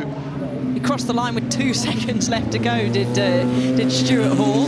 So timed that perfectly. He's having so much fun, pushed a little bit more, wanted some more racing laps. Has that given that mistake from the 27, has that given Ben Mitchell a bit of breathing space? So he tried to be the later one on the brakes. The slightly heavier car is the Gilby compared to that of the Cooper Climax, and you could just see he's lucky he didn't spin it round there. That extra bit of tarmac on the left-hand side on the exit of Woodcote kind of saved him. If that was all grass, that would have been him off and spinning around quite quickly. Well, he'll be thankful that he did get one more lap to try and put up the fight there nearly 20 seconds back from our race leader at the moment, who will be, I say cruising, I'm sure he'll be laser focused in these conditions to try and get himself to the flag.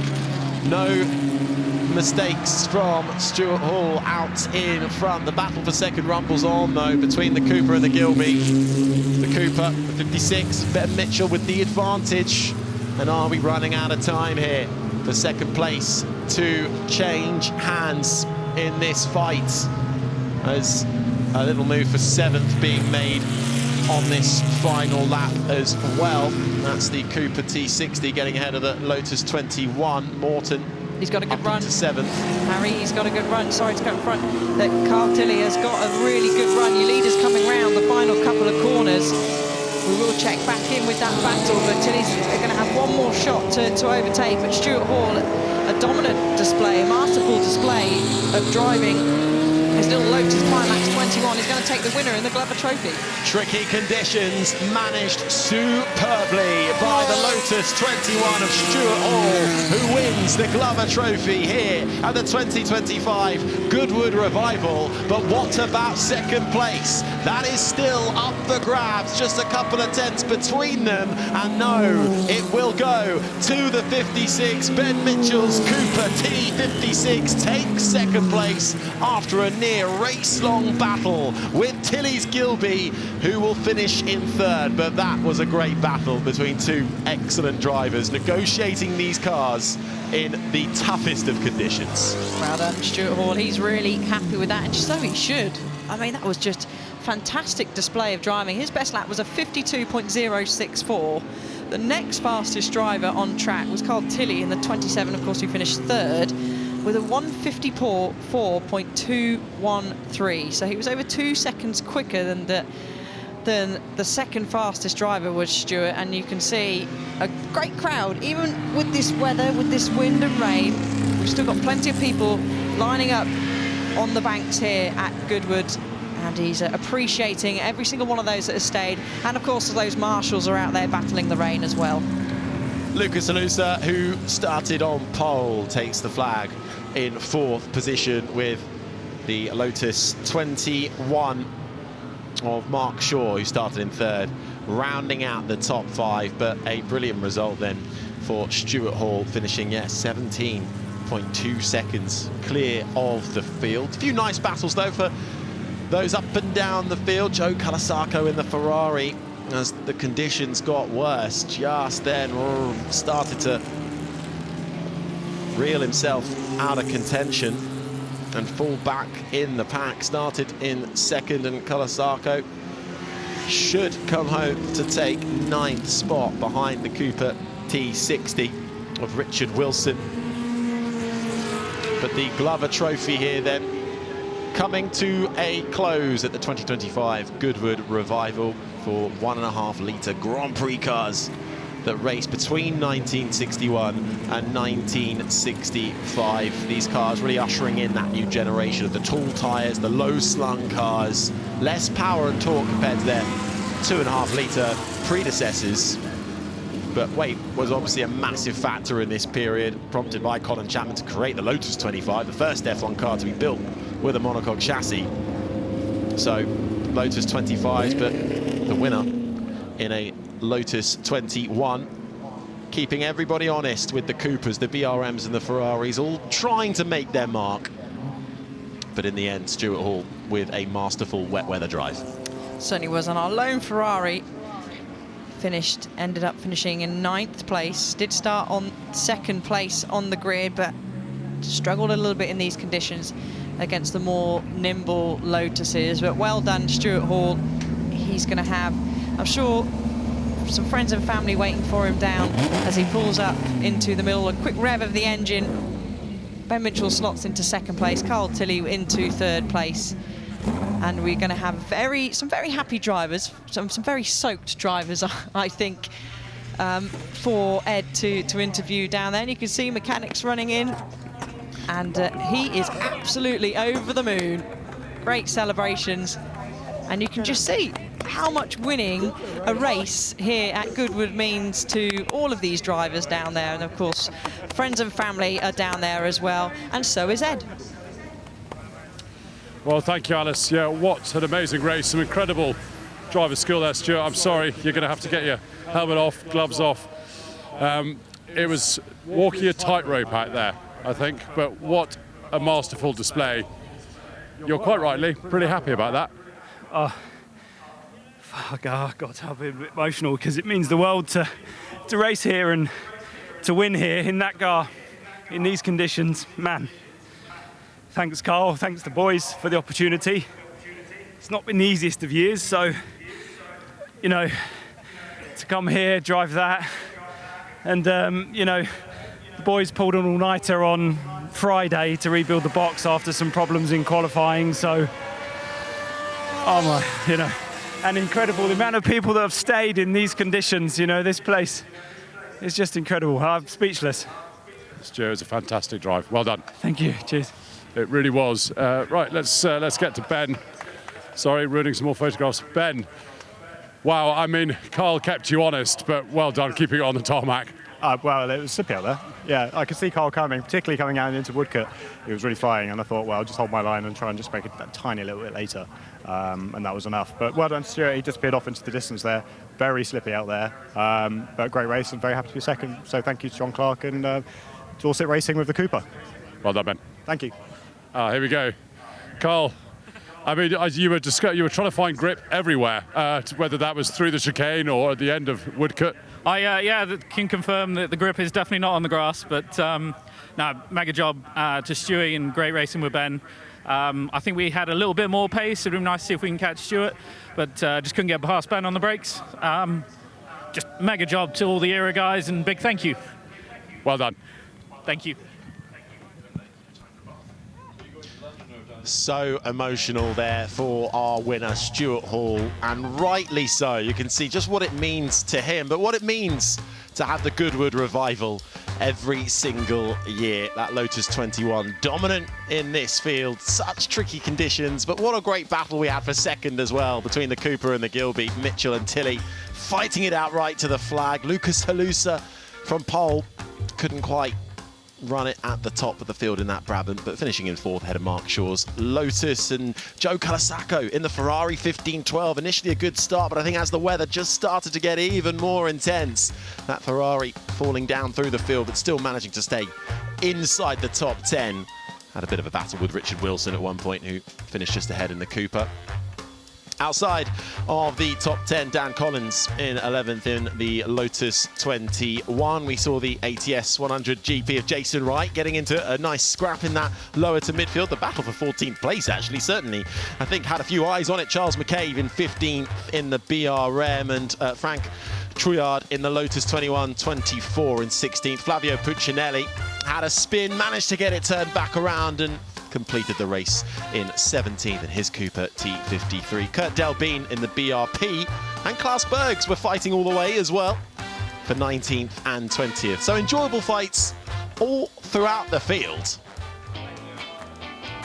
for the Glover Trophy then, as we celebrate the last and fastest Formula One machines to compete at Goodwood in period. 1.5 litre Grand Prix cars, the man on pole in the Brabham, Lucas Halusa, as we started under safety car conditions, but then after 2 laps we were ready to go racing, and it was the Ferrari straight away that started to bog down. Lucas Halusa had the lead to begin with, but then through came Stuart Hall's Lotus 21, and once he was able to get ahead, really, he ran into the distance. Yeah, we didn't really see him much during the race. There was a few lock-ups, including our pole sitter that cut the chicane. He wouldn't be the last driver to do that throughout the race. And then Carl Tilley was putting him under all sorts of pressure in the Gilby, but was able to find his way through, and Ben Mitchell was his next target. Yeah, slipping and sliding, though, a little further down. That was Puccinelli, who just avoided a full 360, but managed to get his wheels into the grass, but rejoin this race. And this really was what we had all of our eyes on, the battle for second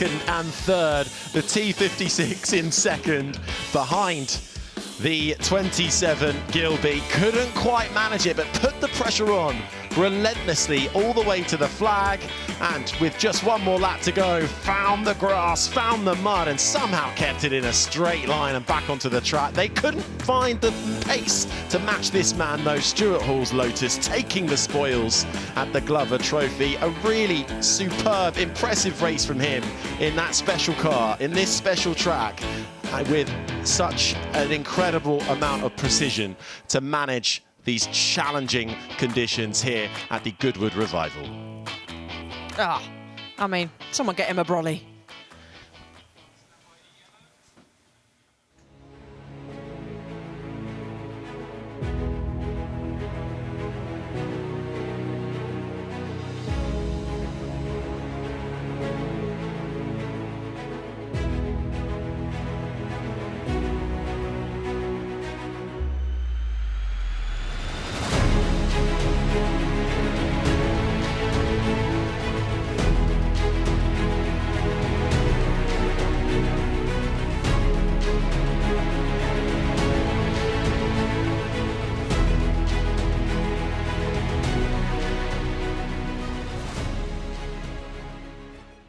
First Easter handicap for sports cars, and Duke, driving car number 70, soon showed he was as much at home in the seat as in the saddle.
Well, we were just watching on the stage a really fascinating talk by Rebecca Anthony alongside of me from Bonham's auction house, and it was so wonderful to hear. But one bit that struck me in particular was your wonderful Downton Abbey auction that you've currently got going on. Tell us a little bit about that.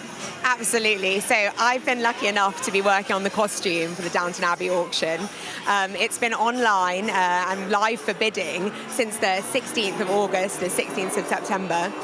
So it culminates on Tuesday, and we're hoping to see some really good prices. And have they been genuine costumes from the Downton Abbey set? Absolutely. So we've got 267 costumes and props, and they're all online, everything from the series and a few things from the film, actually. And I remember you saying earlier on stage that they really incorporated the vintage with modern day, which is so perfect for a revival. Oh my goodness, yeah, there are so many parallels for a revival here. So yes, there were 3 fantastic costume designers involved in Downton. There was Buxton McCall and Anna Robbins. And what's really interesting is that what they've done is they've really tried to find vintage materials and vintage dresses. And where possible, they found these vintage materials and really salvaged salvaged them, incorporated them into costumes by using modern materials as well. So you've got these incredible hybrid pieces alongside vintage dresses. And you must have had a lot of interest. We're near the end of the auction. I think the auction's all online, I think, if I'm right in saying. Have you seen a lot of interest in it? I mean, we thought the interest might be localised to America and to England, but what this has just shown is that the love of Downton is global.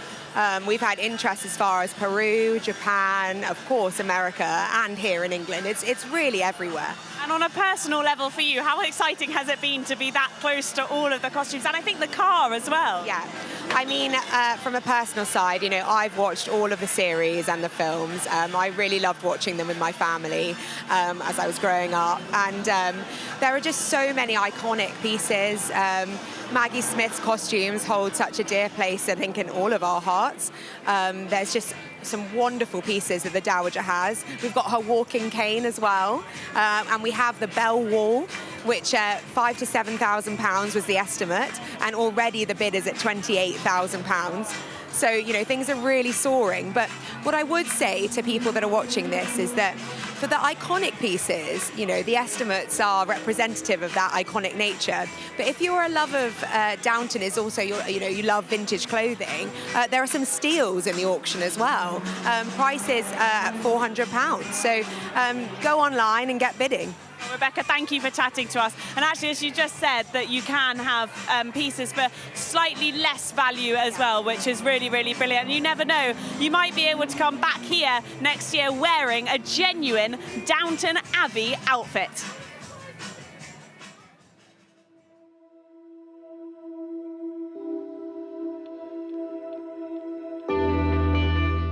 My name's Dom Elms, and I'm proud to say I'm the Managing Director of JLR Classic. So at the very heart of what we do here is to cherish and sustain our wonderful brands and, importantly, the very rich history of cars that we have across Range Rover, Defender and Jaguar, and ensuring that our customers and clients today, but importantly of the future, are able to enjoy these cars of the past.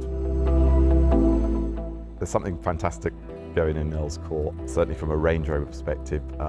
Really delighted that we have one of our factory restored Velars, one of the first Range Rovers, which is owned by one of our esteemed clients, who's allowed us to demonstrate this. But really proud to have that. That's one of our sort of Comcost level restorations that we're extremely proud of.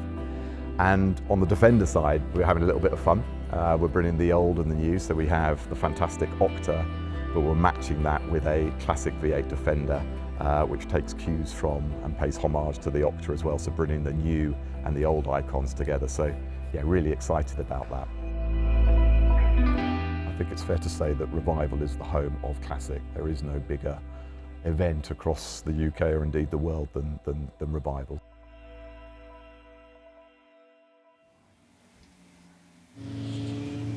Well, as we go into the latter stages of this final day of the Revival, it is time to enjoy the Jim Clark celebration. There will not be any sheep here today for this. We did have them yesterday on the grid, and it was fabulous to see them. And thankfully, it was dry then, so they were able to thoroughly enjoy it. But what we are doing here is celebrating one of the great world champions, British world champion from Scotland as well, of course, and taking the title twice and very much incorporated with Lotus. He did an organisation with Colin Chapman who checked him out very early on. He raced against him at Brands Hatch, didn't he? Very early in his career, and he was leading Colin actually, but then he got held up by a back marker. Colin got back in front of him, but it did impress Colin Chapman that he saw that Jim Clark was pretty rapid. Well, that's not a particularly well-known fact about Colin Chapman. He was a very accomplished race driver. Yes. And that occasion at Brands Hatch, Jim Clark coming down from Scotland.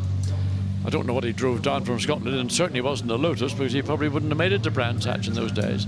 We've got Doug Nye with us as well, the writer, author, expert on Jim Clark. And Doug, it's a bit of a smaller gathering of cars out there in this weather. I can totally understand this, but just tell us a little bit about what we're seeing and some of the history of Jim Clark that matters to you.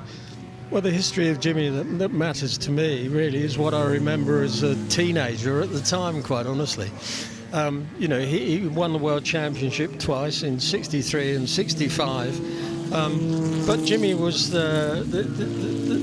really, he was a driver who never realised fully just how darn good he was. And he drove these different cars, didn't he? From touring, I mean, he was a British saloon car champion, what we would call a British touring car champion nowadays, Formula One champion, Tasman champion out in Australia, New Zealand, and an Indy 500 winner.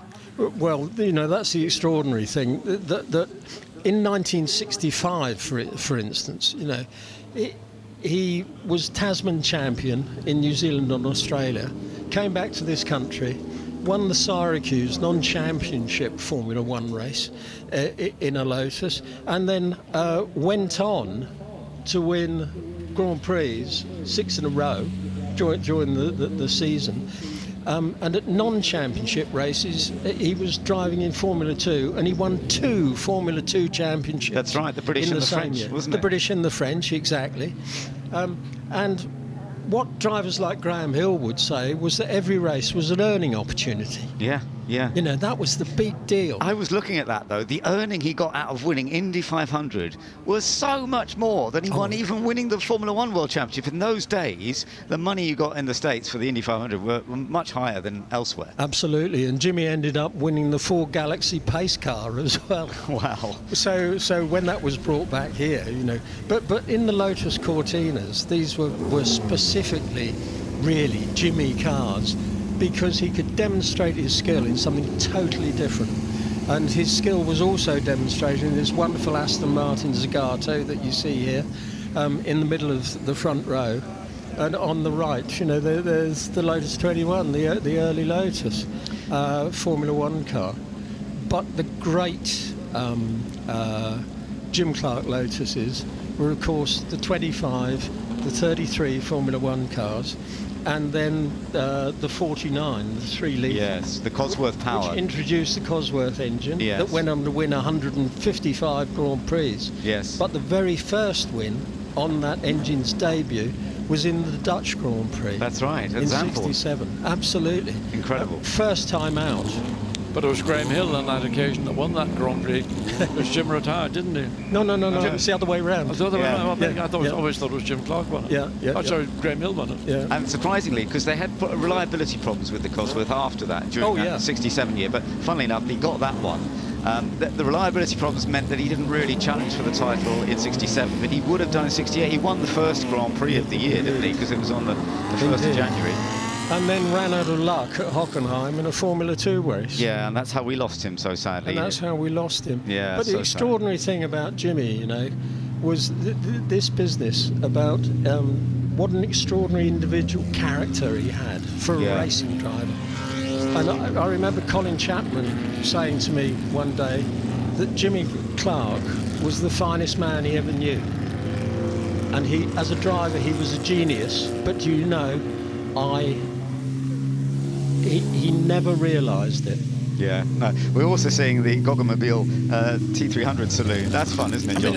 I don't know why there's a Gogomobile in this parade, but there must be some history with Jim Clark and a Gogomobile, and that's the little, almost like a Diddy car, toy car from Germany with a 2-stroke engine in it. Jimmie drove it in driving tests very early at the start of his career. Yeah, and you were telling me, Doug, there were some wonderful pictures of him driving it. There are. It's a funny little box of a car with a tiny little engine in the back.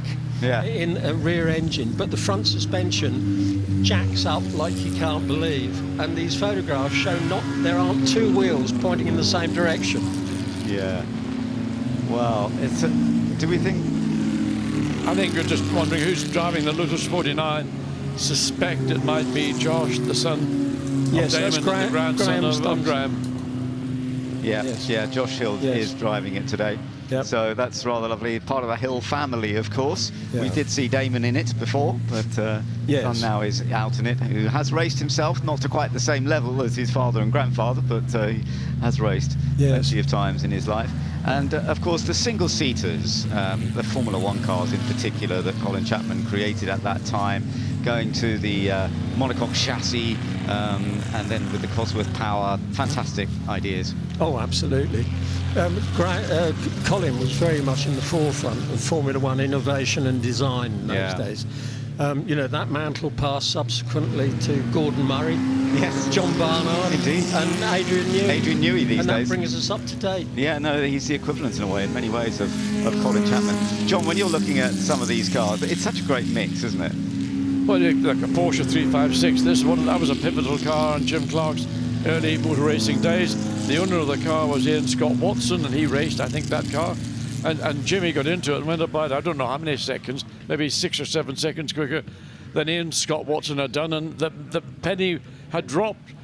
Let's put Jim in this car and I'll stand back and be the entrant. Yeah, so that was actually his first race win, wasn't it, with the Porsche, I believe, because he'd already been doing some hill climbs and stuff up in Scotland, of course, but he then took a race win with the Porsche. Very impressive, and that was sort of part of what got him going into more and more into motor racing. As we were talking about yesterday, though, he was the child from a farmer's family, and the farming mattered to him. That's why we had the sheep out yesterday, yes, because farming, especially in the early part of his career, was so much still a part, of what he was doing. And yet he was such a great racer that's really what took his career on.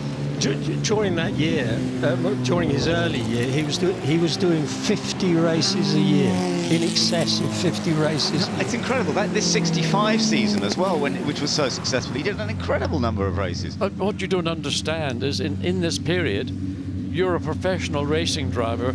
Your job is to race as frequently as possible. And even as late as the middle 70s, if you weren't racing every weekend on a Grand Prix, Formula 2, sports car or something, you thought you'd halitosis. What am I doing this weekend if I'm not racing? Yes, that sort of thing. Yes, but then he always had the farm to try and keep an eye on, so that was something he had to do. There's an example there. You see the red Cortina. Yes. The red Cortina there is as driven by Jim Clark in the RAC rally, right, trying something different. Yeah. And Brian Melia, his navigator, realised he got his notes wrong and screamed left. And he said before he'd got to the F of left, that car was going left. He had such control, didn't he? And ultimately, he was very quick in the rally. Unfortunately, he did actually go off, didn't he? Oh, he hit a tree eventually. Yeah, had to. Yeah, he didn't actually finish the rally. We do see various racing drivers go into rallying sometimes, but his performance, from what people say, and the pace he had, was actually very impressive. Well, I mean, I only ever was aware of him during the RAC rally. And in the Lotus, it was a Lotus or Cortina GT, which was Cortina GT, I think. His performances were stellar. I mean, who is this guy? And of course, this was a period when you were seeing the Scandinavian drivers, led by Eric Carlson with the Saab, but then others who on loose surfaces had this skill known as the Scandinavian flick. I don't know what Jim Clark, or where he might have learned the Scandinavian flick. Certainly wasn't sheep farming. There was a wonderful thing at Cheshunt in their factory there, the Lotus factory. The only time most of the Lotus people had ever seen Jimmy upset about something, and there was a photograph of him wearing his early crash helmet without a peak. And there was a lot going on at the time about astronauts and the early space flights. And the mechanics had written on it, next time you go into orbit, we'll hold your banana. And Jimmy was furious. And it was the only time they really saw Jim Clark angry. It's also interesting, of course, that, he made his F1 debut back in 1960, and he just stayed with Lotus that whole time, didn't he? He never raced for any other team in Formula One. There was 8 years of total loyalty. Yeah, and they did have a very good relationship.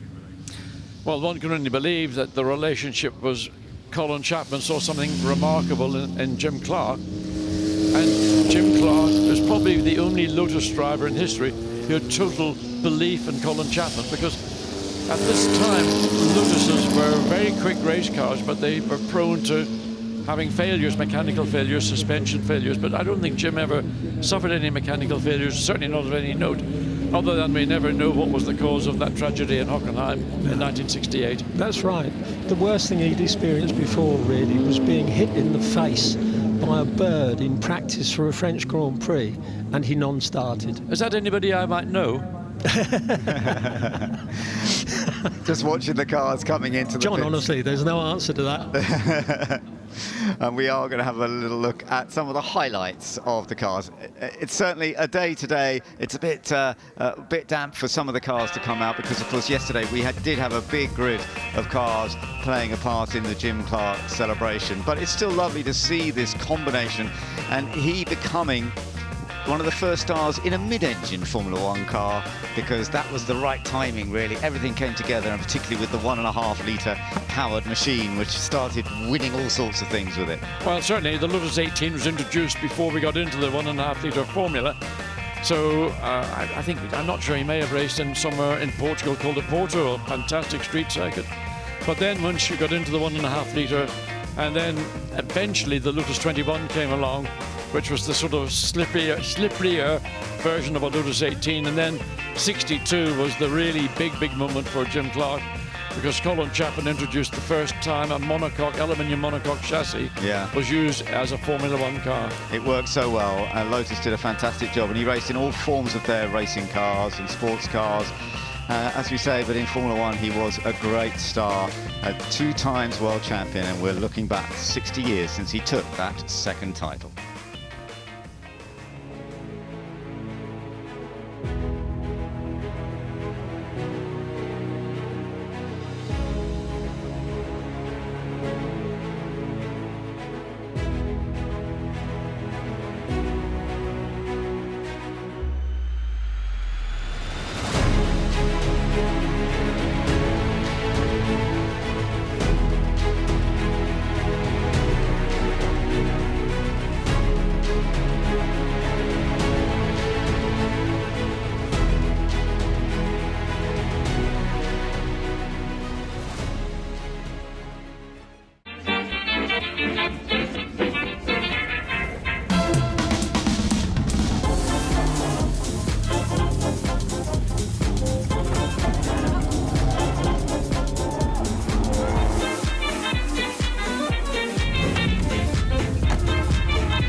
Unforgettable, that's what you are.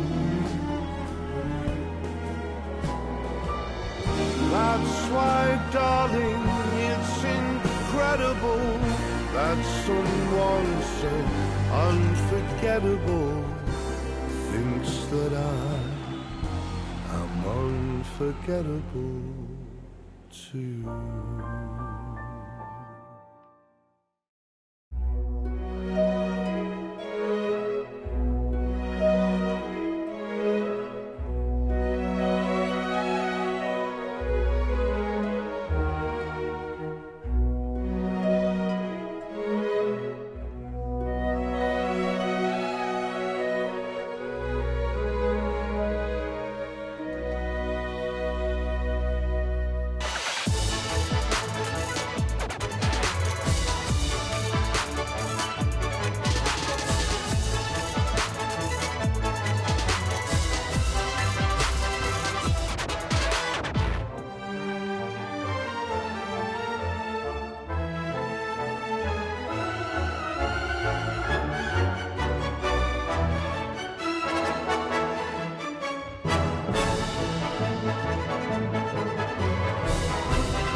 Well, the final day and our final best dress competition has just come to its conclusion, and we've got some pairings today, which is different to the last few days, which is wonderful to see.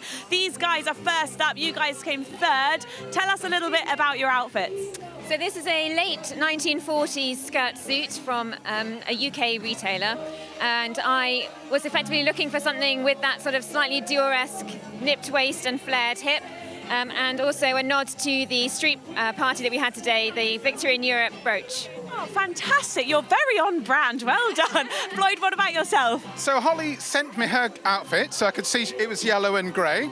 So this grey top is made by a Reading tailor called Simon Dowling. The yellow trousers, the yellow trousers are vintage 1940s, as is the American tie. So the plus fours are a homage to Dandy Wellington. So I've seen photographs of him wearing his plus fours. I thought I'd give it a go. Well, I tell you what, and as a brilliant host today, of course, that was well suited. Congratulations to you. I'm going to go down to our second place winners, who are also another pairing. Tell us a little bit about your outfits. So this is actually an Edwardian suit that I altered. That was my first alteration project to make it more in the style of the 40s. And the rest is original from the 1940s. I made a hat.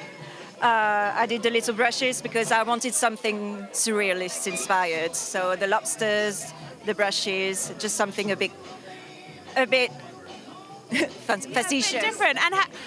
And have you been enjoying that alteration process? It was really, really nice, and especially as we've been planning the outfit together with my sister, and we were really trying to experiment with our styling this time. So slacks instead of the usual skirt suits, and playing with the ties, playing with the colors, and playing with the hat as well. Fantastic. I designed her hat. Amazing. You guys have done an amazing. And have you enjoyed it? Yeah, I did.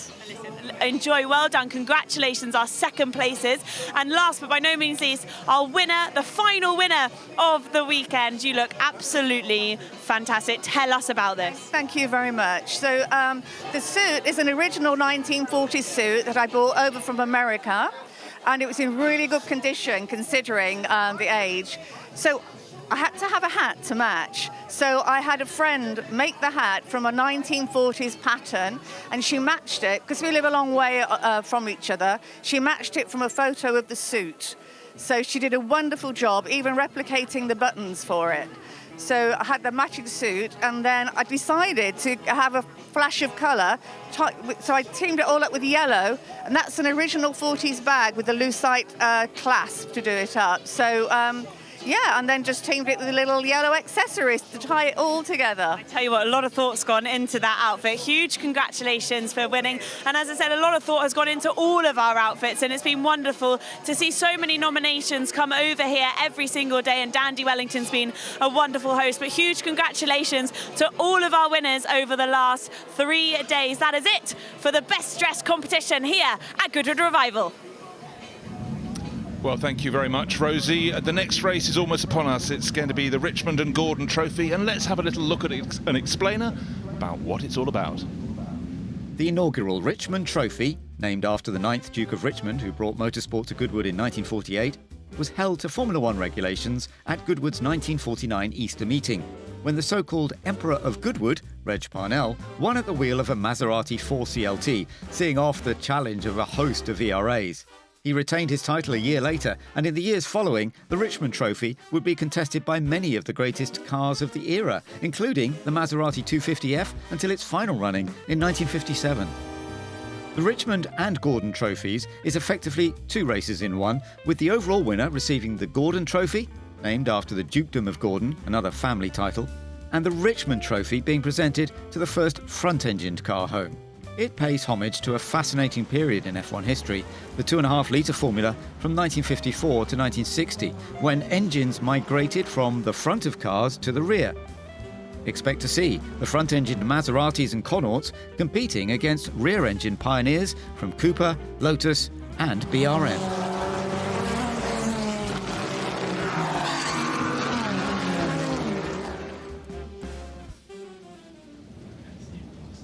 So that's what it's all about. 2.5 litre Grand Prix cars of a type from 1954 to 60. And let's run down the grid. Sam Wilson on pole position in his Lotus 18 by a full second, so look out for him.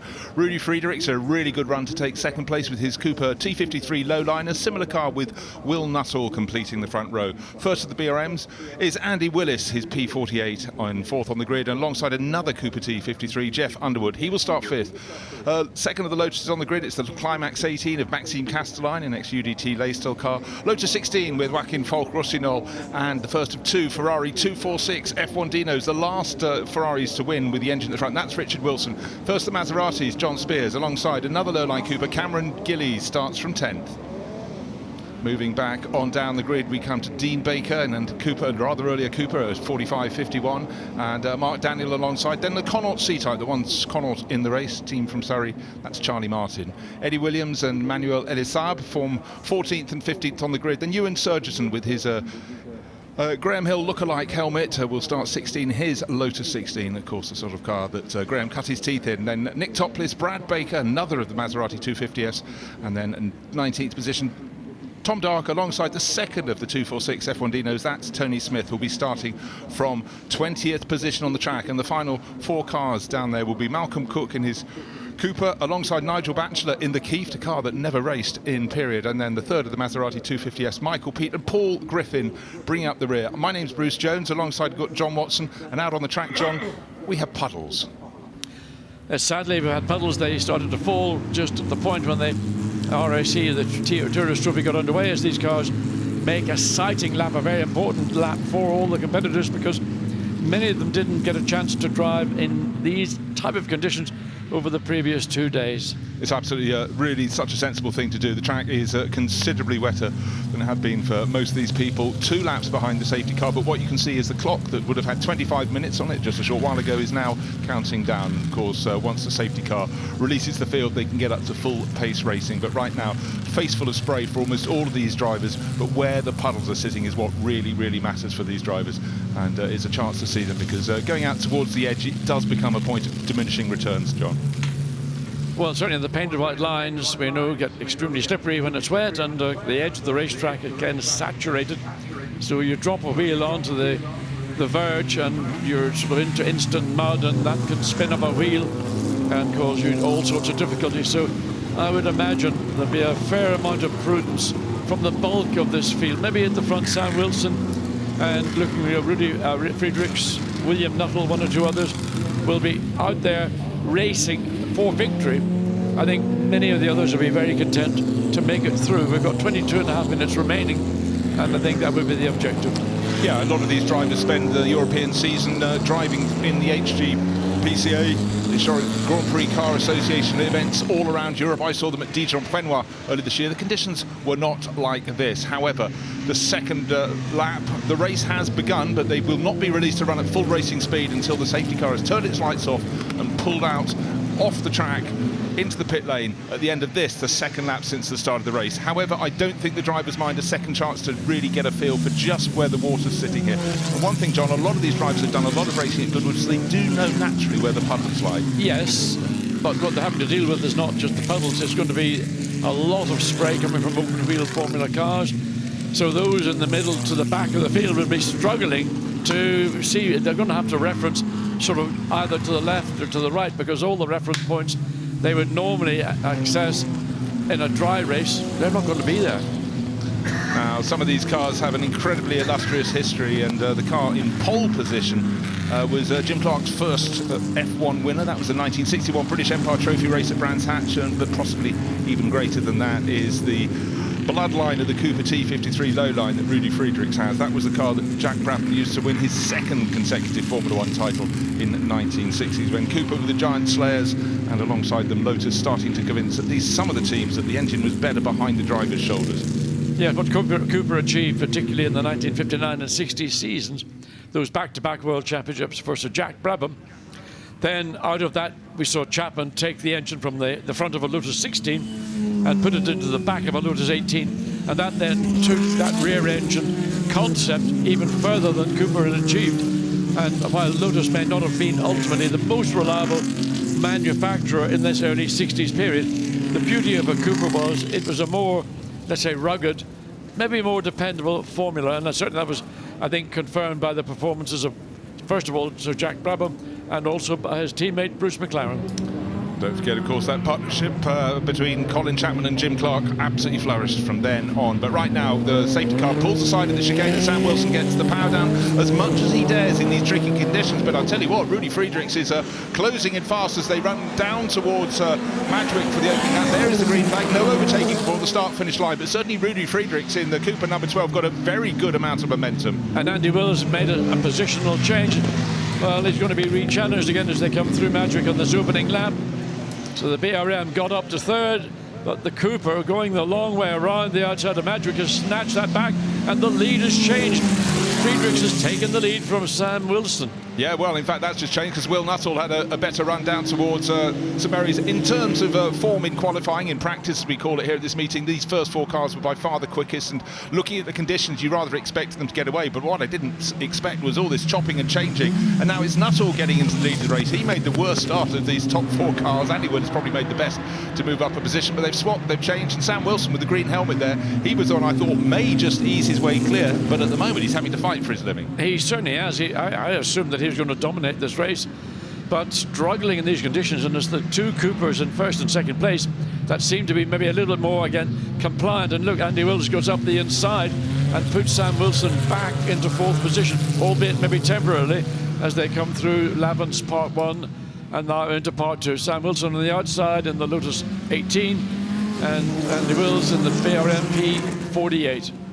Yeah, but there's quite a gap to the next car through, and it looks though it's I'm just trying to see, it's one of the Maserati 250Fs I sense. I think it could be John Spears, who seems to be somewhere, but in the gloom where we cannot see them, but quite a few seconds between the pair on the start-finish line. It was just 0.3 of a second between Sam Wilson and Rudy Friedrichs. And anybody guesses, because here comes the car we've lost there is Sam Wilson. He's fallen right back. He was our pole sitter. Andy Willis in the BRM number 5 was pushing and probing, couldn't quite get past Rudy Friedrichs, and maybe this is the break coming at the front of the field. I can't say that, it's super close, but Will Nuttall, super neat job. He really loves this car. The key, low line, absolutely great car in these conditions. I'm going to keep an eye on number 5, the BRM, trying to get up alongside the Cooper on the start-finish straight, but just didn't have the drive off the chicane to make that attempt stick. But is he looking again into Madwick against the number 12? That's really Friedrichs. So it is Andy Wills, to me, seems to have performance in the corner, but not quite able to match the performance in the straight line of the Cooper, but doing a good job and undercutting on the exit out of Madwick to take himself into 2nd place.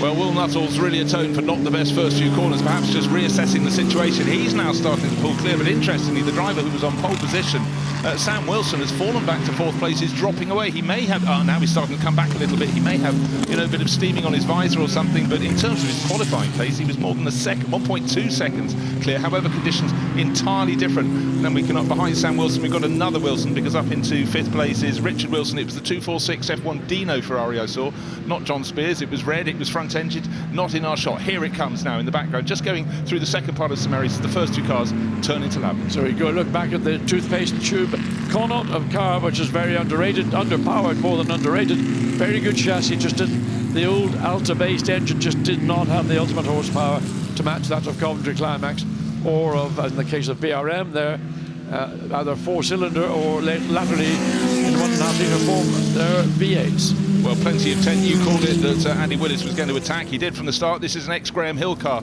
Raced to 3rd place in the Alton Park Gold Cup in 1960. But Andy seems to, whenever you get wet conditions, he seems to absolutely thrive. So BRM to the front, and don't forget, they were to take a world title in 1962. In 60, they were hoping for one, but obviously BRM had spent a lot of years not quite getting around to the winning bit. And of course, at this point, they were suddenly looking so much sharper with that P48. Well, they transferred from front engine with basically the same engine that's in this car, the 4-cylinder engine.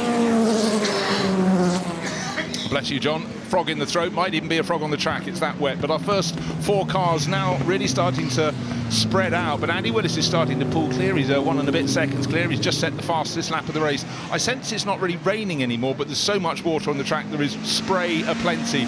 But these cars, John, in the late 1950s, clearly once the engine was in the back, they're so nimble. Just look at how they can adapt them as they move around. And there's the Connaught, that's something a little bit different. That's Charlie Martin running around in the middle order. So the Kanaan is middle 50s technology, you know, a great design team behind the car, but not maybe the finance that to match those Van Walls, you know, Ferraris, even Maserati and teams. But a car that was, for me, one of the best handling cars of its generation. Yeah, interesting that two of the front-engine cars are in the top six. I mentioned the car number 38, which is Richard Wilson is pressing on. That's the Ferrari. But John Spears in the best of the Maseratis, not too far behind him. Actually, he is. He's about 5 seconds behind. Sorry, apologies. Looking through the spray, I picked one out. But anyhow, to have a front-engine car on a really wet track, chasing these rear-engine cars and not disgracing themselves, that's impressive. That also comes down to being very, very much in tune with your car and putting the tail out there. That was a hairy, scary moment from Eddie Williams, but he hauled it back in. There he is, car number 43 with a Union flag on top of his helmet.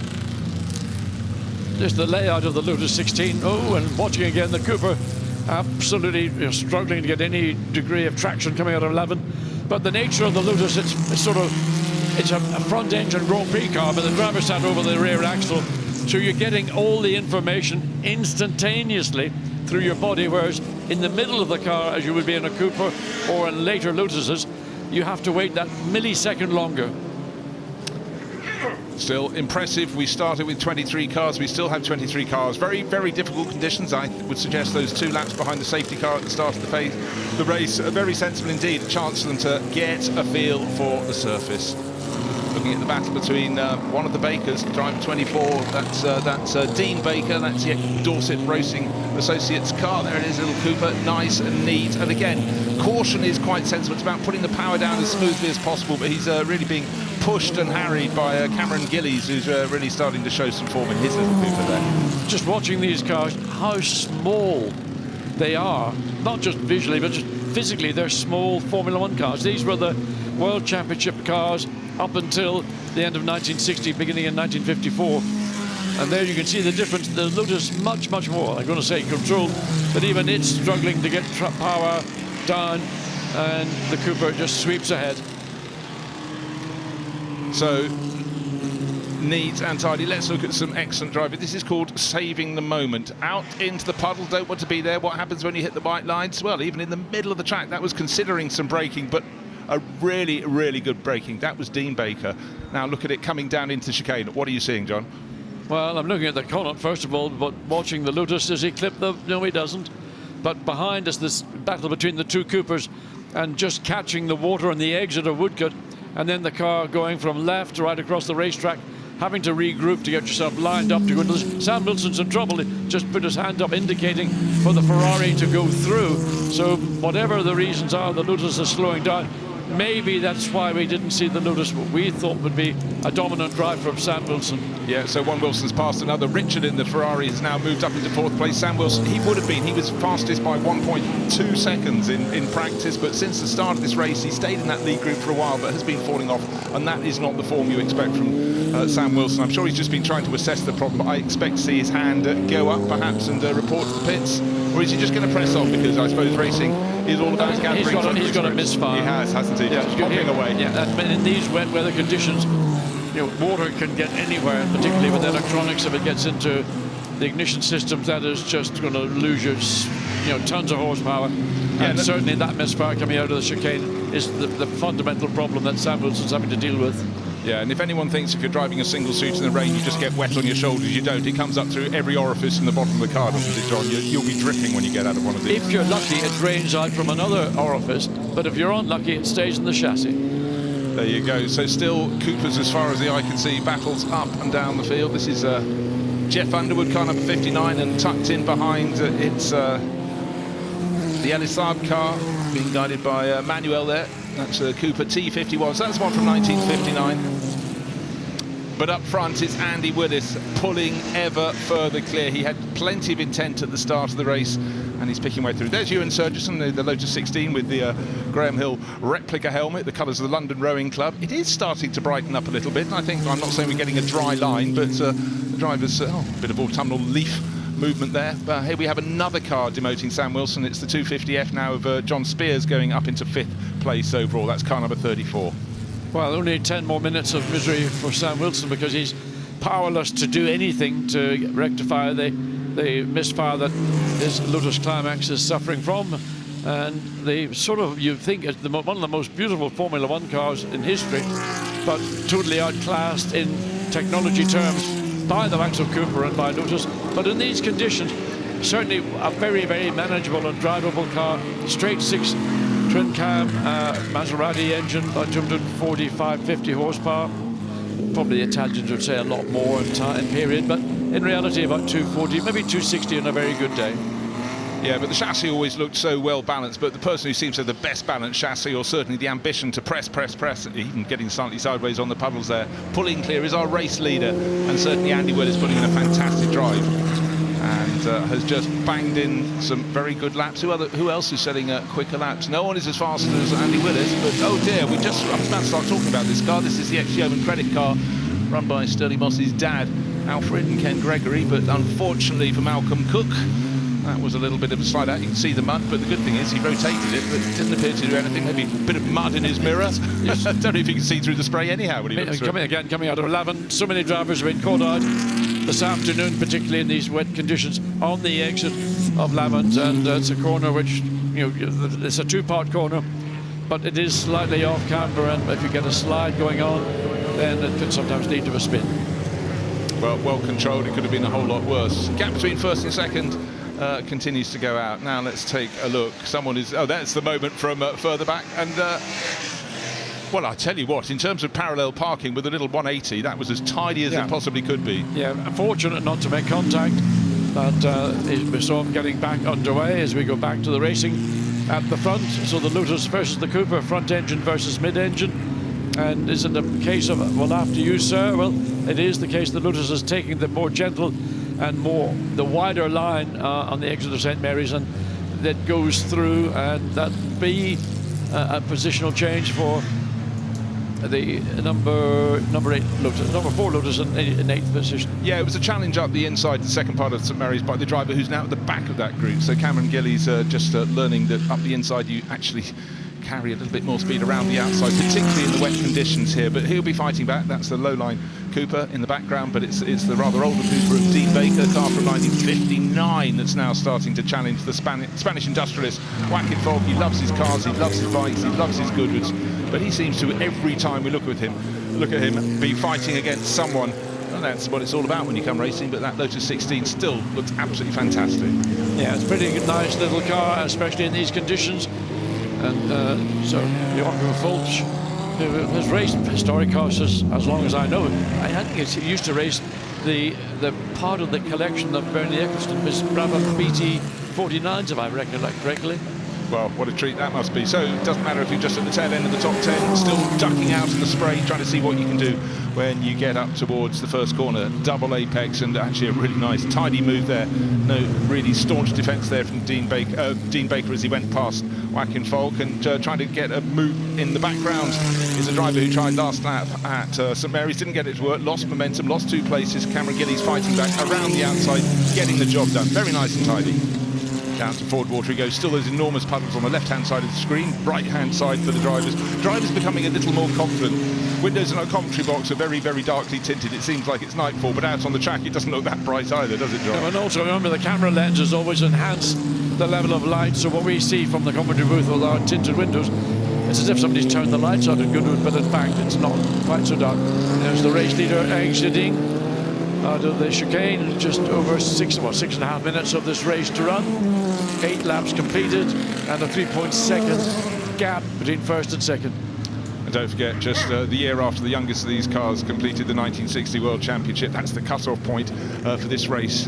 We went to 1.5 litres for the FIA Formula One World Championship, and not all the manufacturers believed it was going to happen. Ferrari stole a march, but the cars didn't look enormously different. Well, they did from the Maserati 250F, just going out of the left-hand side of your screen, but the changes were going to come very fast indeed. That was the other Baker, Brad Baker, car number 56, run by the Dix Garage. And again, just one of the trickiest corners on the circuit here at St. Mary's. You can see all the raindrops on the rain lens, on the lens of the TV camera. A little bit of caution, but John, when you were racing in very early days, the outside line, did you go seeking it when you were looking at a really wet track? Because a lot of drivers say there are marbles and other bits out there that sort of help you a bit. I think it depended on the circuit. Some circuits get a lot of rubber on the racing line. Would depend maybe if you're in a very warm country where there'd be a lot more rubber down. So you might choose, again, in certain corners, dependent whereabouts in the circuit, you might choose the wider line to find grip on the outside, which you would never ever dream of doing in dry conditions. Well, don't forget, it's the Richmond and Gordon Trophy, and the Richmond Trophy element of this is for the front-engine cars, and at the moment, leading the way is Richard Wilson in his Ferrari. He's running in 4th place overall. John Spears about 8 seconds down. He's second in the class. He's waving the flags for the Maseratis. A bit of a hand up there as the number 8 starts to make progress all over again after his spin. But he's effectively a lap down, so the driver trying to get past car number 23.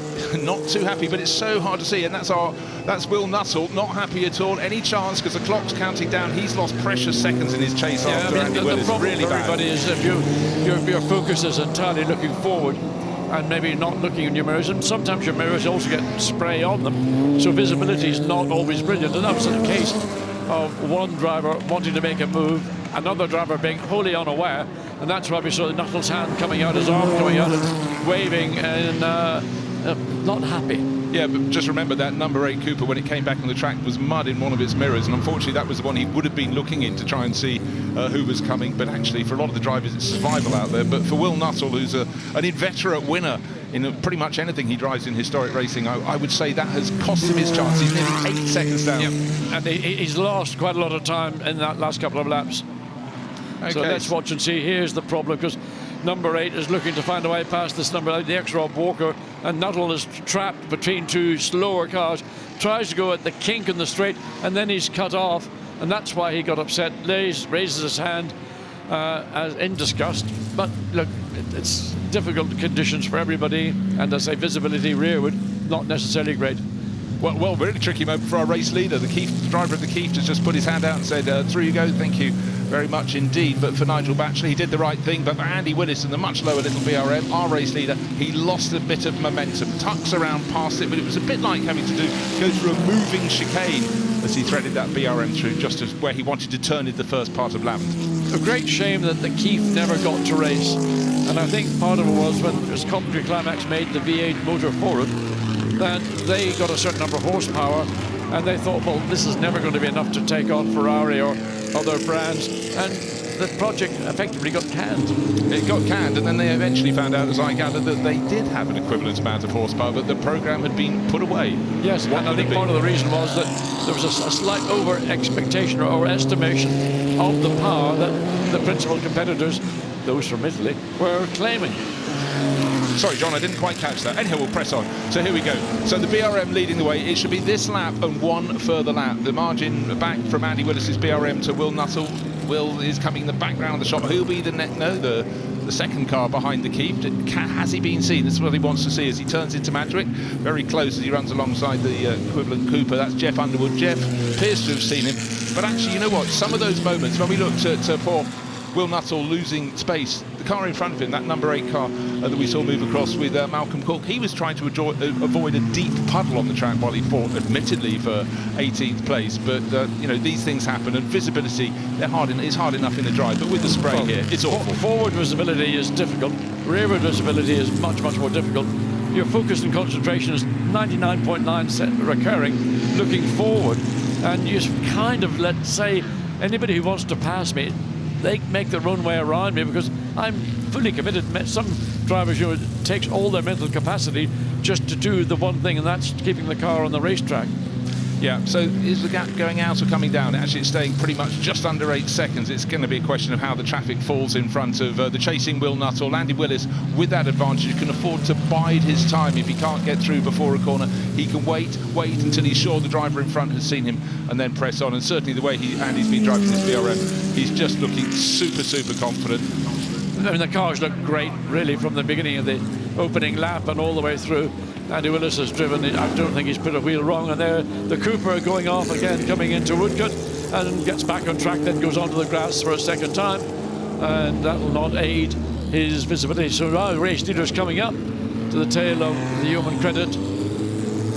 Cooper, let's watch and see. Oh, a lunge down the inside and just carries too much speed, starts a long slide, did the right thing by not trying to correct it, just drives across the track onto tarmac, but then in the process a little bit maybe impatient to get back on again and has to do it a second time. Well, here we are, the bottom end of the top 10. Every time we've looked at Cooper number 43, there's been a very fierce battle going on around him, and at the moment controlling it, keeping it out of the puddles, but certainly it's been quite a drive for Eddie Williams. Every driver after this race will have had at least 5 or 6 scares when they got the cars a little bit too sideways, but at the moment he's just holding off another Cooper. That's Cameron Gillies, who's getting onto his tail, but there won't be much more time, because here's our race leader. We've nearly got to the end of 25 minutes. At the end of this lap, the checkered flag will greet him. Their lap pace actually has dropped to 1 minute 53 for the fastest lap of the race, and very few of them are actually lapping under 2 minutes. And as we come through St Mary's on this, the final lap, it's a nearly 10-second margin. 9.7 seconds on the start-finish line, but 7.8 seconds halfway around the lap, and our man in front is Andy Willis, neat and tidy into the first part of Lavant. Job done. He picked off those 2 back markers, doesn't have to take the long line around them. Neat and tidy, just going to the edge, not trying to hit the white line on the edge, and then through the second part, and it's almost honed, yes, but it's certainly honed. Yeah, and there's one design cue from these cars, certainly in the case of the BRF, that you know this is a car from that sort of period of the middle 50s, late 50s. It's got a wood rim steering wheel. Now, racing cars in the 50s and before that mostly had wood rim steering wheels. But with the innovation of Cooper, Lotus and other manufacturers, they went to a much smaller steering wheel, which is a leather wrapped wheel. But that's part of the tradition that BRM built into this P48. I mean, it's a lovely design cue, but it just illustrates just where the team was as opposed to the more innovative Cooper and Lotus teams. Yeah, well, beautiful car, beautifully driven by Andy Willis. Checkered flag, soggy checkered flag will be there to greet him. The gap back to Will Nuttall and his Cooper will be probably around 10 seconds. So here he comes, car number 23 across the line, 7.4 seconds in the end, so maybe a little bit of backing off from Andy Willis in traffic and waiting for third place. And it will most likely be car number 12 of Rudy Friedrichs, just waiting for him to come through. The low-line T53 Cooper, Jacques Broughton car, to take his second F1 title in 1960. Here it comes, no need to push, no need to shove, no cars immediately around him, splashing through the puddles. This is the car that's going to complete our podium, but beautifully done by Andy Willis to win that race. Well done for Will Nuttall. He had lost out a little bit on the opening couple of laps, fought his way back to second. Rudy Friedrichs, middle of the front row, to third, but our pole sitter Sam Wilson eventually bringing it in to retire, just 7 laps into the race. And just double checking, and yes, we've got the winner of the front engine class for the Richmond Trophy. That's in 4th place overall, Richard Wilson and his Ferrari 246 Dino F1. He takes that, and just a few seconds, in fact closed right into just half a second down at the end. John Spires nearly made it in his fantastic looking Maserati 250F, so it was very tight at the end in that, but no doubting Andy Willis. He went out, he fought to the front. You pointed out he was coming, and he most certainly was, and he got the job. Yeah, I mean, on the run down into Madrid, the BRM was already hunting for the 3rd position, gained it, then lost it on the exit, but bit by bit in the opening lap, this car. And one of the things that the BRM in this time had, looks like, I'm not sure this car has it, but you had a rear disc brake. It was a single rear disc brake, which was mounted at the back of the gearbox.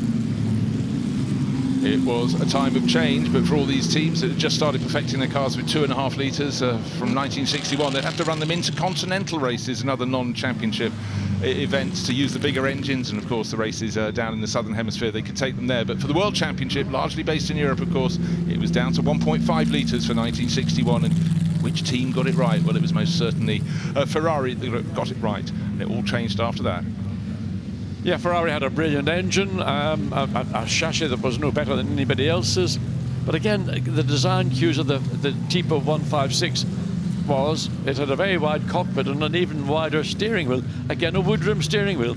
And also, even further, they still ran wire wheels where everybody else, Lotus, Cooper, whomever, had transferred over to a magnesium or certainly an alloy wheels which were lighter and also stronger.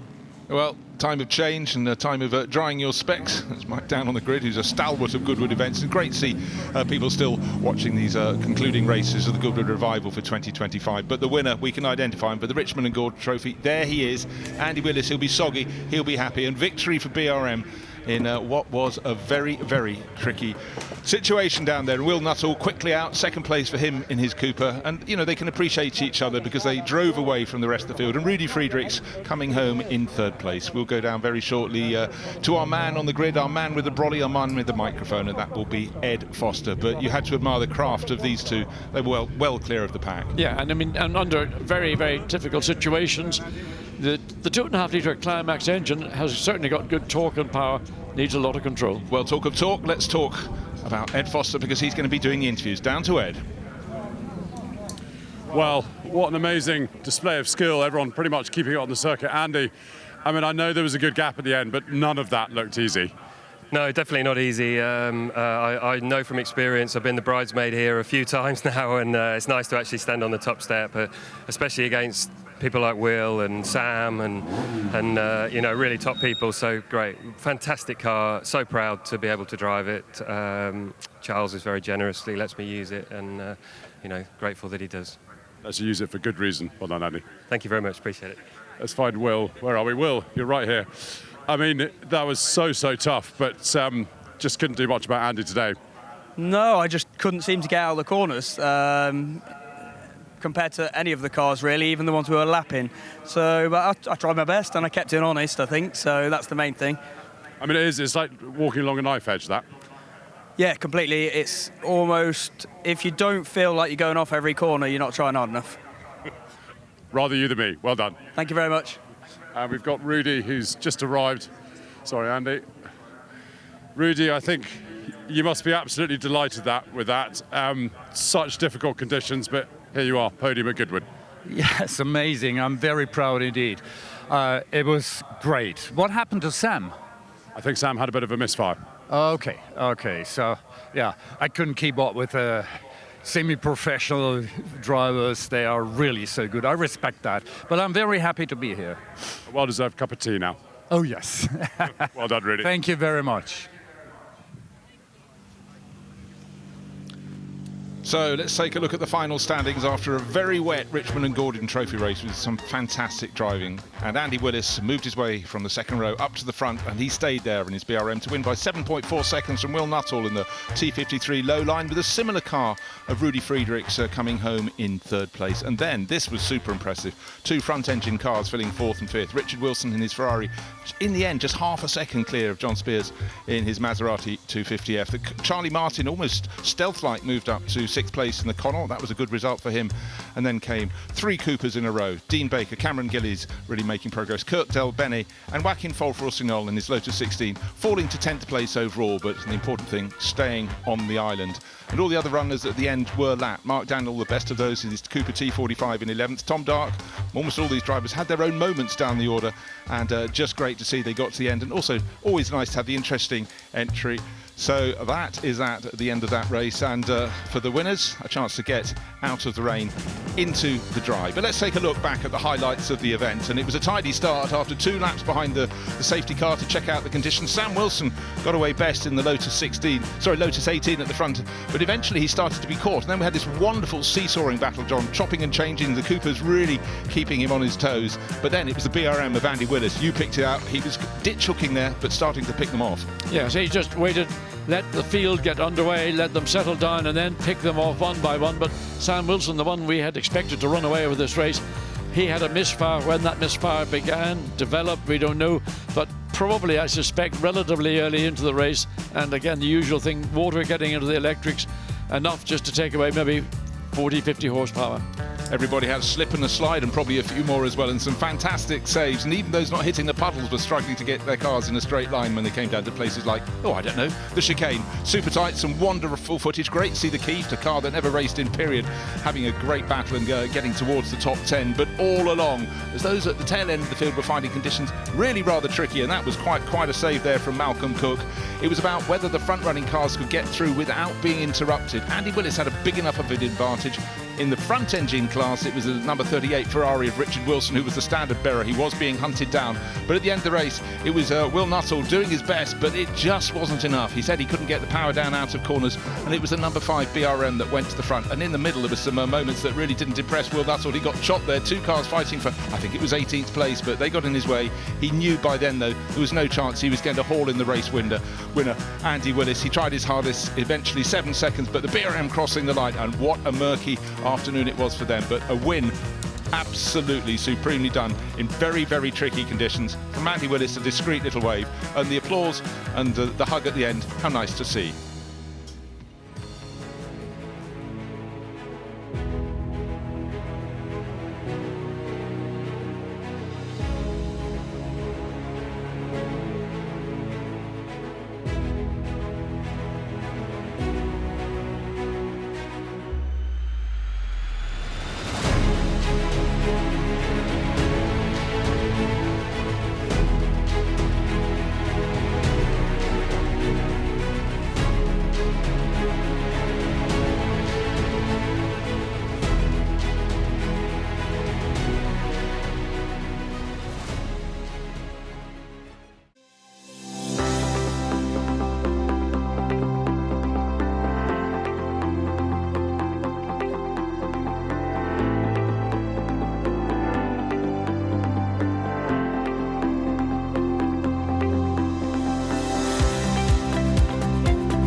Well, because it's the final day here at Goodwood Revival, we couldn't resist to come back here to the Revive and Thrive workshop with Dominic Chenier alongside of me. Now, you've taken me on a bit of a ride this last few days. This is our last thing. What are we doing here, Dom? We've saved the best till last. Today we've got Richard showing you how to do pyrography. Well said. I don't know, yeah, thank you. I don't know if you've ever done it before. No, I haven't done it before at all. Well, you're about to ruin a piece of wood. So brace yourself.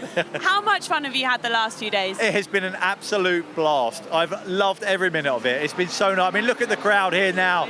So many people, young and old, has never been exposed to these amazing crafts that they've never tried before. I think that's what's really struck me actually about the whole weekend is that you've got young people and older people who are all really mucking in. Yeah, you know what? This is a good example, a chance for the next generation to get inspired and be exposed to something they've never tried before and have a go, and you never know where that's going to lead. And as a master craftsman yourself, how nice is it to see younger people sort of learning these crafts so that we don't want these to die out? Exactly, and that's what I personally feel quite passionate about that, and I'm really proud to have the Heritage Skills Academy here representing apprenticeships, and they've got so many talented apprentices here that are learning them and promoting and just celebrating these heritage crafts. It's amazing. And of course, we can't revive and thrive without having these heritage skills either. I'm going to have a go at this. I must confess, before we went on camera, I did actually break this already, so let's see this. Dom, you can commentate.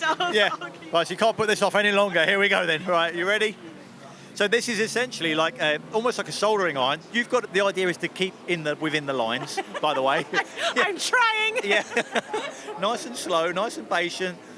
And then it's like a soldering iron for soldering wires. Essentially, it's a bit different, but I'm and then glad you're you've already burning the coloured wood. this in for. I'm glad you've already sort of drawn out what I need to do because my artistic skills really are quite. Oh, look, we've got a flame. It's literally on fire now. Well, I knew you were coming, so I tried to make it a bit easier for you. It's much better. Oh, do you know what? This is really satisfying actually as well. I don't think I've done a bad job there, Dom. Absolutely. The work that you're doing there will stay there. It will be sealed with oil, and that will stay like that. And this is a bookmark that all these people can just leave, take away with them, and use. Yeah.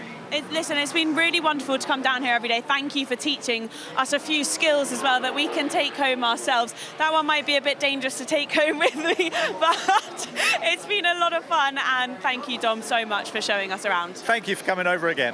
Appreciate it. The workshop here at Revive and Thrive really has been brilliant. Lots of skills to be learned, lots of heritage skills that hopefully we can keep going, so for the rest of the time we can revive and thrive. Thanks, Rosie, and that really is what we are doing across this weekend, reviving and thriving on the track and off it. Everything from pedal power to full-blown horsepower on the track and then off the track as well, enjoying a drink, enjoying a bite to eat, dancing your way around this circuit and even getting a brilliant display over at the aerodrome. Up in the air as well, Hurricanes and Spitfires beginning Friday morning here to kickstart what has been a fantastic, if slightly weather-affected, 2025 Goodwood Revival. The street party's out in full flow for the V-Day celebrations across the weekend. The Lindy Hop as well, proving to be a brilliant hot topic, and over the road as well. So much to see here at the Goodwood Revival. Stands to seek cover, plenty for everybody in the family here at the Goodwood Revival. Now, those sunny shots have obviously changed now as we look at live pictures, although I think the rain has slightly eased off. It's Harry Benjamin and Alice Powell up in the commentary box with you for this final race of the day, the St Mary's Trophy Part 2. So here's Ben Edwards to explain everything you need to know. The St Mary's Trophy is named after the motor circuit's tricky right-left S-bend and the nearby St Mary's Church in Lavant. First introduced at the Easter meeting in 1961, it was Goodwood's round of the British Saloon Car Championship until 1966, with winners including Mike Parks, Jack Sears, Graham Hill and Jim Clark. Those races are recreated with the annual St Mary's Trophy at the Revival. It's a two-part race for production saloon cars, with VIPs racing on Saturday, owners on Sunday and an aggregate result. It alternates between the eras of the 1950s and 60s, and in 2025 it's the turn of the 50s cars to provide another dose of frenetic saloon car action. Expect to see a classic David and Goliath battle as the tiny Austins and Alfa Romeos take on the big Jaguars and giant American V8s.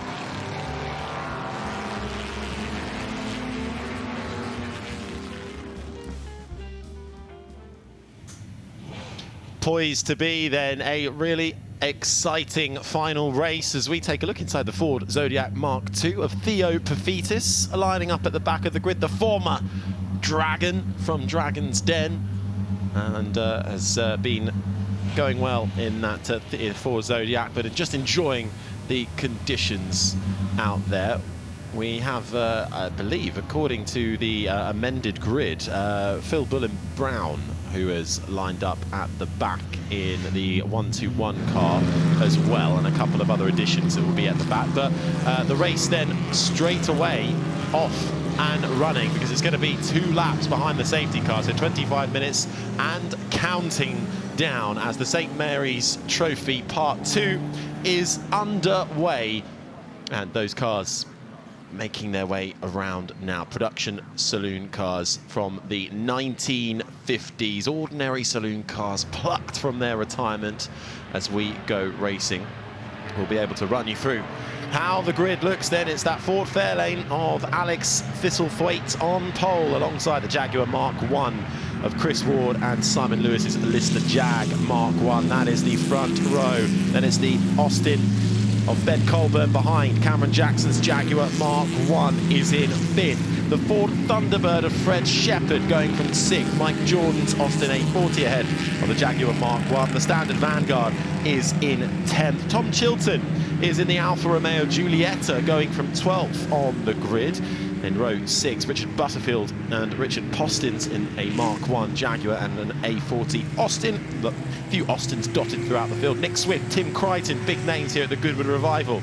going from 16th and 17th in their respective Austins. The top 20 rounded out by Duncan Pittaway's Jaguar, and then the back of the field is made up of Ford Zodiacs, Chris Bunkum's Alfa Giulietta, with Nick Naismith and David Green in the Austin in 25th. The penultimate row, Ding Boston, Tom Shepard and Nick Leston, a couple of Riley 1.5s there, with Theo Pafitis going from the back ahead of Phil Bullen Brown's Austin A35, which has been added to the grid. So a late entry then for this St Mary's Trophy, Alice.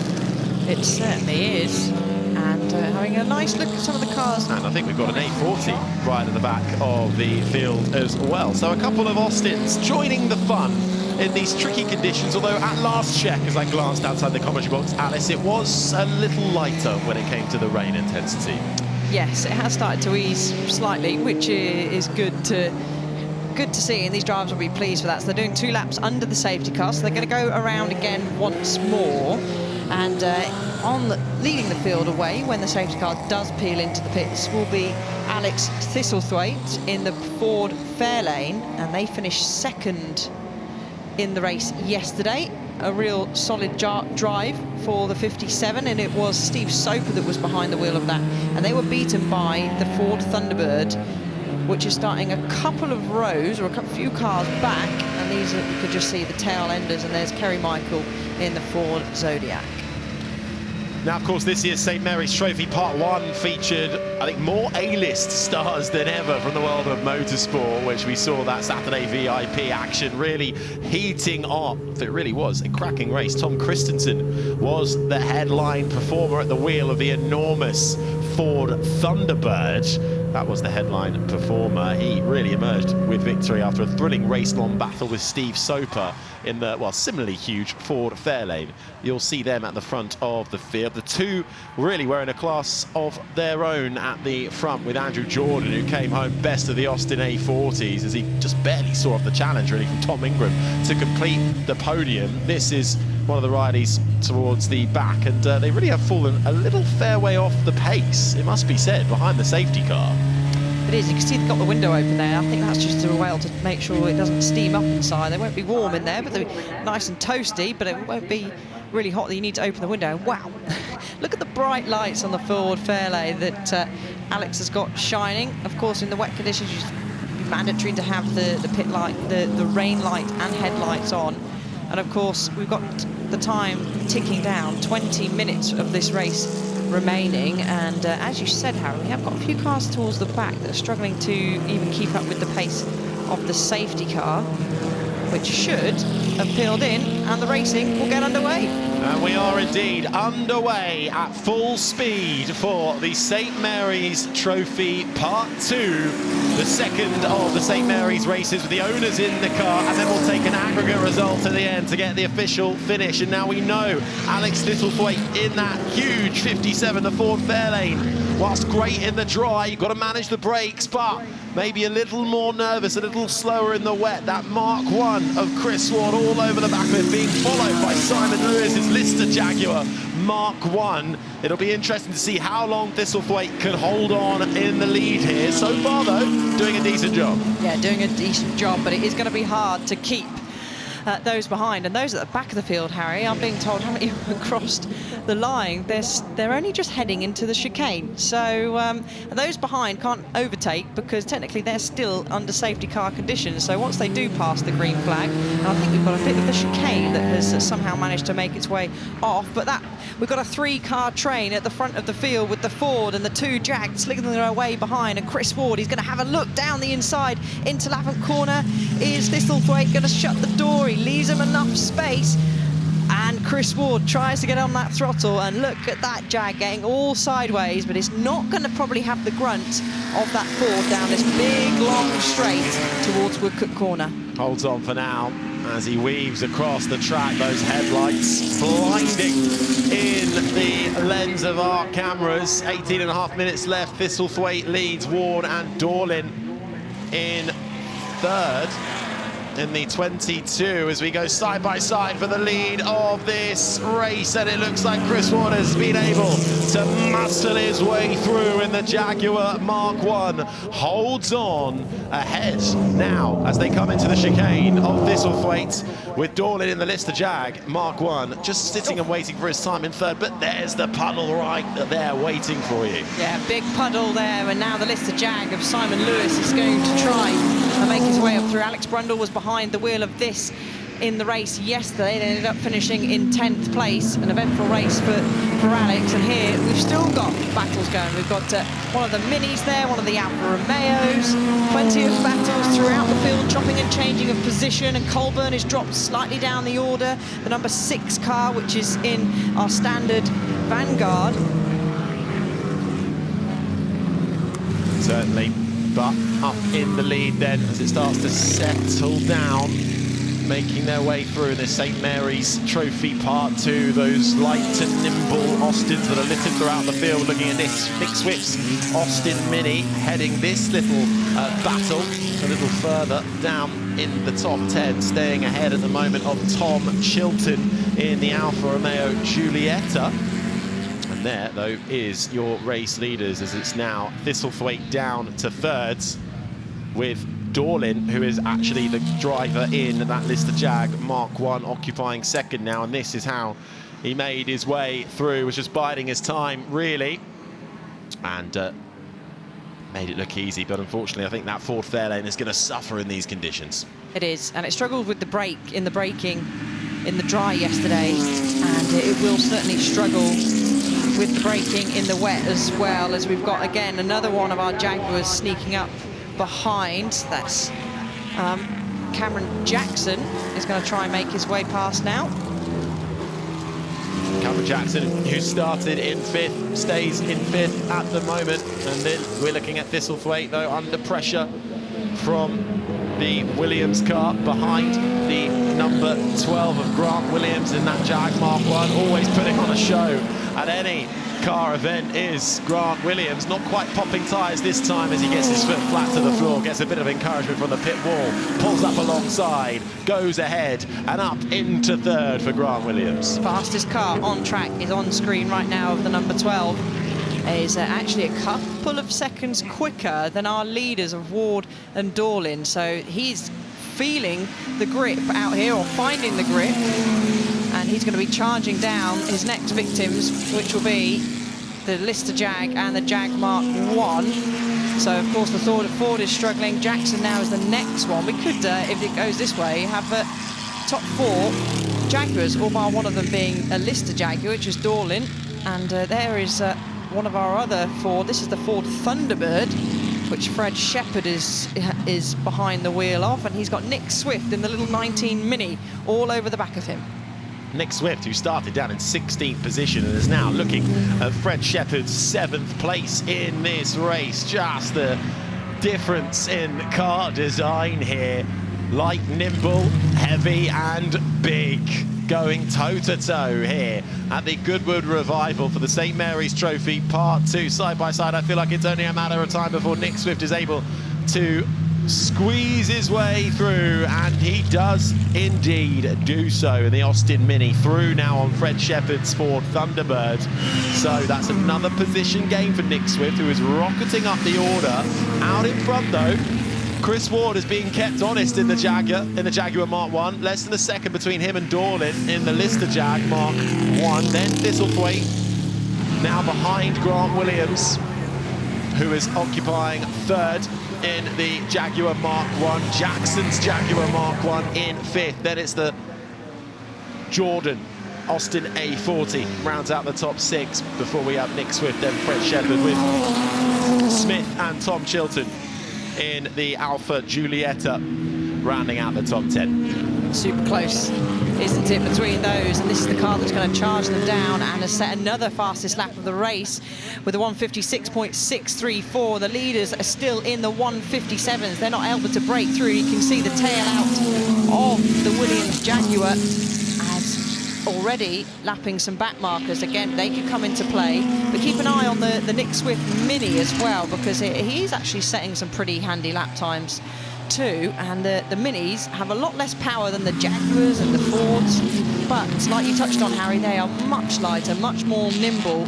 exactly what you need in these wet conditions. Ben Colburn, who started in 4th on the 2nd row, looks like he's hit trouble. I think he might be out of this one in the 55 Austin A105 or Westminster.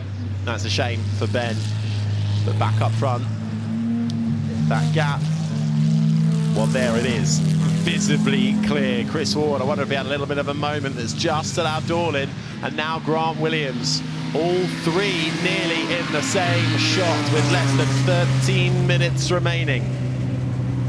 And we've got a bit of traffic in the form of the Riley 1.5. Nick Leston down in 26th, who gets nicely out of the way. Good job by him moving out of the way. He knows it's not his battle at all. And the Lister Jag of Dorlin keep hunting down. So let's have a look further down. Oh, the 71. Tom getting Chilton. sideways, yeah. In the Alfa Romeo Giulietta down in 10th place.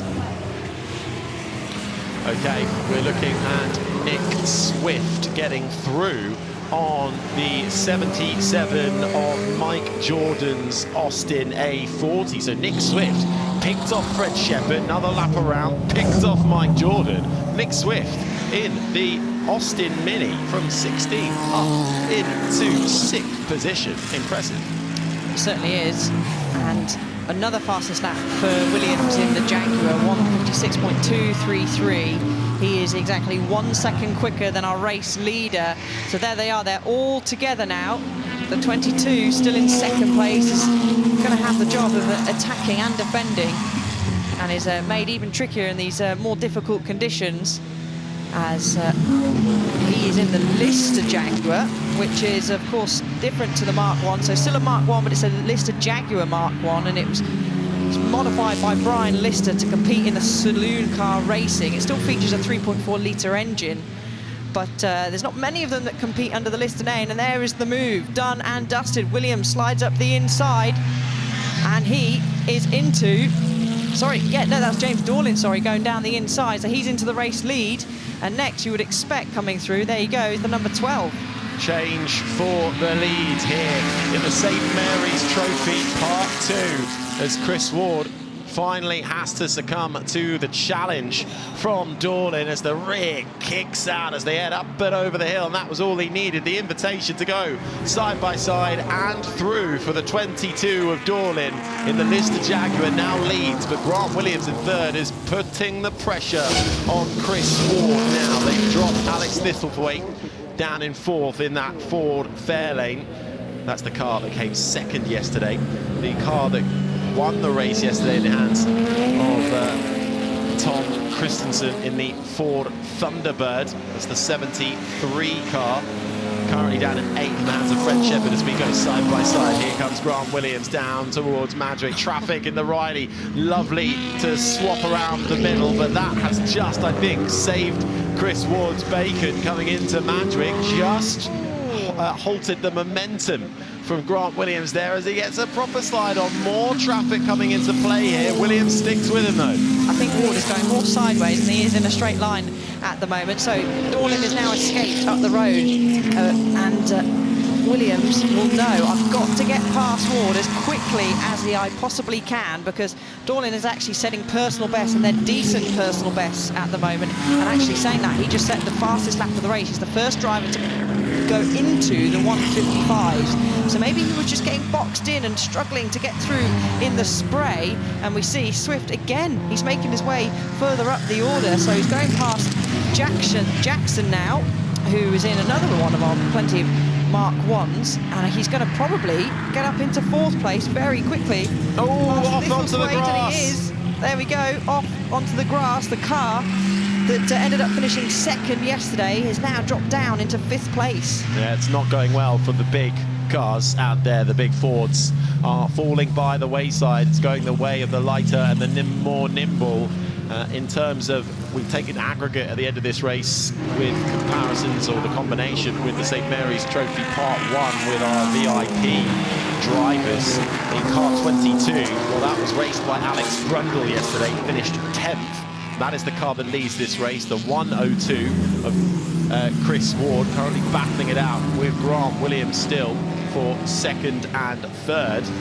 Well, the 102 was Gordon Shedden, that finished in 9th, and the 12 was raced by Neil Jarney.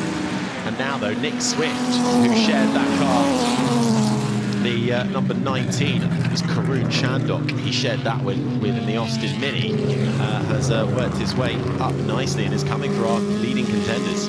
Now, traffic, I think, for Dorlin in the middle sector, and he's going to get more traffic. Our let race leaders, a lot of traffic, actually. So that gap that was stretching out up front is now starting to, or did come down in the previous lap, and one of the back markers is getting on the grass. But Ward maybe settling in a little bit nicely now, because he's just made a big step in lap time, because he's in the 156s and is setting a personal best in that first sector whilst battling through this traffic. So maybe he's starting to feel a little bit more comfortable in this Jag Mark 1. And then Kerry Michael, well, he's got a job on his hand to keep the car on the track, but he's also got a job on his hand to see, which makes that job of keeping the car on the circuit even harder. Has he got the D-Mister on? Well, I don't think so. Probably don't have one in there. They didn't put the anti-fog on. Or we did see in the TT, Mr. Dixon was wiping his screen, so maybe he might try and copy and do that. But even more sideways moments for Chris Ward, and they're navigating one of our Alfas. Incredible driving up and down the field in these really tricky conditions. Rain still coming down, but slightly lighter, but the track, as you can see, absolutely soaked. When you find yourself up and close behind another driver with your visibility, it just surely becomes short of nothing. But Dorlin now able to extend the gap out in front by the looks of things to a couple of seconds, managed to gather it up in that Lister Jaguar. Coming through the chicane, though, just so on a knife edge. It was, and he actually got a bit of oversteer, did Dorlin on the way in. Was able to gather it and sort it out. I noticed they have got, the marshals are trying to get their attention to put their lights on. I can see this, the sign out over the pit wall, but no joy for that at the moment for our race leader. Nick Swift, though, he is moving swiftly, because he has just set the fastest first sector of anybody. Pretty handy in that middle sector. However, that gap is still at 16 seconds, so there he goes, flashing through on shots. He needs either these two to have a real good scrap or a late safety car, but with just under 6 minutes of the session remaining, we'll wait for him to come through in the background. Still, some of our back markers come through. You can see the big number 7 car. There's Swift, but the number 7, that's Rowan Atkinson, was behind the wheel of that yesterday. Our Mark 7, Duncan Pittaway, behind the wheel of that today.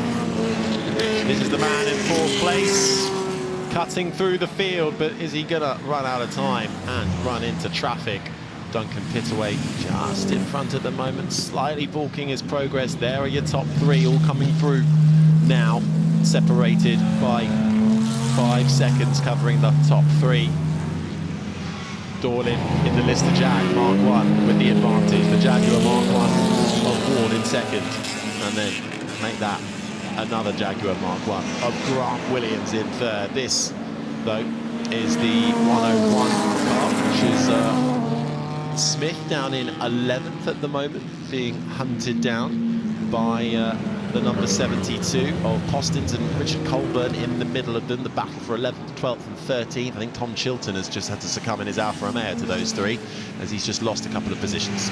Swift has stolen the fastest lap away on that last lap from Dorlin out front, and here are some of our, that's Swift, sorry, the race leaders. I'm just having a look on the tracker. They're about to hit a whole more heap of traffic. Oh, sideways for the 6. Vanguard, James Colburn's at the wheel of that, and he's getting side by side with the 101 Jag Mark 1. Just avoiding that puddle on the outside, though. Yeah, I think that all went according to plan, didn't it? Toby Smith suddenly with a very full left-hand mirror. But nice job from both of them to control that. Could have ended much worse. That battle going on a little bit further down. Fred Shepherd is falling down the field in the Ford Thunderbird, now down to 9th, as the 59 has just made its way through. 59 actually in the Austin Mini, another car to really rocket up the order. Mark Burnett in 23rd is where he started. Now he's up to 8th. Nick Swift, I think, is he losing time? He's not really gaining, staying around the 16-second mark. Yeah, that gap's way too big for him to close that down. But they've spread out a little bit out front. Looking at the sectors, though, just as I say, that Ward is as fast as anybody in that first sector. And Nick Leston again in our Riley 1.5 keeps nicely out the way. Just enjoying himself driving well round, trying to keep it on track, short shifting. But this is the traffic I was on about that our late race leaders are entering now, which could play a part with 3 minutes of the race remaining. So they'll finish this lap and they will likely have the next lap and then one more. One headlap better than no headlaps, as I wonder if we just seen the 22 negotiating the traffic there, losing a bit of time, is Dorlin, and then straight into the chicane. It really is going to ball. Now, have I just seen that they've had a swap around of Ward and Williams? I think that's happened in the there? traffic. Yes, we have, yes. So Grant Williams is there coming through now. Now in third spot in his Jaguar Mark 1. So that is a change for position, still sticking with him as the windscreen wipers wave. And that traffic really not getting out of the way as easily as they would like. The 22 still leads now by nearly 3 seconds. And there is this Grant Williams coming back through. Oh, it is Grant Williams getting himself back up into second. These two chopping and changing positions with every corner that races by. And Grant Williams is not going to get away with this one without a fight, because Chris Ward comes back with the tail out, side by side, door-to-door action between Grant Williams in the Jaguar Mark 1 and Chris Ward in the sister. It's two Mark 1s alongside each other as Dorlin escapes up the road. Let's look to the back of picture who comes out on top, and it's Chris Ward, but they're still sliding out of the corner, up and over the hill. Ward wins out that battle for now, but Grant Williams is going to come right back at him. Take a bow, Chris Ward. You found the grip on the outside there. You made it work. And you gained that second place back once again. And Rob Jarvis was jumping out of the way of the number 10 in the Austin A105 Westminster. Prior to this battle, he would have had a great shot of that. Nick Swift, another fastest lap, our first driver to enter into the 154s, as we mentioned, is totally running out of time. So James Dorlin has gone through now into the final sector with 51 seconds remaining on the clock. So we will get one more lap worth of racing, which will continue. More traffic for the leaders to navigate. Nick Swift has closed the gap slightly, but it's not going to be enough. He's going to come home in what should be a comfortable 4th place. A really good rise up, making the use of that Austin in these conditions. Crossing the line then, we'll get one more lap for Dorlin in the Lister Jag Mark 1. That is the car coming through Madrick now. Ooh, a little bit nervous on turning there for the white-coloured Lister with the number 22. Then comes Chris Ward. Now actually pulled a little bit of a gap over Grant Williams. That's 4th place man Nick Swift, who just set the fastest lap, still pushing all the way to the bitter end. He is now. It looks like Chris Ward's got this under control now, this second place. I hope I've not spoken too soon for his sake. The 34 of our Alfa, which has Chris Buncombe behind the wheel, gets out of the way. Jenson Button was behind this yesterday, as Dorlin still all out on his own in the lead, at least for now. 5.4 seconds. This will be our final lap. Still getting the tail of the Jag moving around as he exits up the hill to Lavant and gets it on the brake. Got some mud on his front bumper there. He's obviously been behind one of the cars that have kicked up some mud, and it gets particularly muddy if the driver's using the inside curve at Woodcote Corner, so there might even just be some mud on the road there. But he's still enjoying himself, and with only a few more corners to navigate and a few more cars of traffic, he'll be a worthy winner, that's for sure. I don't think a Jaguar-powered car has won this race since 2014. By the looks of it, this was the Lister with the Jag Power, the Mark 1, followed by 2 Jaguar Mark 1s. So it's going to be a change after dominance really from Ford. The Thunderbird, the Galaxy 500, chopping and changing, taking the victory of the St. Mary's Trophy, but we'll take an aggregate result as well. this winning on the road. Bit of traffic to bulk it up in the final chicane, but it won't matter to him as nearly very tail happy, almost spinning out. But the flag should be waiting then for the Lister Jaguar Mark 1. Takes the St Mary's Trophy Part 2 race win, and then it'll be 2 Jaguar Mark 1s fighting all the way to the end. But Chris Ward wins out the battle with Grant Williams, and what a rise up through the field. Couldn't quite get enough time in the bank to close up, did Nick Swift in his Austin, but a mighty rise all the way from 16th on the grid to 4th place, with Cameron Jackson's Jaguar Mark 1 making it 3 Jags inside the top 5. There is Alex Thistlethwaite in the Ford Fairlane, which started on pole, but the bigger, heavier Ford Fairlane in these conditions, not prime, and actually I think doing a great job to hold on to 6th place. Doing a fantastic job, because it was never going to be easy in these conditions with that big, heavy Ford. And it was the Jaguars that dominated this race, but Nick Swift was coming through. Look at the gap. It was only 10 seconds a couple of laps ago. It was certainly more than that, over 20 seconds, probably with about 5 minutes left to go. So he was doing a great job. Would have been hoping for an early safety car, I'm sure. But well done to James Dorlin and Chris Ward. He lost 2nd place momentarily, but made that brave move round the outside. And you can see in the background, our marshals are dancing. They've had a fantastic time. They've been treated to some awesome racing throughout the entire weekend here at Goodwood. Certainly have. We've witnessed these incredible machines, the Austins battling cars like this, the Lister and the Jaguar Mark 1s, a couple of Alfa Romeo Giuliettas in there, and the smattering of American machinery to add a bit of flavour to the proceedings here at Goodwood Revival in the St Mary's Trophy. We had the pros take them out yesterday. The owners have taken them out today. We'll try and work out the results for the combination of the two to see who will be the overall winner. But in this one, very much Dorlin in the 22 taking the win, with Grant Williams there coming home in 3rd. Has he just come to a stop? Has he had a bit of an issue? I hope not, because Ed's going to be waiting down to chat to him.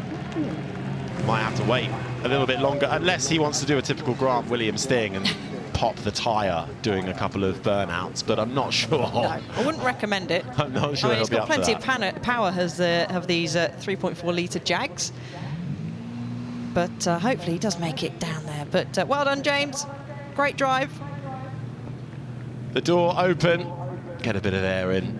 The windscreen wipers really having their job cut out as we bring to a close the racing action here at the 2025 Goodwood Revival, with every race delivering something special here at this year's edition. Some fantastic drivers, not easy to race it out in these conditions with these cars, and you can see what it means to James Dorlin and the team to take the win straight away.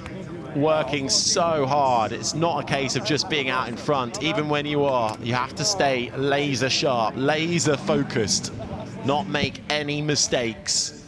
All it takes is a wheel onto the grass and you find yourself in a spin and a race win taken away from you, but not such the case for James Dorlin. Grant Williams having to pop the bonnet. Has he got the spare tyre in there? Maybe. Well, he's going to do a bit of mechanicking, but we'll wait and see. But Ed is down there to talk to our winners that have made it onto the grid. What a race, what a performance. You spent most of your time looking out the window.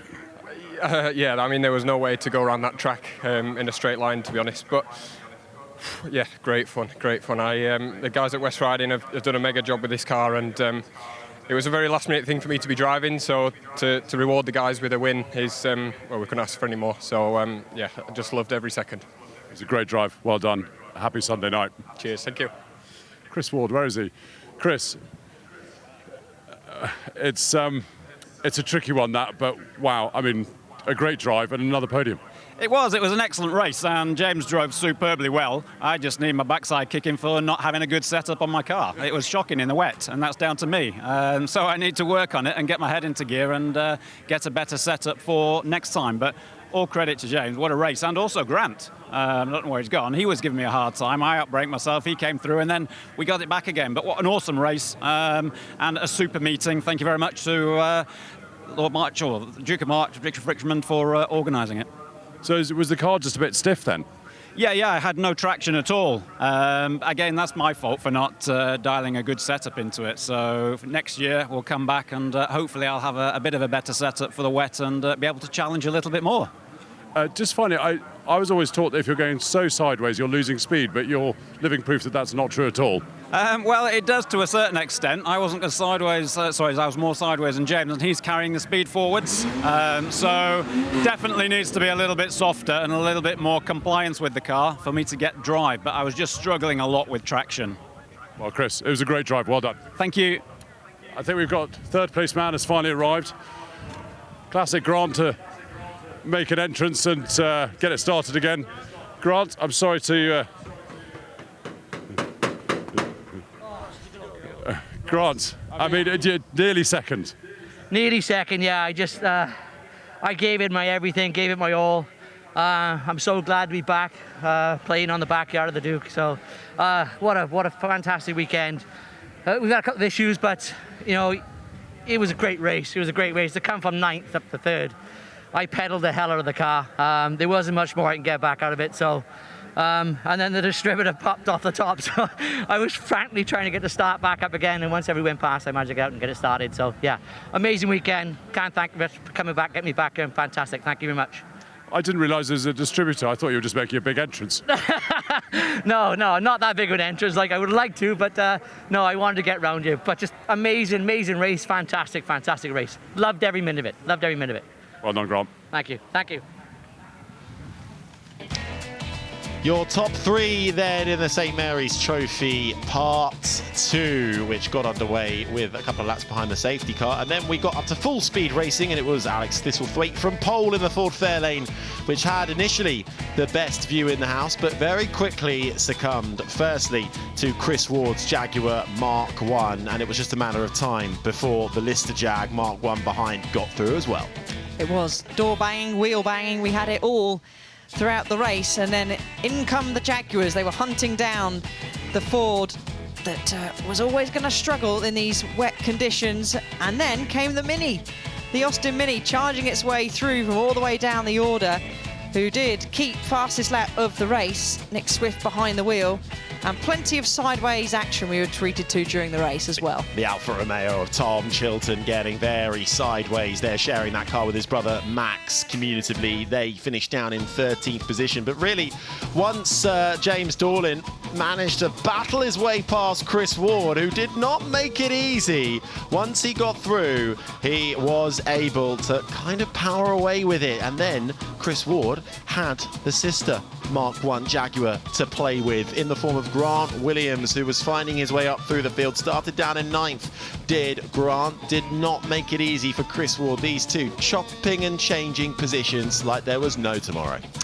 The next victim to enter off onto the grass was the 57 Ford Thistlethwaite, going off, and more fighting, more water being kicked up as well, and more mud just for extra treat. That was Richard Colburn, who nearly found himself sideways, and the Riley 1.5 trying to find its way round. Finding its way round perfectly was James Dorlin in the Lister Jaguar Mark 1, shared with Alex Brundle from yesterday's race as well. And that was the St Mary's Trophy presented by Motul Part 2. This was how this race ended, with James Dorlin winning in the Lister Jaguar Mark 2. Now, I wonder, it's going to be close when it comes to the cumulative results here, with the Lister Jag taking the overall win. Chris Ward in the Jaguar Mark II in 2nd, Grant Williams in 3rd. Nick Swift, what a rise up from him in that race, from 16th all the way to 4th place. Just didn't quite have enough time to close down the remaining 11 seconds. Cameron Jackson makes it 3 Jaguar Mark 1s in the top 5. The pole sitter Alex Thistlethwaite down in 6th in the big Ford Fairlane Fairlane. Mike Jordan and Mark Burnett, again, good rises up through. The Austins coming in handy to get themselves up from their lowly grid positions. It was a case, much like the Ford Fairlane, for the Ford Thunderbird of Fred Shepherd falling down to 9th, with James Colburn in the Vanguard 6, rounding out the top 11. Tom Chilton saw him get sideways a few times in the Alfa Romeo Giulietta. It was Max Chilton in the car yesterday. He finished 12th today. Toby Smith's Jaguar Mark 1 in 13th. Chris Bunkum in the other Alfa in the field, rounding out the top 15. Tim Crichton's Austin A35 in 16th. Tom Shepherd in the Alfa Romeo Giulietta down in 19th. The top 20 was Duncan Pittaway in the Jaguar Mark 7, with Nick Naismith behind as well. And the remaining finishers, including those that finished the race. We had 30 runners in total. As we take a look at the final standings from the St. Mary's Trophy, these are the combined times, and the winner then overall sharing the Jaguar Mark 1 is Gordon Shedden and Chris Ward in their 102 Jag Mark 1, taking that overall win. James Dorlin doing a fantastic job in the Lister Jaguar Mark 1 in today's race to get him and that Brundle combination up into second. And then the Ford Fairlane managing to finish in the top 3 with Thistlethwaite and Steve Soper, who ran that race yesterday in 3rd, just ahead of the Ford Thunderbird. Tom Kristensen and Fred Shepherd in 4th. The Jordan shared card in the Austin, the first of the Austins, rounding out the top 5. Nick Swift really helping Karun Chandok out, I think, today, and getting himself with the overall combined 6th result. Grant Williams too, who had Neil Jarney in the car yesterday, in 7th, with Marcel Fassler and Manderson finishing in 9th ahead of Hill and Postins. Austin A40 rounded out the top 10 in the St. Mary's Trophy. Well, a nice ending to the day, and I'll hand you back from the commentary box to the rest of the team. Thanks very much, Harry. Yes, as we come to a close on the 2025 Goodwood Revival, we've seen rain, sunshine, wind, and I've even seen some really good photographs of lightning cut across the sky as the vintage cars come through the chicane. There has been absolutely amazing scenes here this weekend. And what a weekend it's been, full of variety and excitement. David and I are now joined by Ed and Rosie, who have been capturing all the commotion of this weekend. It's been brilliant to see the updates from you guys. Ed, I'll come to you first. I've loved seeing your post-race interviews, but I think a particular favourite of mine is when you speak to the children of the Setchington Cup, because they come out with some absolute corkers. Funny, it's your favourite, but not necessarily mine. No, I do love it. The awful thing was I was interviewing Ella, who finished 2nd yesterday. And it was only at the end of the interview I realised that she was French and didn't speak English. So, hey-ho, these things happen. Another consummate professional moment. What else have you been up to, Ed? Look, I've had such a great time. There's been so many amazing drivers here. Here we are. This is my poor sister who had no idea this was going to happen. It was a moment of madness, and the video's been bouncing around the family WhatsApp group. She hasn't spoken to me since, but hopefully she will forgive me at some point in the future. I'm sure, because that was a very well executed dance. It was a really lovely moment, and you both got into the spirit right there and then, so that was brilliant to see.